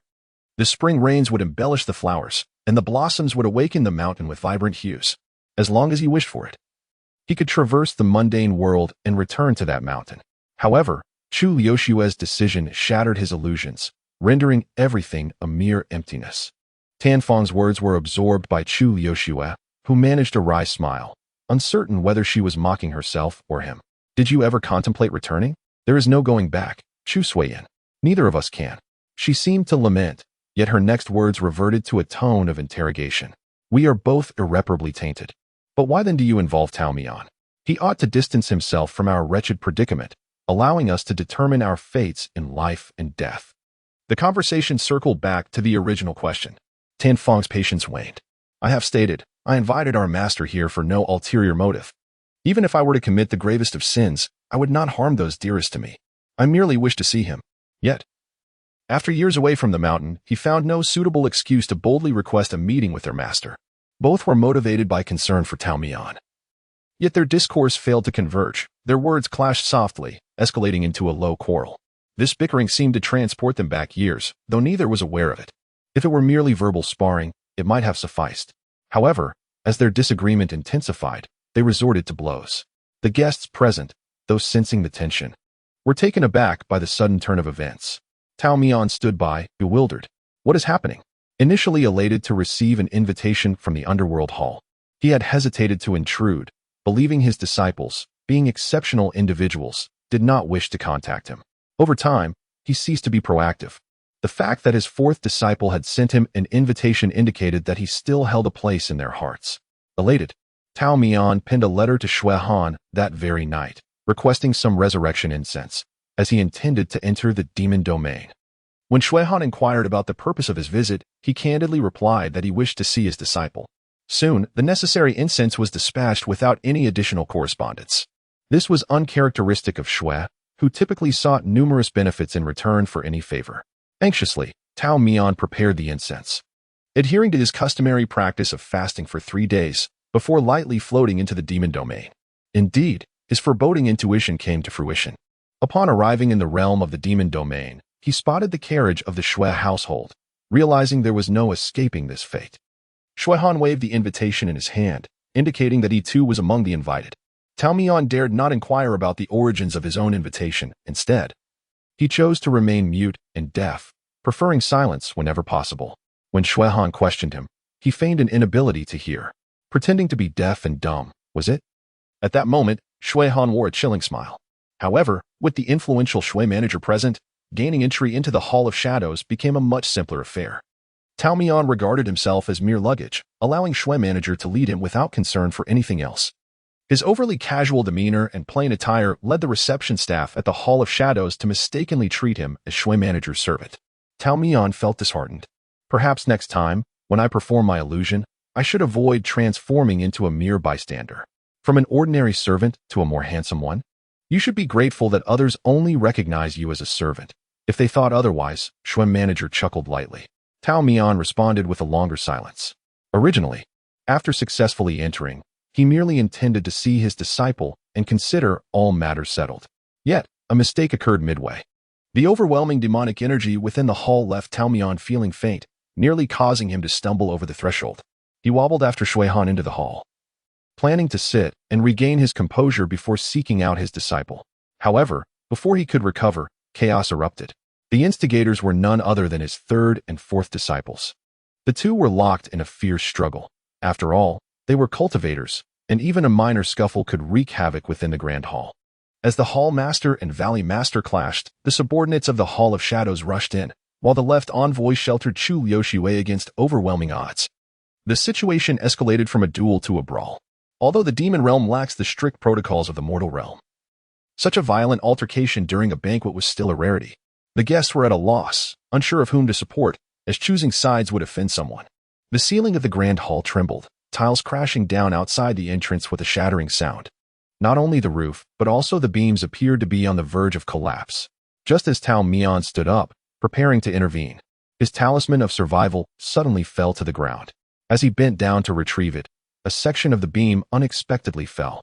Had it not been for Shui Han's fierce tug from behind, Tao Mian's head would have surely suffered grave consequences. The The celestial beings were now enraged. In that instant, few realized what had transpired. Only when Chu Liuxue and Tan Feng briefly parted before rushing toward each other again did two swords embed themselves firmly in the ground before them. Plunging a full foot deep, the two were forced to halt, and as the dust settled, everyone turned their gaze toward the direction from which the swords had flown. The figure was somewhat obscured, but the voice that emerged was unmistakably authoritative. "Are you still going to fight?" The tone was stern and grave, leaving all to wonder about the identity of this formidable presence. Chapter 47. The bright white moonlight. Just as one wave subsided, another arose. The guests at the banquet were still reeling from the shock of the hall master and valley master clashing. But even more astonishing was the audacity of someone daring enough to step between the two to break up the fight. The two swords that had flown through the air, one long and one short, clearly belonged to different masters. The respective owners of the swords had only just realized that their personal belongings were missing. "Is that my sword?" As the swirling dust gently settled, Chu Liuxue and Tan Feng stood on opposite sides, glaring at each other, neither willing to yield. It was not until a mysterious figure spoke that they turned to face him, bowing respectfully in greeting. "Master! Master!" To their astonishment, it was none other than their master. The onlookers were left utterly speechless. Chu Liuxue and Tan Feng had actually been disciples of the same master. The leader of the Yuming Hall and the head of Tianjingu were, astonishingly, taught by the same mentor. It was hard to determine which revelation was more surprising. The guests' gazes instinctively shifted to the center of the conflict, where a figure clad in simple attire stood, a jade hairpin holding back his hair, his youthful visage suggesting he was not much older than his disciples. Could such a young cultivator truly be their master? Tao Mian stood between his two disciples, his expression uncharacteristically filled with suppressed ire. It was the first time the disciples had witnessed Tao Mian's anger, and they dared not breathe. Despite their imposing demeanor in public, they remained submissive and obedient before their master. The banquet had been disrupted, and Tao Mian felt a profound disappointment, wishing to admonish his disciples. But before he could utter a word, they were already pleading. "Master, please do not be angry. It is our fault. We are to blame." Their swift admission of guilt raised doubts about the sincerity of their remorse. Tao Mian, being a wise individual, was well aware of the small schemes that danced in their minds. Having watched the two siblings grow under his very eyes, he understood their little machinations all too well. Thus, his annoyance deepened, and with a heavy sigh, he flicked his sleeves and left the table. Chu Liuxue and Tan Feng exchanged a knowing glance, their sibling bond rekindling after many years. The former hurried after him, while the latter dusted off his clothes, wearing a smile as he casually reassured the gathered guests. As if the earlier conflict had never occurred, the master had not strayed far. After a brief search, Chu Liuxue found his figure beneath a weeping crabapple tree in the courtyard. Tao Mian was wreaking havoc among the flowers and plants, breaking off a branch in his agitation, the fallen petals revealing his tumultuous mood. Chu Liuxue paused for a moment, then resolutely approached him, standing beside her master. The two of them, one crouching and the other standing, formed a peculiar sight. Tao Mian, unwilling to look up, muttered, "Do not speak to me. I am still furious and might curse." Chu Liuxue replied, "Let it go, master. Do not torment yourself. It can only be said that your temper requires tempering. Cursing is not a skill you possess." Tao Mian perked up his ears, taken aback. "Ah, is that a sign of disdain towards me?" He stood up, ready to engage in a debate, eager to showcase his vocabulary. However, their eyes met, and the usually composed Chu Liuxue could no longer contain herself, breaking into a smile. "What are you laughing at?" Tao Mian feigned authority, frowning at her. Chu Liuxue shook her head, still smiling. "It is nothing. I merely realized that you are still you." "How delightful." At this, the master found himself unable to maintain his stern facade. He stammered in acknowledgement. The two then sat side by side on the long bench in the courtyard's corridor, the moonlight illuminating the scene, the night calm and clear, creating a truly splendid evening. They engaged in idle chatter, deliberately choosing trivial topics, and spent nearly half an hour on meaningless discussions. Perhaps this was a unique rapport between master and disciple. The world is fraught with bitterness, and encounters are rare. So it is better to exchange light-hearted banter for a smile. Even so, Tao Mian perceptively noticed that Chu Liuxue was quieter than usual. Among the four disciples of Taohua Mountain, Gu Yuan, Yuan Di, Liuxue, and Sui Yin, the one who caused the least concern for the master was undoubtedly the third disciple. Chu Liuxue always remained acutely aware of her actions, rarely acting impulsively. She had been a thoughtful child from a young age, and while Tao Mian did not worry about her being deceived, he was nonetheless troubled that her excessive contemplation might burden her further. The immortals of the mountain do not urge those below to descend, allowing the worldly affairs to flow by like water. It is meant to be so. However, while principles are principles, if everything were to be followed strictly, would it not render one a mere shell of existence? Tao Mian advised Liu Xue that the peach blossoms on the mountain had bloomed, and if she found herself with nothing to do, she should take a stroll. Liu Xue's eyes curved into a smile as she replied, "All right." This promise was not truly a promise. She understood well that there might never be another opportunity to return to the mountain. Even if she did return, she would be a sinner stained with blood. Yet, with the moonlight so bright and beautiful, why speak of such disheartening things and spoil the splendid moment? The quiet and taciturn left envoy suddenly appeared beneath a flowering tree, silent, yet making his presence known to the two in the courtyard. "I am leaving," said Liu Xue, her back turned gracefully as she waved at Tao Mian. "When I return to the mountain, remember to save a jug of fine wine for me." Only after she and the left envoy's figures had completely vanished beyond the moon gate did Tao Mian softly speak. "Aren't you planning to come out? Do you no longer wish to see your master?" The flowers beside him rustled softly, the sound of fabric brushing against them. At the same time, a young male voice emerged. "Of course not," said Tan Fong, having circled around the flowers, his tone somewhat resigned. "Master, please do not be harsh with me. I am not eloquent and have never been good at arguing." Tao Mian remained noncommittal, patting the empty space beside him for Tan Fong to sit. Obediently, Tan Fong took a seat, shaking his garments, causing a few withered blossoms to fall. What shall we talk about? When apart, there were countless words to share. Yet upon reuniting, they found themselves at a loss for words, unsure of where to begin or what to say. He rested his arms at his sides and gazed up at the full moon in the sky. Tao Mian, not wishing to break this rare tranquility, counted the hawthorn blossoms on the branch in his hand. Upon reaching the 15th blossom, Tan Fong finally spoke. "Master, did you only wish to take in Liu Xue as your disciple back then?" He had finally voiced a question that had lingered in his heart for many years. He already knew the answer, but still hoped to hear something different from the master's own lips. However, before Tao Mian could respond, he shook his head, seemingly avoiding the topic. "No, master, perhaps it is better if you do not tell me. I cannot bear to hear it." He withdrew his arms, fingers interlaced casually on his lap, and glanced once more at the moonlight. "How about you share something with me, master? I can accept any answer." Tao Mian remained silent, and Tan Fong shifted nervously 3 times, feeling a bit embarrassed. "I am." The unwavering tone of the person beside him made the young man's heart quiver. For a moment, he was at a loss as to how to express himself. The immortal seemed apprehensive that his words might be misheard and reiterated. "Indeed, I initially intended to take only your sister, Liu Xue, as my disciple, despite your evidently remarkable talent." Chapter 48. Towards destiny. Tan Fong could no longer remain seated. As if a multitude of needles were piercing his skin and embedding themselves in his very bones. He suddenly stood up, feeling disoriented, and resolutely sought to flee, unwilling to continue listening. "I have matters to attend to," he declared.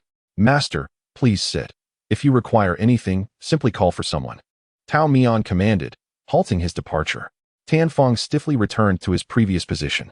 "At your age, still running off after half of what I say," Tao Mian muttered, seemingly in complaint. He gently pressed down on his disciple's shoulder, as if to soothe the tumultuous emotions within him.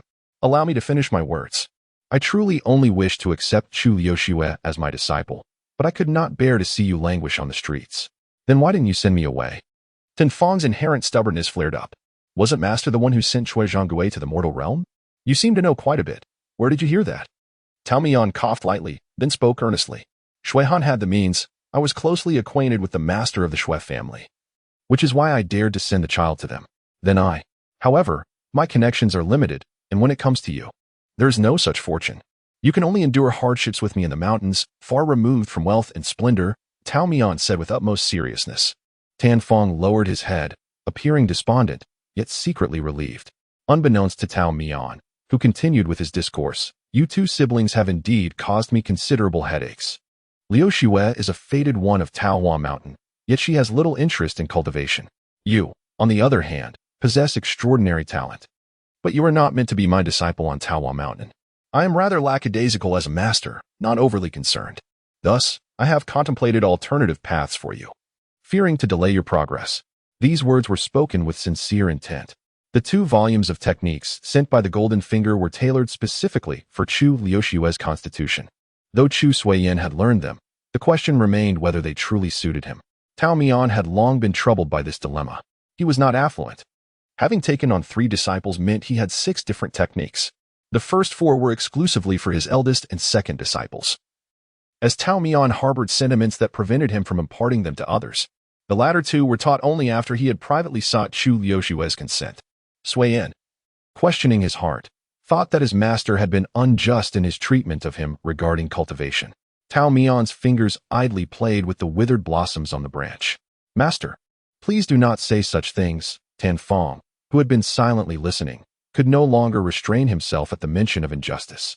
Master is a very good teacher. No matter how cold-hearted he may seem, he would never forget how he cared for me during my illness on Taohua Mountain, vigilantly watching over me night after night. Tao Mian had never been remiss in his treatment of his 2 disciples.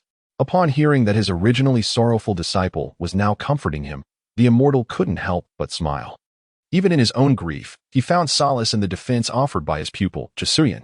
Master does not deceive you. Among the fated ones of Taohua Mountain, indeed, there is only Liushue. Yet, as for my disciple, you both belong to that realm, regardless of how the Golden Finger may perceive.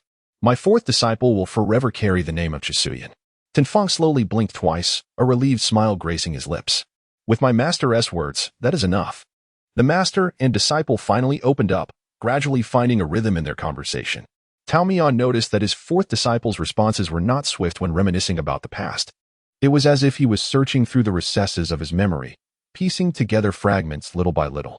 It was evident that over the years, he had been forcefully suppressing the memories of his past. During his time in the underworld hall, Tan Fong deliberately sought to forget everything, avoiding reminiscence or nostalgia. He had numerous tasks to accomplish. He needed to earn the trust of the branch masters, establish his position, and ultimately, seek vengeance against his father. Someone had taught him the harsh truth. You are too weak now. Even the weak cannot remain complacent, let alone pursue their desires. Only by climbing higher, unceasingly, can one attain freedom. Tan Fong adhered to this counsel. Within a year, he mastered the 18 techniques of the underworld hall, followed by another year obtaining the acknowledgement of over half the branch masters regarding his lineage, and then another year silencing all dissenting voices. It was then that he began his quest for revenge against his father. Tan Yuan had grown old. When he abandoned his mother in search of gentler pastures, he must have been brimming with youthful vigor. Yet now, he was merely an ailing old man confined to his bed. His murky eyes bore into the young man by his bedside, laughing heartily, repeating 3 times, "Good." Heaven had not forsaken Tan Yuan. Having lost one son, it had brought him another. Moreover, this younger son bore a striking resemblance to his youthful self, proud, ruthless, and singularly dominant. The youth remained indifferent to the fleeting lucidity of his father. After listening to the incoherent ramblings, he stated that they bore no resemblance. They were fundamentally different individuals. However, it seemed that Tan Yuan suddenly regained his clarity. As if he had heard a jest, he sneered, his gaze icy. "You are mistaken. We are indeed the same. To occupy this position, without Tan Yuan, there would be no Tan Fong. Both are masters of the underworld hall, and their sole objectives are to elevate the underworld and annihilate the heavens." At that moment, Tan Fong pondered how he could ever draw his sword against Liu Xue. Tan Yuan saw through his inner turmoil and handed him a copper key, urging him to discover for himself how the Tianjin Valley and the underworld hall had come to their current state. Shortly after Tan Yuan's death, Tan Fong used the key to unlock the door that had long been prepared for him. What pain he endured and what psychological torment he faced behind that door remains unknown to anyone. However, upon stepping out, he had completely relinquished his identity as Chisuyan. From henceforth, he could only be known as Tan Fong, the master of the underworld hall. It cannot be said that he would dwell on past affections. Even if he were to soften his heart, he understood that Chu Liushue would never let the underworld hall, nor him, escape unscathed. The hatred born from the destruction of one's family cannot simply be alleviated by the fleeting blooms of Peach Blossom Mountain. Now, he finally comprehends why, in his childhood, he insisted on leaving the mountain and why Lu Xue spoke to him with such cold indifference. He muses that perhaps Chu Lu Xue had made a silent vow before ascending the mountain. As long as Tan Yuan's son did not return to the demon realm, and did not assume the position of the leader of the Netherworld Hall. She would continue to feign indifference, safeguarding the brother, Chu Sui-yin, whom she had saved and who bore no blood ties to the Dou family. Her relentless self-deception ultimately proved futile. Tan Fong has taken over the Netherworld Hall, while she has returned to the Valley of Heaven's End. Thus, it is a matter of life and death. I understand the reasoning behind my master's acceptance of my invitation to the demon realm. Tan Fong rises, gazing skyward as the moon gradually becomes obscured by clouds drifting from an unknown origin. My master must wish to dissuade us siblings from pursuing a deadly rivalry. Hence you're waiting here for Lu Shui and for me. Yet, master, I apologize. I dread uttering these 4 words, yet they must be spoken. The world has changed. And so have I. I have become the leader of the Netherworld Hall, due to the angle at which he stood. Tao Mian could not see the expression on his 4th disciple's face at that moment. Nevertheless, no matter how many years pass, he can recall the tone in which he spoke those words, resolute, as if cursed, marching towards his destiny. Chapter 49. The capriciousness of human hearts. Every tale ought to culminate in a satisfying conclusion. Tao Mian cradles a wine dish in his hands, leaning against the tree behind him, gazing longingly at the wild geese returning home on the horizon. He pauses momentarily after uttering his previous remark, then continues. The story should have a perfect ending. Chu Lu Shui relinquishes her quest for vengeance on behalf of her father, while Tan Fong no longer clings to the ambition of expanding their family's influence.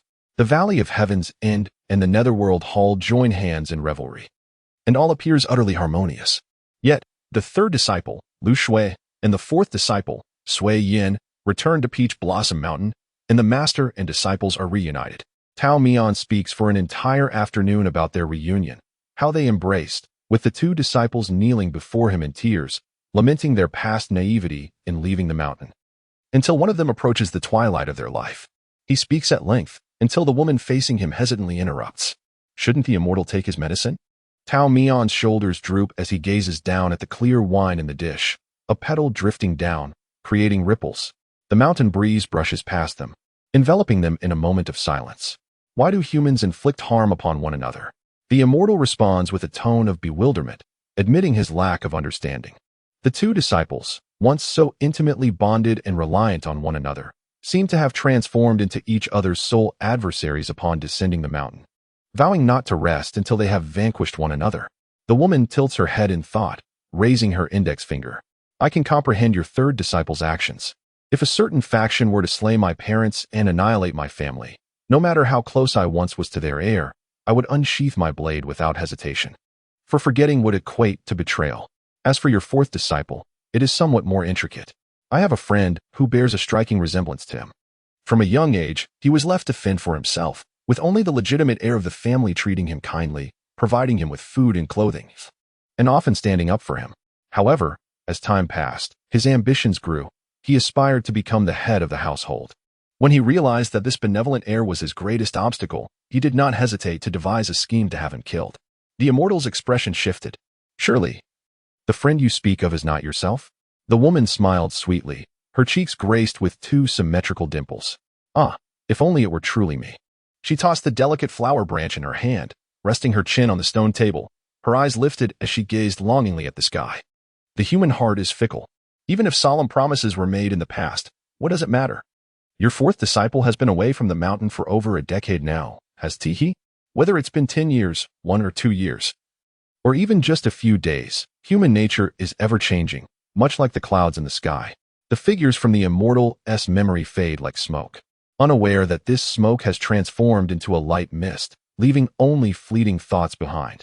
Tao Mian listened quietly to the woman's words, the wine cup in his hand remaining undisturbed, as if he were a jade statue.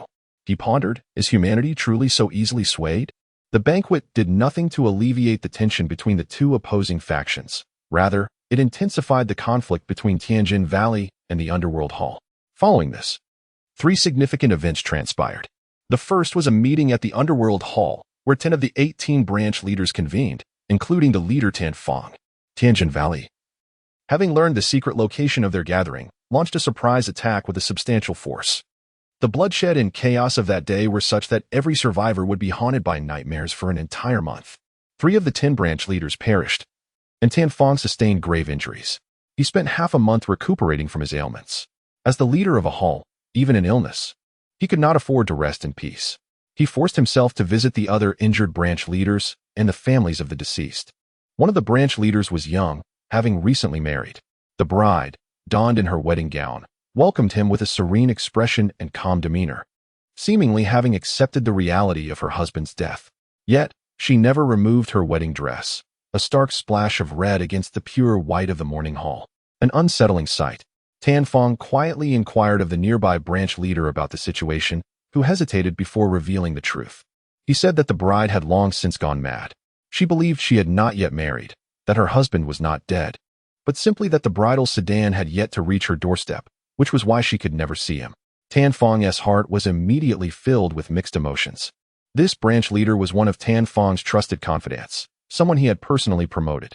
Observing the change in the leader's expression, he pondered for a long while before deciding to risk his own head to offer counsel. Leader, we subordinates are aware that you and Lord Chu share a bond as fellow disciples. Perhaps in the past, you considered that friendship. However, we of the underworld hall in Tianjin Valley are sworn enemies. Among the brothers in our hall, who does not harbor a grudge against Tianjin Valley? My grandfather was killed by Tianjin's people. My childhood friend jumped into a river after being mistreated by them. My master was tragically captured by Tianjin. And when we retrieved his body, it was no longer a body at all, but merely a mass of flesh. The current branch leaders have mostly risen to their positions through great adversity.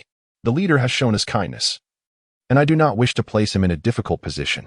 Yet, as long as the spirits of the departed remain restless, we, the living, cannot face our ancestors with a clear conscience.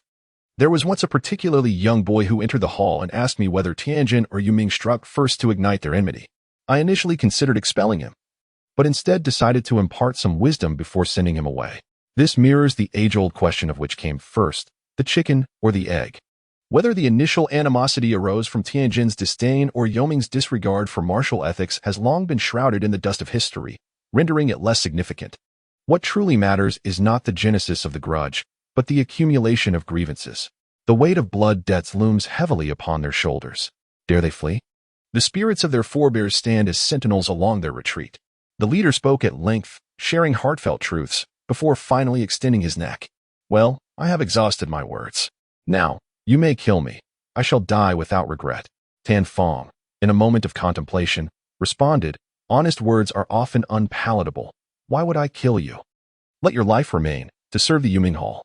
During the subsequent half-month of recuperation, aside from promptly addressing the affairs of the sub-hall and other matters, Tianfeng's sole preoccupation was the realization that Chu Liuxue was indeed intent on delivering a merciless blow, leaving him no avenue of escape.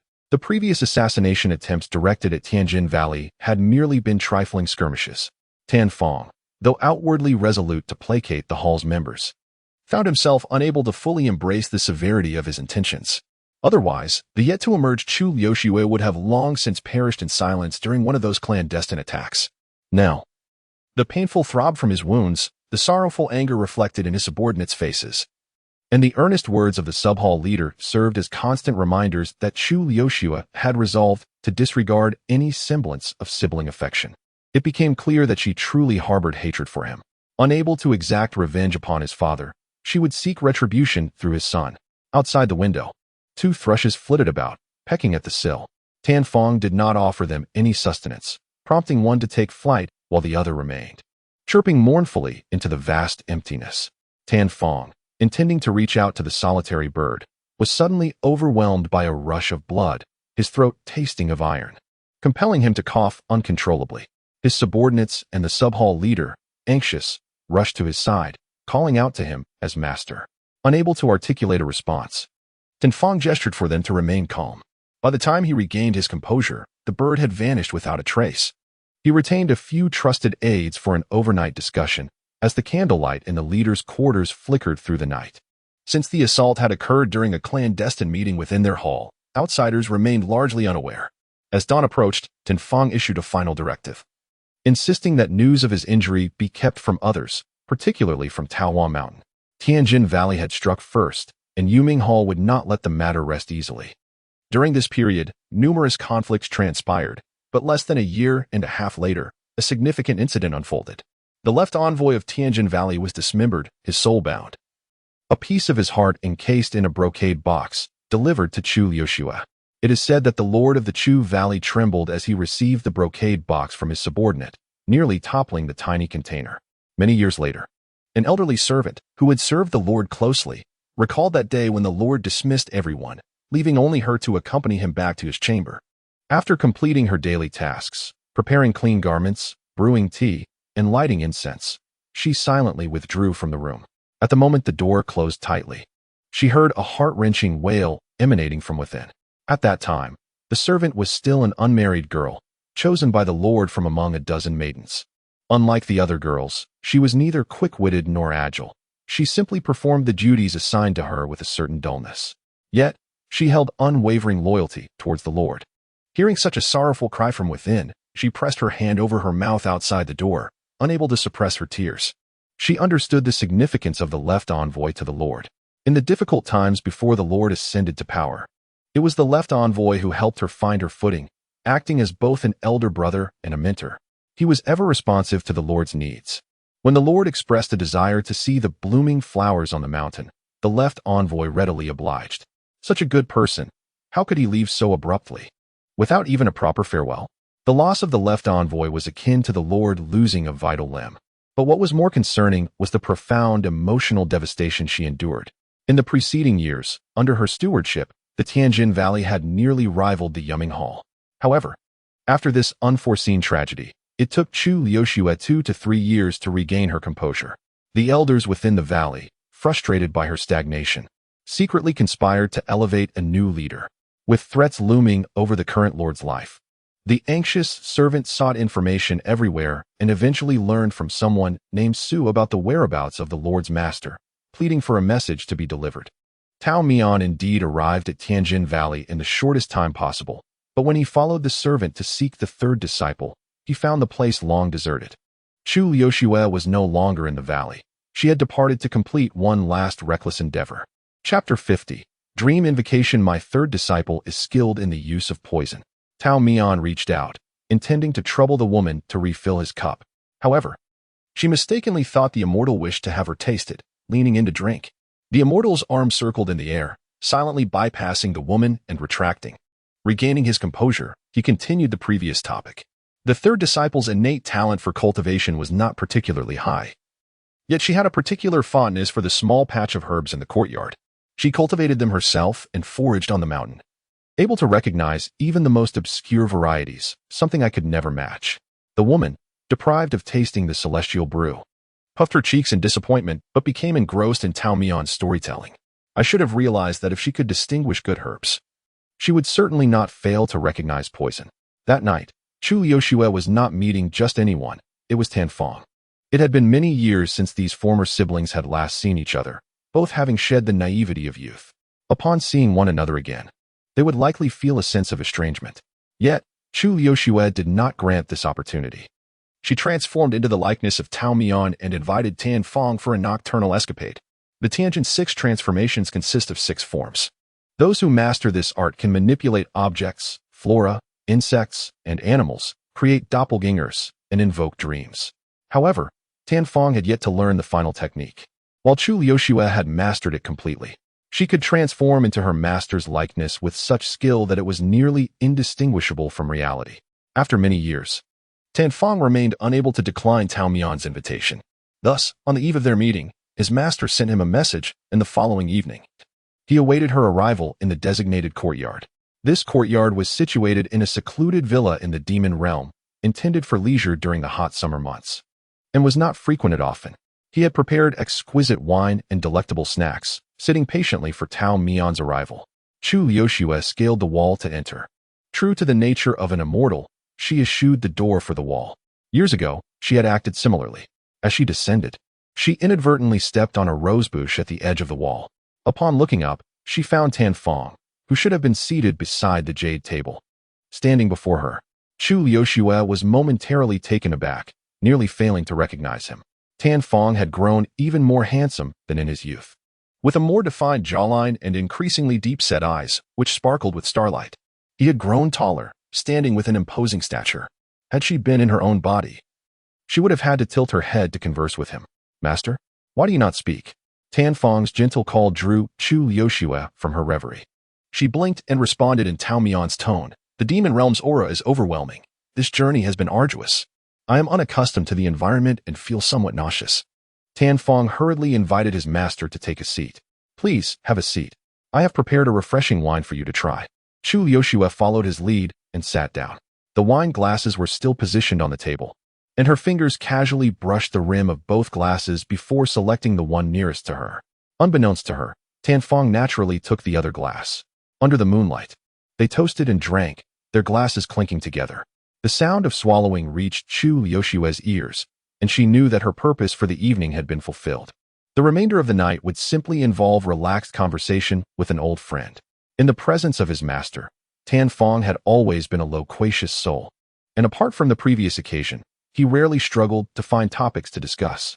Their conversation revolved around the old tales of Peach Blossom Mountain. He was well aware that Tao Mian would not wish to hear about the sibling rivalry that had transpired over the years, so he deliberately avoided that chapter of their history. Coincidentally, Chu Liuxue had little interest in it either. Perhaps it was due to her current guise as her master. For even long-standing adversaries appeared less detestable in this light. Listening to Tan Fong's words, Chu Liuxue understood that had she been in her master's form, she would not have interrupted him. It seemed as if Tan Fong yearned to pour out years of solitude and melancholy. He spoke of how the flowers in this villa were planted in accordance with those on Peach Blossom Mountain, replicating whatever grew there. Regrettably, the heavy miasma of the demon realm made it challenging for the flora to thrive, requiring immense effort to sustain them. Perhaps he was also clumsy, lacking the innate talent for nurturing such delicate beings. In contrast, his master and Liuxue excelled at caring for these fragile creations, as if everything under their touch could be revitalized. On that day, he encountered the child of the estate steward frolicking in the courtyard. The little one rolled up his garments, gently swayed the tree trunk, and then used his clothing to catch the blossoms scattered from the branches. He gathered a handful and threw them into the air, laughing heartily as he reached out to catch them, reveling in the moment. The steward stood nearby, his face drained of color, poised to intervene, but he shook his head, signaling for silence.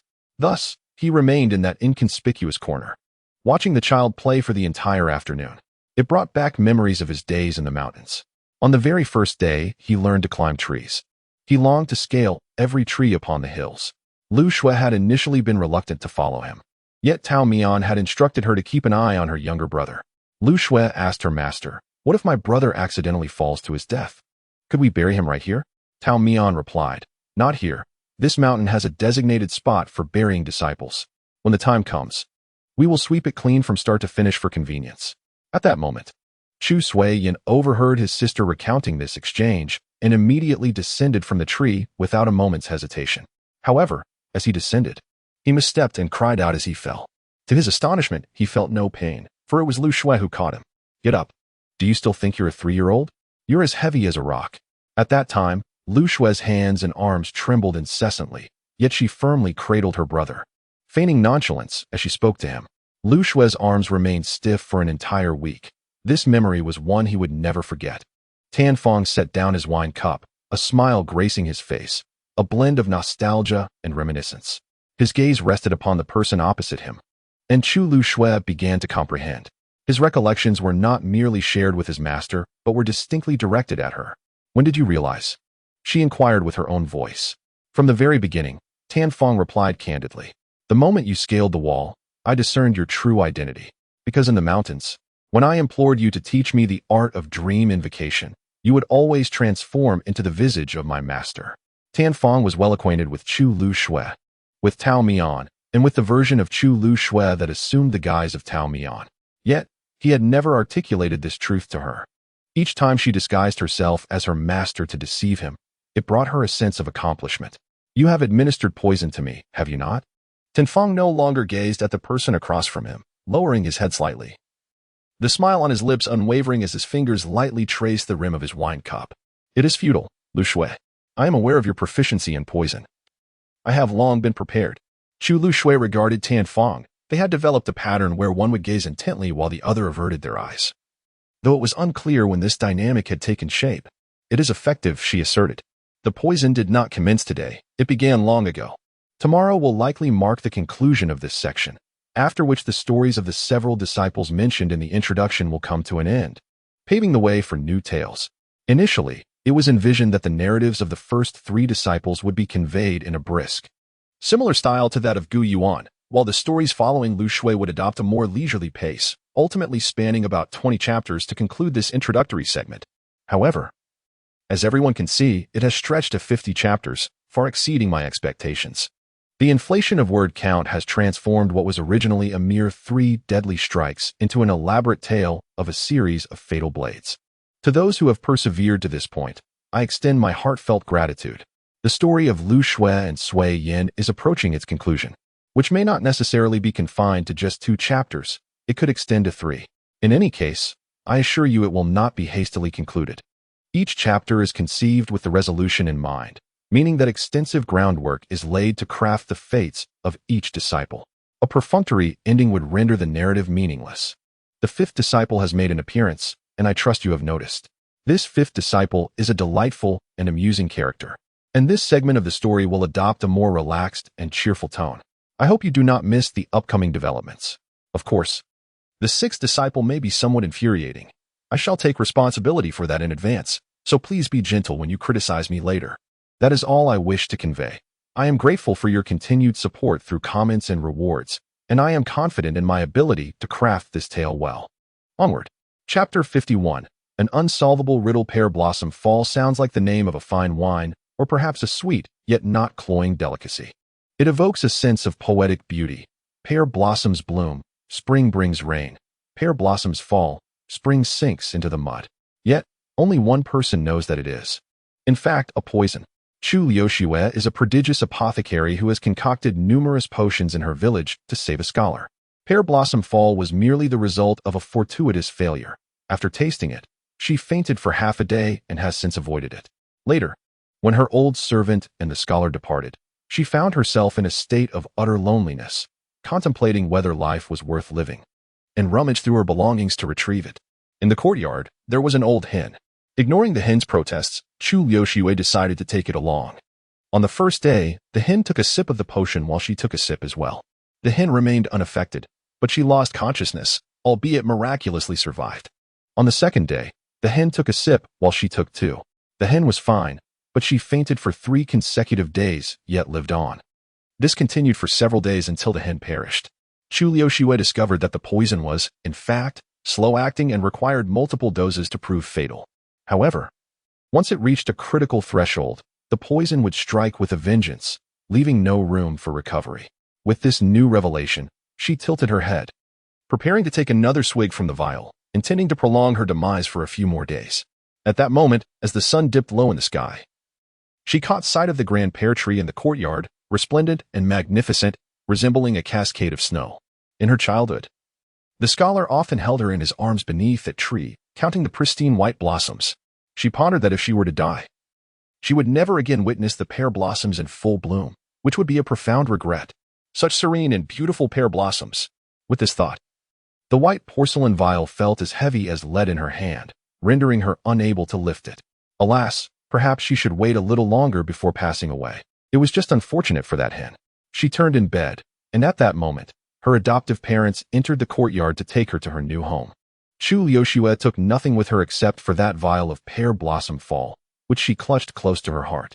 The events that followed she recounted to Tao Mian. After her adoptive parents passed away, she encountered Chu Suiyin. At that time, Chu Liuxue was a person of utmost honesty, repaying both grievances and kindness. She understood that the current Chu Suiyin was but an innocent child, and the grievances of the previous generation should not, or rather, should temporarily not, be inherited by him. Yet, she could not help herself. Her heart was filled with a deep-seated hatred for the Tan family.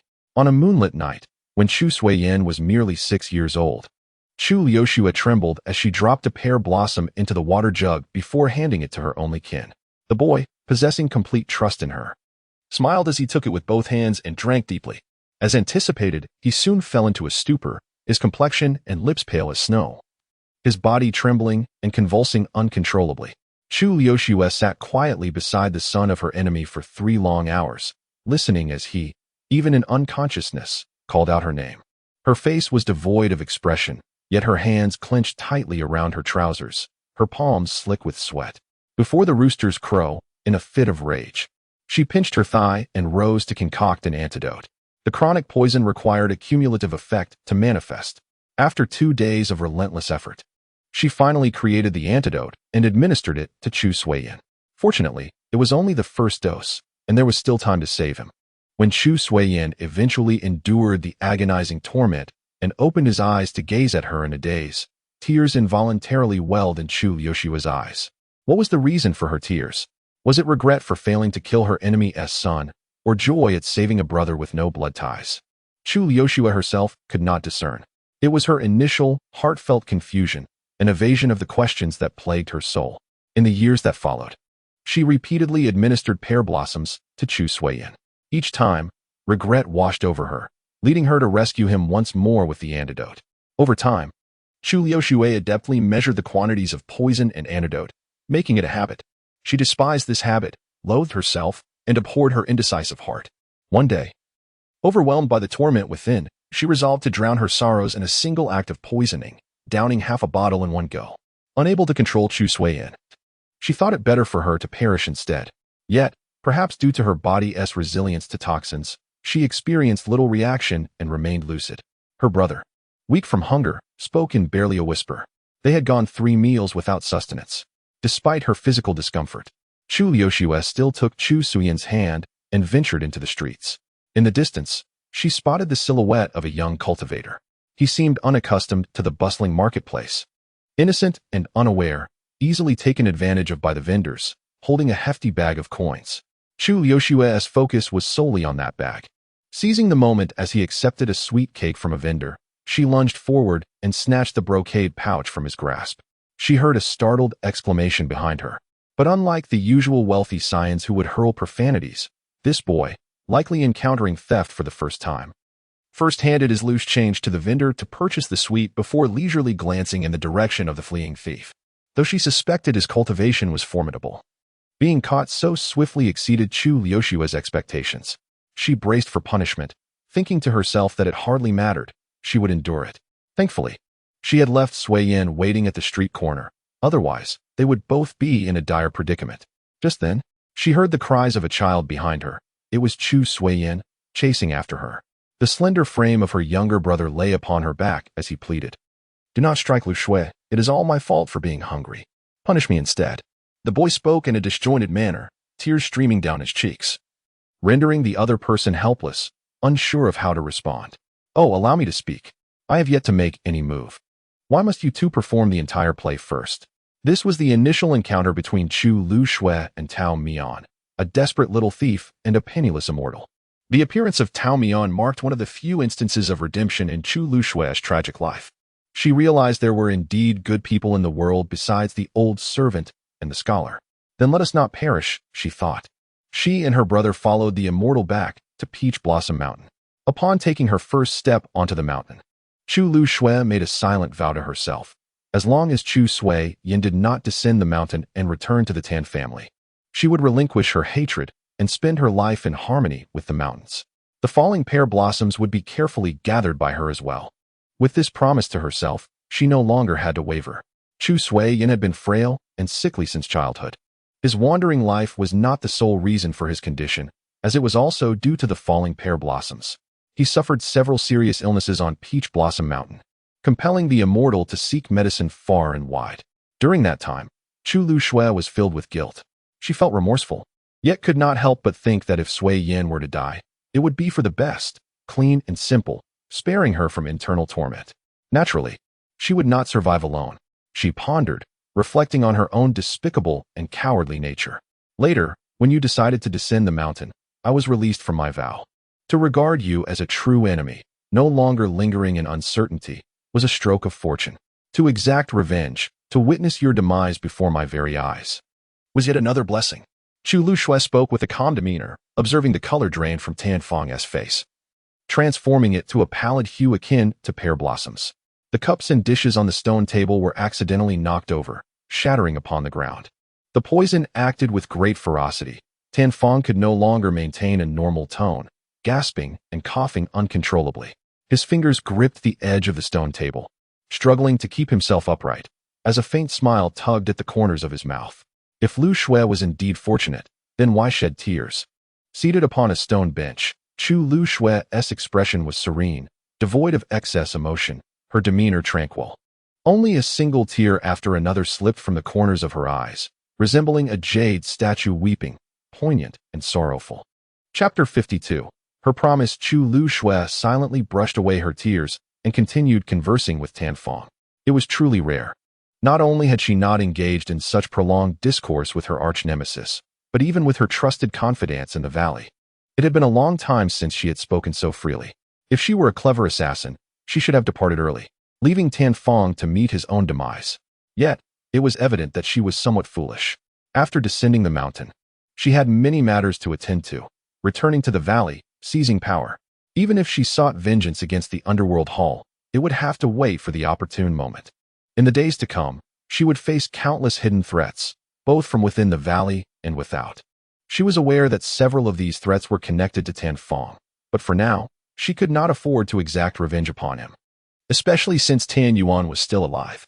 Once Tan Yuan perished and Tan Fong took his place, she would finally equate her former brother with the underworld hall. Ultimately, she no longer needed to be entangled in whom to seek revenge against. She was not permitted to dwell on her thoughts. She longed for her heart to remain steadfast. The poison from the fallen pear blossoms would be reactivated many years hence. Chu Liushua understood that an excessively potent toxin would be immediately detected by Tan Fong. Thus she refrained from altering the formula, allowing it to take effect in its own time. However, this time she would not administer the poison herself. She had found an accomplice. It was undoubtedly Su Tianhe. Before Chu Liushua could utter his name, Tan Fong had already surmised the identity of the individual. Who else could it be but Su Tianhe?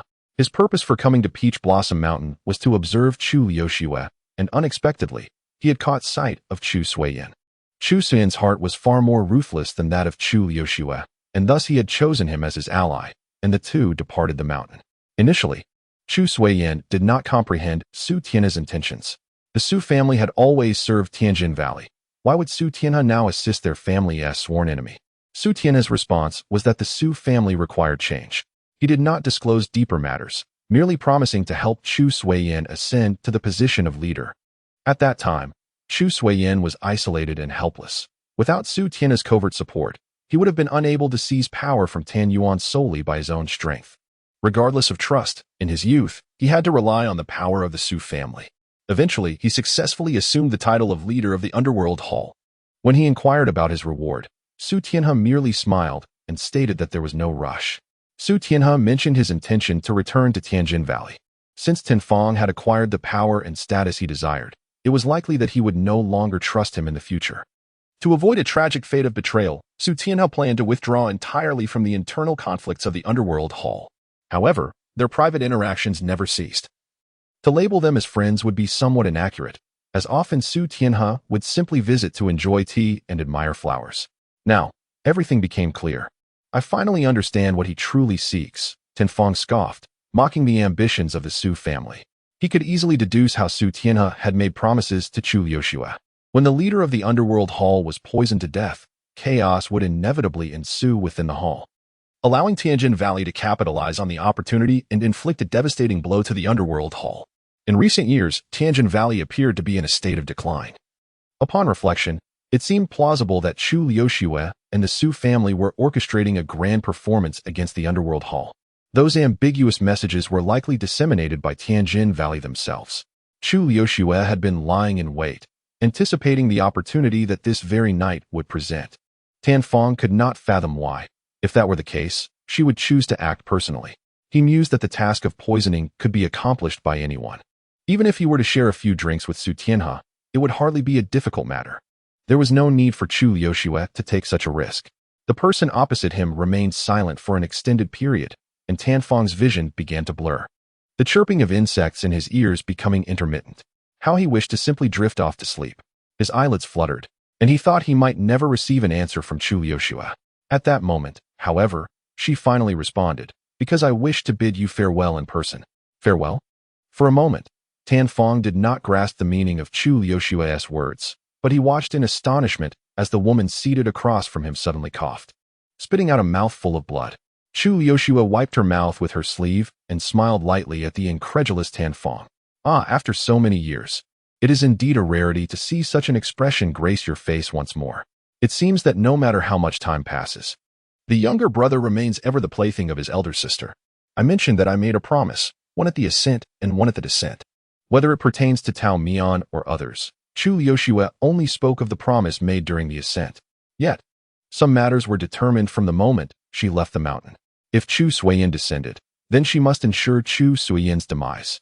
If Chu Suiyin dies, then she too shall not live on alone. This was a secret Chu Liuxue had never voiced, the singular secret nestled deep within her heart. Tao Mian had been seated across from the woman for half a day. The woman yawned, observing the immortal leisurely sipping his wine, and murmured softly, "Isn't the letter to be opened? I came to the mountain solely to deliver this letter to you. If you do not open it, then I shall not fulfill another's request. I do not wish to be perceived as untrustworthy." Before them lay wine, fruits, and a meticulously sealed letter, quietly awaiting its unveiling. As her words faded, Tao Mian lowered his gaze, fixating on the 4 characters written on the envelope. "To master, with affection." The strokes were sharp and fierce, unlike the elegant penmanship the woman typically displayed. Yet, Tao Mian recognized it as the handwriting of his 3rd disciple, a script he could identify regardless of how many years might pass. Chu Suiyin did not return to the mountain, nor did Chu Liuxue. Tao Mian had waited in the mountains for many years, and all he received was this thin letter. No matter how much he feigned indifference, the letter remained palpably before him, as if it had sprouted a pair of eyes from the stone table, gazing intently. The letter remained where it was, untouched, for it would not vanish. The immortal deliberately averted his gaze. The woman would not let him off so easily, really not opening it. "This is the last thing left by your 3rd disciple. How precious it is. I cannot read. I can. I shall read it to you. What tone would you like to hear?" Tao Mian sighed helplessly, muttering that it was fine, that he would open it. The woman obediently handed him a small knife for unsealing the letter. Though he feigned nonchalance, his movements were exceedingly cautious. He carefully sliced open the envelope and extracted the letter within. The first line of the letter resonated like a long, drawn-out sigh. "I am a coward." Chapter 53, Zhuangzhou's Butterfly Dream. A reminder. These 2 chapters heavily utilize the first-person narrative as Liuxue's monologue. I hope everyone can read through it. And I am immensely grateful. I am a coward. My birth was the first event in my life that I could not choose for myself. From the day I was born, I became the daughter of the Dou family. A Navi child, yet burdened with deep-seated enmity. Some individuals see the entirety of their lives in a single glance. This is how I often pondered in my youth. The family into which one is born and the parents one possesses are matters beyond my control. However, the path must be walked by oneself. I must confront 2 choices, vengeance or forgiveness. To be like a moth drawn to the flame, passionately perishing, or to live in obscurity, quietly passing through a mundane existence. My heart yearns for the latter, yet the path beneath my feet invariably stretches towards the former. Thus, I find myself wandering aimlessly like floating duckweed, battered by rain and propelled by the river's currents. If you were to inquire whether I regret embarking on the path of vengeance, I suspect my answer would be one of remorse. In the course of a human life, there are but fleeting moments of resoluteness, of unwavering determination, where one risks everything without hesitation. Yet, in the majority of instances, we are engulfed in indecision, hesitation, and cautious glances, wary of consequences. I am a lucid coward, akin to the multitude. Su Tianhe is a man of grand ambition. I perceive that he desires not only the heavenly End Valley, but also the conquest of the Underworld Hall. He covertly aids Sui Yin in seizing the position of the Underworld Hall, a fact he does not endeavor to conceal from me. For ultimately, what he seeks, regardless of the faction, will belong to the Su family. I have discerned his intentions, yet I did not intervene. He has assured me that even if the Underworld Hall were to vanish, the heavenly End Valley would endure. Thus, it does not contravene my plans for revenge. He is the final piece in this intricate puzzle. These reflections arose during a private conversation when he candidly expressed his thoughts. Su Tianhe is a cautious individual, not one to readily unveil his innermost sentiments. It was I who approached him first, declaring my intent to perish alongside Sui Yin. Initially, he found it hard to believe, stating that I had sacrificed much for this position, losing countless lives in the process. Such a hard-won prize. How could I simply relinquish it? I replied that my desire was never for this position. I have never aspired to possess everything. The Su family seeks change. aiming to transform the mutually depleting dynamic between the heavenly end and the underworld. What I seek is an end.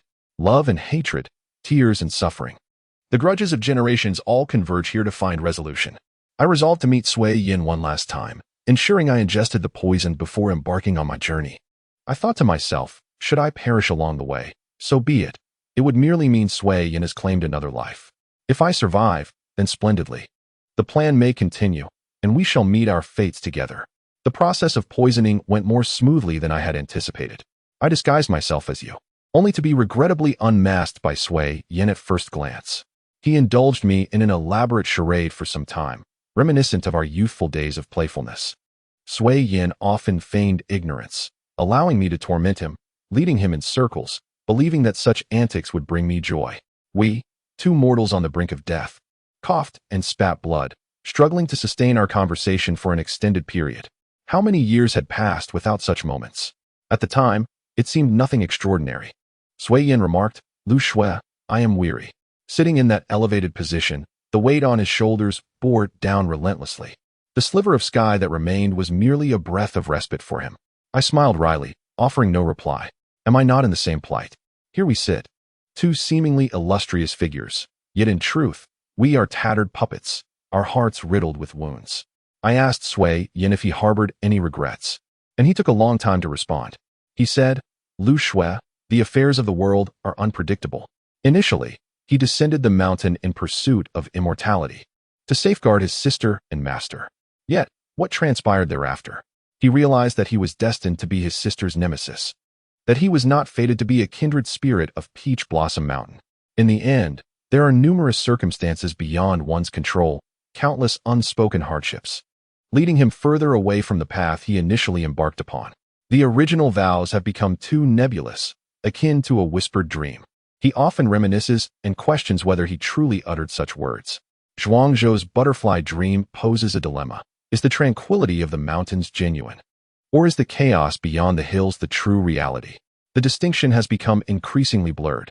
I observe his blinking slows, his breathing lightens to a near inaudible whisper. He murmurs, "Lu Shui, I am weary."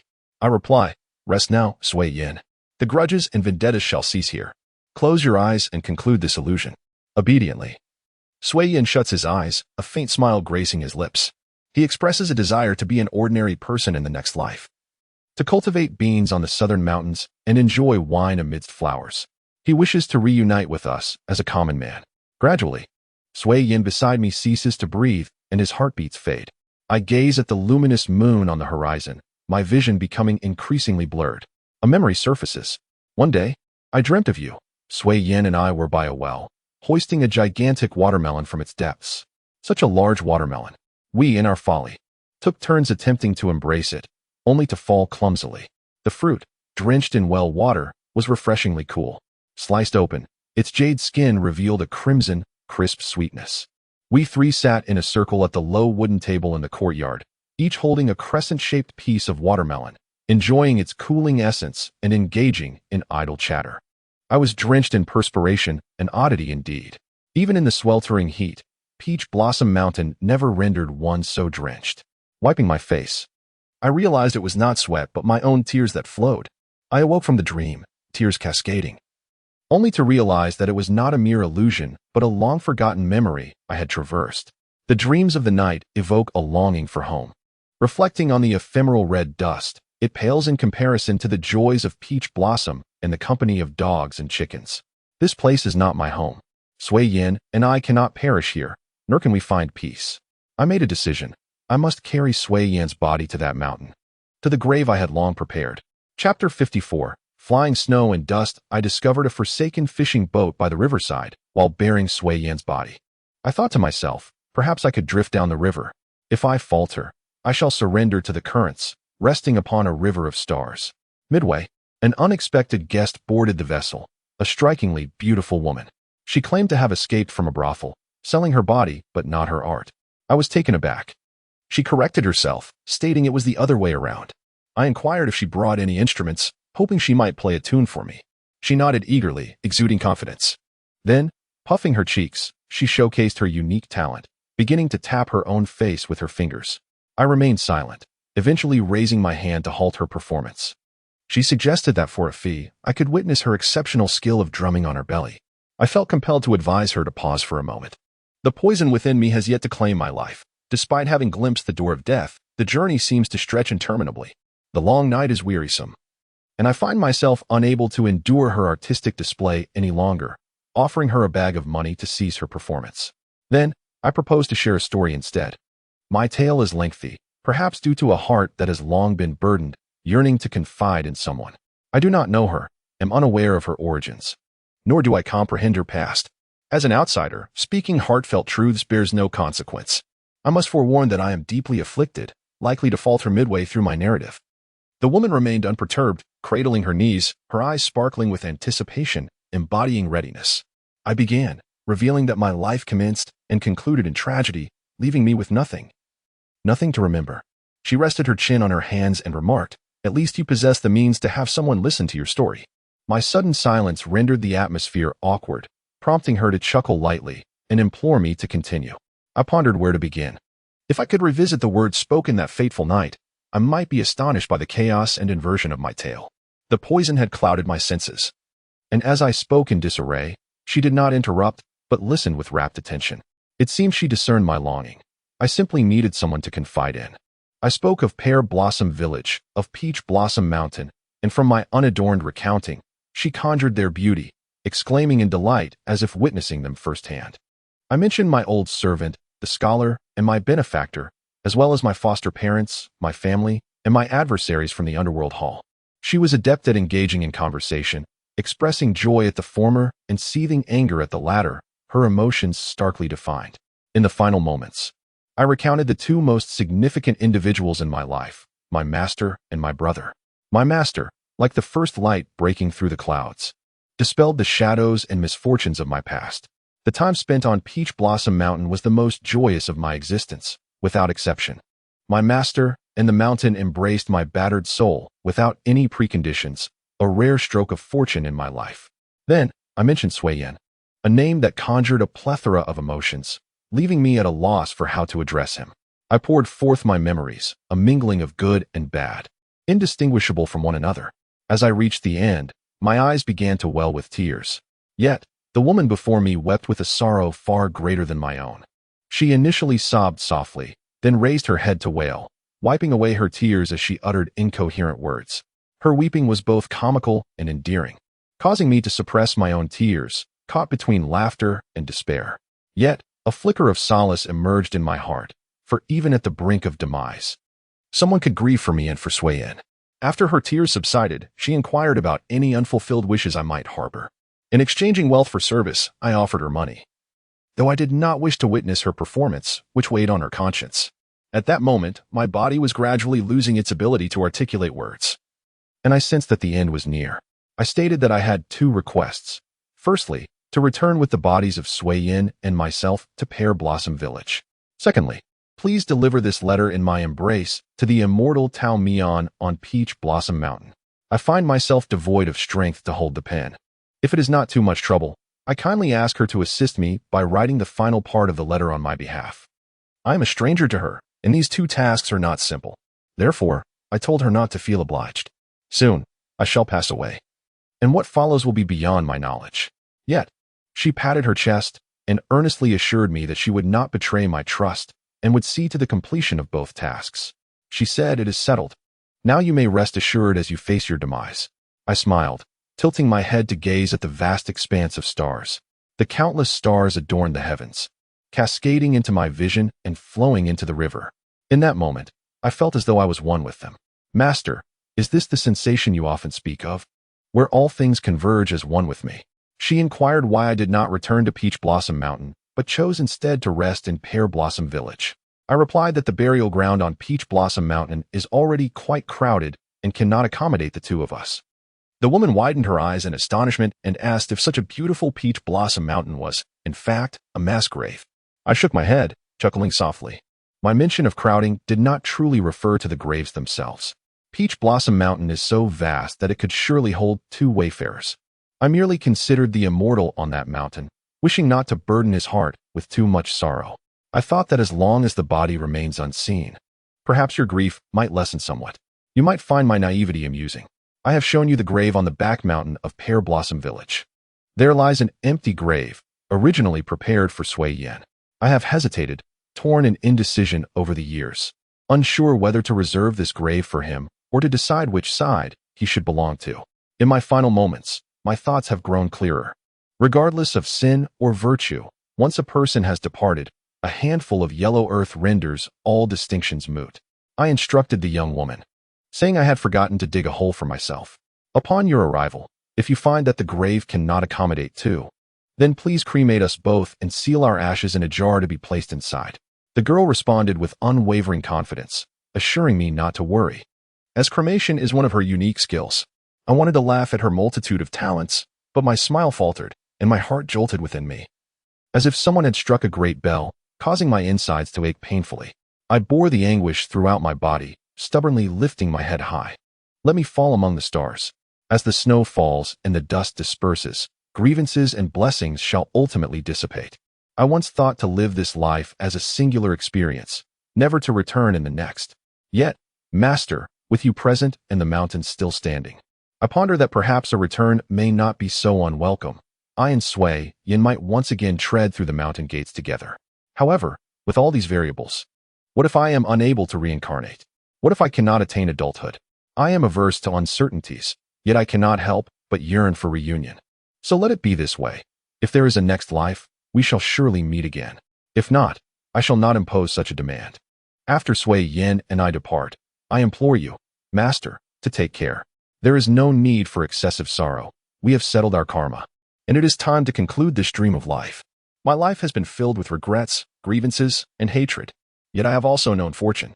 First, I was fortunate to encounter the pear blossoms. Second, I was fortunate to meet Sui Yen. Third, I was fortunate to enter Peach Blossom Mountain. No regrets, no regrets. If you hear the wind weaving through the trees, it is a sign that we have returned. Do not dwell on nostalgia or longing. Instead, let it be regarded as yet another reunion. The tale of the third and fourth disciples reaches a temporary conclusion here. I extend my heartfelt gratitude to all who have journeyed thus far. It has been a laborious endeavor for us all, and to have crafted the story to a satisfying resolution fills me with relief. There were moments I feared I might not achieve this conclusion, lying awake at night, staring at the ceiling in restless contemplation. Fortuitously, that was not the case. Initially, I had intended to compose a character analysis myself, but upon reflection, I realized that my own perspective would inevitably color your interpretations. I have perused the comments and messages from my friends. In terms of character analysis, I am eclipsed by many of you, so I shall refrain from embarrassing myself. Next, the fifth disciple will make her appearance. I have currently conceived of 8 or 9 disciples. Once more, I shall proclaim, the fifth disciple is truly delightful. You must come and meet her. Chapter 55. A warm reminder from the golden finger. The letter left by the third disciple is lengthy, with a change in handwriting midway. Likely penned by the lady before him. Tao Mian reads slowly, repeatedly putting the letter down, unable to bear the emotional weight. Observing his evident distress, the lady offers her assistance. Allow me to read it. If the immortal does not wish to listen, simply cover your ears. Tao Mian hands the letter to her, and her voice is melodious and soothing, clarifying his thoughts. As she had previously asserted, she indeed possesses a talent for reading letters. With eloquence, she reads from beginning to end. Initially, she maintains her composure, but upon reaching the phrase without regrets, Tao Mian's hand holding the wine trembles ever so slightly. Yet before he can react, the girl's voice quivers. She pauses, and then, covering her face, she begins to weep. Tao Mian, already enveloped in sorrow, finds his own emotions somewhat alleviated by her tears. Did you not hear this once from Lu Shui? Why are you now hastily wiping your nose, lest it trickle into your mouth? Such a display of grief. The lady obediently uses her sleeve to dab her mouth, asserting that there is no such thing as a runny nose. She pays little mind to decorum, sobbing as she responds to Tao Mian, I am heartbroken. For so many others are heartbroken. Why does the immortal not weep, leaving me to wail alone? It is so embarrassing. Ah, so you are aware of embarrassment. The immortal, still possessing a sense of humor, appears to have absorbed the news of his 2 disciples' demise rather well. He confesses that he too feels sorrow. Some matters, one can foresee the outcome from the outset, yet not everyone can nonchalantly declare, See, I told you so. It is too painful. Woe is me. The lady continues to cry, now shedding tears for the immortal as well. Immortal, you ought to take no more disciples. The anguish of bidding farewell to your own students repeatedly is a heavy burden on the heart. Tao Mian offers a gentle smile. I cannot concur with that sentiment. Every soul's fate is inevitably tied to death.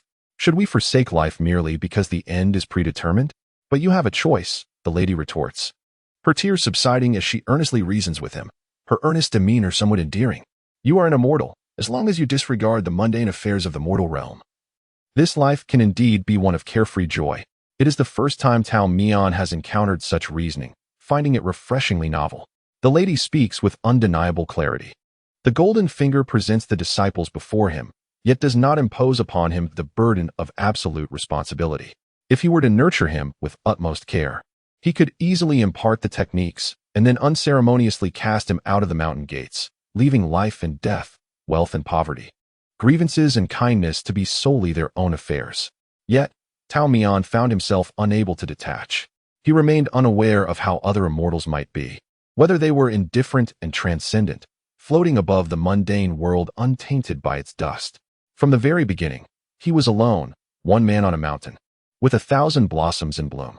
Throughout that millennium, he tended to the chickens, patrolled the mountain, cultivated the flora, and earnestly prayed to the heavens for a disciple. To put it nicely, one might say he was uninterested in worldly matters. To put it less charitably, he was simply numb. Later, a drifting wooden basin brought a dog, and he caught the chicken-stealing girl, while the two others held hands, gazing up at the majestic mountain gate. Tao Mian was an immortal forged from humanity, having not endured the merciless tribulations of heavenly trials, flourishing alongside the flora and fauna of the mountain, obliviously having entered the realm of immortality. He had heard tales that to become an immortal, one must first forget emotions. Yet he was perpetually entangled in myriad connections, unable to sever the bonds. Perhaps this would lead to his suffering, but Tao Mian believed that if he forgot the sting of pain, he would also lose the essence of love. He was unwilling to accept such a fate. I have never regretted encountering my disciples. Each one is unique. The immortal raised a hand to brush against the drooping flower branches, which thrived under the nurturing embrace of the mountains and waters, bursting forth in exuberant clusters. Eager to be acknowledged for their beauty, they each walked their own paths. Although Peach Blossom Mountain is enchanting, they were all born bearing their own missions. I cannot force their stay. I understand they possess obsessions and desires, some wandering, some lost. But they are all my disciples, Tao Mian's disciples. Life is akin to a journey against the current. I am merely a fleeting passerby in their lives. Yet each one of them is a unique vista in my presence. Fortunately, blessed with longevity, the immortal does not forget, and humanity endures. As long as I live, this shall remain alongside the mountain. The immortal's words were only partially grasped by the girl, yet she seemed to understand why Chu Liuxue on the small boat was so deeply attached to this land. Even whispering about the mountain in the final moments of her life, she slapped her thigh and made a significant decision. I've made up my mind. I wish to stay as well. That is not possible. Silence spread like water, and the two exchanged incredulous glances. Why? I want to be your disciple. I possess great talent. A celestial being of my stature cannot seek disciples as casually as picking up a stone from the roadside. I do not take on disciples lightly. Then what is your standard? The immortal fell silent, appearing enigmatic, raising his right index finger. Look to the will of heaven. The girl, quick-tempered, stood up and dusted off her clothes. What will of heaven? I believe it's all about mood. Enough, enough. If you don't want to accept me, then so be it. You'll regret missing out on a gifted cultivator like me. You'll have no place to weep when the time comes. Tao Mian lazily shook off the fallen petals from his robe. The mountain gate is over there. Take your leave without ceremony. Do not underestimate the youth's poverty. There will come a day when you seek me out. Humph. The girl stormed out of the courtyard, while Tao Mian hastily swallowed a mouthful of strong liquor, its intensity leaving his throat in discomfort. He grasped the handle of the teapot, preparing to pour himself a cup of warm tea. At that moment, the long-absent golden finger suddenly activated. Tao Mian's action of pouring tea hung suspended in the air, and an unsettling feeling washed over him. Detected a suitable candidate for a disciple. Disciple name: Rongzheng. Background: Shadow Guard of Floating Dust Pavilion. Qualification: Superior Fire Spirit Root. Background: Floating Dust Pavilion is one of the major forces in the demon realm. And the 12 Shadow Guards are a group of 12 highly skilled assassins who have long served by the side of the Pavilion Master, shrouded in mystery, appearing and disappearing without a trace, obeying only the Pavilion Master's commands. Rongzheng was originally the leader of the 12 Shadow Guards, disguised as Fengzheng. Chosen by the former Pavilion Master from a young age, she emerged through rigorous training and selection, subsequently being sent to serve the young Pavilion Master, Du Hong. Rongzheng was unwaveringly loyal, risking her life for Du Hong. Unfortunately, in a certain mishap, she blocked a sword for Du Hong, sustaining a fatal injury that rendered her body incapable of returning to its previous agility and unable to wield her powers for extended periods. Upon seeing Rongzheng injured, Du Hong dismissed her from the Shadow Guards, assigning her to work at the Misty Pavilion, tasked with gathering intelligence and similar duties. The force behind the Misty Pavilion is, in fact, the Floating Dust Pavilion, renowned in the demon realm for its brothels. Feeling abandoned, Rongzheng became disheartened and fled from the establishment, wandering the world ever since. The above is an introduction to Disciple Rongzheng. Please nurture her with care. Congratulations on unlocking rewards. Burning Jade Sword Technique 1. Spirit Communication Technique 1. Kind reminder. Due to Rongzheng's old injuries, if she overindulges in cultivation, her lifespan will only extend to 35 years. However, if she exercises restraint in using her spiritual power, her lifespan may be moderately prolonged. Yet, there is a poisonous curse within her, planted years ago at the Floating Dust Pavilion, for which there is no remedy. The upper limit of Disciple Rongzheng's lifespan is 55 years. The specific nurturing methods are left to the host's discretion. Chapter 56. The fifth disciple of Peach Blossom Mountain. The immortal received new information conveyed by the Golden Finger. He then rose without a moment's hesitation. In the blink of an eye, the immortal, who had been holding his own demeanor just a second ago, dashed down the mountain. The test lay in the swiftness of his regretful decision. Upon reaching the foot of the mountain, he found Rongzheng still fuming, squatting by the roadside and tugging at the grass. Tao Mian remarked, "If you keep pulling, they will become bald. Who has the leisure to care about this lady's weeding?" To her surprise, the one pursuing her was Tao Mian. Rongzheng's mouth fell agape in astonishment as she leapt up lightly. Why has the immortal come down the mountain again? Did you not? Suddenly, she recalled how resolutely he had just refused her, placing her hands on her hips and puffing her cheeks before huffing twice. Did you not say you would rather pick up stones than take me as a disciple? Regretting now, are we? That is a misunderstanding, Tao Mian corrected her earnestly. I only stated that I do not easily accept disciples. I never compared you to a stone. Are you implying that I am even inferior to a stone? Is that what you mean? Tao Mian silently questioned the Golden Finger in his mind. Was this truly the disciple he was meant to take? How could it feel as if her intellect was lacking? Was her identity genuine? The illustrious 12 Shadow Guards sounded too formidable to be a matter of chance, or perhaps the poison had even impaired her intelligence.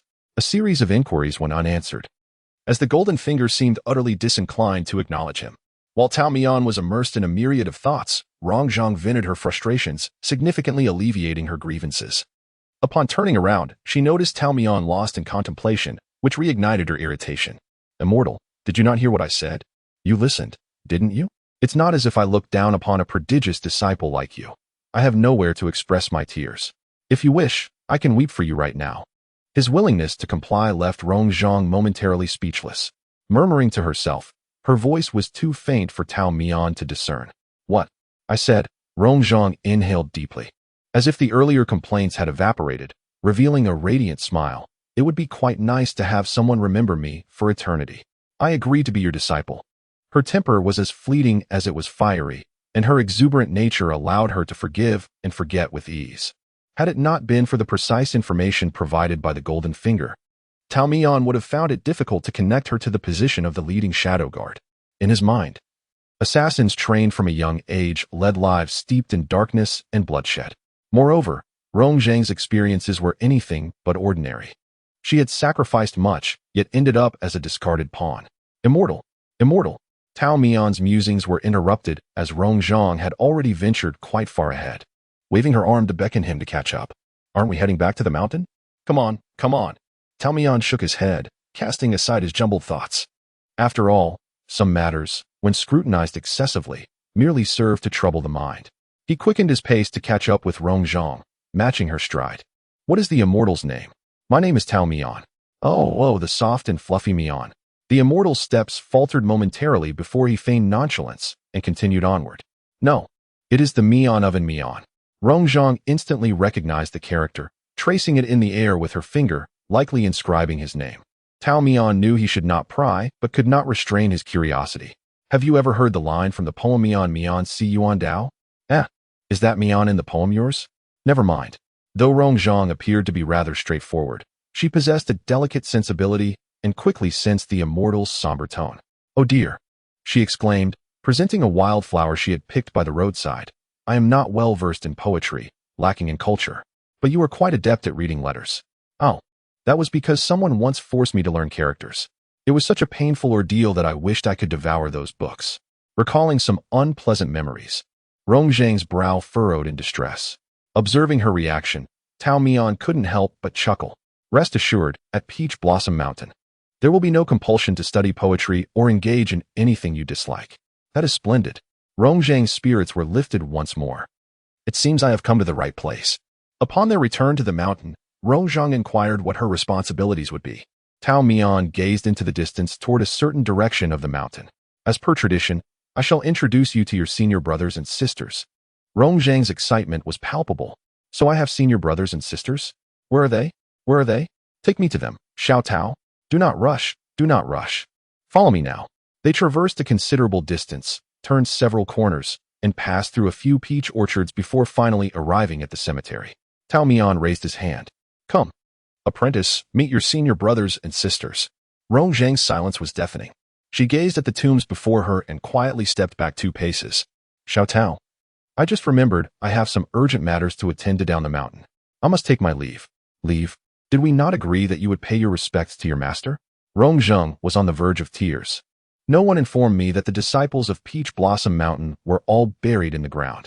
Xiao Tao, if you wish to, just throw me aside like a stone. It's too late for that. The immortal smiled faintly, a smile that seemed somewhat ominous. You have already ascended our thieving spirit mountain. Descending is not so easily accomplished.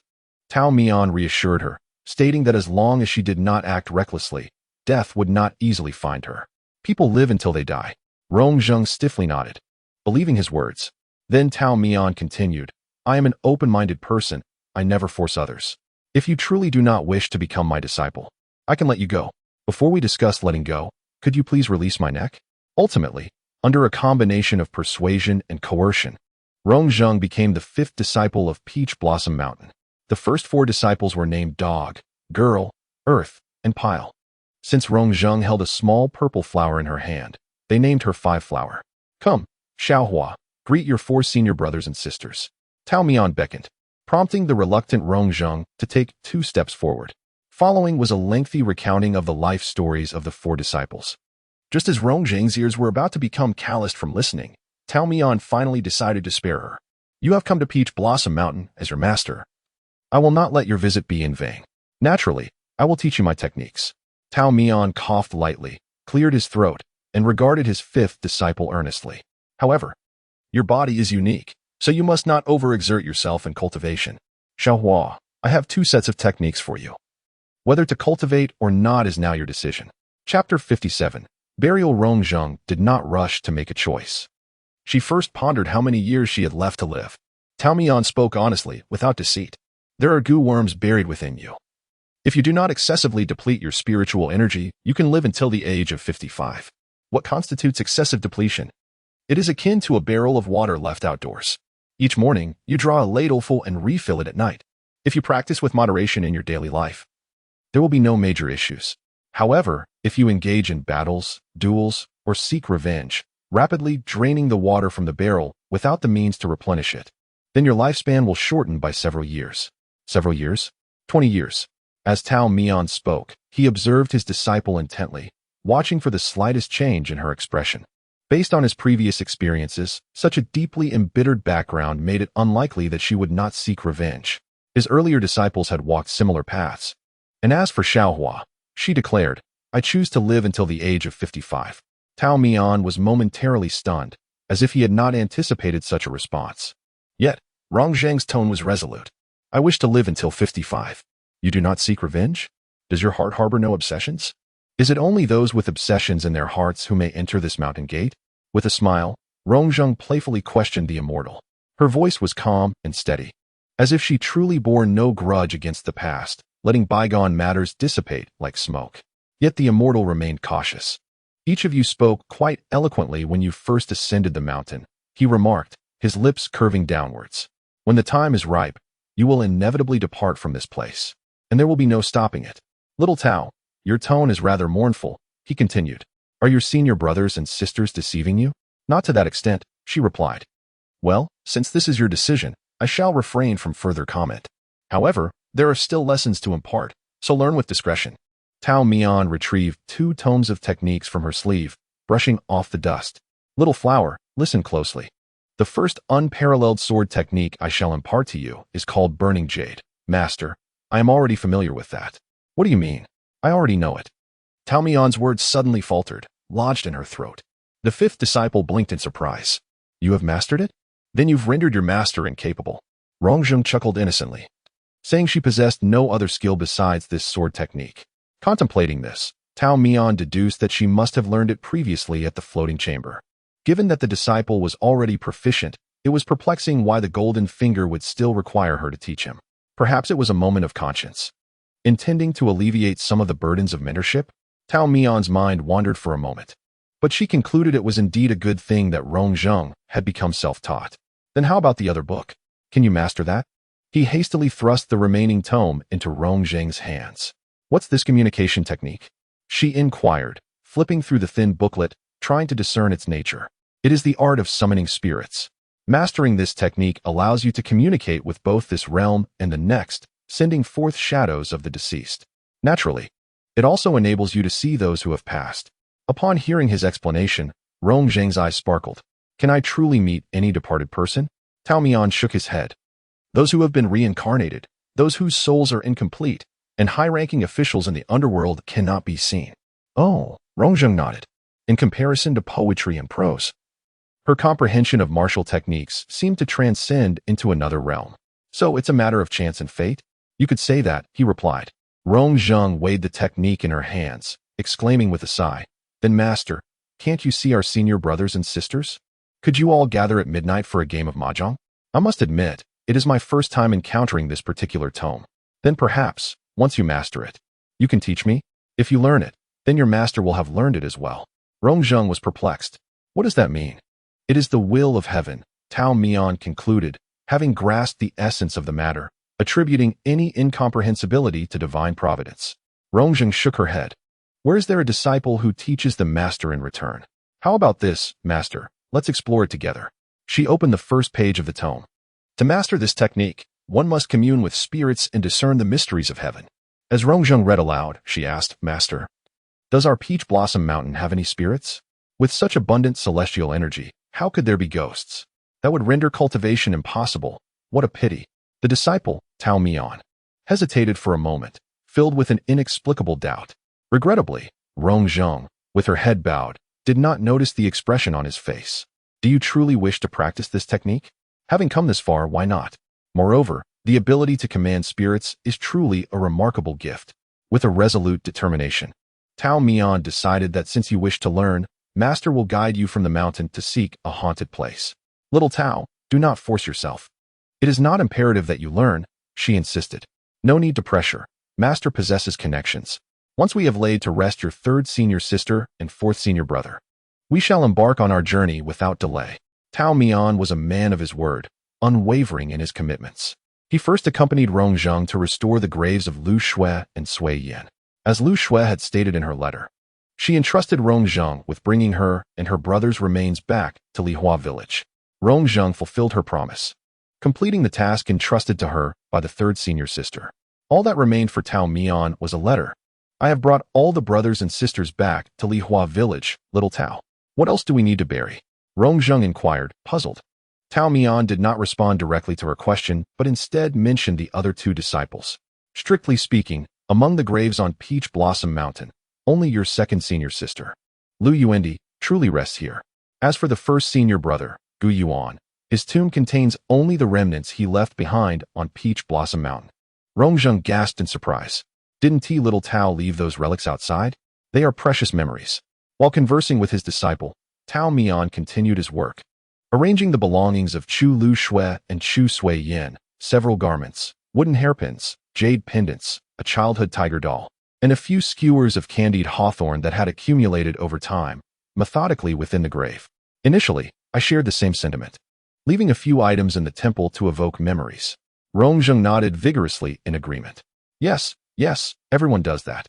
However, after Gu Yuan's passing, I found myself sorrowful at the traces of his life that lingered in the house. The sight of a wooden basin would bring tears, as would a small vase or the kitchen knife he had used. Day after day, I mourned, and one fateful morning, I awoke feeling utterly drained, realizing that this was not a sustainable path. Thus, I resolved to erase Gu Yuan's shadow from the temple, burying everything here. This way, I could simply mourn freely on the anniversary of his death and during Qiming, without allowing sorrow to weigh heavily upon me. This practice became a custom. After each disciple's departure, I repeated the process with ease. The immortal recounted his experiences, ultimately placing all the belongings of the siblings to rest. Rongjung stepped forward quietly to assist him in covering the grave with soil. After lending a hand for a while, she cautiously observed the immortal's expression, noting his calm demeanor before daring to speak. Little Tao seems to have become capable of performing these tasks with such tranquility. I do not mean to imply that you lack feelings for the third senior sister and fourth senior brother. I am not very articulate. Perhaps I should say no more. Rongjung lowered her head, but she heard the immortal's gentle voice from across the grave. Do not worry. Feel free to express whatever you wish in my presence. Master will not impose strictures upon you. With a soft sigh, he continued, have I become tranquil? Time treats me in a manner that is difficult to discern, whether it is harsh or benevolent. He sighed again, rising swiftly and brushing off the dust from his hands. Well then, time is of the essence. Master, I shall now lead you down the mountain to introduce you to my esteemed connections. Chapter 58. Xuehan's reminder, is this truly your new disciple? Xuehan was engrossed in reviewing accounts in his spacious study, while a pair of uninvited guests sat across from him. He left them waiting for quite some time. Rongjung, unable to remain still, felt as if the chair's surface had transformed into a bed of nails, causing her considerable discomfort. Unable to contain herself, she leaned closer to Tao Mian and whispered, Master, are you truly good friends? Or have you perhaps crossed paths with an enemy? Just as Tao Mian was about to clarify, he was interrupted by Xuehan. The shopkeeper looked up with a smile. The young lady has quite an eye for character. Rongjung's mouth fell open in surprise. Is it true? Are you really enemies? Do not heed his nonsensical chatter, Tao Mian interjected, waving his sleeve to dismiss the unfounded dialogue. Xuehan, you possess great abilities. I have come to request your assistance. Without a moment's thought, Xuehan declined. No. Tao Mian protested on his own behalf. I have yet to specify the matter. Regardless of the matter, my answer remains no. Having known each other for a considerable time, they were well aware of one another's nature. Xuehan's refusal was not a true denial. He was merely setting the stage for negotiation. However, Tao Mian dreaded the prospect of bargaining. Speak. What is it that you wish for me to do this time? The immortal had committed himself, having promised to teach his disciple the art of Tong Yushu, and he could not go back on his word. He was unwilling to be the adult who makes promises to children yet fails to fulfill them. Typically, immortals are unreliable in speech but do follow through with their obligations. Moreover, he recognized that Rongjung was a person of exceptional integrity. Seeing his response so resolute, Xuehan set aside his account book and smiled. I have not yet determined what I will ask of you. That is fortunate. You may proceed directly. Do not entertain any fanciful notions. I require a promise from you. Tao Mian fell silent. The prospect of a vague promise was far more daunting to him than a specific request. Are you suggesting that if you bid me to die, I must comply? You shall not perish. I assure you, Xuehan replied, reclining comfortably in his Zeton chair. Rest easy. I shall not impose anything too burdensome upon you. Does that include accepting you as a disciple? Touch, Tao Mian conceded, realizing the swift adaptability of the immortal's wit. Xuehan's fingers tapped lightly on the table, as if searching for an appropriate thought in his mind. You arrived at a fortuitous moment. Recently, a friend of mine visited this area and mentioned a troubling presence in one of his estates. He asked me to consider finding someone capable to address the issue. Since you have taken the initiative to offer your assistance, I shall not complicate matters further. I will draft a letter for you, and the steward there will ensure your accommodation. Tao Mian was taken aback by the unexpected ease of the arrangement, while Rongjung nodded enthusiastically like a chick pecking at rice. Then it is settled, master. Tao Mian had no choice but to acquiesce. Shui Han instructed them not to rush off, suggesting they wait until dawn, allowing him time to prepare transportation. Rong Zheng was pleasantly surprised to discover that her master's friend was indeed such a reliable individual. She was escorted by a maid of the Shui residence to change and rest. In the room, only Tao Mian and Shui Han remained after Rong Zheng's departure. A knock resounded on the door, revealing a servant from the Shui household. Shui Han stepped outside for a brief moment, engaging in a succinct conversation with the individual, who seemed to have handed him something. Tao Mian discerned the sound of rustling paper. Moments later, Shui Han declared his understanding and dismissed the visitor. Upon returning to the study, he held a stack of papers in his hand.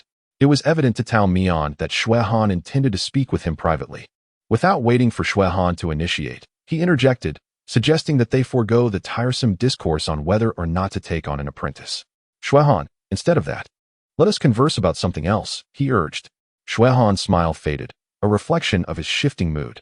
Though you desire to hear, I am reluctant to speak, for you will not heed my counsel regardless. The one thing I currently find solace in is your apparent resilience against any folly you might pursue. A shiver coursed through Tao Mian. Would you retract that statement?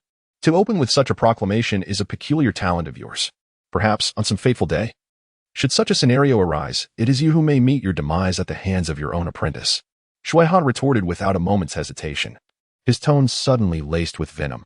If you truly were to perish at the hands of your apprentice, I might as well reduce your remains to ashes right here and now.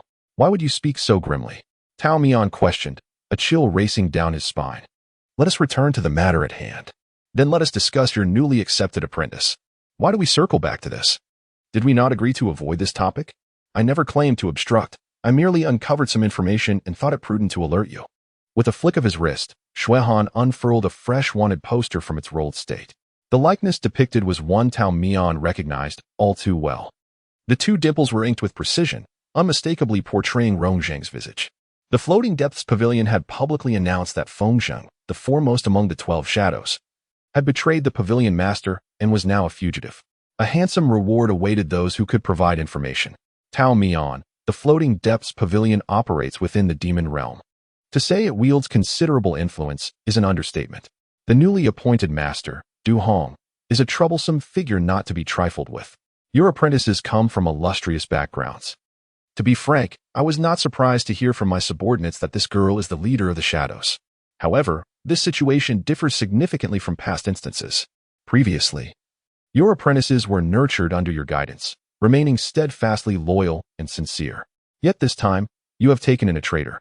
She may not only embroil you in trouble, but could also betray you. Her ties with Du Hong are profound and cannot be easily articulated. When discussed broadly, the demon realm is considered part of the abyss. You have witnessed firsthand what treasures the Thousand Lantern Tower contains. Although we agreed not to discuss apprentices, as a longtime friend, I feel compelled to offer a word of caution. Otherwise, I fear the next time we meet, it may be to find you encased within a treasure box at the Thousand Lantern Tower. Chapter 59. Journey to the Villa. Shui Han's warning stemmed from goodwill. Though he occasionally employed a sharp tongue, he had never wronged Tao Mian throughout their years of companionship. The immortal listened quietly to his friend's well-meaning admonition, remaining silent. Shui Han contemplated that Tao Mian had recently bid farewell to two apprentices, undoubtedly feeling a pang of sorrow, and he hesitated to speak too harshly. In summary, the decision ultimately lies with you. Tao Mian remained silent, while Master Shui began to reflect on which of his previous statements had been amiss. If I were sold to Qian Dang Lu, Tao Mian spoke slowly, as if pondering his words, what price might I fetch? In the end, Shui Han expelled him from the room. Such a bad temper, Tao Mian muttered outside the door. Weren't we having a pleasant conversation? Why the urgency? He looked around, hoping to find someone to guide him to his disciple. Just as one who wishes for a pillow finds a hand to offer it, an elderly steward appeared before him, beaming with a smile. Please, esteemed sir, allow this old servant to escort you.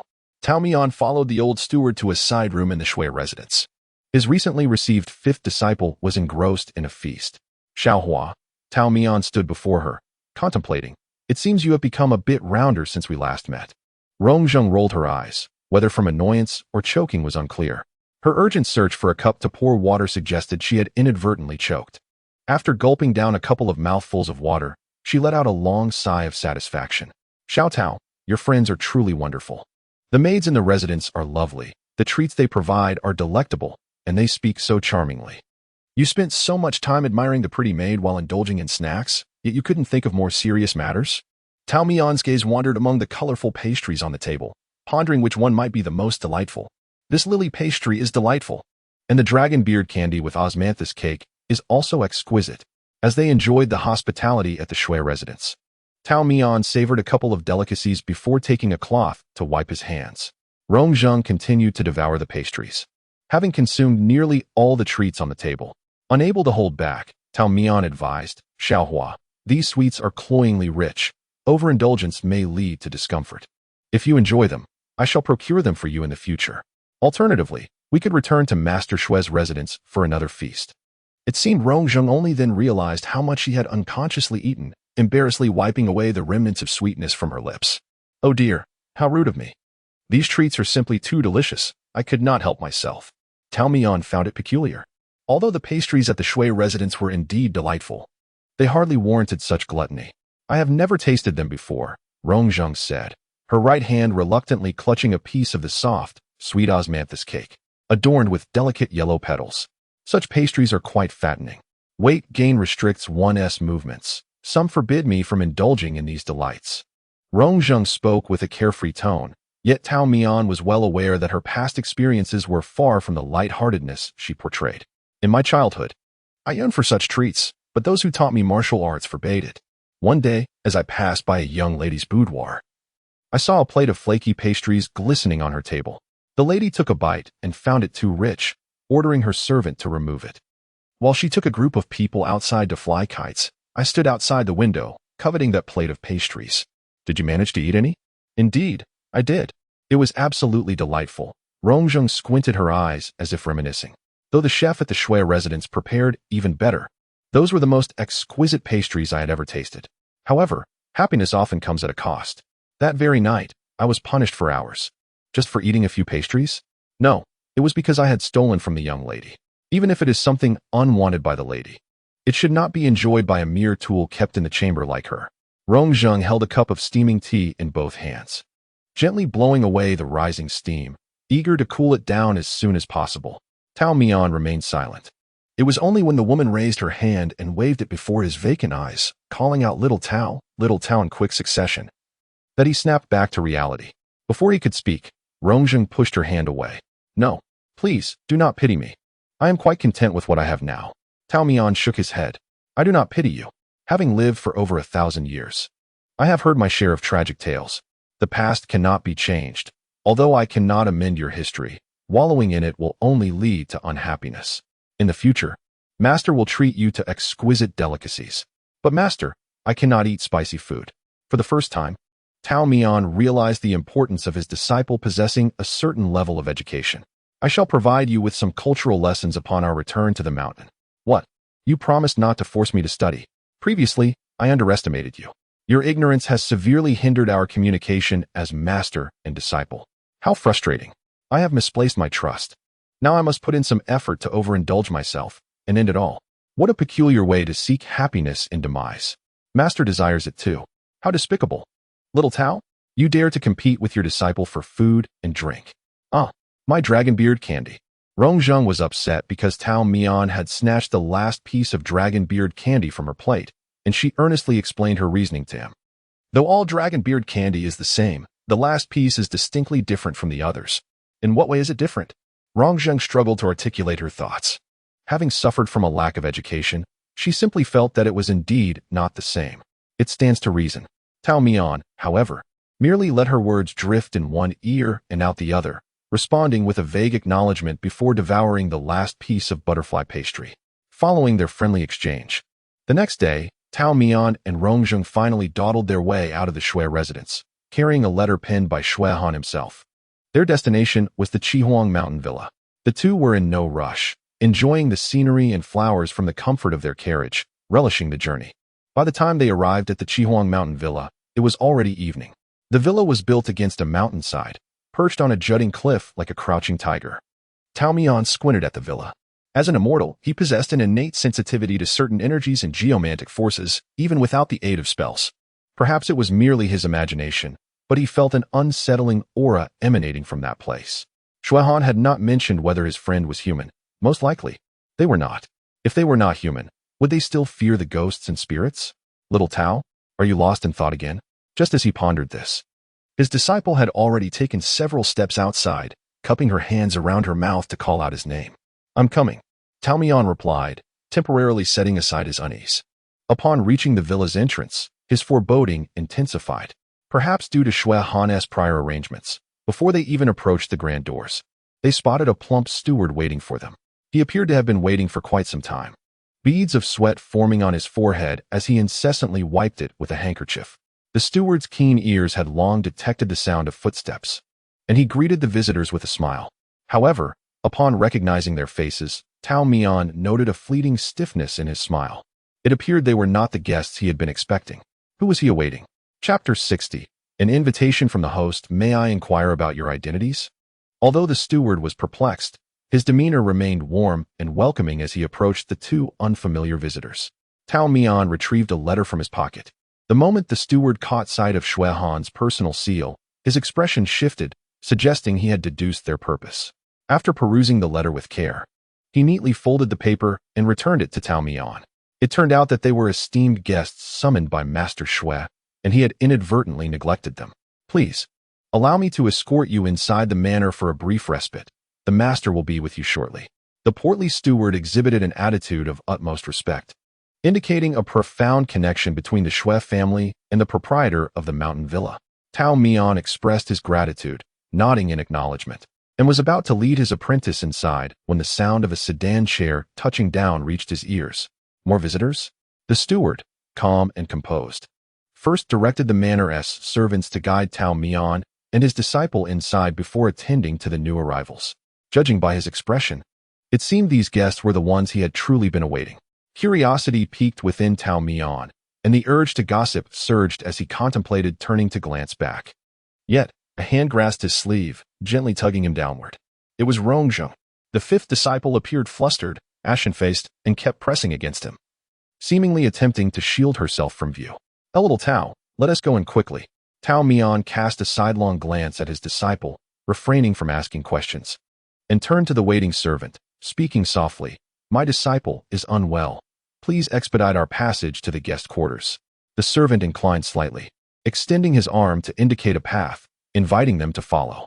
Rongjing stayed close to the wall, clearly anxious about being seen by the incoming guests. In that moment, Tao Mian overheard the steward addressing someone outside. Master Du, what a long journey it has been. Master Du? Du Hong. Tao Mian felt a surge of surprise. It appeared that the master of the Chihuang Villa had dealings with the floating cloud pavilion. This was an unexpected revelation for Tao Mian, one he suspected Shui Han was also unaware of. Nevertheless, he reasoned that given the vastness of the villa, and the fact that the two were unlikely to share the same agenda, the chances of them crossing paths were slim. Just as he intended to reassure his apprentice not to worry, even suggesting he could help her disguise herself, he heard the steward announce, Master Su, you have also arrived. Su Tianhe. This time, Tao Mian's expression shifted dramatically. He muttered a few curses under his breath, continuing onward alongside his disciple. How could he be here? The name Su Tianhe was one Tao Mian wished to avoid. The deaths of his third and fourth disciples were directly and indirectly tied to him. Yet, Lu Shui had not expressed hatred towards Su Tianhe in her letter. Rather, she entrusted Tianjin Valley to his care, thus placing Tao Mian in an awkward position. After all, Tianjin Valley was among Lu Shui's vestiges, and he was loath to see it fall into the hands of outsiders. However, the very thought of Su Tianhe was one he preferred to suppress, hoping never to encounter him again in this lifetime. This man was inscrutable, adept at concealing his true intentions, and possessed of grand ambitions. Tao Mian could never have anticipated that a chance encounter from the past would culminate in such a predicament. At that time, he regarded the visitor as an unwitting guest in the Peach Blossom Mountain, generously sharing the freshly plucked celestial peaches with him. Had he known better, he would have refrained from sharing and simply sent the intruder away. With a sense of indignation, Tao Mian reflected on this. As the voices outside gradually faded, a servant soon arrived, ushering two guests to their respective chambers.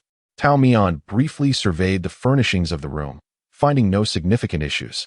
Before proceeding to the adjacent guest room, he gently rapped on his disciple's door.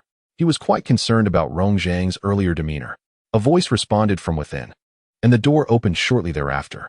The fifth disciple had regained her composure and vitality, greeting Tao Mian with warmth. However, the sage's keen perception quickly detected her forced cheerfulness. "May I enter?" Tao Mian inquired. Rongzhang stepped aside, allowing her master to enter the room. The sage's discerning gaze fell upon the deep teeth marks in her palm, likely a result of her biting down too hard in an attempt to suppress her emotions, and it was evident that she had yet to recover. It seemed that Master Du had left a profound psychological scar on the young flower. Tao Mian sighed inwardly, recognizing the incongruity of a killer appearing so cheerful and extroverted. Contrary to his previous experiences, finding a vacant spot, he casually seated himself, prompting the distracted Rongzhang to take a seat opposite him. He began with heartfelt honesty. "You know, we are both genuine deceivers. I have lived for over 1,000 years without ever encountering matters concerning ghosts. After all, Peach Blossom Mountain has no need for such skills. Yet, now that we are here, it is unlikely that they will let us leave easily. What shall we do?" Tao Mian continued, adopting a serious tone reserved for significant matters as he articulated his thoughts. "Tonight, we shall capture the ghost if possible. If not, we will scale the walls and flee." It was indeed a brilliant yet dubious plan, leaving Rongzhang momentarily speechless, which rendered their dialogue far less absurd. Noticing her disdain, Tao Mian felt a twinge of dissatisfaction. "What is this? Do you look down upon your master's wall-climbing skills? Young ones should not be so arrogant. One day you will come to understand this truth. Living long outweighs the merits of skill, and swiftness is more vital than depth of craft." "I believe you, master." "Please set aside your fallacies," she retorted. "These are merely the essence distilled from the passage of time." Tao Mian, reveling in his own fabrications, poured himself a cup of tea, feeling parched. Throughout this exchange, Rongzhang did not miss a single expression on his face. She was acutely aware of her earlier lapse in composure. As long as that person existed, even in silence, her heart felt as if it were being crushed in a vice, with no escape in sight. Desperation led her to seek assistance from this celestial being she had known for less than 3 days. The sage pointed her toward a potential path without asking any questions. Rongzhang could hardly believe such fortune existed in the world. "Little Tao," she hesitated, finally voicing her innermost thoughts. "You truly don't wish to pursue this matter?" Tao Mian quietly regarded his disciple. "It is not that I lack curiosity," he replied, "but I was so engrossed in discussing my own life philosophy that I momentarily forgot." Then he leaned in closer, asking, "Can you speak now? I wish to listen." Rongzhang struggled against an inexplicable surge of frustration, beginning to understand why Tao Mian's friend always appeared to be in a foul mood. Indeed, the immortal had a peculiar talent for inciting irritation. Noticing her prolonged silence, the immortal snorted dismissively. "If you choose not to speak, that is fine. I have lived long enough to possess an abundance of stories." Rongzhang initiated the conversation, prompting Tao Mian to lean in once more. "Did you not claim you were disinterested? Listening is harmless, though you need not share." The exchange continued, and Rongzhang found herself somewhat exasperated, despite the immortal's vexing demeanor. The complex, somber emotions she previously harbored dissipated. "Very well, let us discuss your absurd plan." "How can it be deemed absurd?" "It is the most pragmatic." As the master and disciple conversed, Tao Mian, feeling parched, sought to pour himself some water. At that moment, a hand reached from the side, offering to serve him tea. Tao Mian initially believed it was a moment of enlightenment from his disciple, finally considering his master's comfort. However, upon lifting his gaze, he discovered Rongzhang across from him, indulging in snacks, each hand grasping a piece of pastry. Whose hand was that? He wondered, just as a knock echoed from the door. It was the servant from earlier. "Esteemed guests, my master requests your presence." Chapter 61. Candlelit dinner. The proprietor of Chi Huang Mountain Manor was a young man in his 30s, possessing a notably kind demeanor and a calm disposition. Moreover, since Tao Mian and his companions were invited by Xue Han, who shared a deep friendship with him, it was only natural that he would extend them extra courtesy. Upon entering the main hall, Tao Mian immediately noticed a look of distress etched upon the young man's features, hinting at some troubling matter. As they entered, the proprietor's relief was palpable, as though he had spotted a beacon of hope. Tao Mian subtly inhaled. The young lord seemed to be enveloped by an aura that did not belong to him, and as he drew nearer, the unsettling presence became increasingly pronounced. To the point of discomfort, he stifled his reaction and remained silent. The lord introduced himself as Qi Yun, graciously extending his greetings to Tao Mian. In return, Tao Mian politely acknowledged him, refraining from revealing his origins, instead stating that he was a wandering Taoist. "Please, do not be modest," Qi Yun complimented. "Master Xue has spoken of you, mentioning that he sought a wise individual to assist me in overcoming my difficulties. Anyone whom Master Xue deems wise is undoubtedly not an ordinary person." Tao Mian mused that Xue Han held him in high regard. Skirting the pleasantries, he urged Qi Yun to divulge the troubles he faced. Upon doing so, Qi Yun's expression turned grave. 2 years ago, Qi Huang Mountain Manor was newly constructed, and I had been residing in my estate in Linqing. The manor was managed by the steward until I moved here 6 months ago. The first 2 months after my relocation were uneventful, devoid of any peculiar occurrences. However, from the 3rd month onward, every night at the stroke of midnight, I began to hear someone weeping beside my bed, the sound profoundly sorrowful as if burdened by an unresolved grievance. Awakened by the weeping, I would find the space empty. Yet upon closing my eyes once more, the wailing would resume, relentless and haunting, rendering sleep impossible. Over time, my body could no longer endure the toll. The day dawned with a sense of lethargy, and the night brought with it an insurmountable struggle for sleep. I pondered numerous solutions, once attempting to forego slumber altogether. Vigilantly stationed by the bedside, yet nothing transpired. I even summoned the steward to lie in my stead upon the couch, but upon awakening, he claimed he had heard no disturbances, while I, ensconced in the adjacent room, endured the torment of weeping throughout the night. Eventually, bereft of options, I returned to reside in the nearby town, only to find matters worsened. Though the cries were silenced, misfortune plagued me. There were leaks in the house, accidents while out, and previously harmonious relatives bickering incessantly. Most alarming was the decline in my business, for while the other troubles were trifling, financial losses were of grave concern. Reluctantly, I moved back to the mountain villa, yet the nightly lamentations continued to torment me. Despite my efforts to enlist numerous Taoist priests and sages, none could provide a remedy, leaving me in a state of considerable distress.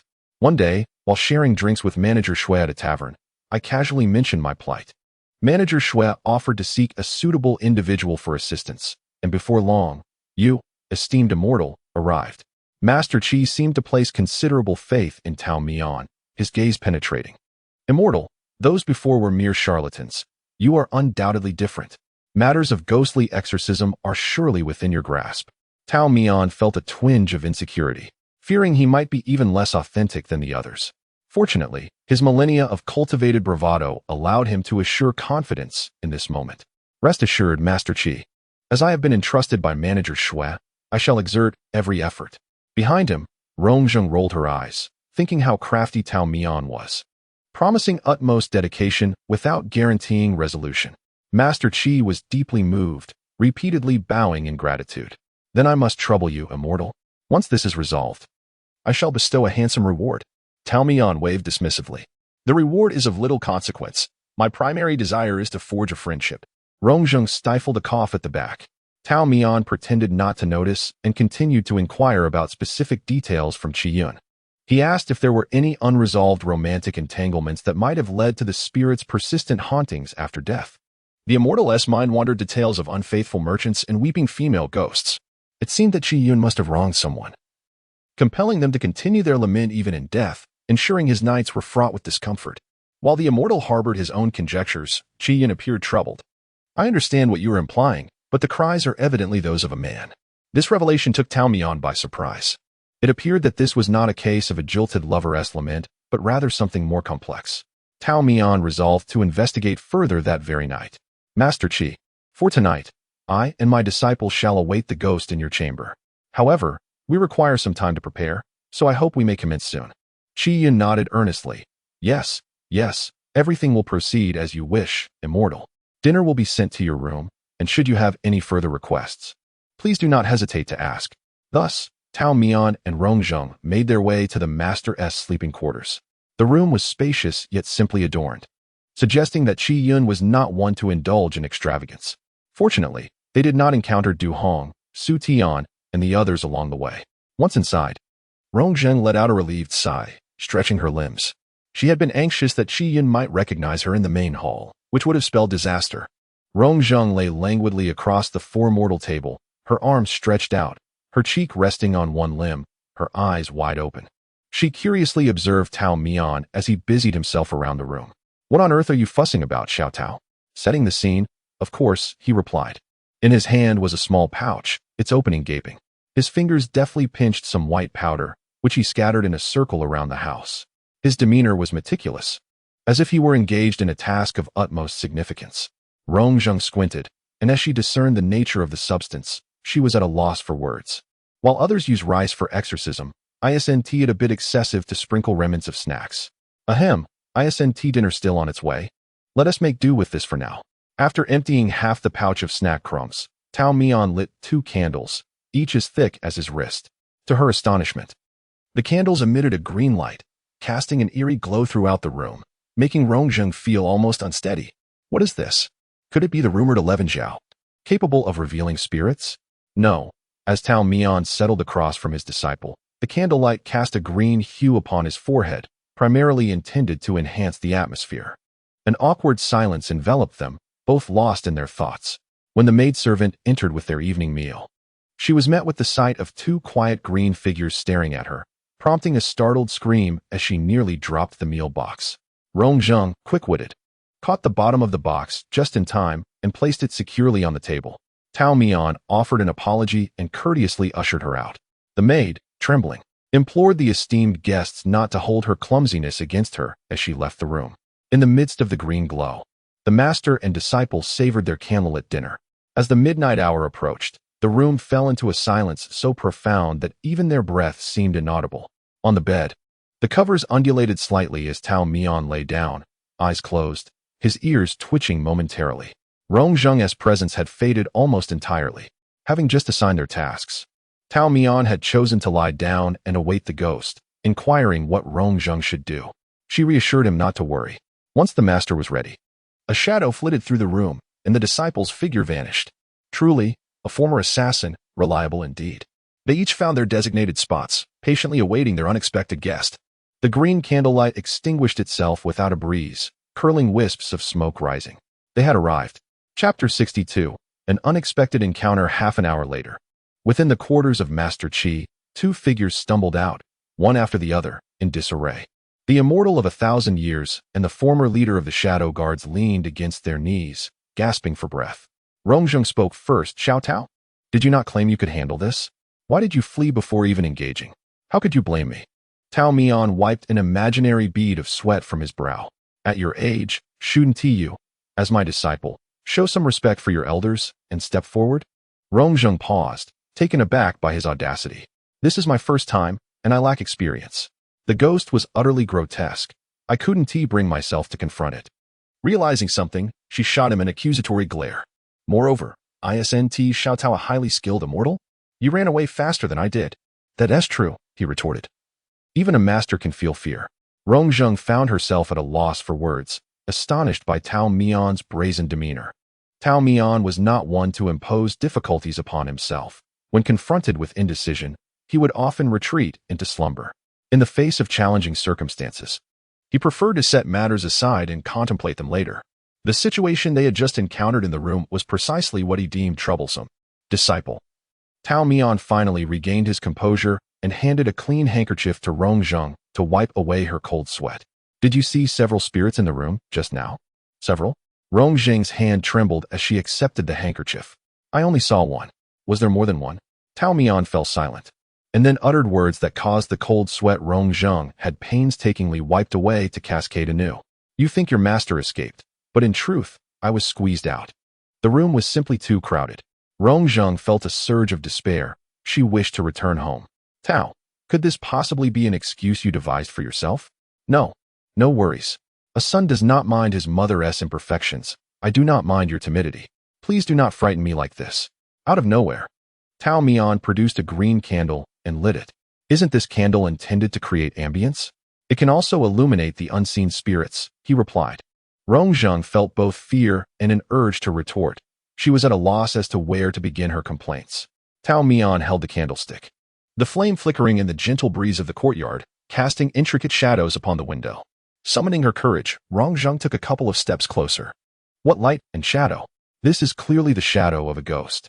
Uncertain whether the candlelight possessed a peculiar allure for them, Tao Mian lifted the candlestick and approached the window. Suddenly, a series of loud thuds echoed as numerous black handprints followed the direction of the light, heavily pressing against the window. Rongzheng instinctively held her breath. Look, Tao Mian finally paused at the corner of the wall, where all the ghostly handprints converged. Half of his profile was illuminated by the candlelight, revealing an expression of resignation. It seems we must inquire with Master Qi tomorrow about which male ghost whispers in his ear each night.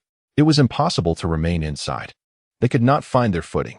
The master and disciple sat by the stone table in the courtyard, hands tucked into their sleeves, keeping vigil until dawn.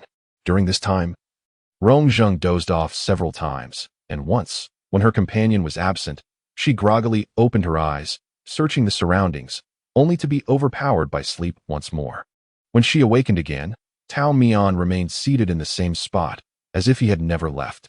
Early the next morning, the courtyard door was pushed open from the outside, revealing Master Qi, visibly taken aback by the dark circles beneath the eyes of both the master and his disciple.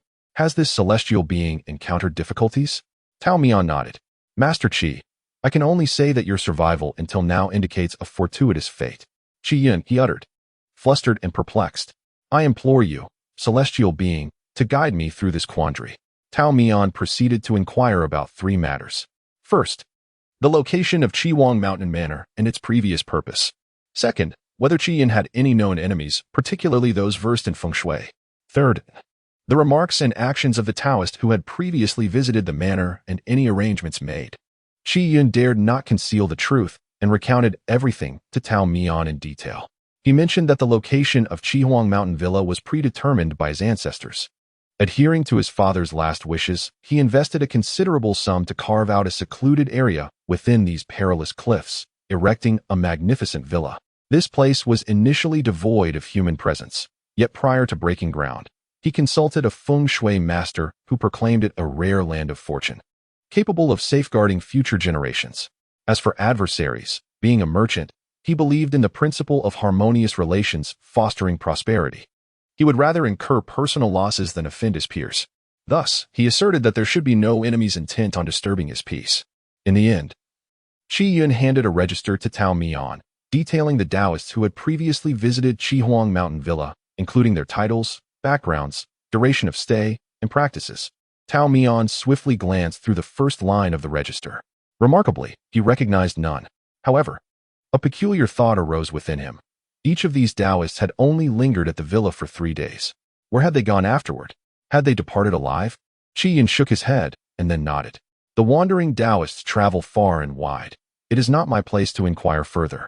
Yet, they all spoke of the malevolent spirits haunting the villa, advising me to seek greater expertise. Tao Mian acknowledged, yet his confusion deepened. If it were just 1 or 2, it might be explicable. But with over 10 names on the register, could they all be charlatans? What dreadful discovery compelled them to flee? Aside from the ghostly presence that filled an entire room, these questions remained unresolved for now. He probably needed to stay for 3 days to uncover the truth. Tao Mian briefly conveyed his intention to extend his stay to Qi Yun, who naturally did not refuse. The immortal need not be courteous. You are welcome to stay as long as you wish. Subsequently, Tao Mian expressed his desire to explore the villa, to which Qi Yun offered to send someone to accompany him, but he politely declined. Rongzheng also wished to follow, but again, Tao Mian did not consent. Once Qi Yun and his attendants departed, he turned to his disciple and said, Duhong might not have left. Are you going to wander around with me recklessly? Rongzheng could only nod. If there is anything, you must come to find me. Rest assured, if the moment arises, the situation will surely be dire. And I will definitely call you to escape. Tao Mian said little more, giving a few instructions before leaving alone.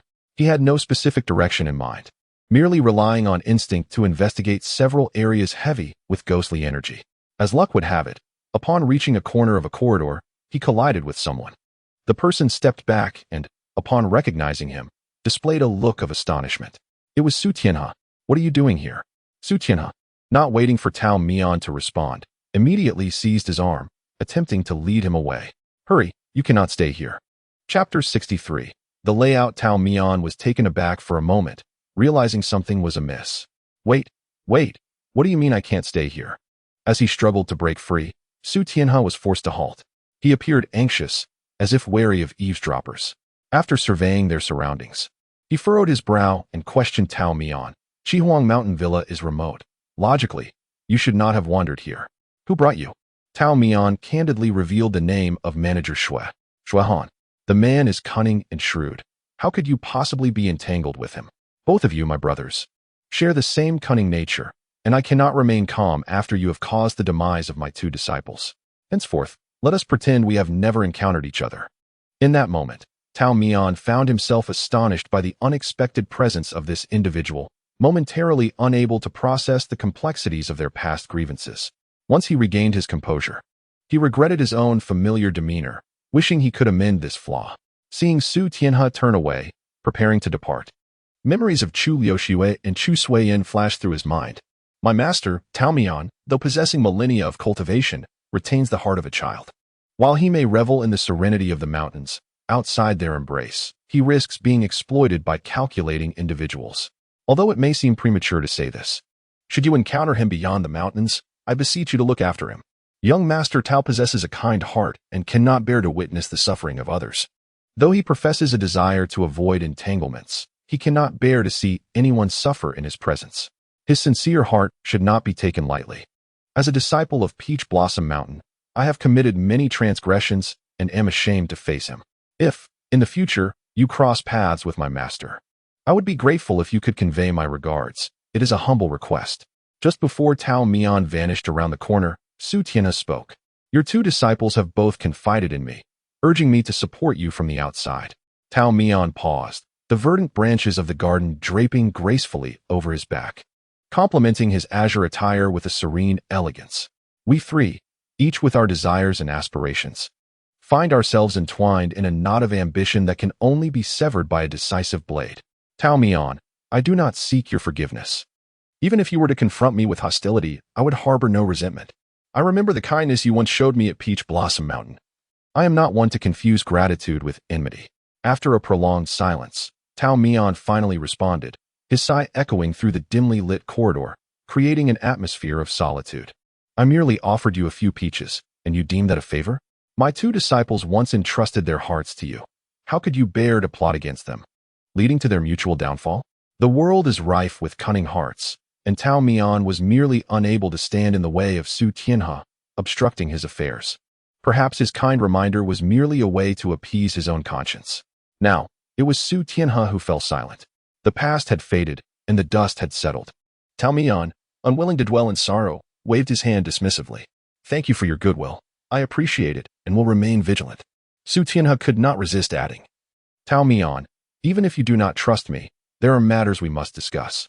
Whether in the realm of demons or the domain of spirits, they stand as opposing shores.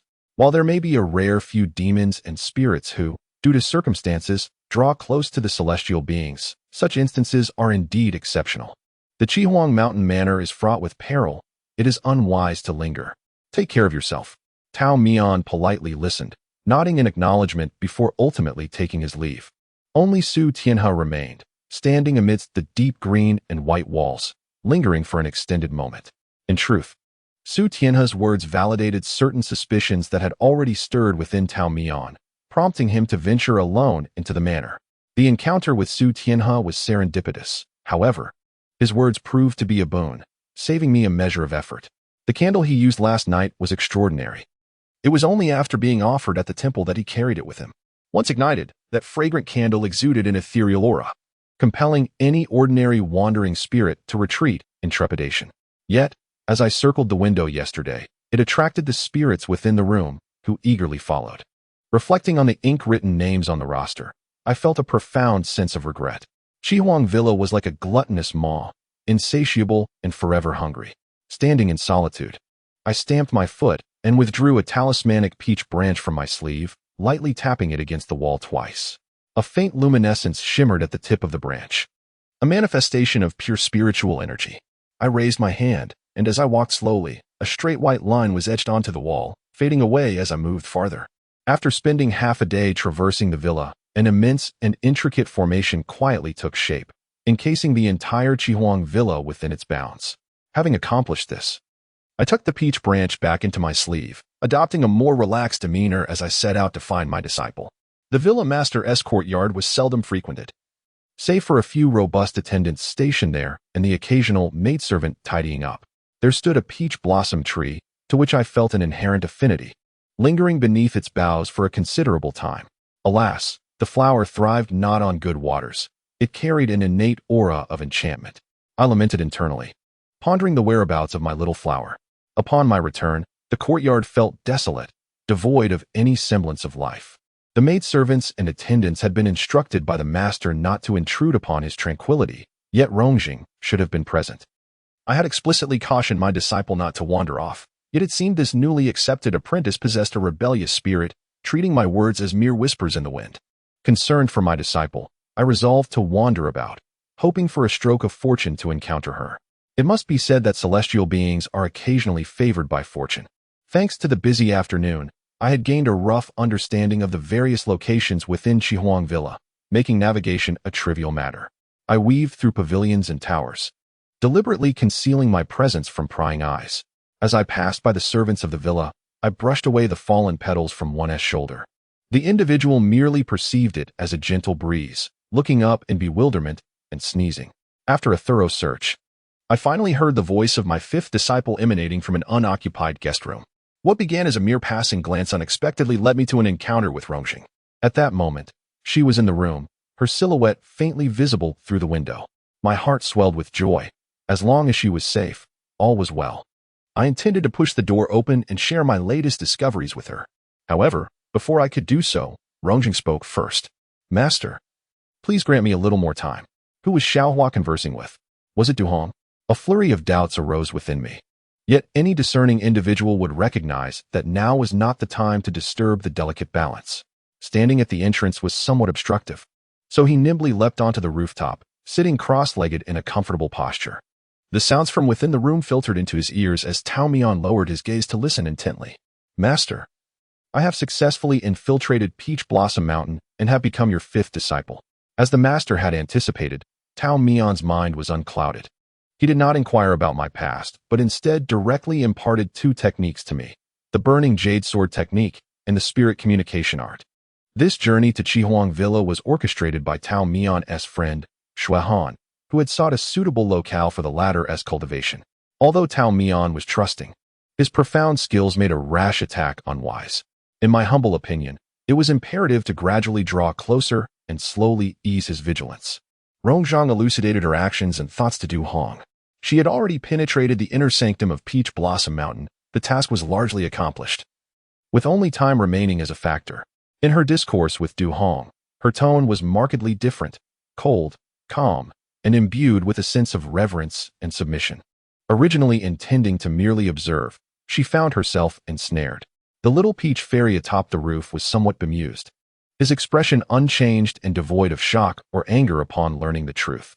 To put it plainly, he believed the initial rapport with Rongjing was favorable. She had fulfilled the dying wishes of his third disciple, traveling great distances to deliver a letter back to Peach Blossom Mountain. At that moment, Tao Mian thought, this young lady is commendable, a person of her word. Yet now it appeared that these arduous and thankless efforts were merely paving the way for her entry into Peach Blossom Mountain. The fairy mused that his disciples were truly a handful. Rongjing systematically recounted her recent endeavors, while Duhong remained silent for an extended period. A small thrush fluttered down from the willow branches. The fairy opened his palm, and the sprightly creature hopped onto it, pecking playfully with its short beak. The chirping of the bird heralded a change within the room. Duhong finally found his voice. Little Zhang, it has been a while. You have grown quite thin. As he spoke, he sighed. I have caused you much suffering. Rongjing remained silent, but one could surmise she was deeply moved. The disciple's silence prompted Tao Mian, perched on the rooftop, to provide a voice for her. After all, any commotion he made would go unheard by the two below. Duhong remarked on Rongjing's slenderness, and Tao Mian mimicked in a high-pitched voice, Alas, master, if you hadn't cast me into the misty building, I would not have endured such hardships. At that tumultuous time in the sect, I had no alternatives but to send you to the misty building to gather intelligence. You, master, are skilled in weaving tales. With so many shadow guards at your disposal, why must you send me, the leader? If need be, let my brothers don disguises instead. In a moment of desperation, I regretted my decision. Yet, the trusted ones in the sect advised me that this was but temporary. Sooner or later, I would personally retrieve you from the misty building. Strange, I have yet to dine, yet I feel full. I must admit, Master Du Hong's ability to paint a rosy picture is truly remarkable. I am in awe, utterly impressed. In this occasion, Du Hong remained unresponsive, while Tao Mian continued to chatter incessantly. Master Du, why are you silent? Have I unmasked the hypocrite's facade, leaving you feeling guilty? The immortal indulged in self-amusement for a while, indifferent to others, reveling in his own delight. Eventually, he pouted and muttered a quiet curse at the scoundrel. It was not merely favoritism towards his disciple. Had he been in Rongzheng's position, he would have long since set ablaze both the misty smoke tower and the floating pavilion without a second thought. After all, was it Du Hong or his father who had once saved her life? How could Xiao Hua endure the humiliation for so many years? As Tao Mian listened, he completely forgot that he was the central figure in this narrative. His own life was coveted by others, yet he found himself lost in fanciful thoughts. In response to Du Hong's concern, Rongzheng merely expressed gratitude for the master's care before shifting the discussion back to Tao Mian's fate. Du Hong desired Tao Mian's essence. While this might sound somewhat awkward, to be precise, he sought Tao Mian's heart for alchemical purposes to aid him in surviving the next heavenly tribulation. As a demon cultivator, he too faced immense tribulations during breakthroughs. The higher the realm, the more ferocious the tribulation.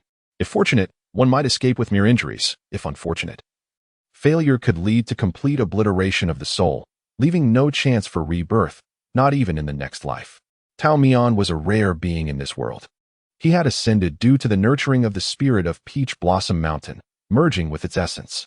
This unique bond provided him protection from heavenly tribulations, and in return, he reciprocated with his cultivation and benevolent deeds. The union of the mountain and the immortal formed a singular existence. Such a rare circumstance in celestial body, if not concealed, would inevitably attract malice. Should his body be refined, the one who accomplished it would attain immortality. Through the fragmented dialogue between Rongzheng and Du Hong, Tao Mian discerned this troubling reality. Had he not become akin to a walking treasure coveted by many? Initially, Tao Mian had relished his solitude in the mountains, undisturbed. However, after accepting a prominent disciple, things changed. Though Gu Yuan had sought his assistance several times in the past, years passed without any contact due to lingering guilt, during which Tao Mian's reputation had yet to blossom. Lu Yuandi had ascended to the throne, and as the imperial tutor, he had once stirred considerable waves. Yet, upon the new emperor's ascendance, much of the previous emperor's history was deliberately erased, leaving Tao Mian buried in the dust of bygone days. If one were to pinpoint the event that truly drew the attention of certain individuals, it would be his intervention during the banquet at the Abyss of Demons. Tao Mian, unwilling to witness his two disciples clash, had risen to intervene, inadvertently capturing the interest of some guests who then privately investigated his identity. Possessing a precious gem could invite peril. Tao Mian had merely wished to see his disciples and found himself under scrutiny. Ultimately, it was the peculiar nature of the abyss that played a significant role. The audacity of the Thousand Lantern Tower to display the remains of an immortal revealed much about the attitudes of demons and monsters towards immortals in that realm. Subsequently, Tao Mian discovered that Rongzheng's initial plan involved poisoning. Though poisoning is a convenient means, Tao Mian once mentioned to me in casual conversation that his third disciple is a master of toxins. If his apprentice possesses such formidable skills, the master must surely be even more impressive. My esteemed lord, the matter of poisoning warrants careful consideration. Although Rongzheng did not intend to boast, Tao Mian still touched his nose in a moment of unease. When it comes to the art of poison, he is far inferior to Lu Shui. After listening to Rongzheng's explanation, Du Hong pondered for a moment before responding, his words laced with veiled inquiry. Little Zheng, do you believe that poisoning is inappropriate? Or are you simply unwilling? Rongzheng found herself momentarily at a loss for words. The painting bird in her palm pecked for a long while, without yielding any benefit. Before fluttering away, Tao Mian reclined on the rooftop, gazing at the vast morning glow, muttering softly, alas, life hangs by a thread. What shall I do now? Chapter 65. The setup. Rongzheng, weary and worn, returned to the master's quarters, catching a glimpse of a flickering oil lamp through the moongate. The dim, yellowish light cast a small patch of warmth outside. Even from a distance, she felt the chill in her bones dissipate slightly. She pressed her palms together against her forehead and took several deep breaths, a habitual gesture to calm her emotions. In the past, whenever she embarked on a mission, she would retreat to a desolate, shadowy corner, doing nothing but listening to the sound of her own breath. She only needed one promise. Du Hong had pledged that upon the completion of this task, she would acquire the 3 items that rightfully belonged to her, allowing her to soar away from this life. From then on, everything associated with the floating depths, the darkness, murkiness, and sordid past would no longer concern her. Having steadied her emotions, she perked up. When Tao Mian heard a knock at the door, the lively little flower had returned. "Little Tao, I fetched the evening meal from the kitchen. It's warm. Come quickly." Tao Mian sat on a high stool, legs spread apart, bending over with a particularly stout peach branch in hand. He was sharpening one end of the branch with a dagger. "What are you busy with?" Rongzheng set the food container aside and curiously peered over. Tao Mian blew a breath, closing one eye to assess his work. "Preparing in advance. Should those vengeful souls within suddenly erupt, we must have a means of resistance. Otherwise, we risk being drained here. Is the power within this room truly that formidable?" Rongzheng wondered. "I can only say that if we cannot fight back, we shall have no choice but to join them." A shiver ran down Rongzheng's spine, and she dared not contemplate further. Tao Mian motioned for her to bring a stool to sit, encouraging her to eat first if she was hungry, without waiting for him. His meticulousness and patience were evident as he delicately trimmed the excess tiny branches from the peach wood, smoothing the scars left behind until they became rounded and polished. The room was filled only with the gentle sound of woodwork. Rongzheng found herself captivated by his engrossed demeanor, resting her chin in her hands as she watched every movement he made. The sage was always tranquil, his garments flowing, his posture relaxed, akin to mountains meeting water. Serene and undisturbed, as she watched, Rongzheng became entranced, observing Tao Mian as if she were peering through him into far more distant epochs. "Little Tao, how did you live alone on the mountain?" She pondered, unable to imagine such a time.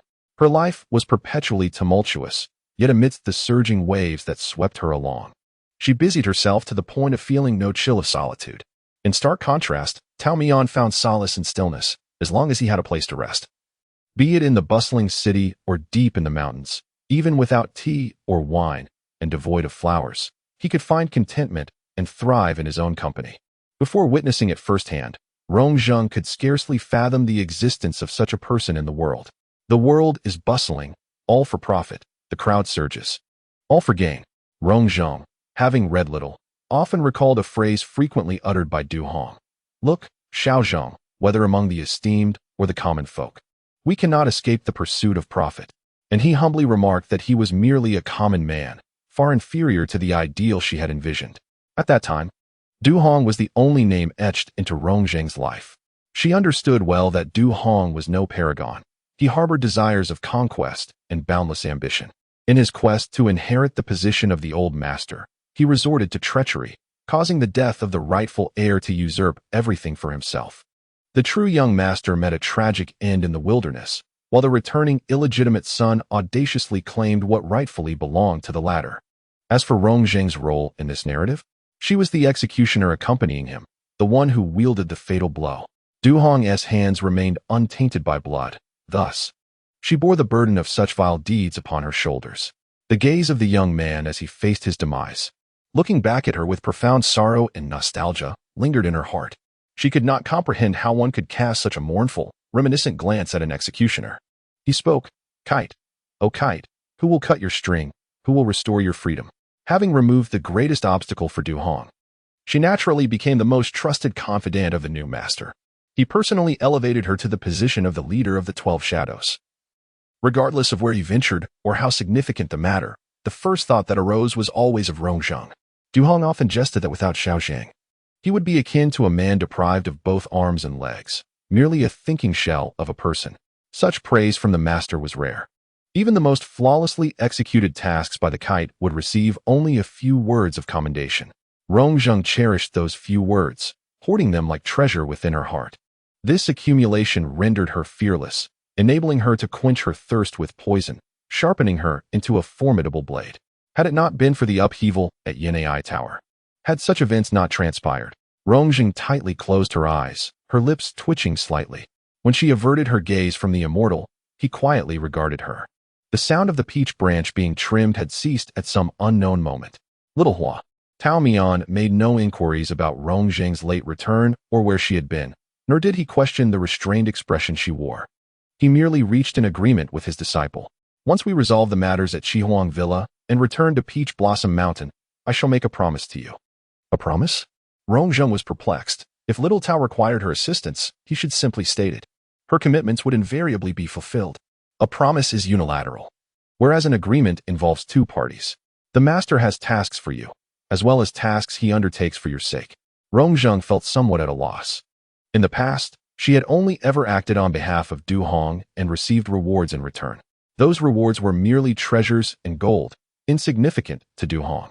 The Lord would never do anything for her. She was urged to acquiesce quickly, for this opportunity would not last. I am growing old, my memory failing. I might very well forget by tomorrow. Very well. Under Tao Mian's urging, Rongzheng reluctantly nodded. Upon seeing her agreement, the immortal smiled broadly. As for the question you posed, once you return to the mountain, the answer will naturally reveal itself. There is no need for me to elaborate. Now, night is falling. First, enjoy your dinner, and then rest well tonight. Rest? Rongzheng regained her energy. Little Tao, the items in this room are not so easily dealt with. How can I rest? I am terrified. Moreover, what plans do you have? Share them with me, and I will assist you. Tao Mian lightly tapped the edge of the table with the peach branch in his hand. The hermit has his own brilliant schemes. Just wait and see. Though Rongzheng did not quite understand the immortal's intentions, she obediently complied, finishing her dinner before leaning back in her chair to wait. Tao Mian remained in a meditative state, legs crossed, seated in the center of the bed. He did not touch his meal, and when Rongzheng urged him to eat something to stave off hunger, he politely declined. As night fell, Rongzheng yawned, her head nodding. Perhaps she had expended too much energy in her dealings with Du Hong during the day, for she felt exceptionally weary this evening. She wanted to speak to the immortal, but she lacked the strength to articulate coherent words and surrendered herself to slumber. The rhythmic sound of breathing filled the air, and the immortal within the tent quietly opened one eye, observing his disciple. Once he confirmed that she was asleep, he opened a mustard seed bag and carefully placed his slumbering fifth disciple inside, tightening the bag's opening until it shrank back to its original size. Then securely tucked it back into his sleeve. Thus, no matter how much commotion erupted outside, Rongzheng would remain unharmed. After completing this task, Tao Mian took out all the incense and candles he had prepared beforehand, placing them at intervals to encircle the room evenly. He tapped the peach branch lightly against the ground, igniting all the candles simultaneously. In the eerie, cold light, the spirit of a cultivator appeared behind each incense stick, all the souls gazing toward Tao Mian, who stood at the forefront. With a demeanor of confidence and ease, he straightened his sleeves, inclined his body, and offered a slight bow. I am grateful to all fellow Taoists. Today, the Chihuang Villa faces a calamity. We shall not return until it is resolved.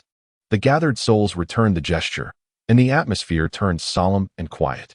After the exchange of courtesies, the cultivators knelt and sat in meditation, fingers forming various mudras as they silently chanted. Tao Mian glanced at the moonlight outside, and once more tapped the peach branch against the ground. This time, it was no gentle flutter like a swallow skimming the water. The first strike resonated like a temple bell, fissures appearing in the earth. The second strike roared like thunder splitting the heavens, shattering every decoration within the room, tiles crashing to the ground as the house swayed precariously. The third strike surged forth like a dragon emerging from the sea, enveloping the entire villa in an immense net that seemed to descend from the sky, shaking it violently. A barrier emanating from the Lord's residence collided with another that converged inward from all sides of the estate. Two forces of the same origin, but in opposing directions, threatening to obliterate the manor. Amid the continuous sounds of cracking and collapsing, a sharp cry rent the air.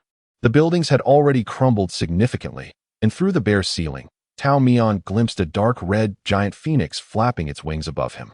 Though it bore the visage of a phoenix, its wings were stained with blood, its eyes clouded, and heavy shackles bound its feet, imprisoning it within the estate. Unable to escape, as an immortal, witnessing the divine bird reduced to such a state filled Tao Mian with a profound sense of sorrow. Both man and bird were ensnared. He sighed, raised his gaze, and addressed the figure atop the phoenix's back. Chapter 66. Mayfly. The Chihuang Mountain Manor, as its name suggests, is a place where the phoenix once alighted. The brief favor bestowed upon this land by the divine bird was originally a heavenly blessing but had been exploited by those with ulterior motives, forcibly confining it here.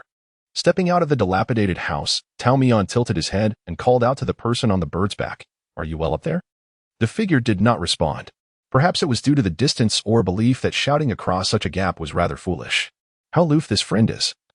Tao Mian murmured to himself, yet he tightly grasped the peach branch, his hand unwavering despite the outward pretense of ease. If the aloof friend would not come to him, then he would have to approach. Just as Tao Mian prepared to move, it seemed the other had anticipated his actions. The phoenix let out a hoarse cry, unfurling its massive wings and charging directly towards him. Even after years of confinement, the pressure exerted by the giant phoenix had not diminished significantly.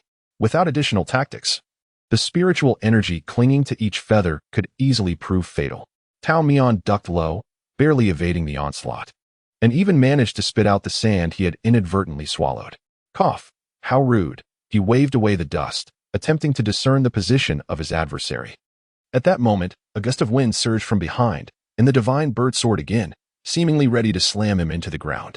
As the colossal bird swept past, the remaining structures of the manor collapsed further, leaving a scene of ruins. Yet, within the debris, Tao Mian's figure was nowhere to be found. The person atop the giant phoenix scanned the surroundings, searching for the immortal's presence. "Are you looking for me?" A voice suddenly emerged from behind, prompting a startled turn. Tao Mian smiled brightly as he looked on. "Master Qi, you are much more suited to being a merchant than a cultivator." Qi Yun had not anticipated Tao Mian's movements to be so unpredictable. Before he could react, Tao Mian had already closed the distance between them.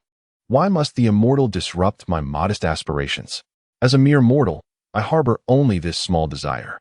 Master Qi, it is not my intention to thwart your ambitions. But if I do not act, I shall be consumed by your estate as well." Tao Mian shook his head, expressing his disagreement. Qi Yun, with one hand behind his back, discreetly drew a weapon while attempting to engage Tao Mian in casual conversation. "As an immortal, you cannot possibly comprehend the wishes of one such as myself. It is precisely because life is fleeting that certain matters must be pursued with urgency, unlike you, immortal, who have an abundance of time to squander." In moments of leisure, Tao Mian smiled gently, perceiving it as mere time spent. The majestic phoenix let out a cry, seemingly aware of the additional presence upon its back, becoming increasingly frantic. It flapped its wings, yearning to ascend higher, yet was restrained by the shackles on its feet. Tumbling down in a pitiable state, Tao Mian crouched down, caressing its feathers with a tender hand. Regrettably, it had been force-fed the flesh and blood of a cultivator, rendering its spirit dulled and unable to sense the pure spiritual energy Tao Mian offered, instead struggling even more violently. Compassion welled up within Tao Mian. "Master Qi, the phoenix is the king of all birds, possessing both spirit and divine status. To offend a deity invites the wrath of the heavens, leading to punishment after death. Banishment beyond the three realms, to suffer the torment of a shattered soul, forever barred from reincarnation." Qi Yun smirked derisively. "I seek only to endure this life. I desire not rebirth. You are but a reckless youth. Since you remain obstinately ignorant, there is no need for further discourse." The immortal from Peach Blossom Mountain emanated a serene and uncontentious aura, often misperceived as merely a frail scholar who indulged in moonlit revelries. Yet, each disciple he trained excelled in their own right. If his students were formidable, how could their master be weak? Qi Yun had harnessed the phoenix's divine power through dubious means, establishing his own sect. He wielded a sword imbued with a chilling intent, laced with countless vengeful spirits. In contrast, Tao Mian wielded only a branch of peach wood. With 3 deft moves, he dismantled Qi Yun's protective miasma, rendering him vulnerable. The second disrupted Qi Yun's sword techniques, breaking his rhythm and exposing his flaws. The final blow knocked the sword from Qi Yun's grasp. The peach branch poised at his heart, ready to strike. Tao Mian's gaze was icy and composed. "I harbor no desire to increase the cycle of killing. But your transgressions are too numerous. This action serves not only for the phoenix, but also for my fellow practitioners. Master Qi, longevity is not merely a blessing. It is found in tranquility. Your cruel methods to attain immortality will ultimately rebound upon you." With empty hands, Qi enforced a smile. "Immortal, you are not a fish. How can you know the pleasures of fish? You stand high above, perceiving me as merely a mayfly in the pond, struggling through life." Tao Mian pressed his lips together, a thread of spiritual energy weaving into the peach branch.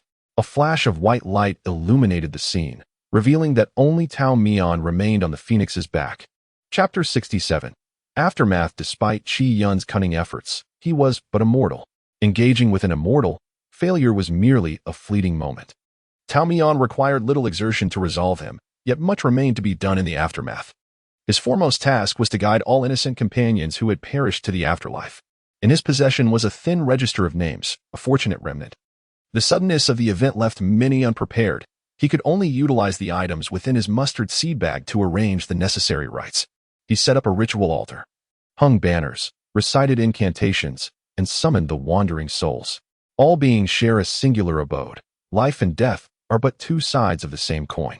Life is but a precursor to death, and death a beginning of life anew. The immortal, with closed eyes, slowly opened them to behold the spirits of those wrongfully slain standing before him. Dear companions, in life you cultivated virtue and amassed merit. May you now ascend to the pure land of eternal bliss, free from suffering. The gathered souls bowed in unison, bidding farewell to Tao Mian. Their forms transformed into starlight, scattering into the celestial expanse. After bidding farewell to the souls, Tao Mian turned his gaze back to the prostrate phoenix. The majestic phoenix lay languidly upon the ground, its body rising and falling feebly, evidently at the end of its strength. Sensing the approach of a presence, it struggled to flee, only to falter midway and crash heavily to the earth, covering itself in dirt. Tao Mian spat out a couple of times, shaking the sand from his hair. Tentatively, he extended a hand to touch the bird's head, silently pleading, "Do not bite me. If you do, no one will come to your rescue." Perhaps due to exhaustion, the phoenix cast a fleeting glance at him and ceased its struggles. Tao Mian gently smoothed its feathers, marveling at the novel texture, albeit slightly prickly. After soothing the divine creature's distress, he moved closer to its talons, which were ensnared by heavy chains of ice, tightly bound, and causing the bird to incessantly attempt to break free. Old and new wounds compounded, deeply embedded in its flesh, surrounding areas bruised and continuously bleeding. "It must hurt. Bear with it," he murmured. Placing his hand lightly upon the shackles, an icy chill surged from his palm to his heart. Frowning, he concentrated his spiritual energy, and a fissure opened in the shackles, clattering to the ground. The phoenix emitted a low cry, its eyelids drooping, threatening to close in weariness. Having liberated the divine bird from its years of confinement, Tao Mian stepped back, hands clasped behind him, surveying the magnificent creature resembling a small hill. "Such a size. How will I carry you away?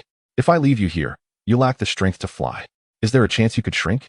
He patted the phoenix's wings, which responded with a soft chirp. Then, in a dazzling flash, the grand bird vanished, replaced by a small chicken resting on the ground. The immortal stood in silence for a moment, acknowledging, "To be honest, I had considered this possibility, but never expected it to be so strikingly similar." He securely lifted the chicken from the ground, remarking, "Well, you can keep my little yellow chick company. From this day forth, you shall be called Lady Xian." Xian, representing the dawn, the rising sun. Tao Mian bestowed upon it a hopeful wish. "May you recover swiftly and soar high, embracing the azure skies, returning to your rightful place." Lady Xian nestled into a deep slumber in the immortal's embrace, and his gaze drifted to the lifeless form of Qi Yun. As he had previously stated, those who defy the laws of life and death and offend the divine must face the retribution of the heavenly order. Qi Zhuangzhu's soul was likely already enduring torment, leaving behind but an empty shell. After a moment's contemplation, Tao Mian decided to cast a spell, constructing a simple grave for him. The immortal was adept at such tasks, completing it swiftly. Although this act bore little significance, Qi Yun's final words had touched him deeply.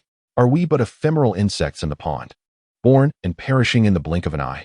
Qi Yun had proclaimed himself an immortal standing outside the pond, possessing a far longer life, gazing down upon the struggles of mortals. Yet, what thoughts occupied Tao Mian's mind? He pondered that beyond the pond lay lakes, beyond the lakes, mountains, and beyond the mountains. The vastness of heaven and earth. Viewed from a broader perspective, he realized he lacked the stature to look down upon anything. He too was merely a fleeting insect in the grand scheme of existence. Rong Zhang, rare as it was, managed to enjoy a peaceful slumber. She embarked on an elongated dream, the details of which eluded her memory, yet it was not a nightmare. It seemed as though she was cradled by a delicate boat, drifting serenely upon the mirror-like waters of a river, flowing aimlessly without a destination. Upon reaching a bank adorned with blooming peach blossoms, a blue butterfly alighted beside her vessel, its wings fluttering gently. The moment she extended her hand to touch the butterfly's wings, her dream dissipated. As she opened her eyes, she beheld a person and a chicken. Xiaohua, are you awake? Tao Mian held a frail hand, both pairs of eyes fixed on the fifth disciple, who lay clothed upon the bed. Xiao Tao, how could you steal someone as chicken? Rongzheng initially remained dazed, but upon recognizing the chicken, something triggered within her, and she immediately sat up. Tao Mian stepped back 2 paces. I did not steal it. It wandered to my doorstep, and I merely picked it up. Isn't that still stealing? Wipe your drool before you come to accuse me. Can we eat it? No. As soon as Rongzheng opened her eyes, Tao Mian urged her to pack their belongings. They needed to leave Chihuang Mountain Manor promptly. Aren't we supposed to exorcise the ghost? Did we fail? Xiao Tao, hurry, we must flee, or they will come to settle accounts with us. Rongzheng concocted a plausible explanation in her mind, one that Tao Mian had not considered. Yet she decided to play along with her disciple's narrative to avoid the hassle of further explanation. Yes, I'm just waiting for you to finish packing. We'll be too late if we don't hurry. The two scaled the wall to depart from Chihuang Mountain Manor, avoiding the front entrance. Rongzheng genuinely believed that Tao Mian had failed to resolve matters, hence their hasty retreat. She had been in a deep slumber, completely unaware that Tao Mian had already taken care of everything here, including infiltrating the residence of the corpulent steward, where the peach branch had graced his forehead with insight. By dawn, a new memory surfaced in his mind. The manor's master had passed away due to a sudden illness, and he knew precisely what needed to be done. As for Su Tianhe and Du Hong, who were also at the manor, Tao Mian had discreetly checked on them. Those two had long since vanished, perhaps departing upon sensing the unusual occurrences at the manor. Aside from the chicken, Tao Mian carried nothing else as he returned to Peach Blossom Mountain with the fifth disciple. Once back in his domain, he placed the somewhat revived Xian Guerin in a small courtyard within the temple. Huang Daring noticed the new chicken, strutting around disdainfully while ignoring the immortal. Xian Guerin, however, was exceedingly curious and followed closely, mimicking its movements, much to Huang Daring's annoyance. After all, 2 of its brothers had just perished, leaving it as the sole ruler of the coop, and now an unfamiliar wild creature had appeared. It flapped its wings, urging Xian Guerin to keep her distance. Tao Mian instructed them to coexist harmoniously before pointing out the residence for his disciple. These 2 rooms have been tidied. Choose one. Both are places where your senior brothers and sisters have resided, and the feng shui is excellent. Rongzheng glanced around and casually pointed to a room, which happened to be the one previously occupied by Chu Liuxue. Then this one will do. Very well. Tao Mian had no further objections, nodded in agreement, and then stretched, preparing to return to his own quarters for rest. Hey, Xiao Tao, don't leave. Rongzheng grasped the wide sleeve of his robe from behind. Now that I have joined the Peach Mountain, shouldn't I begin practicing the techniques? Didn't you already learn half of it? Do not force the remaining half. What should I do then? Turning her back to him, Tao Mian paused. If you find yourself with nothing to do, go chop some wood in the yard. Chop wood. Rongzheng turned her head and indeed saw a sturdy log, an old but sharp axe, and a tall stack of firewood. It's neither winter, nor is there ever a shortage of firewood. Besides, you are a celestial being, Tao. You need not fear the cold. Why chop wood? Tao Mian smiled. You are the first disciple to ask me why I chop wood. Well, let us consider it a form of self-cultivation. Perhaps it will lead to some insights. You wouldn't be trying to frame me, would you? Rongzheng remained skeptical, yet her feet were already moving toward the axe. Hearing the awkward sound of wood splitting behind her, Tao Mian thought, the game between him and this fifth disciple has only just begun. Chapter 68. Trust me instead. Tao Mian mentioned within the mountain villa that he wished to make an agreement with Rongzheng. She had inquired about the content of this agreement more than once, but he always skillfully evaded the topic, revealing nothing at all. This time, Xiaohua was displeased, accusing Tao of deceiving her. Tao Mian merely stated that the time had not yet arrived. When would that time come? During her days at Peach Blossom Mountain, Rongzheng never forgot the mission resting upon her shoulders. She often jested with the celestial being, discussing trivial matters, chopping wood, and preparing meals. Tao Mian said that these were the tasks his disciples were meant to undertake, and in an effort to embody the image of his ideal disciple, Rongzheng took on many menial chores. Most of their interactions involved Tao Mian reclining on a lounge chair, basking in the sun, while Rongzheng diligently attended to her tasks, all the while engaging in lively chatter with him. She was observing the celestial being, and he was observing her in return. Over time, Rongzheng began to believe that Tao Mian harbored little wariness towards his disciples. After all, when he spoke of his previous disciples, he unintentionally revealed many instances of indulgence towards them. Perhaps he did not view it as indulgence. However, to Rongzheng, it seemed that Tao Mian held his disciples in the highest regard, as if they were precious treasures. Of course, such sincerity begets sincerity. Even if his disciples were to forsake everything, they would never allow worldly flames to encroach upon this sanctuary, remaining eternally loyal to the mountain. Yet, Rongzheng ascended the mountain with ulterior motives. As she gradually earned Tao Mian's trust, she began to subtly implement her own plans. She dared not take large strides, proceeding instead with cautious, tentative steps. The celestial elixir she carried was a poison given to her by Du Hong, acquired from unknown sources. Yet it was said to be effective against celestial beings. Tao Mian had a habit of drinking, so she began to add a few drops each time. Initially, she fixed it at 5 drops, then reduced it to 4, 3, and 2. The longer she lingered at Peach Blossom Mountain, the harder it became for her to go through with it. She understood that Tao Mian was exceptionally kind to his disciples, and since she was also one of them, he treated her well. She had once thought that once the celestial being was dead, she would be forever liberated, no longer needing to harm anyone. However, this final task proved to be a daunting challenge for her at this moment.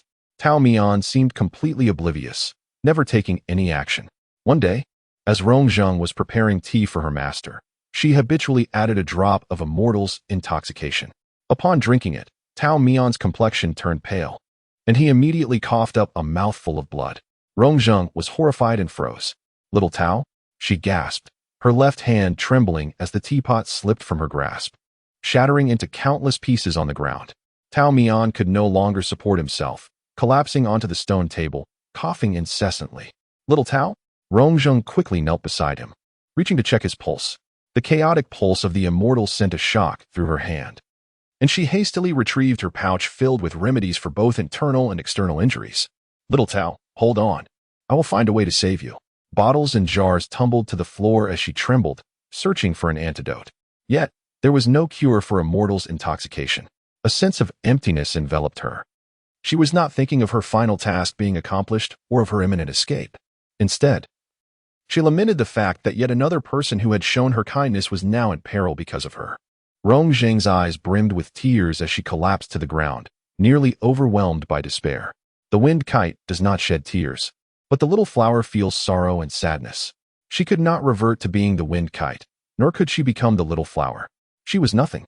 A fuzzy dogtail grass appeared in her blurred vision, brushing against her forehead, provoking an itch. When Rongzheng raised her tear-stained eyes, she was astonished to see the very person who had just bled profusely now smiling at her, his attire immaculate, the stone table spotless, devoid of any trace of the alarming red blood. "Little Tao?" Tao Mian lifted the tip of the dogtail grass, twirling it between his fingers, the heavy green fluff swaying back and forth. "You're unscathed? You ingested immortal's intoxication." With one hand propping up his head, Tao Mian wore an expression of resignation. "Had it been another poison, I might have lost my life. But this immortal's intoxication, which inadvertently slipped into the mortal realm from my possession, was only supposed to induce hallucinations. Somehow, the rumor spread that it could lead to death. The power of gossip is truly terrifying." Tao Mian clicked his tongue in exasperation. A meticulously crafted plan had turned into a farce. Rongzheng's gaze went blank, her eyes welling with tears. She suddenly lowered her head, unwilling for Tao Mian to see her expression. Yet, no matter how much he disliked her, he bent down, craning his neck to catch a glimpse. "Are you truly crying?" Rongzheng was momentarily choked by his teasing, unable to produce tears. She abruptly shifted her posture from kneeling to prostrating herself on the ground. Hey, don't bow like that. I'll lose years off my life." Tao Mian quickly supported her. However, Rongzheng shook her head. "Since you have seen through my ruse, I have no right to remain. This bow serves to repay your previous kindness. As for the rest, do as you wish." "Do assassins always speak in such a manner? Threatening life and death at the drop of a hat?" Tao Mian complained, waving his hand dismissively. "If I wanted your life, I would have acted on the very first day you poisoned me. Besides, why would I want your life? That would only diminish my own cultivation. The immortal would not willingly engage in such self-destructive acts.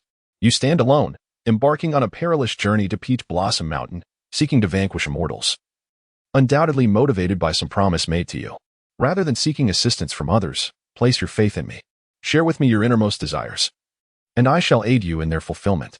Rongzheng hesitated, but Tao Mian, perceptive as ever, feigned an expression of anger. What am I? A celestial being who has lived for over 1,000 years, not worthy of your trust? I assure you, I possess the ability to assist. Who knows what promises may have been made? Rongzheng's fingers involuntarily entwined. Little Tao, why do you feel compelled to help me? Though I have become your disciple, my intentions remain dubious. As I have stated, Tao Mian sighed, I wish to propose a pact with you. Reveal your heart's desire, and I shall endeavor to make it a reality. In return, you must agree to fulfill a request of mine. I still do not comprehend. Why do you propose this agreement now, when previously you refused to discuss it at all? Because the time has come.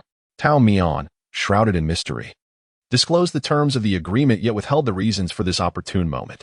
He promised an explanation, but not at this very moment. For now, he wished to hear Rongzheng's wishes. After much contemplation, Rongzheng finally resolved, I seek 3 treasures. The first is the mirror of bone reflection. The second is the hidden jade altar, and the third is the embroidered snow sword. These are my desires, and once fulfilled, I shall honor my pact with you. Little Tao. Chapter 69. The inkstone. The 3 treasures sought by Rongzheng are indeed rare and precious. The mirror of bone reflection reveals countless reflections of oneself. The hidden jade altar contains miraculous medicine capable of curing grave ailments. The embroidered snow sword, true to its name, is frost-laden and slices through jade as if it were mere clay, a renowned blade forged by the esteemed elder Hong Yan. The mirror of bone reflection was once a treasure of the floating dust pavilion, but was stolen by a servant and remains lost. It is rumored that it was recently acquired from a dying old sorcerer by the Qiandeng Tower, yet it has yet to be made available for purchase, leaving its future uncertain. The hidden jade altar is securely sealed within the guarded chambers of the Misty Tower. As for the embroidered snow sword, it was once Rongzheng's favored weapon, or rather, it used to be. How could such a personal sword have fallen into the hands of others? Tao Mian could not help but inquire. Rongzheng bit her lip, her hands curling into hollow fists. It was taken from me. After a brief pause, she revealed to Tao Mian that the embroidered snow sword was a treasured gift from Du Hong when he appointed her as the leader of the 12 Shadows. Stripped of her title, the sword too fell victim to misfortune, forcibly taken by another master. Rongzheng is determined to reclaim it. The last item appears to be the most attainable, Tao Mian mused. Perhaps we should first retrieve the sword, then steal the hidden jade altar, and finally wait for the Qiandeng Tower to announce the mirror of bone reflection for sale, allowing us to purchase it. Rongzheng had no objections. Tao Mian then meticulously inquired about the whereabouts of the embroidered snow sword, asking if her disciple had any suspicions. Rongzheng contemplated quietly, eliminating potential suspects one by one in her mind. While the embroidered snow sword may not be unparalleled, it was a treasure that Du Hong had painstakingly obtained. At that time, the relationship between Feng Zheng and the young pavilion master was quite close. Du Hong spoke little but was generous in his rewards for Rongzheng. The youthful Du pavilion master, in his 20s, held genuine regard for his loyal shadow guard, and it was Du Hong who personally sought the sword from elder Hong Yan. The elderly master Hong Yan dedicated a decade to forging a single sword, a rare opportunity granted to the eldest son of the head of the illusory True Pavilion. The floating and sinking pavilion must now await another 10 years. However, Rongzheng had just resolved a significant issue for Du Hong, sustaining severe injuries in the process, necessitating a period of over 3 months for recuperation. Even Du Hong, known for his cold demeanor, could not remain unmoved. He pondered that if Rongzheng possessed a sharper sword, she would not have sustained such grave wounds and would be better equipped to protect herself. Consequently, Du Hong undertook what could be deemed the most audacious endeavor of his life. He left the recently stabilized floating and sinking pavilion for several months, enduring considerable hardship while working for the elderly master Hong Yan, ultimately persuading the old man to make an exception and forge for him the embroidered snow sword, a name he personally chose. The name Embroidered Snow was inspired by the day he first encountered Rongzheng, which coincided with the height of winter, when snow fell densely as if woven. The delicate girl, as fragile as paper, turned her gaze amidst the snowstorm, clad in white attire, her boots matching. While her raven hair was adorned with large snowflakes, her complexion mirroring the snowy landscape, save for her nose, which was a rosy hue from the cold. She sneezed, inadvertently bumping her forehead against the shoulder blade of a companion. Just as she intended to apologize, another sneeze escaped her, and with 2 knocks, her brows furrowed in dismay. Her expression one of innocent grievance. At that time, she was not yet the kite. She was on the cusp of becoming one. Du Hong retrieved the treasured sword and stood before the bedridden Rong Zhang, recounting the origin of the sword's name and narrating the memories of that time. Rong Zhang's complexion turned ashen, her lips slightly curling, weary yet mustering the strength to listen. She thought to herself that the pavilion master must have confused the timeline. They had indeed met in the height of summer. Yet, Rong Zhang said nothing, accustomed as she was to refraining from contradicting Du Hong. Reflecting years later, she self-deprecatingly recognized that Du Hong had, on occasion, revealed a glimpse of his sincerity in those early days. Nevertheless, it mattered not. She merely sought to reclaim what rightfully belonged to her. This sword was likely passed down to the current leader of the 12 Shadow Guards, a man named Chen Yan, who had once been my junior. The 12 Shadow Guards of the floating and sinking pavilion earned their name from their elusive nature, making it no easy feat to track their movements, particularly that of their leader. However, Rong Zhang was confident. She claimed to know Chen Yan's whereabouts.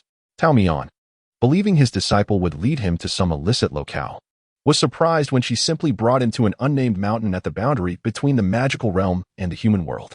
This mountain was neither particularly lofty nor extensive, its sole distinguishing feature being an exceptionally large stone atop its peak. Just how large was it? One could glimpse its grandeur from the foot of the mountain, resembling a perfectly balanced braised egg, impervious to wind and lightning. Due to this stone, Tao Mian whimsically named the nameless mountain Big Stone Mountain. The two ascended to the summit with relative ease. Upon closer inspection, the stone's surface was relatively smooth, a brownish hue, increasingly reminiscent of a braised egg. Rong Zhang remarked that her junior enjoyed coming here to wash stones during his free time. Wash stones. Indeed, Rong Zhang searched around, eventually uncovering a copper watering can hidden among a cluster of low shrubs, which was used for washing. Subsequently, she stood and pointed down the mountain to a spring they had just passed. That was where they could draw water. Tao Mian could not help but press his forehead. He truly could not fathom the immense pressure faced by the assassins of the floating and sinking pavilion. The former head of the Shadow Guards exhibited signs of a fractured personality, while the current leader displayed a rigid demeanor. Rong Zhang, however, was filled with confidence.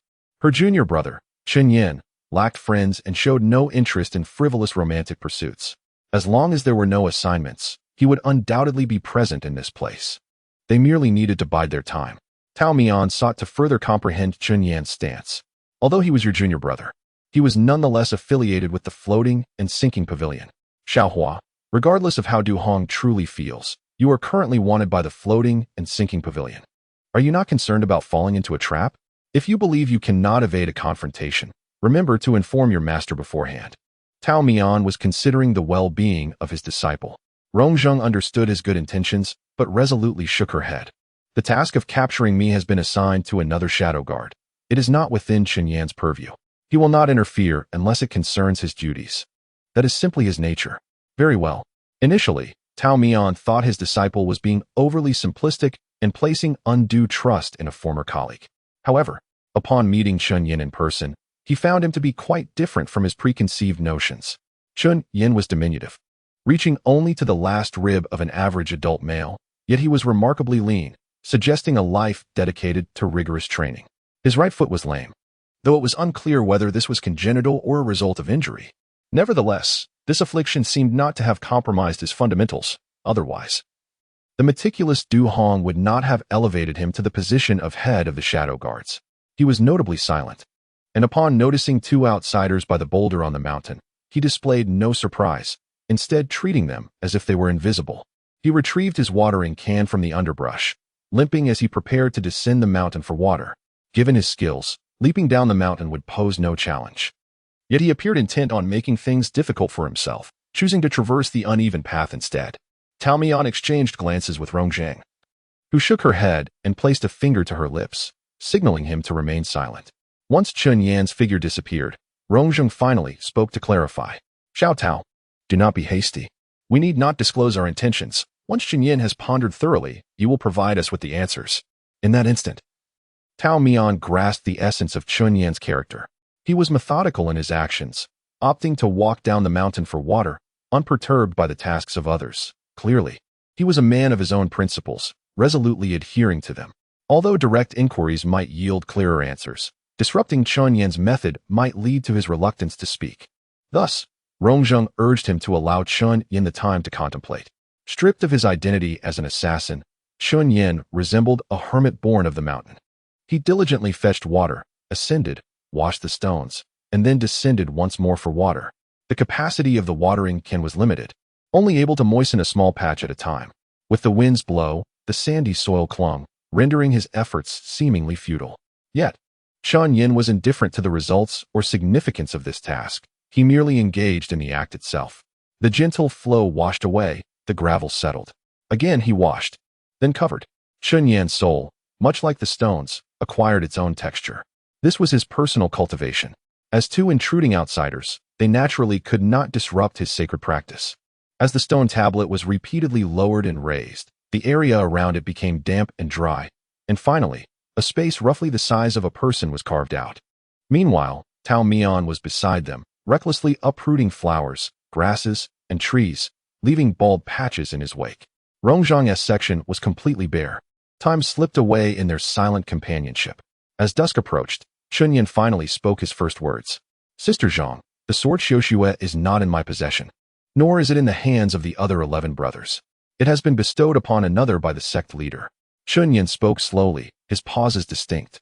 Yet his enunciation was remarkably clear. Even without a single inquiry from Rongzhang, he fully addressed all her unasked questions. Once he finished, Rongzhang's expression suddenly darkened. I understand now. Thank you, junior brother Chun Yan. She had discerned the whereabouts of the Xiuxue sword. It would only be given to that person by Du Hong. Chapter 70. Moss and Mud. Having received her answer, Rongzhang prepared to leave without delay. However, the taciturn Chun Yan suddenly felt an urge to converse with her. Sister Zhang, are you still seeking? Rongzhang involuntarily slowed her pace. Though urgency coursed through her, she responded to Chun Yan's inquiry. I am no longer seeking. I merely wish to reclaim what belongs to me. To reclaim is also a form of seeking. Chun Yan's arm slightly inclined, as a clear stream poured from the small holes of a watering pot, creating a gentle patter. The 12 shadows of the floating dust pavilion had a former leader known as Fengzheng, which is also the name of Sister Zhang. The code names of the shadows are passed down through generations. When one Fengzheng passes, another arises. However, Sister Zhang's situation was unique, prompting the sect leader to postpone the renaming. Chun Yan did not aim to usurp Sister Zhang's title, but was reminded of something. Before Sister Zhang, the title of the leader of the shadows was actually Zheng, meaning strife. Why was it changed to Fengzheng?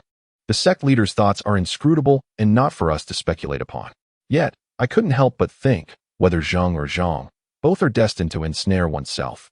Therefore, Sister Zhang, having resolved to sever the long tether, do not linger, soar high and free. It was rare for Chun Yan to speak at such length. And even after their prolonged acquaintance, it was the first time Rongzhang had heard him. She was somewhat taken aback, yet comforted, realizing that her past care for juniors like Chun Yan had not been in vain. He was indeed considering her. Rongzhang smiled lightly, choosing not to directly respond to Chun Yan's words, but instead suggesting that she would return on another day to join him in watering the stones. Chun Yan sighed. Only with a tranquil mind can one engage in a single task here without concern, in an endless cycle. Sister, with 1,000 thoughts weighing on your heart, you may become ensnared by the very stones on this mountain, unable to venture far. As he spoke, his dark eyes glanced at Tao Mian, who was feigning ignorance of his presence. That one, however, could manage it. Tao Mian grinned, pretending to be an oblivious simpleton, exuding an air of foolishness. Chun Yan could only shake his head in resignation. Well, so be it. Your fate does not lie here. With that satisfactory reply, Tao Mian and Rongzhang departed in silence, each lost in thought, one gazing at the ground, the other at the sky, until Rongzhang realized that her emotions were amiss. She sought to alter the atmosphere. Tilting her head, she gazed at the moonlit path alongside Tao Mian. Little Tao, if you keep staring at the moon, you might just pierce a hole through it. What are you pondering? I am contemplating, Tao Mian replied, seemingly on the verge of imparting some profound truth. It turns out that the Great Stone Mountain is indeed called the Great Stone Mountain. I knew it, he exclaimed, striking his palm with his fist, brimming with self-satisfaction. No one would fail to name that mountain after the enormous stone it harbors. Rongjing's worries were in vain. She rubbed her cheeks, striving to rejuvenate herself. It was then that Tao Mian recalled the matter at hand. By the way, apprentice, you mentioned knowing where Xiao Shui has gone. Where is she? Rongjing's gaze drifted to the end of the road. We are to return to the mortal realm. The mortal realm? I thought we were in the demon domain. Rongjing shook her head. Du Hong treasures a woman as if she were a precious gem. She is immortal. To protect her, Du Hong never allows her to venture into the demon domain. In just a few sentences, the implications were profound. Even Tao Mian, well-versed in worldly matters, found himself momentarily taken aback. A woman? A mortal woman? His initial thought was that Du Hong, a figure so cold that ice seemed to course through his veins, possessed the capacity to love another, especially someone so forbidden. Is this fruit ripe, little flower? This is quite unexpected. Du Hong actually has a beloved? I would sooner believe that your senior brother Chen Yin would shatter that enormous stone. Rongjing sighed in resignation. Senior brother Chen Yin will not break the stone, and Master Du's heart will remain steadfast. Du Hong would go to great lengths to present the finest treasures before her, all to earn her smile. Yet, what value does the Xiao Shui sword, which he regards as his lifeblood, truly hold? In truth, it is of little significance. If that person demanded her life, Du Hong would likely not hesitate to command his loyal subordinate to take her own life. Yet, alas, her kindness prevents her from ever proposing such a ludicrous condition. Rongjing had often pondered why the world was so unjust, requiring shadows to illuminate the light and mud from the pond to highlight purity. She felt akin to the unseen moss, the filthy mire beneath the lotus. The clearer Du Hong saw the bloodstains on her hands, the more he cherished her innocence. No matter how many times she reassured herself that it was all in the past, there was no need for concern, she still found herself clenching her jaw, her hands and feet cold. She owed Du Hong nothing. Why must she always be forced into comparison with another? What of the moss? What of the mire? Little flower? Tao Mian called to his apprentice, and Rongjing suddenly realized that he had taken several steps away, lost in his own chaotic thoughts. I was thinking about some moss and mire. Oh, Tao Mian nodded, having picked up a twig from who knows where, waving it in the air. When we return, let us utilize that empty water tank in the courtyard to create a simple landscape, cultivating some moss and introducing a few red fish. Not flowers. Is moss not good? Let us arrange a few stones in the tank and fill it with water. Once the moss begins to flourish, my mountain will grow within the water. He held the twig aloft, pointing at a seemingly arbitrary spot in the air, perhaps a star, smiling as if his water-bound mountain had already come to fruition. Rongjing gazed thoughtfully at his profile and suddenly smiled. We must hasten our return, she urged. Come on, Xiao Tao, I have already surpassed you. Tao Mian gasped, discarding his branch and hurriedly catching up. Their destination was the renowned Furong Mansion. Chapter 71. Furong nestled in the picturesque Jiangnan region. The Furong Mansion was said to have been constructed by a wealthy merchant for his childhood sweetheart. Though modest in size, every detail exuded exquisite craftsmanship. Pavilions and water pavilions were intricately carved, while the galleries and stone statues concealed myriad secrets. In every visible corner, be it beneath the eaves, by the pond, or along the courtyard walls, blooming hibiscus flowers graced the surroundings, resembling pearls adorning delicate branches amidst lush green leaves. The hibiscus in the courtyard sways gently, its slender branches tinged with a soft pink. The current owner of the Furong Mansion is a mysterious figure by the surname Hong. However, Rongjing confided in Tao Mian that it was, in fact, Du Hong who had purchased this abode for his beloved Ming Fu, having spent a considerable fortune on it, simply because her name contained the character for hibiscus and she cherished the flower. As Rongjing recounted the mansion's origins, her expression remained inscrutable, revealing little of her true sentiments. Tao Mian, standing beside a cluster of hibiscus flowers that had inexplicably blossomed in the wrong place, scoffed disdainfully. Just because her name includes Fu, does that warrant gifting her hibiscus flowers? If one's name contains star, should we then present them with a celestial palace? How utterly banal. Rongjing's reverie was interrupted, and she chuckled softly. And what of the Peach Blossom Mountain and your surname, Tao? You disdain the ordinary. Humph, I don't need gifts from others. I have my own, Tao Mian muttered, bending down to tighten his pant leg, his hands resting on the wall as he prepared to leap. What are you doing? Climbing the wall, as per our usual custom. Rongjing sighed. Is there not one occasion when you might employ a different method to gain entry? The owner of this mansion does not permit me to enter through the front door, nor does he allow wall climbing. What sense does that make? He has even passed the blame onto others. Do not scale this wall. I will lead you to a more suitable spot. Is that not why it is said that those who are not of the same family do not enter the same door? The master leads the way in mischief while the apprentice follows to lend support.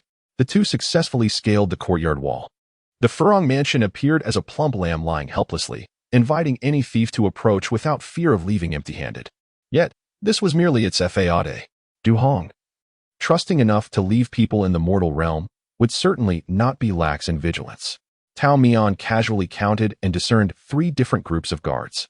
They concealed their identities, masquerading as gardeners, maids, and stewards, appearing in various corners of the Furong mansion.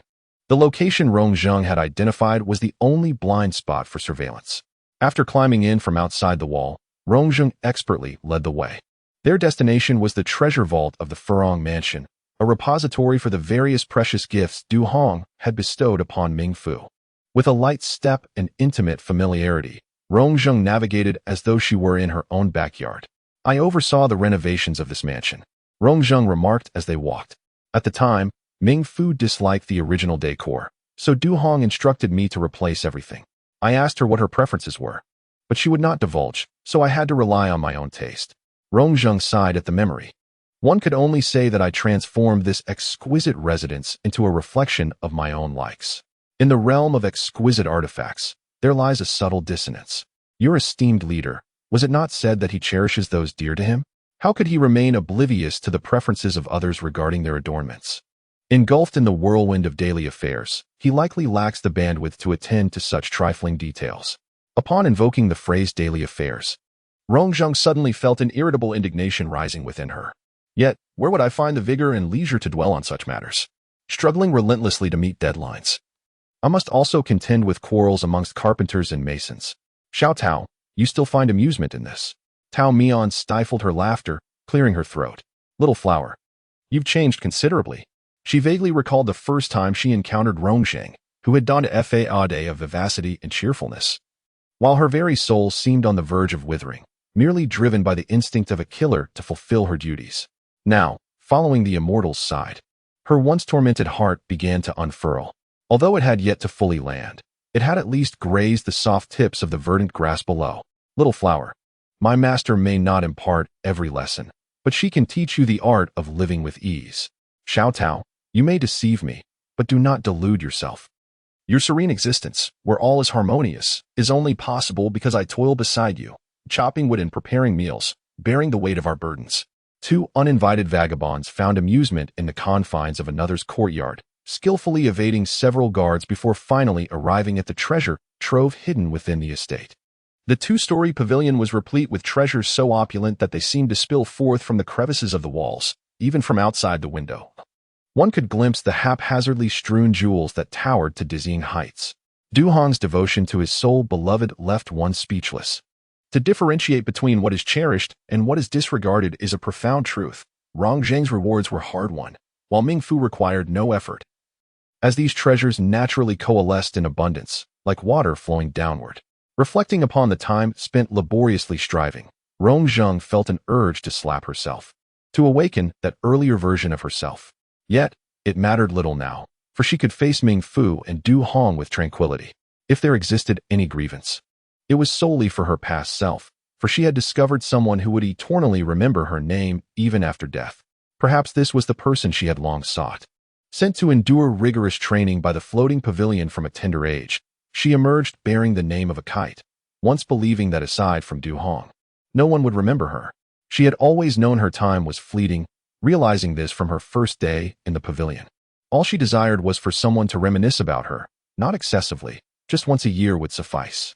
In the midst of Rongzheng's musings, Tao Mian, without a key, managed to unlock the treasure chamber's intricate mechanism. Rongzheng's mind almost ceased to function. You, an immortal, how is it that you can scale walls and pick locks? Are you truly a dignified immortal? I intend to live long. I must acquire some skills to pass the time, don't you think? May I dare inquire what other transgressions against the law you might engage in? Such knowledge was self-taught, inspired by my observations. Upon entering the treasure chamber, they found the experience far more seamless than Rongzheng had anticipated. Amidst the mountains of gold and silver, they rummaged tirelessly. Rongzheng discovered several isolated cabinets, displaying an array of precious bronze vessels, jade stones, and formidable weaponry. She beckoned Tao Mian to come and behold. The contents within this cabinet appear to be the most valuable, their surfaces devoid of dust, suggesting they are frequently admired by their owner. Rongzheng casually lifted a jade bracelet, holding it up to the light, and it likely contained the essence of xiao shui. Tao Mian, upon hearing this, found it plausible. Consequently, they meticulously searched through the cabinet 3 times, yet failed to uncover any trace of xiao shui. It was peculiar. Tao Mian returned a large antique open-mouthed vase to its place, even placing a flower vase inside, yet still no sign of xiao shui. Xiaohua, did you find anything over there? Rongzheng stood with her back to Tao Mian, her hands clenched tightly at her sides, her neck bent down, and her back arched, as if intently fixated on something. Sensing something amiss, Tao Mian rose and approached her. They found a renowned sword, which had once accompanied the kite in perilous times, carelessly abandoned in a corner. Their earlier oversight was due to the many items piled atop it. The blade of xiao shui was slender, no more than the width of 2 fingers slightly apart. Concealed beneath the dust on the floor, it was exceedingly difficult to locate. It lay forgotten and buried in solitude, evoking disbelief that it had once been cradled in someone's palms, held close through countless long, bitter nights. The sorrow emanating from Rongzheng at that moment seemed less about the worth of a sword and more akin to mourning a singular friend. Chapter 72. Run. The loquacious Tao Xianren found himself at a loss, unsure how to console his apprentice. At that moment, Rongzheng took a deep breath, her lips curling into an exaggerated smile, her eyes transformed into crescent moons by the fullness of her cheeks. An unnatural grin. She half-squatted, one knee pressing against the ground without concern for the dirt, and began to unearth xiao shui from the thick layer of dust. She stood the blade upright and delicately wiped away the remaining dirt with her sleeve. The grooves of the hilt were difficult to clean, prompting Rongzheng to blow gently and rub it with her fingernail. She was intimately familiar with every line of this sword, where it bore scratches, signs of wear, where it dulled easily, and where it was quick to tire. These details flowed through her heart like blood, which is why parting with the sword had wounded her so deeply. In her naivety, she once believed that even if separated from her, xiao shui would find a good home, passing into the hands of the other 11 assassins.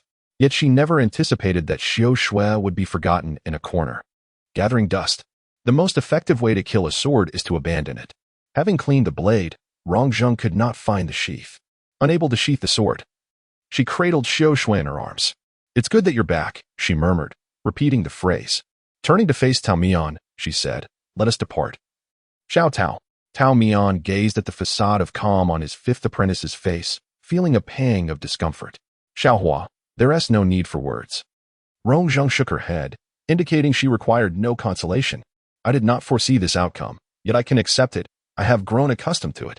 Moreover, this spares us energy. If Mingfu truly cherishes it, we will have to retrieve it, which will require considerable effort." Rongzheng seldom let emotions dictate her actions. Perhaps there had been moments of rebellion in the past, but they had been eroded through repeated pullbacks and evasions by Du Hong. Now, her sole desire was to engage in pursuits that benefited herself. The two could not linger any longer. Once Rongzheng made her decision, they promptly departed. However, as they descended the stairs, they unexpectedly encountered Ming Fu entering the pavilion with a maid in tow. Tao Mian, quick to react, grasped her disciple and concealed them in the shadows. Ming Fu appeared to be a rather temperamental young lady. She harshly commanded the guards to halt their steps, capriciously instructed them not to approach, and then slammed the door with considerable force. The true nature of Du Hong's beloved was starkly different from the gentle and graceful beauty that Tao Mian had envisioned. Perhaps it was Du Hong's own reserved disposition that drew him to such an unruly and unyielding woman. Regardless, Tao Mian found her quite disagreeable. No matter how one looked at it, his capable and playful disciple was far more vibrant. After Ming Fu closed the door, she began to wreak havoc, tossing and smashing items around the room. It was no wonder that Tao Mian had found the place in disarray upon entering. Unbreakable gold and silver were disregarded. As Ming Fu chose to hurl delicate jade and glass, the continuous sound of shattering echoing throughout the chamber. The array of treasures gifted by Du Hong was evidently a means for her to vent her frustrations. After a prolonged fit of anger, she had shattered 7 or 8 jade bracelets and hairpins, only managing to catch her breath after breaking about 10 antique vases. The maid dared not intervene, waiting until her mistress had finished her outburst before offering a handkerchief to clean her hands. "My lady, please do not be upset. Lord Du is simply preoccupied, but whenever he has time, he always comes to the Furong mansion first." "Do I care for that?" Ming Fu's voice was sharp. "He purchased this grand Furong mansion, seemingly devoted to me. Yet, what of it? He has the Yulan mansion and the Mutant mansion, showing favoritism to none. Am I any different from the countless vases and jars in this room? Merely a beautiful object he displays." The more she thought about it, the angrier she became. Sweeping a jade plate and wine jug off the table to the floor, the maid remained silent, afraid to breathe. Ming Fu, not content with merely shattering items, felt compelled to berate. "Where is his heart for me? I truly do not understand. He appears to care, yet when I am ill, he does not visit. I celebrate my birthday alone, and for any task, he sends his shadow guards to attend to me. What do I want with his shadow guards? I want to see him." As Ming Fu's emotions surged, she began to cry. She expressed that she had never sensed genuine affection from Du Hong. He merely viewed her as a vessel for his useless emotions. Before her, Du Hong was perpetually flawless, a paragon of perfection. Yet his tenderness felt like chewing on paper, dry and tasteless, a mere fade. He cared only for the kite, she thought bitterly, biting her lip. He was both cowardly and selfish. He harbored feelings for her that transcended the ordinary, yet he desired the kite to be his loyal subordinate. He feared that should he allow himself to care, he would hesitate to send her into the most perilous situations, unwilling to let her risk her life for him. The kite was the one who remained by his side. What was she? He had kept her outside the walls, offering her only a few wilted flowers as a means of dismissal. He was deluded. I might as well die alongside him. Ming Fu exclaimed, her agitation rising once more, her cries mingling with gasps for breath, sounding utterly aggrieved. From their shadowy hideout, Tao Mian glanced at Rong Zheng's expression. Rong Zheng attentively listened to Ming Fu's words, experiencing a journey from tranquility to astonishment, disbelief, and self-denial, ultimately returning to a state of calm. "Let us depart, Xiao Tao," she signaled silently to Tao Mian. The master and disciple quietly exited the treasure pavilion, a trivial feat for both an assassin and an immortal. Rong Zheng secured the embroidered snow sword with cloth, slinging it over her back. Tao Mian procured 2 horses at the market, not solely for the sake of travel, but also to alleviate his mind. They traversed along the lakeside, where the autumn hues deepened, and a painted boat lay serenely anchored at the center of the lake. Rong Zheng remained silent until she beheld the sun setting on the horizon, exclaiming, "It resembles glistening red braised pork." Observing Tao Mian's awkward expression, Rong Zheng erupted into laughter, startling the horses beneath them into a swift gallop. She did not pull the reins but allowed them to roam aimlessly. A year prior, Rong Zheng might have felt flustered, bewildered, and sorrowful upon overhearing such words. Yet now, she wished only to leave them far behind, indifferent to their veracity. "Oh, gallant steeds, run swiftly. Traverse through the willow-lined banks, shattering the mist and clouds. Head towards the horizon where the heavens meet the earth. Run on, venture even further." Chapter 73. The Mystery Pavilion. After acquiring the embroidered snow sword, Tao Mian did not hasten to the next destination, but instead took the opportunity to bring Rong Zheng to the Mystery Pavilion. The Mystery Pavilion is the largest repository of magical artifacts and weaponry in the human realm, housing artisans skilled in wood, stone, iron, gold, silver, copper, jade, and felt. Collectively known as the 8 Great Craftsmen, its renown echoes not only through the human realm but also resonates in both the celestial and demonic realms. Tao Mian's intention in bringing Rong Zheng was to consult an expert regarding the condition of the embroidered snow sword. Swords and blades are most vulnerable to neglect. Displaying them on walls or sealing them in boxes is a waste of potential. Ideally, we should consult old Hong Yan, the swordsmith, as he possesses intimate knowledge of each sword he forges. However, if he were to learn that the embroidered snow had been left to gather dust in a corner for over a year, indifferent to its fate, he would likely be incensed and refuse to acknowledge our presence. As Tao Mian spoke, he retrieved a jade pendant of azure hue from his bosom. This pendant, radiant and exquisite, is no ordinary trinket. It bears the symbol of a dragon and phoenix entwined, indicating it is a token bestowed upon him by someone of significance. Rong Zheng, intrigued, leaned closer to admire the beautiful pendant. "I have heard whispers of the Mystery Pavilion's reputation," she remarked. "However, Xiao Tao, I understand that the pavilion does not entertain impromptu requests, and entering requires a connection. Do you think we can simply barge in? Tao Mian, brimming with confidence, replied. I must introduce you to another dear friend of mine. You have acquaintances at the Mystery Pavilion? I thought you claimed your only close friend in the human realm was Manager Shui? Oh, my dear master, having lived for over 1,000 years. How could I possibly have just one friend? You underestimate me. How many, then? Tao Mian extended his hand, fingers splayed. 5? So many? He then bent 3 fingers inward. Counting them up, isn't it still just 2? Quality over quantity in friendship, dear Hua. Your assertion is misguided.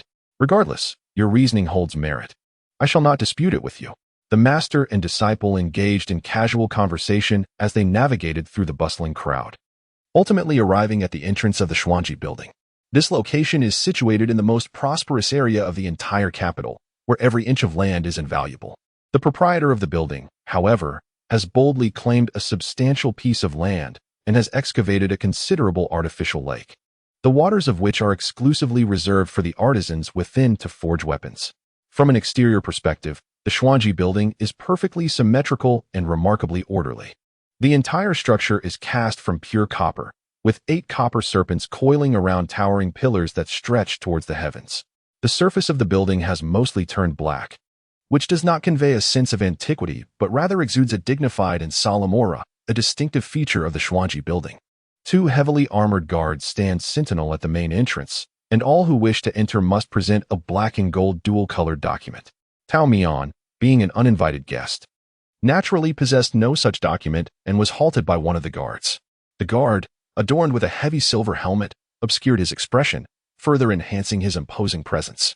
Moreover, they were exceptionally tall men, creating a formidable barrier at the entrance. Rongzhang had initially placed her trust in Tao Mian, but it now appeared that his jade pendant was of no use. He had spoken with such conviction, perhaps even deceiving himself in the process. She sighed inwardly, contemplating a gentle pat on Xiao Tao's shoulder, suggesting they withdraw and attempt to sneak in later that evening. The individuals behind them were also urging them forward, their tone replete with impatience. Yet, Tao Mian remained steadfast and composed. The guard obstructing his path was momentarily taken aback by Tao Mian's audacity, failing to respond immediately. The guard beside him, likely more seasoned in his duties, recognized the token hanging from Tao Mian's waist. He promptly pushed aside his obstructive companion and respectfully lowered his head while extending his arm, inviting Tao Mian to enter. This jade pendant was a unique token bestowed solely upon intimate friends of the Xuanji building's master, with no more than 3 in existence throughout the realm, granting the bearer unrestricted access to the building and the freedom to select any weapon they desired. Though Tao Mian had no interest in choosing weapons, his purpose was for repairs. Rongzhang was incredulous that the charlatan's token genuinely held such power. She quickened her pace to follow him, and indeed, no one impeded their passage.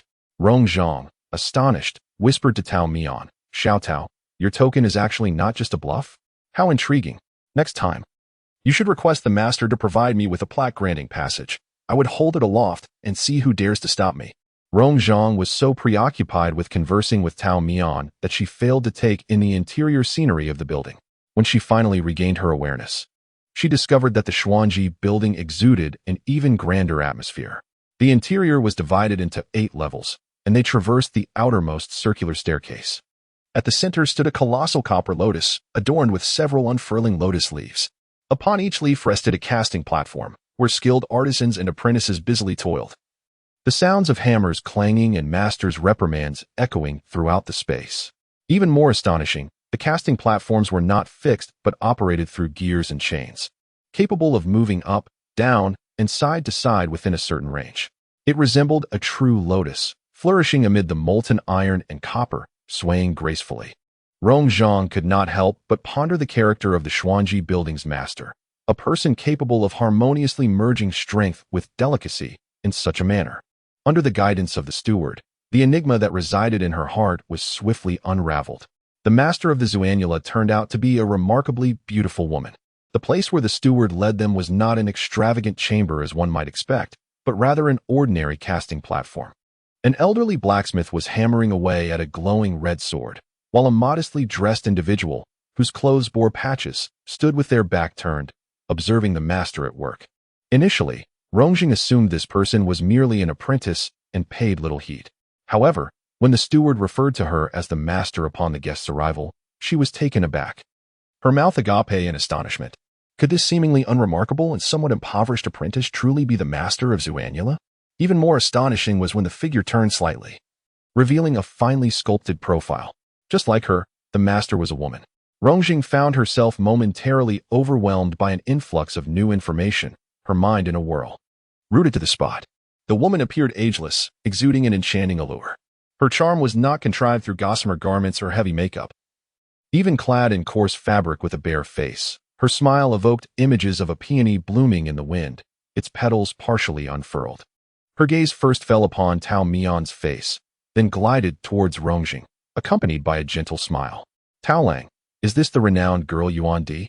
Rongjing was momentarily stunned, not expecting this figure to be a remnant of her mentor's past, lingering from the days at Peach Blossom Mountain as the second disciple.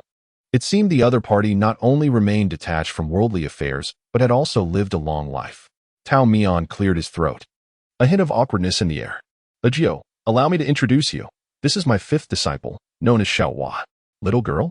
She does not bear the surname Xiao. Miss Hua? You may simply call her Xiao Hua. Chapter 74. Ajio. Though Ajio possessed a captivating allure, as described by Tao Mian, her thoughts were uncomplicated and she remained indifferent to worldly matters. Besides her and the 8 craftsmen, Xuanula was staffed with numerous stewards to ensure its smooth operation. As the master of Xuanula, Ajio was not burdened with trivialities. She spent her days amidst blades and weapons and did not feel lonely, though perhaps she was. Ajio sighed softly, her lamentation delicate and graceful. A true beauty. Even her frown was enchanting. At that moment, the three had departed from the casting platform to a secluded corner. This area was designated for guests, and within Xuanula, there were only 3 such spaces. The establishment thrived on business, treating all patrons equally, regardless of status, even if the emperor himself were to visit. He would require an invitation to speak. A heavy bronze door was installed, muffling the clamor outside, thereby granting the trio a tranquil environment. Hearing Ajio's mournful sigh, Rongjing cast a disapproving glance at Tao Mian, who returned her with an innocent expression. It truly had nothing to do with him. Ajio rested her chin on one hand, while the other idly toyed with an empty teacup, her gaze drifting lightly over Rongjing's face, as if brushed by a feather. Is this the second disciple of Peach Blossom Mountain? My, how you've grown. Come, Ajio shall prepare a red envelope for you. Sister Jio, I am the 5th disciple. My name is Rongjing. Ajio, who was rummaging through her money pouch, paused. Ah, how forgetful of me. I made another mistake. Tao Lang, where's the girl Yuan Di? Did you not say that she and I are inevitably compatible and that you would introduce us? Ajio spoke softly, her words measured, revealing her infrequent interactions with others. Moreover, her memory was somewhat unreliable. Many thoughts flitted through her mind briefly before vanishing. She could only catch the fleeting shadows of the wild geese, but could not truly pursue their flight. Tao Mian seemed accustomed to her manner of speaking, displaying no impatience and patiently repeating what he had just conveyed. Ajio, the distant flute has departed. This is my new disciple, Rongjing. Departed? Ajio blinked slowly, her lashes fluttering. How could she have departed? Alas, I have preserved a fine sword for her. This sword has been forged over 3 years, waiting for its rightful owner. Ajio claimed she possessed no other skills, only the ability to craft these iron and copper trinkets. Tao Mian was her close friend, and naturally, his disciple was also a friend to her. Her circle was small and precious. She had prepared her finest gift for Lu Yuenda. Upon hearing of Lu Yuenda's demise, Ajio felt sorrow despite their never having met. When she forged the sword, she became one with it, whispering the name of its future owner and envisioning their visage. Each sword that flowed from her hands was imbued with the craftsman's heartfelt devotion. Thus, even without a prior encounter, Ajio felt as though they had known each other for ages. Witnessing her profound sorrow, Tao Mian too felt a pang of sadness. How could he not? Both possessed genuine natures. Ajio mourned for his disciple, while he reminisced about the many years spent with Lu Yuenda. Yet, Tao Mian could not allow himself to succumb to despondency. He poured another cup of hot tea for Ajio, encouraging her to warm her hands. Ajio was easily ensnared by her emotions. Perhaps this very trait endowed her with an unparalleled talent in sword-making.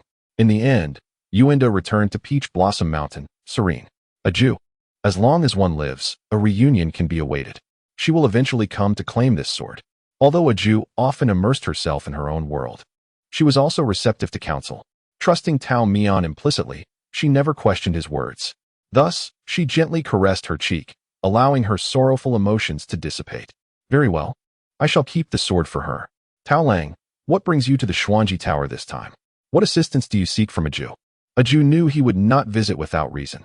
She, Tao Mian, and the distant Shui Zhonggui were old friends, well acquainted with each other's true natures. Tao Mian did not mince words.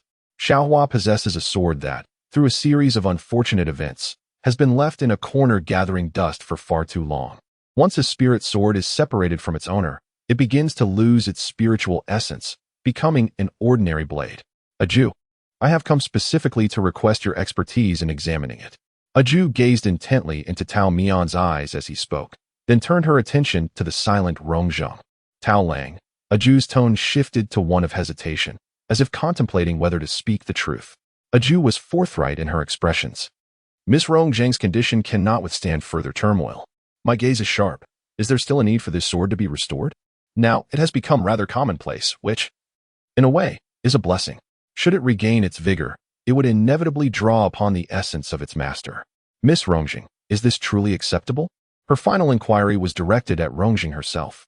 Rongzheng remained silent, hesitating to respond immediately. Tao Mian and Ajio were equally patient, allowing her the time to deliberate. After a prolonged silence, Rongzheng finally spoke. Although its restoration would render it dependent on me for existence, I would still trouble Sister Jio for assistance. Tao Mian furrowed his brow slightly. Rongzheng, aware of his thoughts, smiled reassuringly. Fear not, little Tao. I have promised you that I shall not seek vengeance. I am a woman of my word. I merely wish to reclaim the 3 possessions that rightfully belong to me. There are voids in the first half of my life that I must mend. As for this sword, while it may be better sealed away, what difference would that make if it simply gathers dust in the Furong mansion? It has accompanied me through countless days and nights, becoming akin to an old friend. I cannot bear to watch it lose its former glory, for that would feel akin to my own demise. Death is an eventuality that must come. We cannot forsake the many radiant days simply to avoid contemplating it. Thus, Sister Jio, I humbly request that you restore it for me. Ajio exchanged a glance with Tao Mian, who closed his eyes momentarily and nodded resignedly. What choice do we have? After all, she is his disciple. Ajio acquiesced as well. The retrieval of the sword would require some time, and Ajio advised Tao Mian to await her message. As they parted, Rongzheng quietly inquired of Tao Mian whether he had ever wronged the enchanting Sister Jio. Ajio's keen ears caught Rongzheng's question, and she jested.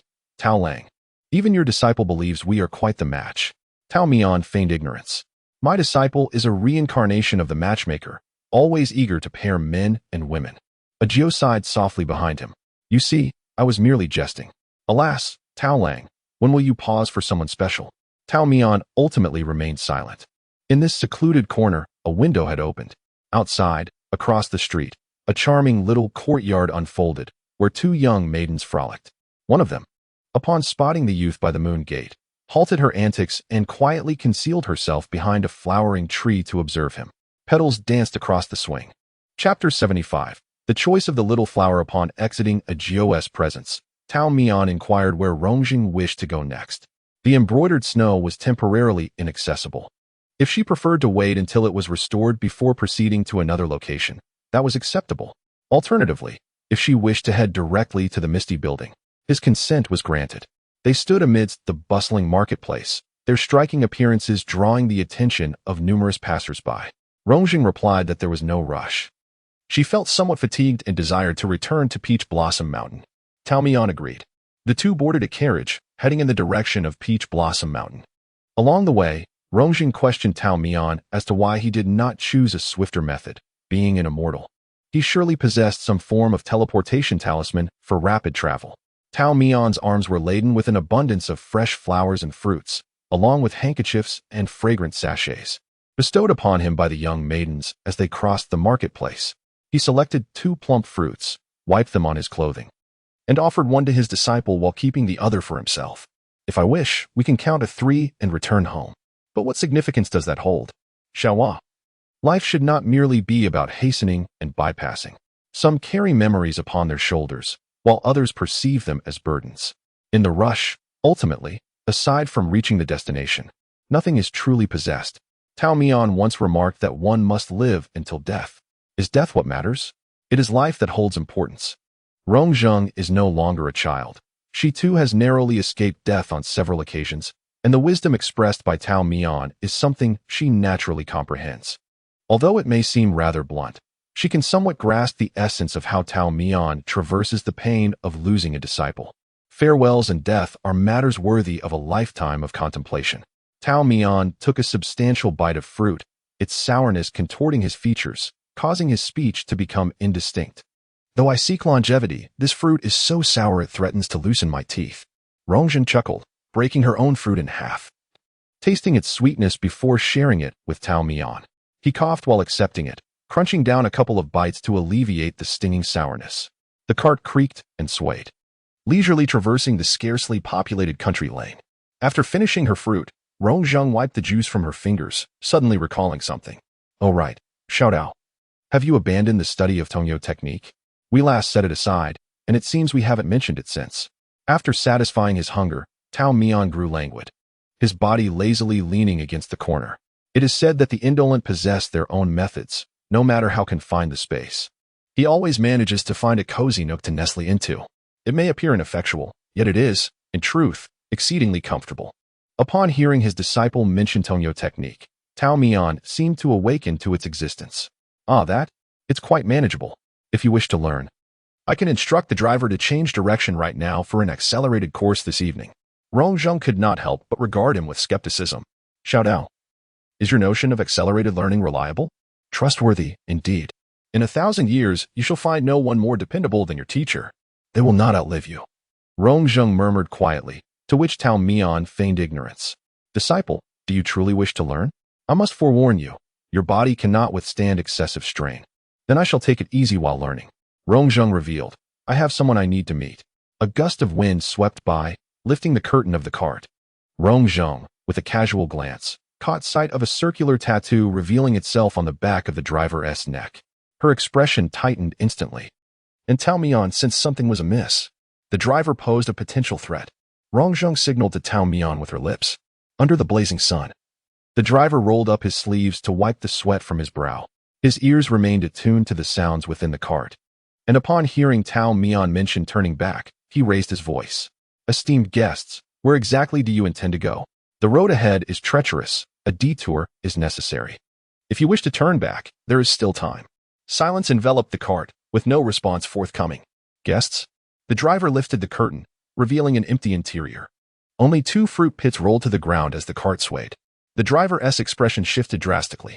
He tightened the reins, and the 2 horses let out a long neigh, coming to an abrupt halt.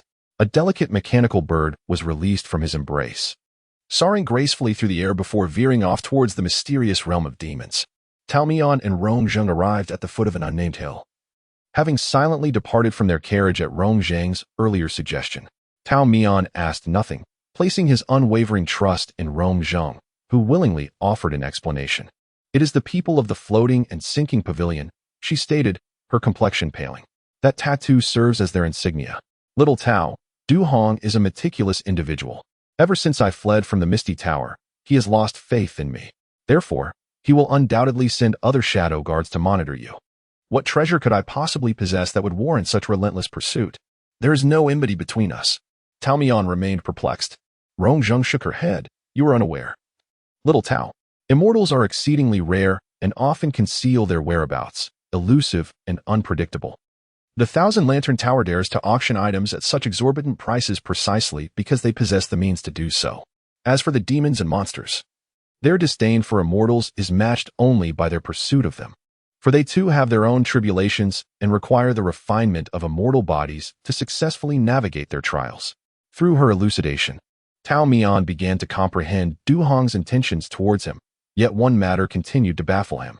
Immortals are generally aligned with the heavenly Tao. Offending an immortal invites retribution from the Tao. How could the realms of demons and monsters escape the watchful gaze of the heavenly Tao? It is because, Rongzheng bit her lip, they have mastered methods to obscure an immortal's essence and evade the sanctions of the heavenly Tao. When an immortal is captured, the torment often begins with bloodletting to siphon their spiritual energy, followed by flesh and sinew being carved away, bones being drilled to extract marrow, culminating in the refinement of their 3 souls and 7 spirits. Immortals typically possess formidable self-healing abilities, hence the duration of their suffering is prolonged. Some demons and monsters do not complete all these steps in one fell swoop. Instead, they prolong the immortal's breath, nurturing them slowly. Until the final step, the immortal remains alive. Tao Mian found himself holding his breath, not out of fear for his own fate, but pondering how many immortals had been coerced into becoming sacrificial pawns by the clarity and safety of such a methodical approach. Little Tao, do not be disheartened, Rongzheng said, her demeanor flustered. Rest assured, true immortals are exceedingly difficult for demons and monsters to capture. After all, they are immortals, not so easily vanquished. The ones they can ensnare are merely fallen immortals, those who have broken the celestial laws and attracted the Tao's punishment. These immortals are not like you. So do not worry. As long as I am here, I will ensure that the people of the floating and sinking pavilion do not harm you. Truly, truly. Rongzheng emphasized her sincerity with repeated reassurances, fearing that Tao Mian might doubt her. She even took the initiative to explain her defection from the Misty Tower. Though I was raised in the floating and sinking pavilion and spent years risking my life for Du Hong, all those sacrifices ended the moment he sent me to the Misty Tower. I am a person of my word. I promised Du Hong I would assist him, and I have done so. Yet, he has failed to fulfill his promise to me, placing me in the Misty Tower.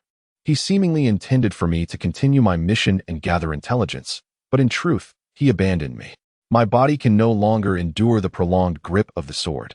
He compels me to seek an alternative path. I escaped from the smoke and mist pavilion, yet something of great importance lies firmly within his grasp, and I must reclaim it.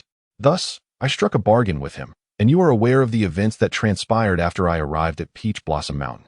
Xiao Tao, I am not one who cannot discern right from wrong. I can clearly differentiate between those who treat me well and those who do not. I promised you that I would no longer torment this fragile body of mine. However, should Du Hong dare to harm you, or should anyone else attempt to do so, I shall risk my very life to ensure that they meet a dire fate. At this juncture, Rongzheng smiled, her countenance radiant as the spring sun. The celestial beings of Peach Blossom Mountain are formidable, yet I, Fengzheng, am far from being merely a name without substance. While I yearn for longevity, I refuse to live in cowardice at the expense of you, Xiao Tao. Between floating and sinking pavilion and Peach Blossom Mountain, I will choose the latter. Therefore, Xiao Tao, I will not place you in a difficult position. Rongzheng had only encountered her 3rd senior sister, Chu Liuxiwei, and had yet to meet the eldest brother, the 2nd sister, or the 4th brother. Yet she mused that, had they been present, they would have made a similar choice. Perhaps among them, someone has already made such a choice. On the small boat, the regret of her 3rd senior sister weighed heavily on her heart. She thought, if only the grievances from beyond the mountains could be carried away by the wind. She willingly stepped into the mountains, ready to guard a single person, a mountain, and a blossoming tree.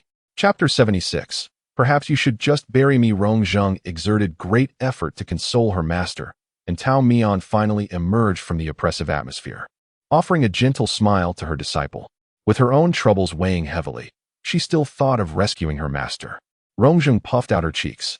I have come to an understanding. The bone mirror and the hidden jade altar can be sought after gradually. But I cannot allow Du Hong to bully us at our doorstep. I am vexed by him and wish to avoid the sight of his face. She began counting on her fingers. Even if I only live to the age of 55, I still have 30 years ahead of me. For you, 30 years may seem brief, but for me, 30 years can accomplish much. For me, 30 years is indeed a long time, Tao Mian replied with a teasing glance. If you were to perish, I would be unable to emerge from despair for the next 30 years. Oh no, that simply will not do. Rongzheng waved her hand dismissively, suggesting, why not consider me dead from this moment onward? That way, when I truly pass away 30 years hence, you will be prepared to accept it. What kind of reasoning is this? It sounds coherent, yet upon closer inspection, it feels rather peculiar. Stop thinking about it. Xiao Tao, where exactly have you brought me? Rongzheng began to scrutinize the unremarkable mountain before them.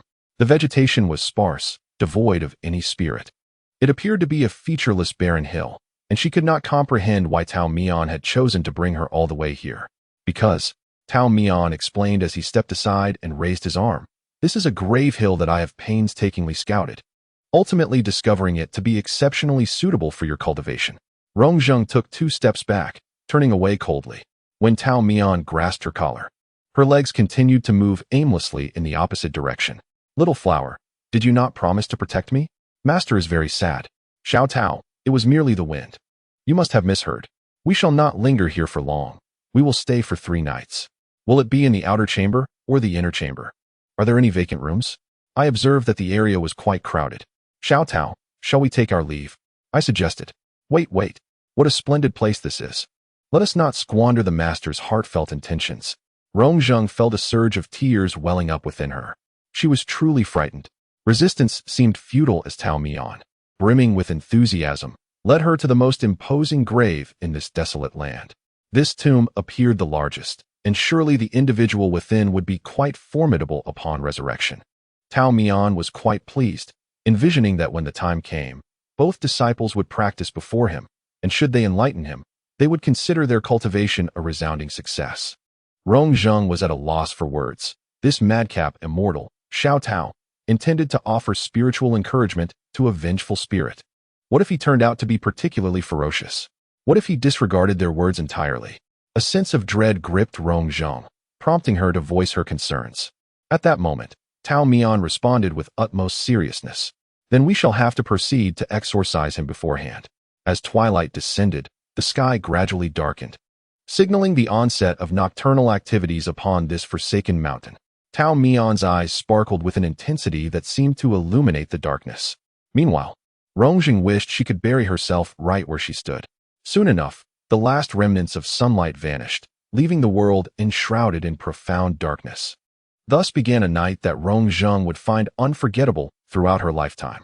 Once night fell, the two sat facing each other, the cold winds howling around them. Rongzheng trembled in anticipation of the unknown, and after half an hour had passed, Tao Mian grew impatient. Why is it that not even a ghostly shadow appears? Have you considered your own identity? Does an ordinary spirit dare to show itself? After a brief moment of complaints, he suddenly fell silent. In that quiet moment, a foreboding sensation surged within Rongzheng. He was certainly about to cause a ruckus. As expected, after a lengthy wait without a ghost in sight, Tao Mian conjured a long spirit-calling banner from seemingly nowhere and struck the ground forcefully 3 times. This act reverberated through the realm of the dead. Consequently, all spirits, whether fully departed or not, were compelled to emerge. They had been resting peacefully, but were now forced to take action. The moment the first ghostly figure appeared, Rongzheng took off in a panic. Those spirits, fearing Tao Mian's celestial presence, refrained from disturbing him and instead pursued Rongzheng. Xiao Tao, quickly, retract your powers. Why are they all chasing me? She cried out. Tao Mian calmly sat cross-legged, even finding time to converse with his disciple. Xiaohua, do not merely flee. You must reason with them. Reason with a ghost? Rongzheng retorted, her frustration boiling over. How can I convey anything they would comprehend? Well, think of a way. Tao Mian suggested, shifting his position while observing his disciple's frantic escape. Xiaohua, you need not be taught agility again. What I wish to impart is the art of communing with the ethereal. Should your lightness of foot reach new heights, that would be splendid as well. Thus, the first night passed amidst Rongzheng's wild sprinting and shouting. When dawn broke, she was nearly out of breath. Didn't you say we shouldn't casually employ our powers? Tao Mian smiled reassuringly. Do not worry, Xiaohua. Merely running will not trigger your poison. I can manage that balance. Then perhaps you should just bury me right here, she suggested. Chapter 77. The onslaught. On the final morning of their 3-day excursion to the Grave Hill, Rongzheng felt as though she had shed a layer of skin. This is what you refer to as acting within one's capacity.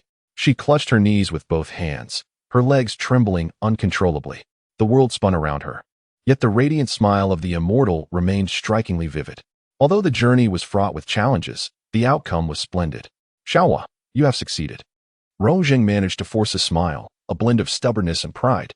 Indeed, Rong Xiaohua, shall never concede defeat. It seemed she was truly exhausted to the point of dizziness, even accepting the whimsical name Xiaohua granted to her. Tao Mian slightly narrowed her eyes, lifting her head high to gaze at the undying flames of karma behind Rongzheng. Truly, she possessed a superior fire spirit root.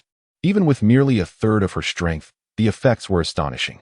Achieving this in just 3 days is a testament to her exceptional talent.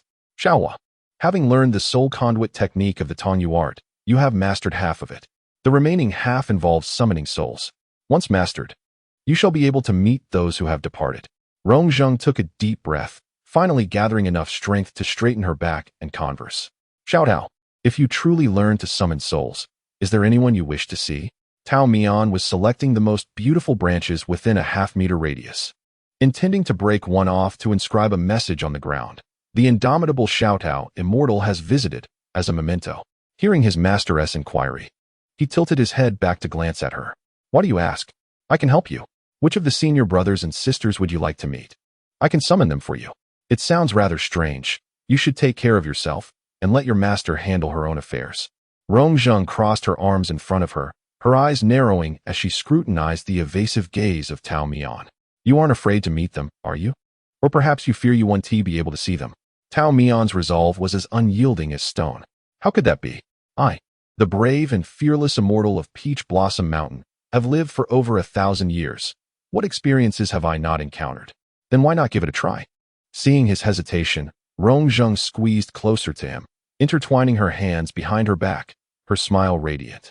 The brave and fearless Xiao Tao immortal. Why are you afraid at this moment? It's all right. I too have someone I wish to see. If I can meet her, that would be wonderful. If not, then she must have entered the cycle of reincarnation. It is better not to wander aimlessly in this world, unanchored, is it not? Tao Mian's lips quivered, ultimately conceding to her argument. Very well, let us give it a try. Let us agree in advance that if we do not meet, no one shall be disappointed. What kind of reasoning is this? Disappointment is still not permitted? Oh, come now, smile a little. Rongzheng gently tugged at her own cheeks, making a silly face. I hope Xiao Tao remains cheerful every day. You are an immortal.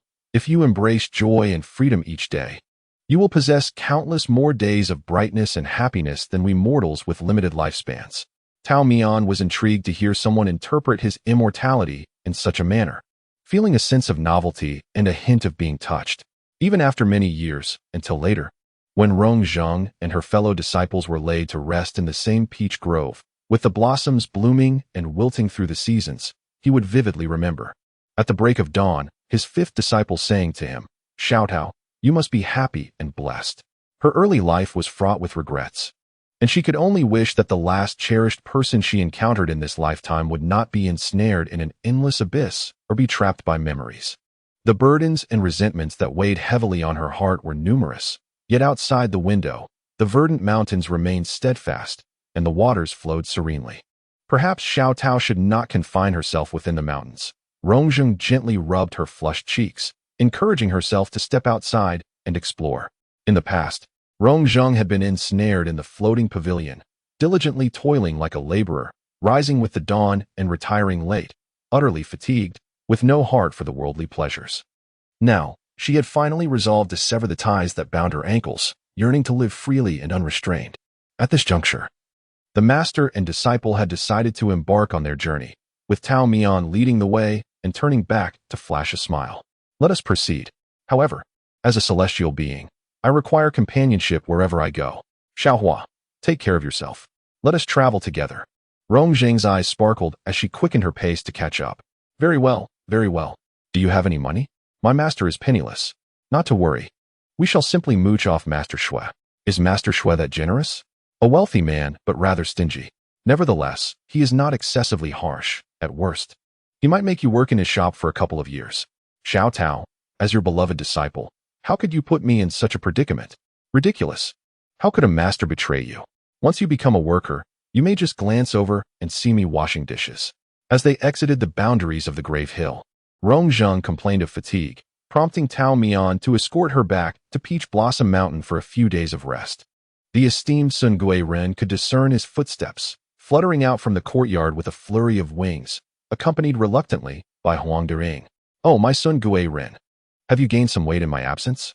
Tao Mian embraced the approaching phoenix-like bird, weighing it in her arms. Indeed, the nourishing fruits of Peach Blossom Mountain were beneficial. In just a few days, Sun Gui Ren had gained some flesh. As for its wounds, under the nurturing energy of the mountain, they were healing at a visibly rapid pace.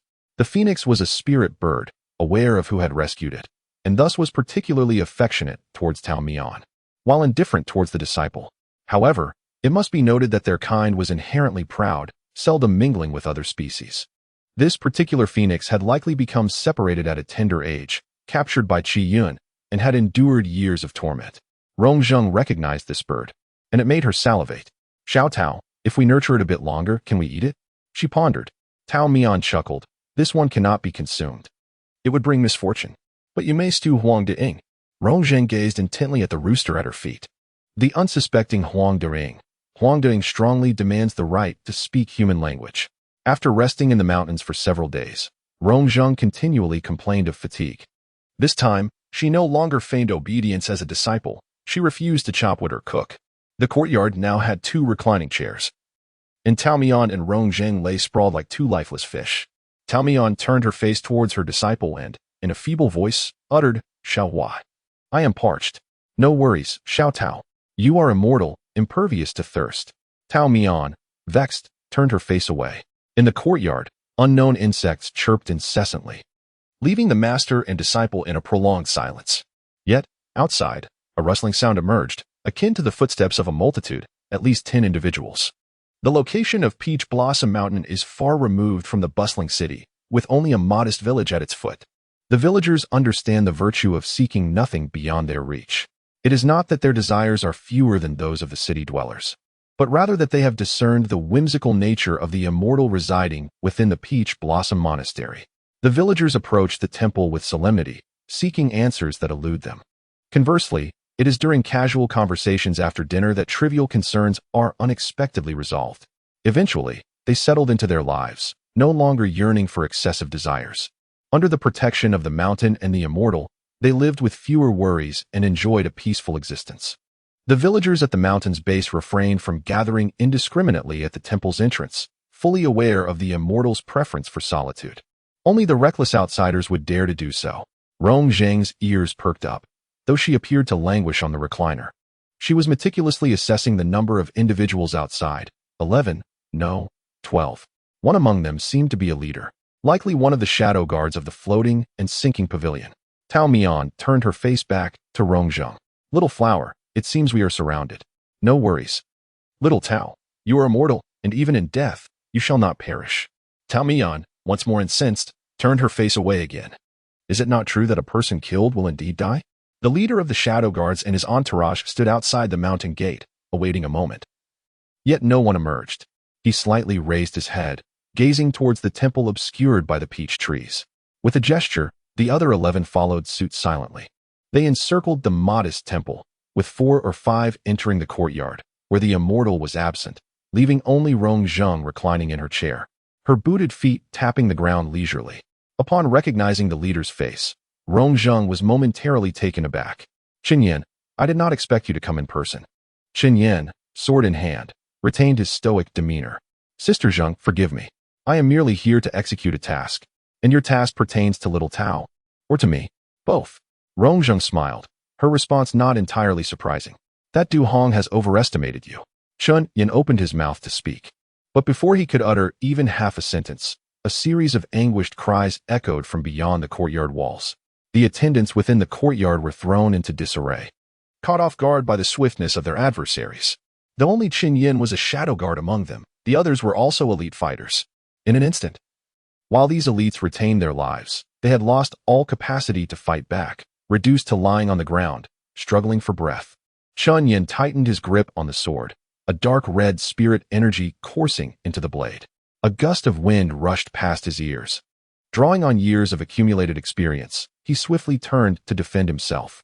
The clash of blades rang out, and in that moment, Chun Yin beheld a pair of eyes as desolate as the cold moon. He had always known that Rongzheng, trained as an assassin, possessed a personality that contradicted her outward demeanor. Yet once she unsheathed her sword, she became an exalted and unstoppable kite. Her burning jade sword was unparalleled, unmatched by any other. Chapter 78. The uninvited guest. As Rongzheng's technique faltered, she gracefully retreated a half-step, leveraging the momentum of their close encounter. Qinyan, she said, steadying her breath, you should not wield a sword while your old wounds remain unhealed. Rongzheng smiled, a hint of sarcasm gracing her features. Am I still your senior? Should you then turn your blade against me? Qinyan, do you truly believe there are so many shoulds and should nots in this world? As a member of the floating and sinking pavilion, you have chosen to betray us. That is hardly in accordance with righteousness. The word righteousness held little weight coming from your lips, Chen Yan. You view your mission as merely a task. This time, it is but Du Hong who has summoned you to act. If you genuinely held any sense of righteousness, you would have acted back at Stone Mountain. Rong Zhang's sword pointed directly at Chen Yan. Enough of your idle chatter. Merely fulfill your mission. We shall rely on our own capabilities. Then, I must offend you, senior sister. The burning jade sword technique was not solely mastered by Rong Zhang. Every shadow guard of the floating and sinking pavilion was required to learn this foundational swordplay before pursuing other skills. While fundamental, the technique was unparalleled. Among the 12, Rong Zhang was the most gifted, and mastering this single technique alone was sufficient to secure her position as leader. Though they shared a bond of old friendship, their stances had drastically diverged. Chen Yan struck with lethal intent, and Rong Zhang did not hold back. The Burning Jade 7 techniques emphasized grand and sweeping moves, disregarding minute details, compelling the enemy to retreat under the weight of the blade. Rong Zhang's fiery spirit harmonized exquisitely with this swordplay. Each swing of her sword unleashed a blaze that scorched the earth. However, Chen Yan, experienced and well-versed in this technique, and even more so in Rong Zhang's style, appeared to struggle, yet he was conserving his strength, seeking an opportunity to exploit any flaw in Rong Zhang's defense. With a swift motion, Chen Yan's sword energy struck the shoulder where Rong Zhang bore an old injury, causing her to frown slightly as she parried his attack with a flourish of her sword. Even though time had passed, any harsh tug on that wound would still yield a faint ache. Rong Zhang bit her lip, vexed by the nuisance. As she switched to her lesser-used hand to change her sword style, a branch of peach wood suddenly swept through the air, repelling the angle of Chen Yan's thrust from an unexpected direction. A cold sweat broke out on Rong Zhang's brow. That sword's angle was devious, exploiting the very moment she was vulnerable. It was a fleeting moment, one she had no time to defend against. Yet someone had come to her aid. Without a second thought, she knew the name of that person. Tao Mian perched atop the wall, one leg dangling while the other rested on the courtyard's edge, nonchalantly overlooking the 4 or 5 individuals below, all members of their floating and sinking pavilion. The immortal retrieved another piece of peach wood from his sleeve. Such items were plentiful in his possession, and he was unperturbed by the number he discarded. Ignoring Chen Yan, Tao Mian addressed Rong Zhang directly. Little flower, I believe you have sufficiently exercised your limbs today. It is time to take a break. Rong Zhang, still eager for more, protested, I've come this far. Why should I not continue? How cruel, little Tao. Do not be willful. Your wound is beginning to throb, is it not? I still hope that by tomorrow, you will realize how poorly you have treated me today, and perhaps even serve me tea. Tao Mian lightly tapped the peach branch in his hand against the wall twice. Rong Zhang reluctantly sheathed his sword. Very well. Upon seeing his disciple comply, he turned his gaze with a smile towards the quietly standing Chen Yan. You are better suited to washing that large stone. That is the life you should lead. Chen Yan remained unperturbed. There are things one must do and things one cannot do. Alas, there is nothing to be done then. Let us proceed this way. I shall pretend not to see you, so take your little brothers back. Tao Mian seemed unwilling to waste any more energy on fighting. He covered his eyes and looked away. Chen Yan was momentarily taken aback by this reaction, but soon regained his composure, regardless of the other's demeanor. He had a task to complete. Chen Yan understood that without overcoming Tao Mian, he could not confront Rong Zhang. He turned aside, intending to conclude matters swiftly. A mere mortal like him could never hope to rival an immortal. He thought, whatever he could achieve, that was all he could do. He was merely here to fulfill his mission. However, to his astonishment, when he attempted to raise his sword, his right hand was utterly immobilized. The immortal seemed to have done nothing, still lazily seated against the wall, with a bright and full moon behind him. The peach branch in his hand rhythmically tapped against the courtyard wall. Having said he would pretend not to see, it seems I must personally escort you unwelcome guests away. Chapter 79.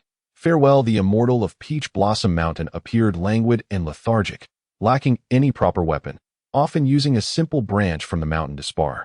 Upon seeing this unremarkable peach branch, one could only assume that anyone would think they could match him equally. Tao Mian paid no heed to others' opinions of him. Acquiring a suitable weapon was an effortless task. One of his closest friends was the renowned master of Xuanji Tower, capable of crafting anything, no matter how challenging.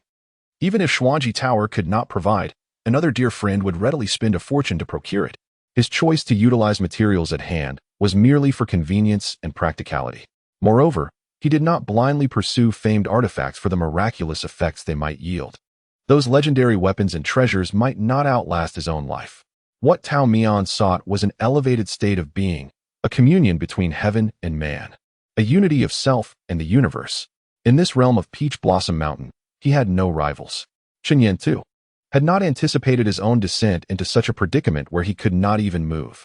He sighed inwardly, realizing that the master had underestimated Tao Mian's prowess and overestimated Rong Zheng's loyalty to the floating dust pavilion. His fingers relaxed, and the sword clattered to the ground.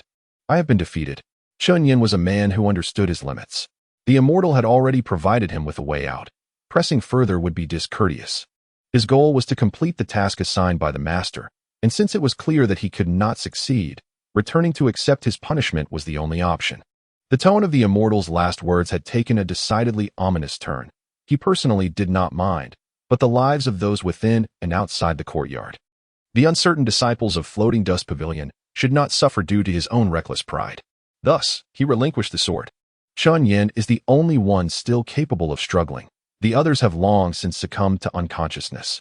Upon witnessing his capitulation, the master and disciple exchanged knowing glances, fully aware of the cunning calculations reflected in each other's eyes. Rong Zhang had already sheathed her sword and approached with enthusiasm. Ah, Chen Yan. It has been quite some time. Why not take advantage of this fine evening for a conversation? The celestial being also leaped down from the wall. Indeed, Chen Yan. As a guest, you should stay the night. It would not be too late to depart in the morning. Just moments ago, the atmosphere was charged with tension. Yet now the hosts of Peach Blossom Mountain warmly welcomed their guest.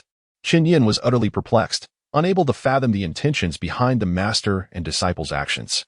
Alas, having presented himself voluntarily and lacking the upper hand, he could only acquiesce to the arrangements made by Tao Mian and Rongzhang. In a bewildered state, he prepared a meal, brewed tea, and ultimately found himself seated on a stone bench, drinking and eating alongside the two, with their brothers from Floating and Sinking Pavilion sprawled haphazardly around them. It was only after half the pot of tea had been consumed that Chen Yan, teacup in hand, realized something was amiss. Sister Zhang, this is hardly the time for tea. Rong Zhang, having satisfied her hunger with a complimentary dinner, was thoroughly pleased. Relying on Tao Mian to prepare a meal was akin to expecting Huang De-ing to climb a tree. Rong Zhang boldly stated this in front of Tao Mian, who, unfazed, retorted, "How do you know Huang De-ing won't climb a tree?" Consequently, the slumbering Huang De-ing was forcibly extracted from the chicken coop by the wicked Rong Zhang and compelled to ascend a tree. Chen Yan observed the entire spectacle, entirely oblivious to the absurdity of coercing a chicken to climb. By the time he grasped the situation, a cold sweat began to dampen his back. Peach Blossom Mountain, a truly terrifying place. Here, one's will is easily eroded. With a moment's inattention, one forgets past grievances and becomes reluctant to leave the mountain. Feigning nonchalance, Chen Yan wiped the sweat from his brow and inquired about Rong Zhang's plans. Since he was at the mercy of others, he thought it best to seize this rare opportunity for a meaningful discussion. Rong Zhang lay suspended between two trees in the yard, hands crossed behind her head, a blade of grass clenched between her teeth. Plans? The foremost plan is merely to survive. Chen Yan understood well why she spoke of survival. They, the orphaned and destitute, had willingly ingested poison and cursed from the moment they were brought into Floating and Sinking Pavilion. This curse was inescapable. It enhanced their abilities as shadow guards, but correspondingly shortened their lifespans. Historically, the 12 shadow guards seldom surpassed the age of 35. They were the 12 blades meticulously honed by the master of Floating and Sinking Pavilion. When the blades dulled and became damaged, they were naturally discarded. Not all of the 12 shadow guards were loyal to the master. In their youth, they had to consume this poison that would gradually lead to their demise in order to survive. Upon awakening to their fate in adulthood, some chose to defect. Others fell into despair, while many, like Chen Yan, resigned themselves to their destiny and accepted the inevitable. Yet Rong Zhang had discovered an alternative path. She had found a new sanctuary for herself. Sister Zhang, you are different from us. You have always been so.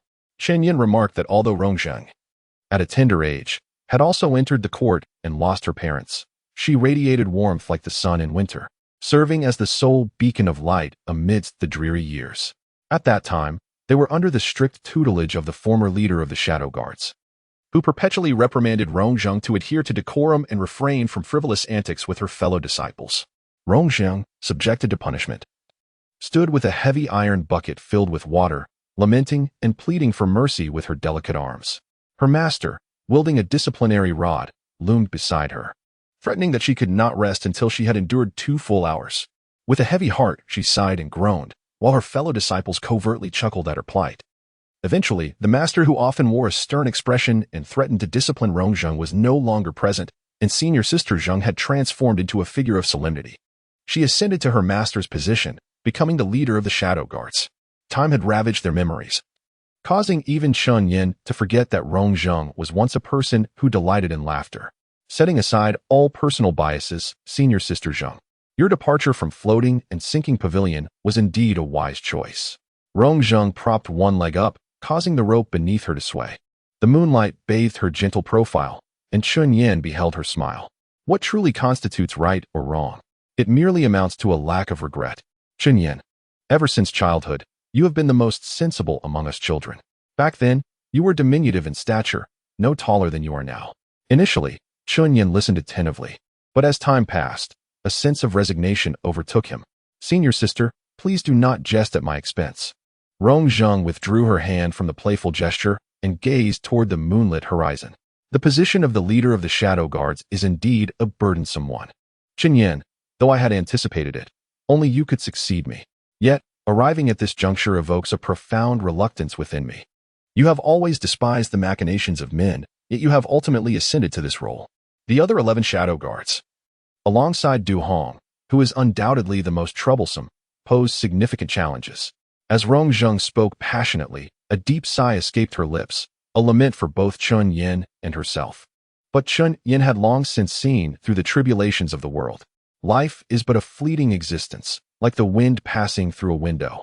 Senior sister, I have traversed this world for 22 years, performing acts of kindness and committing my share of errors. I do not claim to be a paragon of virtue, merely an ordinary individual. Yet, I harbor no regrets regarding my upbringing at the floating and sinking pavilion. That alone suffices. He expressed that today's conversation with senior sister had been immensely fruitful, stirring profound reflections within him. Should fate allow, he hoped to share a drink with senior sister Zheng, free from all grievances, in a spirit of harmony. Not long after Chun Yin departed, the usually slumbering Tao Mian suddenly remarked, "Your junior brother has the tongue of a crow. Uttering such words will undoubtedly bring calamity." True to her words. Shortly after Chun Yin returned to report, Rongzheng learned of her junior brother's demise due to a dreadful illness. It remained uncertain whether it was the eruption of the poison within him or yet another of Du Hong's schemes. The great stone on Stone Mountain could no longer await the arrival of the ascetic to quench its thirst, nor could Rongzheng anticipate the return of a companion with whom to share a drink. Tao Mian merely observed her standing at the mountain gate for an extended period, facing westward, from the first light of dawn to the twilight glow. In the resplendent hues of the evening sky, Rongzheng murmured, "My junior brother must have known the outcome long ago. Understanding the conclusion, one must express all that has been left unsaid and all that remains to be done." Chapter 80. The Misty Tower. After Chun Yin's departure, the floating and sinking pavilion dispatched several groups of personnel to Peach Blossom Mountain. Although they were capable of engaging in combat, they could not withstand the persistent harassment. This incessant disturbance inevitably irked the celestial beings. Rongzheng adapted remarkably well to this life of conflict, as she had undertaken missions with the same frequency as one would drink water. However, the serene celestial beings found this relentless turmoil intolerable.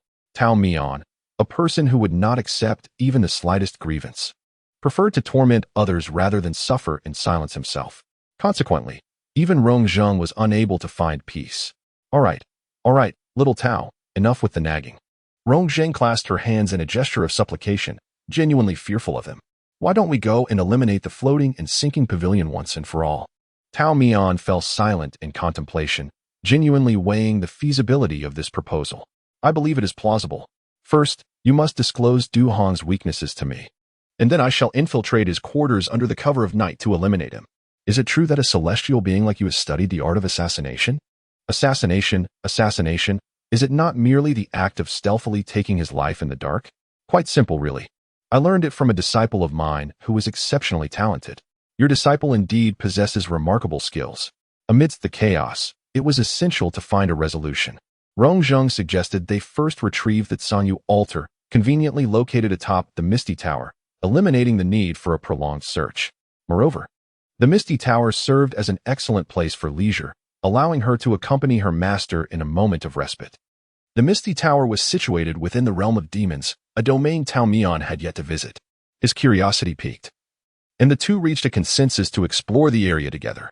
The expansive demonic domain was a vast expanse, distinctly separate from the mortal realm and the celestial realm, standing on equal footing with the latter two. It encompassed the narrower demonic domain, the dwelling of demons, as well as the realm of spirits and beast tribes, characterized by a complex web of powers. Both the floating and sinking pavilion and the Misty Tower were located within this realm of spirits, which differed from the demonic domain. Spirits were manifestations of flora and fauna, often taking great delight in mimicking human appearances and gestures.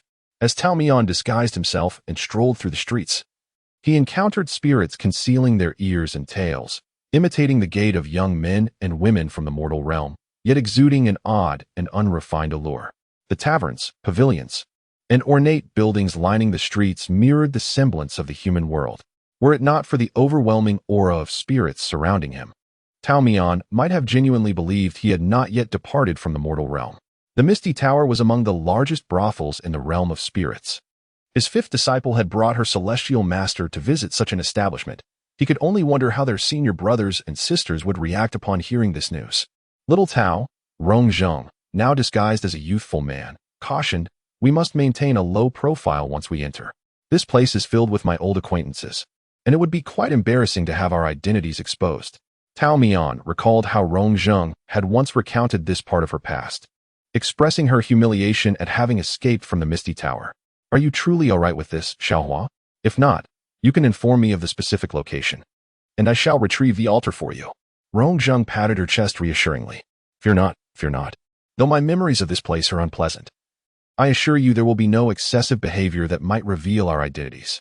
Let us proceed, follow closely behind this group."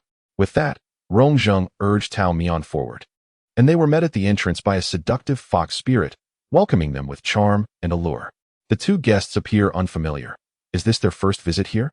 Rongzheng, feeling at ease, is completely immersed in the atmosphere, perhaps because past tasks demanded completion within this vibrant district. In former days, he reveled elsewhere. But upon hearing of the unparalleled performances at this establishment, he specifically came to experience it for himself. The fox spirit smiled, her eyes narrowing into slits, while her astute gaze remained concealed within the creases, casting an unsettling glance upon the guests. "I am not boasting. Dear guests, once you arrive today, you shall find it impossible to appreciate the melodies and maidens of other establishments." With a flick of her wrist, she summoned two lovely maidens, adorned in resplendent attire. The maidens each took an arm, inviting them upstairs. "Be attentive in your service. Should you dare to slack off, beware that I shall flay your skin." The fox spirit admonished sweetly from behind, causing the maidens to tremble, clearly accustomed to her methods. Tao Mian and Rongzheng settled in a private room on the second floor to enjoy the music. The two maidens, initially intending to accompany them, were dismissed by Rongzheng, all due to Tao Mian's sudden bout of nausea. This situation was indeed quite awkward. They had agreed to maintain a low profile. Yet Tao Mian, a celestial sovereign, found himself overwhelmed in this realm teeming with demonic energy. Even with the fragrant sachet provided by Rongzheng, he could not resist the urge to retch when one of the maidens insisted on approaching him. Her charming face turned a vivid mix of purple and blue, a sight to behold. Rongzheng, torn between amusement and exasperation, ushered the disgruntled maidens out of the room while seeking water and a handkerchief for Tao Mian to ease his discomfort. "You mustn't enter unprepared. I shudder to think you might succumb midway," she said, patting his back to help him regain his composure. "Did your master consider this?" She continued. Be gentle. You are nearly knocking the wind out of me." With no one else present in the private chamber, it was the perfect opportunity for the two to discuss their plans. Rongzheng proposed that soon the illustrious Xiang Yi, the most renowned performer of the establishment, would grace the stage with a melody that would captivate the audience, providing them the perfect moment to ascend to the upper floor. Tao Mian, intrigued, inquired about the piece she would perform that could draw such a crowd. "Her playing is mediocre, inferior to mine, yet her beauty is her greatest asset. The drunken man's interest lies not in the wine," Rongzheng replied, and Tao Mian nodded, comprehending her meaning. As they conversed, the lights outside dimmed, leaving only a solitary beam illuminating the center, where a veiled woman in orange sat with her pipa, poised in silence. Tao Mian cast a fleeting glance her way before averting his gaze, disinterested. Rather than dwell on the beauty of the maidens, he preferred to strategize on how to successfully access the upper level. Rongzheng continued to explain the route leading to the loft. At that moment, the bidding commenced outside. The highest bidder could invite Xiang Yi to their private chamber for an exclusive performance. Tao Mian was ready to make his move as the cacophony of bids reverberated, escalating from hundreds to thousands of gold. Ultimately, someone audaciously wagered 10,000 gold coins merely for a single song from the beauty. The name of that individual rang out amidst the din of instruments, piercing through the air, Shun Boizhou. Chapter 81. The twisted tree. The name Shun Boizhou had once flitted through Tao Mian's life, only to dissipate like ripples in water. Even that fleeting encounter had left a less than favorable impression on him. The immortal possesses a remarkable memory, yet he chooses to selectively forget those who cause him discomfort. Thus, when the name suddenly echoed in Tao Mian's ears, she was momentarily taken aback. "What's wrong, little Tao?" Rongzheng inquired astutely. Sensing the disruption in the rhythm of footsteps behind her, Tao Mian did not conceal anything from her disciple. "I have met that Shun Boizhou once." The name Shun Boizhou rang a bell for Rongzheng, prompting her to furrow her brow in recollection. The names that linger in her memory were predominantly those of her assassination targets. "Ah, I remember now. I have encountered his elder brother, Xinqing Lin, who is a good man, even though I was tasked with killing him at that time." "Why did you fail your mission?" "The assassination order was overridden. Someone offered a higher price to spare Xinqing Lin's life." Rongzheng tightened the cuffs of her trousers and sleeves as she exited the private room, preparing for the possibility of a confrontation. The floating and sinking pavilion and the illusory truth pavilion are worlds apart. Yet I find myself anxious about the prospect of eliminating the young master of the illusory truth pavilion. The assignment was precarious from the start, but fortunately, circumstances changed. She handed Tao Mian a blue embroidered sachet, instructing him to replace the scent that had dissipated. "We recognize money, not individuals. Overriding an assassination order requires an exorbitant sum." At that time, I was troubled about how to eliminate him without leaving a trace when I received a new command from Du Hong. Consequently, the matter was left unresolved. Rongzheng succinctly recounted her brief intersection with Shun Boizhou, or rather, Xinqing Lin. She then inquired how Tao Mian found himself entangled with the illusory truth pavilion. "It was merely a coincidence. Xuehan took me to ascend the Thousand Lantern Tower, and I had a fleeting encounter with him." Observing Tao Mian's expression, Rongzheng remarked, "Given your demeanor, it seems that encounter was rather unpleasant." As Tao Mian turned his face away, Rongzheng playfully noted that he wore his emotions openly. She continued, noting that it was entirely reasonable to dislike Shun Boizhou, as he was notorious for his reputation in the demon realm. The master of the illusory truth pavilion, Shun, has two sons. The younger son was later reclaimed, though the identity of his birth mother remains a mystery. Outside, he is ridiculed as the illegitimate child of a woman who used her wiles to conceive him. This predicament bears a resemblance to someone else's experience, Rongzheng mused, inevitably drawing parallels to the similarly twisted character of Du Hong. Look at the profound impact that unfortunate family circumstances have on a child's development. Yet, despite being orphaned at a young age, she exudes a cheerful, lively, and endearing demeanor. It appears that individual disposition plays a significant role. One cannot solely blame the environment for the growth of a crooked tree. Shun Boizhou only changed his surname after being brought back to the illusory truth pavilion, becoming a young master of the Shin family. His only elder brother, Xinqing Lin, was meticulously trained by the old pavilion master according to the blueprint for a successor. It was already a foregone conclusion who would inherit the pavilion's position. However, unlike Du Hong, Shun Boizhou was amenable to counsel. He seemed to have resigned himself to his fate, content to live a life of indulgence, reveling in opulence without vying for his brother's position. Yet, this idle lifestyle did not come without its troubles. He frequently stirred up trouble, leaving his brother to clean up the mess. On one occasion, in an attempt to treat a beautiful maiden, he disturbed the ancestral altar of the Lu Shu clan. When the clan leader awoke to find their ancestors missing, he let out a furious roar that nearly brought down the illusory truth pavilion. Rongzheng, in her enthusiasm for gossip, continued unabated. Listen intently, initially believing he was merely a bystander to an outsider's tale, unaware of how it might relate to him. Who was this Xinqing Lin, the so-called chosen elder brother? How could he allow Shinbojo to descend into such chaos? Logically, they were not particularly close siblings. Who could say? Rumors grew increasingly outrageous, with some claiming that Shin Qinglin and Shinbojo were not brothers, but father and son. It was said that Shin Qinglin, bound by a prior engagement, was responsible for the death of Shinbojo's mother. Out of guilt, he took Shinbojo into the Huanjin pavilion, as his proud father could not permit his virtuous son to bear such a stain. Thus he begrudgingly assumed the role of a father once more. Found himself entangled in the complexities of this father-son relationship, no matter how he pondered it. The notion of Deshun and heir Shin being father and son seemed utterly absurd. He preferred to believe that Shin Qinglin was a steadfast individual from the demon realm, attempting to reform his rebellious brother. With trivial chatter aside, Rongzheng resolved to set off with Tao Mian. Just before they departed from the elegant chamber, perhaps driven by intuition, Rongzheng remarked, "By the way, Xiao Tao, you mentioned you had a brief encounter with Shinbojo, but it would be wise to avoid further contact with him. Why is that?" Tao Mian inquired. "I have merely heard whispers. He is quite unhinged. Even if you treat him well, he may easily turn against you." Tao Mian vaguely recalled Shui Han once cursing Shinbojo as a mad dog.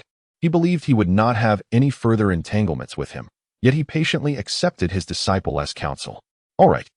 Neither of them took this minor episode to heart as they continued on their mission. They were bound for the attic of the Misty Tower. At the highest point of the Misty Tower lay a small, inconspicuous attic, typically secured by 3 locks. Guests and the dancers within the establishment were strictly forbidden from approaching this area. Outsiders might not understand, but Rongzheng was acutely aware. This attic was designated for Du Hong and the proprietress of the Misty Tower, the fox spirit they had encountered downstairs. Leveraging its confidentiality, the attic housed numerous rare treasures, among which was the Zanyu altar. Tao Mian had previously inquired about the Zanyu altar, wondering if its name suggested it contained precious jade. At that time, Rongzheng had paused in contemplation before shaking her head. She explained that the altar's value lay in its construction. It was crafted from a special jade material, imbued with the artistry of a renowned master over a century old. Anything sealed within the altar would remain uncorrupted for a millennium, eternally preserving its original form. It sounded merely like a well-sealed vessel. Why would one go to such lengths to retrieve it? I had thought you would never wish to step foot in the Misty Tower. When Rongzheng was asked this, she sighed softly. She admitted that she indeed did not want any association with the Misty Tower or the floating chamber, but the contents of the Zanyu altar were of utmost importance, for within it lay her master's ashes. Chapter 82. The unwelcome visitor. Upon hearing Rongzheng mention her master's ashes, Tao Mian instinctively glanced at himself. His 5th disciple found the situation both amusing and perplexing. "I'm not referring to you, so don't be afraid. It is my master who taught me martial arts when I was young at the floating chamber." Tao Mian recalled Rongzheng's master, having overheard her conversation with Shin Yin in plain sight. She was the previous leader of the Shadow Guards, and likewise, a woman. The young Rongzheng has taken over her responsibilities. My master was worked to death, as the most outstanding girl among a group of orphans. Rongzheng was naturally the most favored by her master. Though she was strict in her discipline, she always preferred to take Rongzheng along wherever she went. Thus, Rongzheng, compared to her fellow apprentices, was exposed to the duties of the floating and sinking pavilion shadow guards at a much earlier age. Her master taught her everything: how to kill and how to defend herself. She always said that possessing an additional skill was akin to securing another path to survival. In their line of work, life was unpredictable, and one could easily meet a tragic end. The options available were scant, but at the very least, it might delay that inevitable conclusion. At that time, Rongzheng was fearless.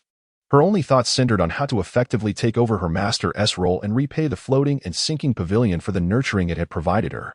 She patted her chest and assured her master that as long as she was there, she would certainly handle the matter of collecting and burying the bodies with utmost care. She vividly recalled how her master was so moved by her heartfelt words that he did not speak to her for 3 days. Eventually, her master did meet his end during a mission.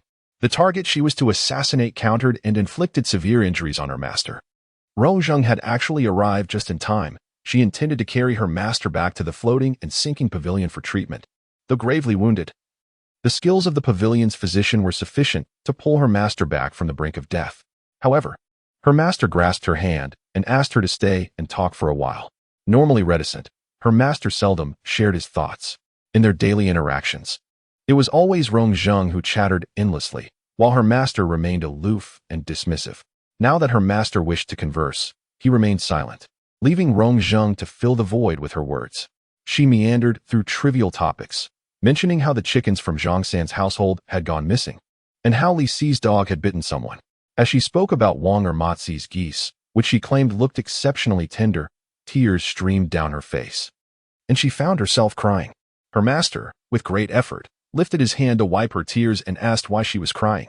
Rongzheng lamented that she had not been able to have a taste of the broth when that large goose was stewed, and now, recalling it made her weep with longing. Her master smiled faintly. He withdrew his hand, resting it lightly on his wound. Leaning against a barren mountain, she gazed up at the brilliant stars. Suddenly, her master asked if Wang Ermazi's geese could fly. This question caught Rongzheng off guard. She had never seen a flying goose, often chased and bitten by them instead. She mused that a flying goose must indeed be a noble creature, transcending its fate of becoming food and soaring high above. Her master did not look at her, still fixated on the stars, yet he spoke to her. Little Zheng, you too must fly high, free from the constraints of others, sever your ties. Rongzheng froze in tears, large drops still clinging to her face, looking pitiful. She felt a pang of panic. But master, how can that be? I worked so hard to take over your responsibilities and not bring shame upon you. Her name had been given to her by her master. The character Jing indicated that she was already prepared for her destined future. If she were not to become a kite, who else could she possibly be? Her master shook his head. She expressed her inability to answer Rongzheng's question. Throughout her life, she had devoted herself entirely to the pursuit of this single word. Like the current Rongzheng, she had never envisioned traversing an alternate existence. Yet now, it all seemed futile. She felt as though she was a solitary feather of a flying swan, seemingly inconsequential, yet burdened with shackles as she trudged through life. Wearied, she only contemplated seeking answers for herself at the brink of death, but found herself too exhausted to embark on that journey. However, Rongzheng was still young. She hoped that Rongzheng could uncover her own answers. Master, I am not the sharpest, as you well know, she said, wiping her face with her sleeve, her tears flowing uncontrollably. What feathers and shackles? I do not comprehend. I simply wish to fulfill the task you entrusted to me. The road ahead appears so bleak. I cannot see it clearly. Then let little Zheng take her time to search, the master replied in a gentle and measured tone. If there is but one path before you, then proceed along it. As you walk, you will eventually encounter a fork in the road. Individuals like us are born with fewer choices than others. Yet, the heavens are not entirely unkind. There will be moments when you unexpectedly discover a narrow, inconspicuous path at your feet, overgrown with thorns and poisonous weeds. But you must ponder carefully, so as not to pass it by heedlessly. The Master's words may elude your understanding now, but hold them dearly in your heart. In 10 or 20 years, when you awaken to their meaning, it will not be too late. Even if one is but a feather or a kite, seemingly insignificant, it must land in the embrace of those who welcome you. Thus, Rongzheng's master departed. She relinquished her final chance at life, unwilling to return to the floating pavilion. Thereafter, Rongzheng dutifully adhered to her master's last wishes. In the absence of other paths, she trudged along this solitary road.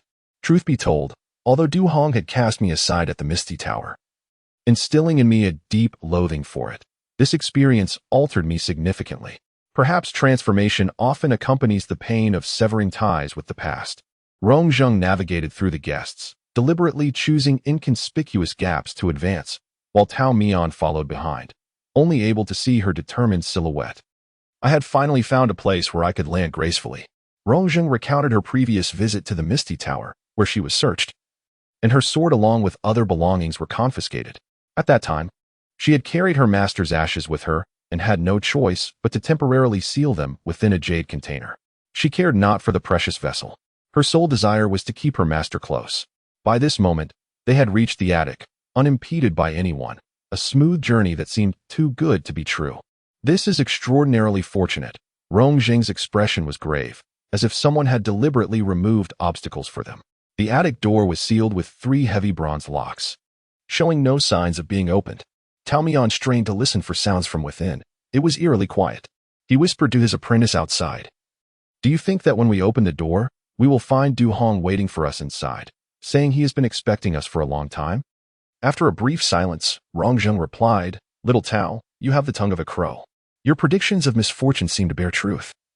I can almost envision the fate that awaits us once we open this door. Commence, if all else fails, eliminate Du Hong here. And then you shall take over the floating and sinking pavilion.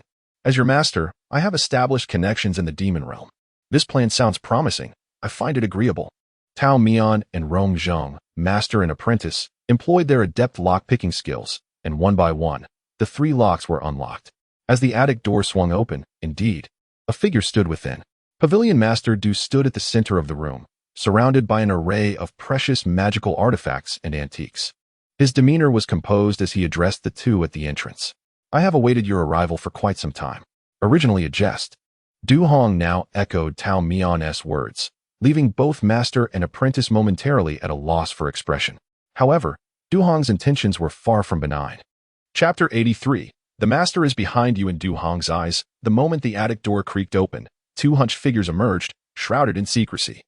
Tao Mian and Rong Zheng had initially been engaged in hushed conversation, but upon the true focal point of their discourse manifesting, they could not suppress their astonishment. Quick to react, Tao Mian's words surged forth with urgency.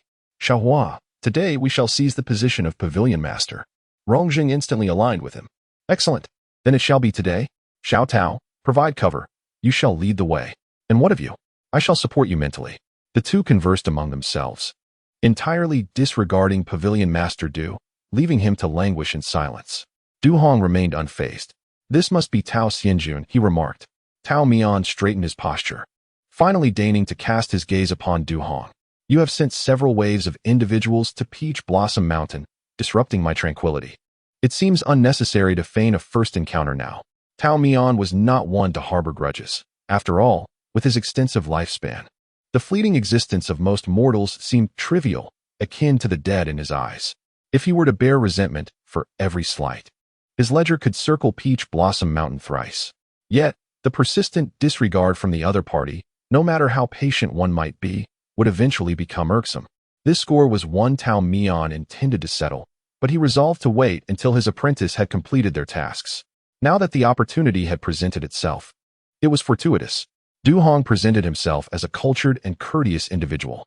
Had it not been for Rong Zheng's prior reconnaissance, anyone would struggle to associate this man with the numerous gruesome incidents. In response to Tao Mian's veiled inquiries, Du Hong chuckled. I apologize for any previous offenses. I do offer my sincerest apologies to the immortal Lord. Let us dispense with superfluous words. Tao Mian gestured dismissively, unwilling to entertain further trivialities. My apprentice and I have intruded upon your misladen pavilion not in pursuit of your treasures. We seek only the items within the hidden jade altar. We shall take what we need and leave the altar for you. Without disturbing Pavilion Master, Du Hong maintained his facade of a polite smile. What if I do not grant permission?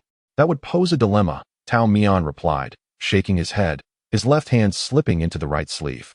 He turned to Xiaohua. See if, by virtue of our past rapport, Pavilion Master Du might grant us passage. Rong Zheng's smile was icy, her words directed at Tao Mian, yet her gaze remained coldly fixed upon Du Hong. Xiao Tao, perhaps it is best to let it go. Pavilion Master Du does not seem inclined to reciprocate my goodwill. Months had elapsed since their last encounter, during which Rong Zheng had yet to shed her veneer of deference, engaging in feigned flattery towards Du Hong. In just a few short months, Rong Zheng's heart has endured several trials. She has visited the Furong Manor, regained the Xiuxua sword, and mourned the loss of her junior brother, Chun Yan. Was Chun Yan's demise due to illness, or did you, Master Du, eradicate him entirely? In the face of Rong Zheng's relentless questioning, Du Hong remained unfazed. Chun Yan merely fulfilled his mission. Dust to dust, earth to earth. Little Zheng, like Chun Yan, you too shall ultimately return to the floating and sinking pavilion. You were raised within its walls since childhood. Even the flora possesses sentiment, and fallen leaves find their roots. This place is your true home. Home, Rong Zheng repeated, slowly savoring the word, finding bitter irony in its utterance. Du Hong shook his head, seemingly at a loss for Rong Zheng's obstinate ignorance. Alas, since childhood, your master has taught you not to be swayed by the ephemeral glimmers of the outside world. They are but fleeting illusions, serving no purpose other than to disrupt your true essence. Rong Zheng, initially composed, felt her eyes redden and her teeth clench at the mention of her master. Du Hong, what right do you have to speak of my master? With that, Rong Zheng drew the Xiuxua sword, its blade, tempered by the intricacies of the mystical pavilion, gleamed with an icy sharpness, casting a thin veil of frost upon the walls of the loft. Du Hong, recognizing the familiar silver blade, sighed. Indeed, you have retrieved it. Let's talk, Rong Zheng urged. Thrusting forward, the sword infused with spiritual energy, the momentum thunderous. Du Hong raised a hand, and 6 shadow guards appeared before him. These individuals had once shared the closest bonds with Rong Zheng, facing life and death together. Now, they stood against her, and a wave of sorrow washed over her heart. Leading them was her 3rd junior brother, Lian Xiao. Sister Zheng, I must apologize. The light of their swords flickered like a rainbow in the cramped loft, dancing with agility. True to their reputation as the shadow guards of the floating and sinking pavilion, they adeptly executed their sword techniques, encroaching upon the space in which Rong Zheng could maneuver. In her prime, even if 2 additional shadow guards had joined, they would not have been her match. She was the most gifted assassin in a century. Yet, if it were not for the sake of blocking that one strike for Du Hong, he stood with his hands clasped behind his back, indifferent to the tragic spectacle of his fellow disciples turning against one another. Little Zheng, if you were to bow your head and concede, the doors of the floating and sinking pavilion would still welcome you. I will not bow my head, Rong Zheng countered, parrying the 5th junior brother's long blade with her sword, executing a swift kick with her right leg to repel the ambushing 7th junior brother. Du Hong, that strike is the end. I, Rong Zheng, shall no longer owe the floating and sinking pavilion anything. So this is your thought process. Du Hong raised his eyebrows slightly. When you were blocking that strike for me, what were you truly contemplating? Forget any past affections, he commanded, and the 6 shadow guards' attacks turned even more ruthless. Rong Zheng's arms began to tremble. She successfully blocked a strike from the left front, but could not evade the blade coming from behind. Filled with self-loathing, she longed for the strength she once wielded. In the past, even with an unbreakable tether binding her, she soared high above, looking down upon those below. Her innate talent had afforded her the privilege of pride. In those days, she was fearless. She infiltrated the lair of the demon clan leader, severing his head while he slept. She ventured into forbidden realms where none dared to tread, seizing the spiritual pearl sealed within 10 layers of barriers. She once lived with abandon, basking in the spring breeze, astride a silver saddle atop a white steed. Though her true visage remained hidden, the name of the kite still struck fear into the hearts of all in the demon realm. They trembled at the thought of the kite from the floating and sinking pavilion, which, like a wraith from the netherworld, silently reaped the lives of those who encountered it. Yet now, even holding a sword for just a moment causes her right arm to spasm uncontrollably.